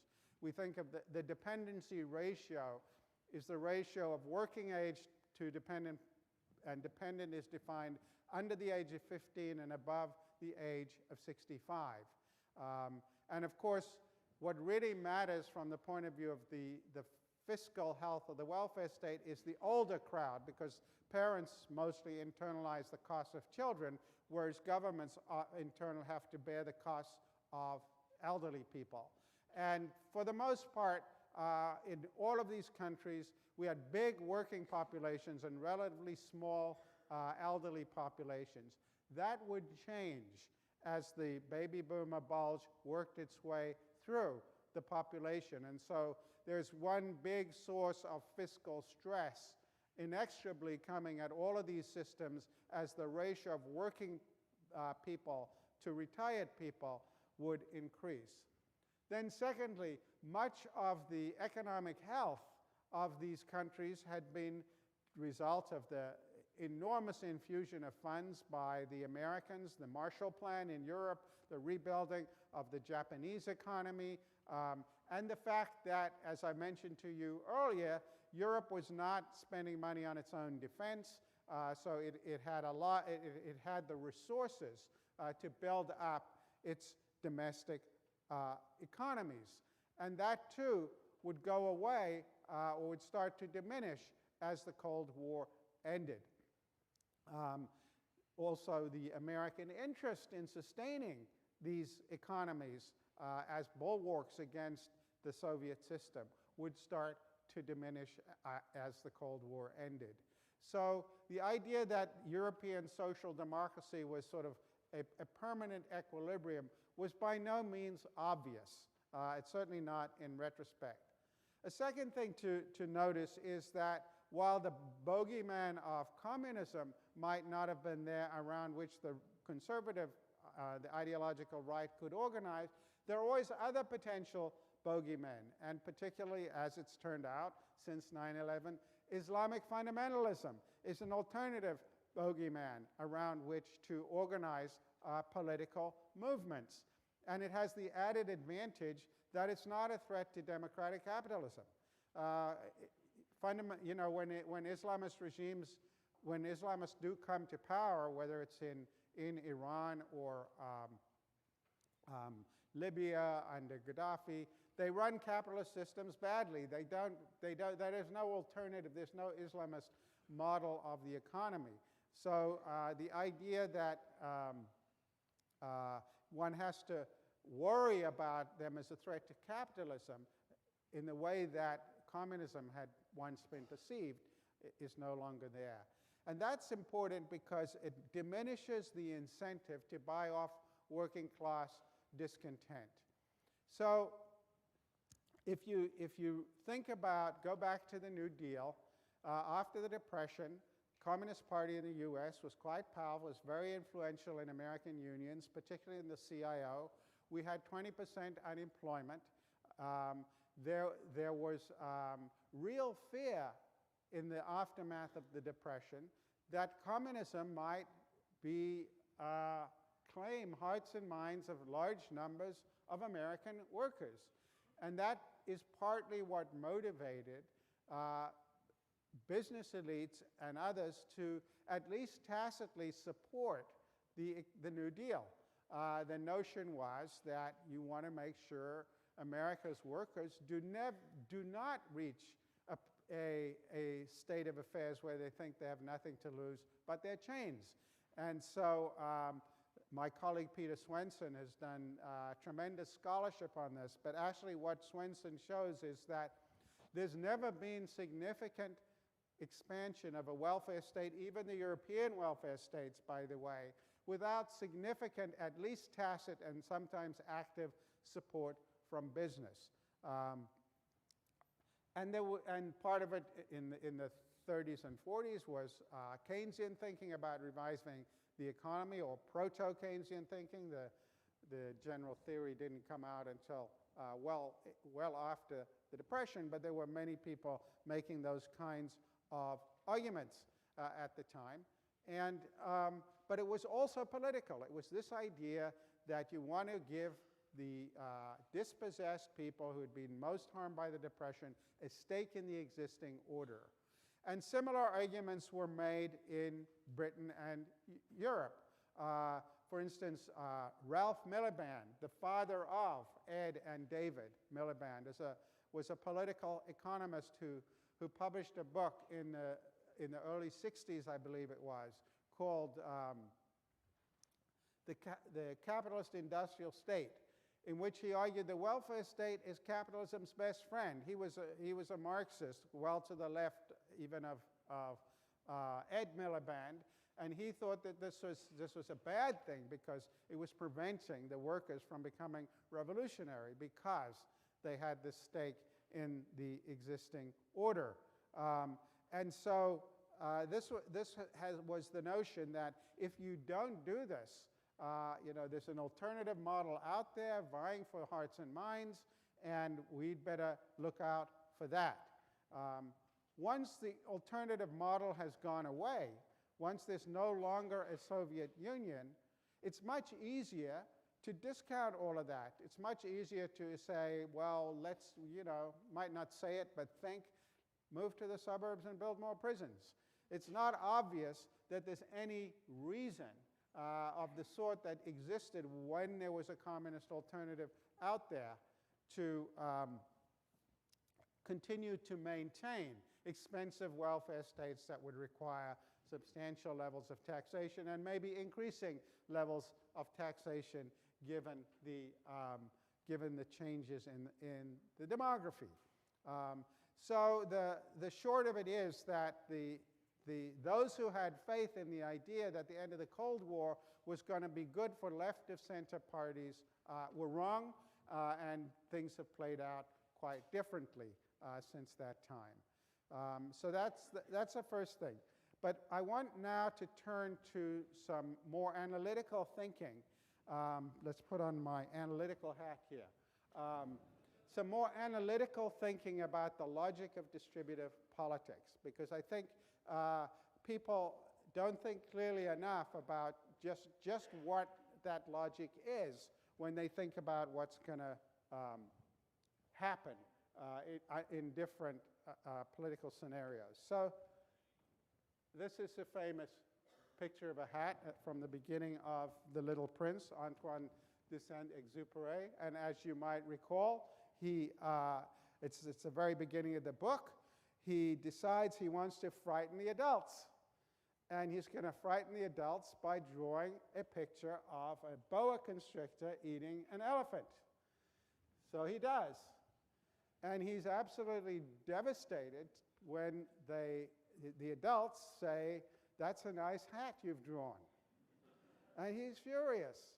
So he has to draw another picture showing the elephant, sort of X-ray of the but he's so despondent that he decides to abandon his career as an artist and instead become a pilot, which he duly does. Now, one thing we can know about this story is that the adults he was trying to frighten were not economists, because had they been economists, he might have been able to frighten them with this picture, because instead of seeing it as a hat, they might have seen it as a picture of the income distribution. And in particular, this feature of the income distribution, which is that the median income is always below the mean income. Why would that be? Why is the median income always below the mean? Yeah. Very rich people, right? The very rich people out here. In fact, you know, Gates and Soros, and they're probably on the other side of Grove Street down there, right? And so that pulls up the average, right? So that means that in every, you know, obviously there's a cutoff point here because there's some level below which people won't survive. But the very rich people pull up the average. So there are always more people with below the average income. And so this had for a long time led political economists to think that politicians who are trying to win election will be responsive to the median voter, and there sort of be a kind of impetus to redistribute downwardly. Because, you know, politicians need votes, they need to get elected, and so they will do that. Politicians, this median voter is going to be below the mean income. And indeed, this is a very old argument. So, for example, in the 19th century, people like John Stuart Mill were afraid of expanding the franchise for exactly this reason. And they came up with things like giving 2 votes to university graduates as a way to sort of blunt it. And Karl Marx, after he'd been disappointed in 1830 when communism had not arrived, and he'd been disappointed in 1848 when the revolutions had not become communist, and he'd been disappointed in the Paris Commune in 1871, he and Engels started talking about the parliamentary road to socialism. And this is exactly the same idea that maybe the workers would do through the ballot box what they had not done at the barricades. And the 20th century is this idea is the median voter theorem, which basically says that politicians in search of the median voter are going to support downward redistribution. A very famous paper by 2 people called Meltzer and Richards, which I think is somewhere in the recommended readings on the syllabus. If not, it should be. And so the biggest puzzle of 20th century political economy is that this does not in fact happen. That there's lots of redistribution in democratic capitalist systems, but it's all kinds of distribution. It can be from urban to rural sectors of the economy. It can be from one industry to another. It can be done through food subsidies. It can be done in all kinds of ways. But sometimes there's regressive redistribution in capitalist systems. We'll talk later about the repeal of the estate tax, which is an example of using the political system to actually redistribute in ways that produce more inequality. And so that being the case, that the sort of standard expectations, the folk expectations that once you've got majority rule with a universal franchise, the poor are going to soak the rich. Why wouldn't they? You know, they've got less. They're going to soak the rich, but it doesn't happen. And so people have tried to understand why that doesn't happen. And there are basically 2 approaches to thinking about that. So one would be to say, well, you know, I've got one dimension here. The left-wing party wants redistribution. The right-wing party doesn't want redistribution. And the median voter is going to want redistribution, and so the right-wing party is going to sort of be dragged to the left in search of the median voter, or it's going to lose, right? But what if there's another dimension as well? What if there's a dimension like race? So what if there's a dimension where people have racially exclusionary attitudes or versus inclusionary attitudes? And then it might be the case that, well, then it depends how much they compare about race versus how much they care about income or wealth, okay? And so this is the story of Richard Nixon's Southern strategy, right? So what happens? In 1964, you get the Civil Rights Act. 1965, we get the Voting Rights Act. Lyndon Johnson is famously is reputed to have said, Democrats have lost the South for a generation. I've lost the South for the Democrats for a generation. Whether it's historians now debate whether he actually said it, but it was widely attributed to him. And the notion was that the Democrats historically had been the dominant party in the South, and now that they had become associated with the Civil Rights Act, the Voting Rights Act, there was going to be backlash, and Nixon and his advisors thought he could capitalize on that backlash by offering to essentially limit the effects of the Voting Rights and Civil Rights Acts in the South, stop that, and that would make this would be the way in which the Republicans could attract voters who had previously supported the Democrats for economic reasons. And so once you put a second dimension into play, if you like, it's no longer the case that the median voter will necessarily want downward redistribution because they may want preservation of their racial status quo more. And so this is one of the ways in which scholars, my colleague in the political science department, John Romer, has developed a number of these models that show this. Once you put a second dimension, whether I'm just putting race here, it could be xenophobia, it could be women's rights, it could be, there might be another dimension. Again, you think about women's rights. Women may think the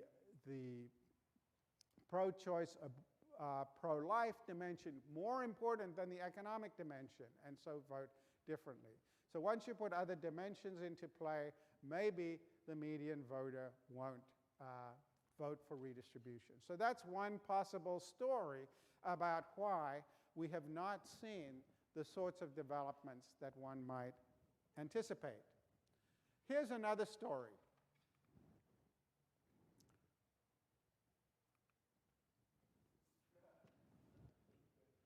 So this is what game theorists refer to as the majority rule divided dollar game. And here the intuition is that if you divide a dollar by majority rule,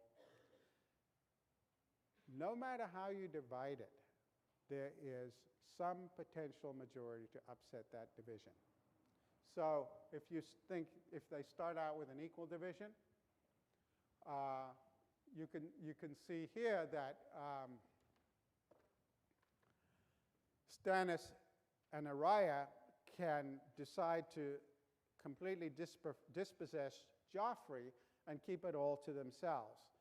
But of course, if we think of things going on over time, then what is Joffrey's going to come along to Arya and say, I'll offer you a different deal. You can keep 2/3 of it or 60% of it, and I'll take 40% of it. All right. And if that were the case, if that became the new status quo, Stannis would come up and propose something else. And this could go on and on and on. And what the finding is that it never ends. So that if you have majority rule dividing up any divisible good over time, there is no distribution that in principle is not susceptible to being upset by some new majority. So notice a couple of things about the majority rule divided dollar game that are very important for us going forward. The first is you don't need a second dimension here to get instability, right? Maybe there's a second dimension, maybe there isn't, but it's not necessary to have a second dimension to get instability. You can get instability with one dimension, right? Just money. This whole game is just about money. And that carries a further implication, which is that interest alone will not produce effective demand for downward redistribution or for retaining any particular distribution. Now we're going to be bringing into play the framework of interests, ideals, and institutions that I mentioned to you last week. And notice here I'm not just talking about interests as selfish. For example, the three people playing the divided dollar game, maybe one wants to give the money to save the whales, one wants to give the money to soup kitchens, and one wants to spend it protecting wolves, as my friend Nicolai up there would probably want to do. So they try to maximize their share of the pie, but we're not saying they're selfish people, right? But all we're saying is that if they want to maximize their share of the pie, the interest in maximizing is not going to be enough to sustain any particular distribution, because if it's just that, there will always be someone who will come along and offer you a better deal, right? So interests alone are not going to be sufficient to get people to support any particular distribution, including, of course, distribution from the average to the median voter. So if interests alone are not enough, let's think about the other two concepts. Let's think about ideals. So what we're really saying is in order for the median voter to achieve downward redistribution, all these people have to vote together. All of these people to the left of this line have to vote together, right? Because if the wealthy can buy off the poor with bread and circuses and you know, make the middle class pay for it, you can get a coalition of the rich and the poor against the middle class. Or you can get our recent 2017 tax cuts. You give a small cut to the people at the bottom, a huge cut to the people at the top. People in the middle internalize the cost of that. Again, it's a majority rule. It's a majority coalition. It's not going to be downward redistributive. So all of these people would have to vote together. So they'd have to have some ideals we can think about first to get them to vote together. So what ideals might there be? So one ideal, obviously, is what people think is fair. People think, you know, what is a fair distribution? Maybe you can motivate them with that. So here's the next question is, well, what is fairness? Well, here's one answer to that. So a final experiment that I want to mention to you is our fairness study. So what we did is we put two capuchin monkeys side by side. Again, these animals, they live in a group. They know each other. We take them out of the group, put them in a test chamber. And there's a very simple task that they need to do. And if you give both of them cucumber for the task, the two monkeys side by side, they're perfectly willing to do this 25 times in a row. So cucumber, even though it's really only water in my opinion, but cucumber is perfectly fine for them. Now, if you give the partner grapes, the food preferences of my capuchin monkeys correspond exactly with the prices in the supermarket. And so if you give them grapes, it's a far better food, then you create inequity between them. So that's the experiment we did. Recently, we videotaped it with new monkeys who had never done the task, thinking that maybe they would have a stronger reaction, and that turned out to be right. The one on the left is the monkey who gets cucumber. The one on the right is the one who gets grapes. The one who gets cucumber, note that the first piece of cucumber is perfectly fine. The first piece she eats. Then she sees the other one getting grape, and you will see what happens. So she gives a rock to us, that's the task. And we give her a piece of cucumber, and she eats it. The other one needs to give a rock to us. And that's what she does. And she gets a grape. And she eats it. The other one sees that. She gives a rock to us now, gets again cucumber.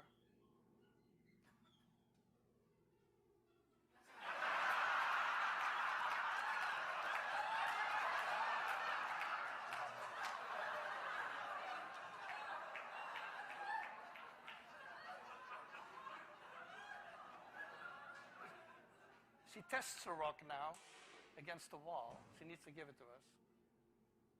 And she gets cucumber again.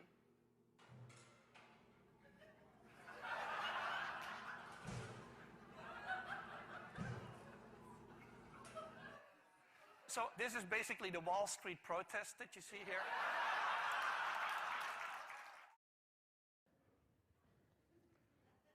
So what he finds there with the capuchins is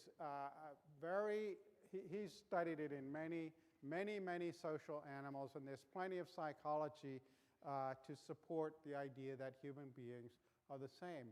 However, he fundamentally misinterprets the result of his study. Why do you think, anyone think why I'm saying he misinterprets the implication? He doesn't see what this implies.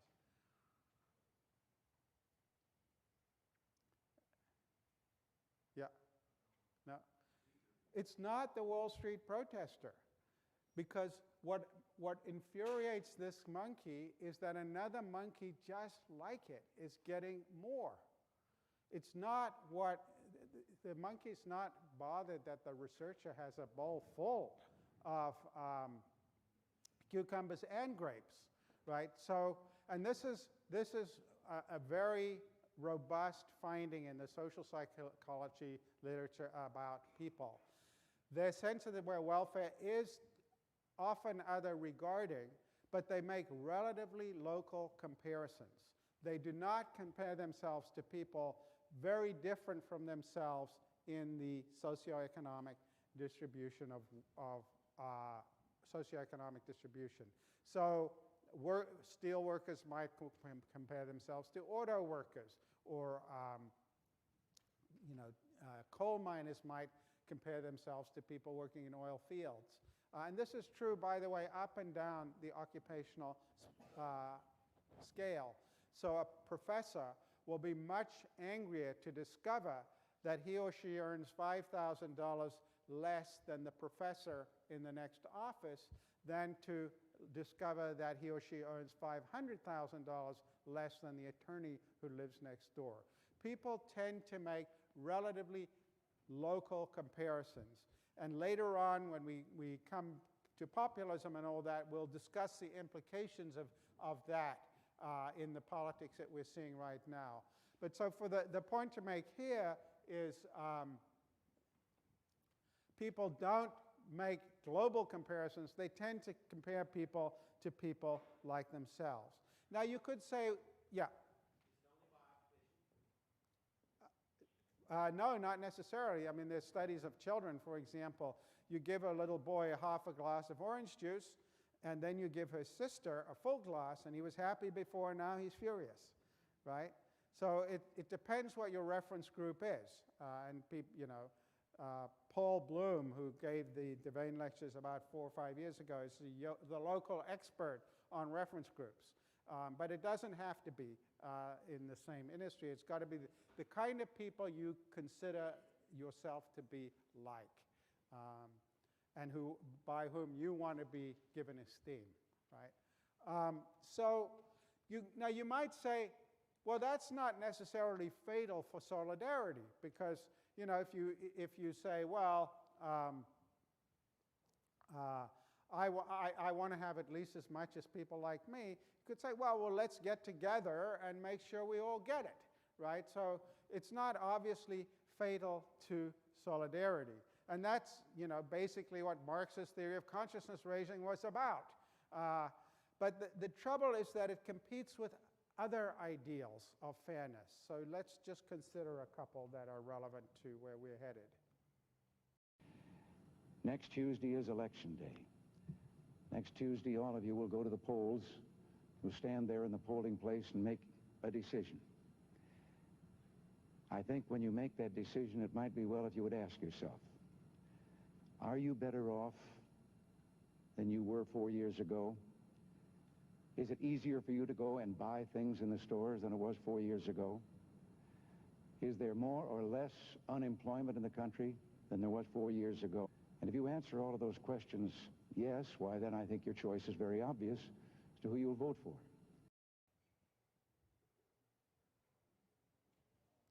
So there he's saying something quite different. He's saying, ask yourself, this is Ronald Reagan in 1984 running for re-election. He's saying, 4 years ago when I came into office, some here can remember what it was like in 1980. Interest rates were at 19%. Inflation was at 12 or 13%. The economy was in pretty bad shape, and by 1984 things were better. So he's saying, you look at your circumstances now compared to four years ago, and are you better off or not? This is what we might call a self-referential comparison. It has nothing to do with what other people are getting, right? And it's not important from your point of view. Reagan is anticipating what other people are getting.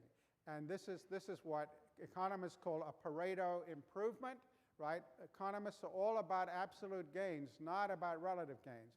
People want to get on as high an indifference curve as they can in the standard economic models without reference to the indifference curves that others might be on. Just to take the same logic across the channel, here's another formulation of it.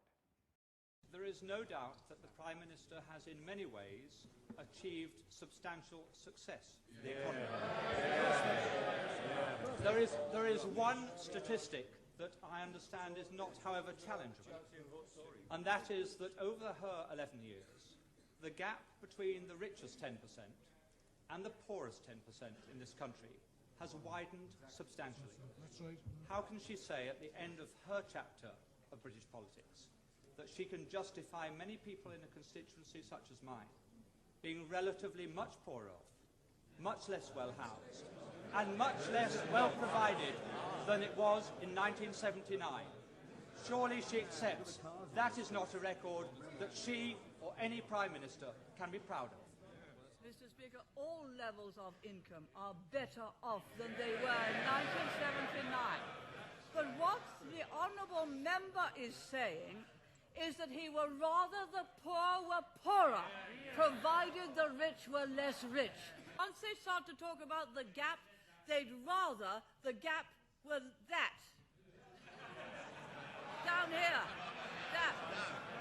Not that. But that. So long as the gap is smaller, they'd rather have the poor poorer. So, there it is, two fundamentally antithetical conceptions of fairness. So how should we think about the contest between them? Which is more powerful politically, do you think? Or maybe that's the wrong way to put it. What are the conditions under which one might become more powerful than the other? Any reflections on this?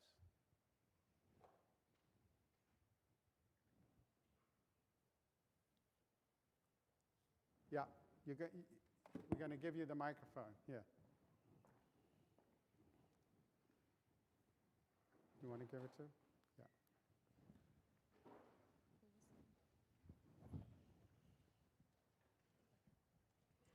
Can everyone hear me? Yes. Yeah. It brings back to the mean and average income we saw previously.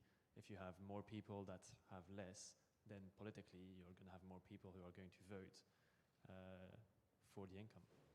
So just run with that a little bit. So if you're designing a party platform trying to appeal to a more solidarity-based idea of getting more people to resist the Reagan and Thatcher logic here, what would your argument be? To resist Thatcher and Reagan? My main argument would be we're all born equal. We need to earn the same thing. There's no reason why other people gain more.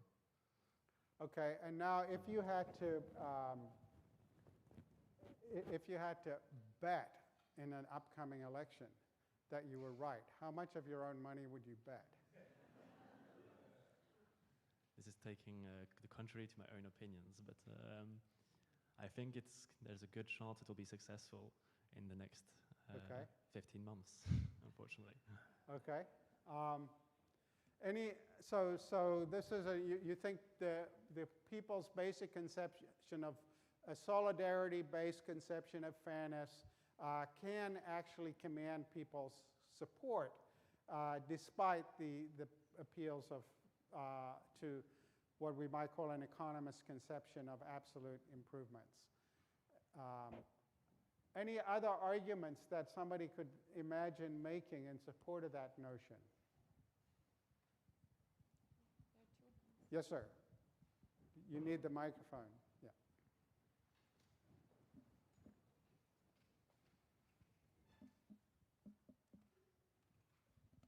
Since the Reagan administration, there has been no real growth in wages of the middle class. Mm-hmm. And all the additional productivity has gone to the upper class. So I think that is something that you could use as a political argument that would work. So how would you make the argument? Saying that life is not better than it was 50 years ago for most of the people. That, if anything, your salary is the same, and the likelihood of your keeping your salary is less. You're less secure, and you're at the same level that you were 30 years ago. Okay, so I see you oscillating now between two logics here. One is you're saying the world's become more unequal, and the other is that you're saying people are becoming more insecure, right? So those two things are not the same, and they're going to be importantly different. And what I'm going to be arguing later in the course is that when people become insecure, there's a very different politics. Insecurity is not the same thing as inequality. People can be afraid of insecurity even if they're relatively well off, if they feel threatened. And it produces fear of insecurity produces a very different politics than outrage or at inequality. And what's going on here is that if you look at the Reagan and Thatcher arguments, in addition to being completely self-referential, they're both saying, why should the poor care what the rich have if the poor are better off than they were before, or at least as good as? So they're basically appealing to two things. One is absolute improvements are more important than relative changes. And the other is that people, again, they then are appealing to prospects for upward mobility.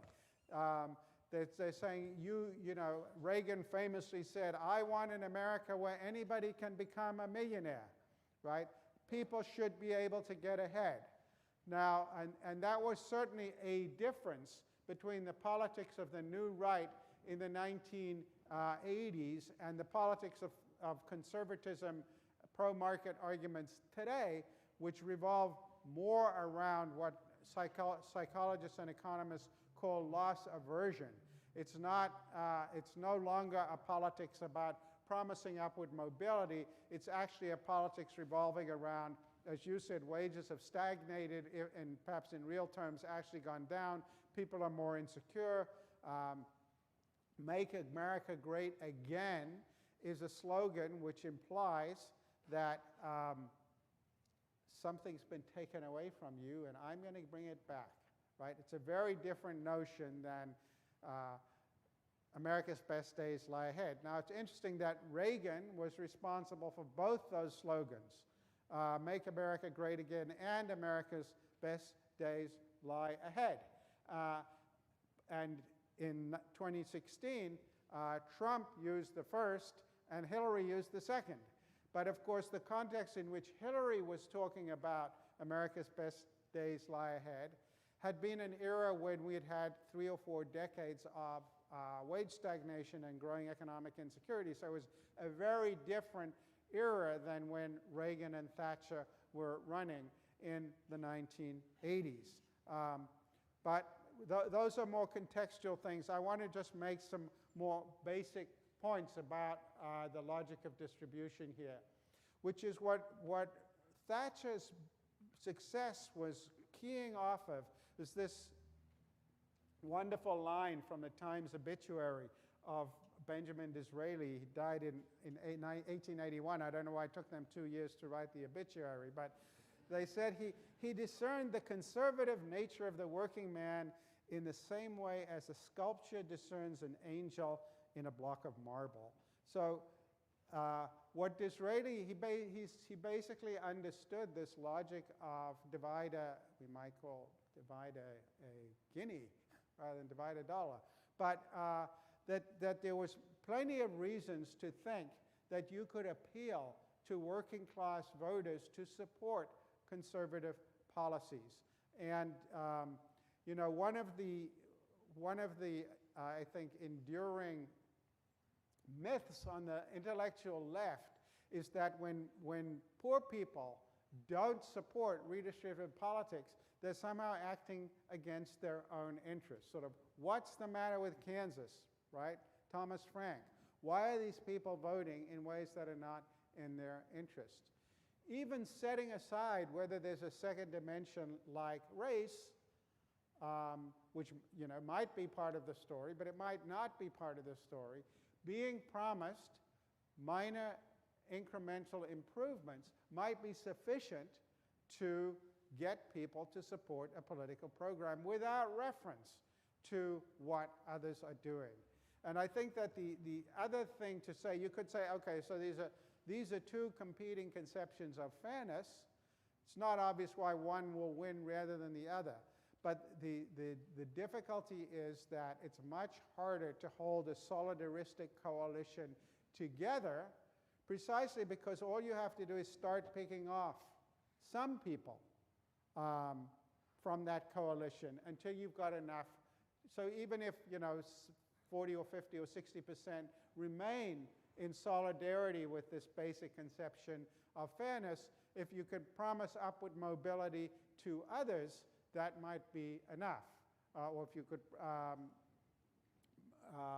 promise at least repairing the losses that they've had, maybe subsidies for the industries in which they work, that might be enough. And again, we'll talk much more about populism since 2016 later, but notice that Donald Trump, in no rally, no campaign speech, no piece of campaign literature ever said he was going to reduce inequality in America. He said, I'm going to bring industrial jobs back. He said, these people are corrupt and they've been screwing things up. But he did not promise to reduce inequality. He promised to give people absolute improvements, or at least prevent them from experiencing further absolute losses, period. So it makes it harder, we might say, all else equal, it's harder to sustain solidaristic conceptions of fairness because that's a coalition that can be picked apart in different ways. And all it takes is getting enough people to support what you want to do, and it starts to disintegrate. That's what Thatcher did. Basically, she appealed to lower middle class workers, shopkeepers, and working class voters with upwardly mobile aspirations, and comparable things happened elsewhere in the 1980s. So the upshot is that even without a second dimension like race, solidarity is always vulnerable to splintering by these other ideologies, or people promising to pick off somebody by promising them absolute gains or something better as part of some different coalition. So it sounds like ideals of fairness are not enough. They might help build a coalition, and they might motivate people some of the time, but they're probably not going to be enough. So what about institutions? What institutions could there be that would sustain a solidaristic, what I'm calling here a solidaristic conception, that would get people to support single political platforms that might at least prevent regressive change or promote progressive change? Unions, yeah. They seem like the obvious candidate because unions, you know, unions are basically organizations that will pull together the people to the left of the median voter. So let's take a look what we think about unions. Sam Donaldson, ABC News, the White House. By air traffic controllers. From the President, a strong warning. They are in violation of the law, and if they do not report for work within 48 hours, they have forfeited their jobs and will be terminated. From the union, a defiant response. The controllers out there firmly believe in what they are doing, and we will continue the strike. From ABC, this is World News Tonight, with Peter Jennings at the Foreign Desk in London, and from our desk in Washington, Frank Reynolds. Good evening. The strike began as scheduled at 7 o'clock local time this morning. Its impact was immediate. Most flights delayed, many more canceled. But there was no delay in the reaction of the federal government, led by the President himself. We have a series of reports tonight. First, here is White House correspondent Sam Donaldson. 4 hours after the strike began, President Reagan, described by aides as very angry and very determined, served notice on the air traffic controllers that they had better return to work quickly or else. Government cannot close down the assembly line. It has to provide without interruption the protective services which are government's reason for being. It was in recognition of this that the Congress passed a law forbidding strikes by government employees against the public safety. It is for this reason that I must tell those who fail to report for duty this morning they are in violation of the law, and if they do not report for work within 48 hours, they have forfeited their jobs and will be terminated. Strong as the threat of firing may be, the administration moved rapidly to employ other weapons as well.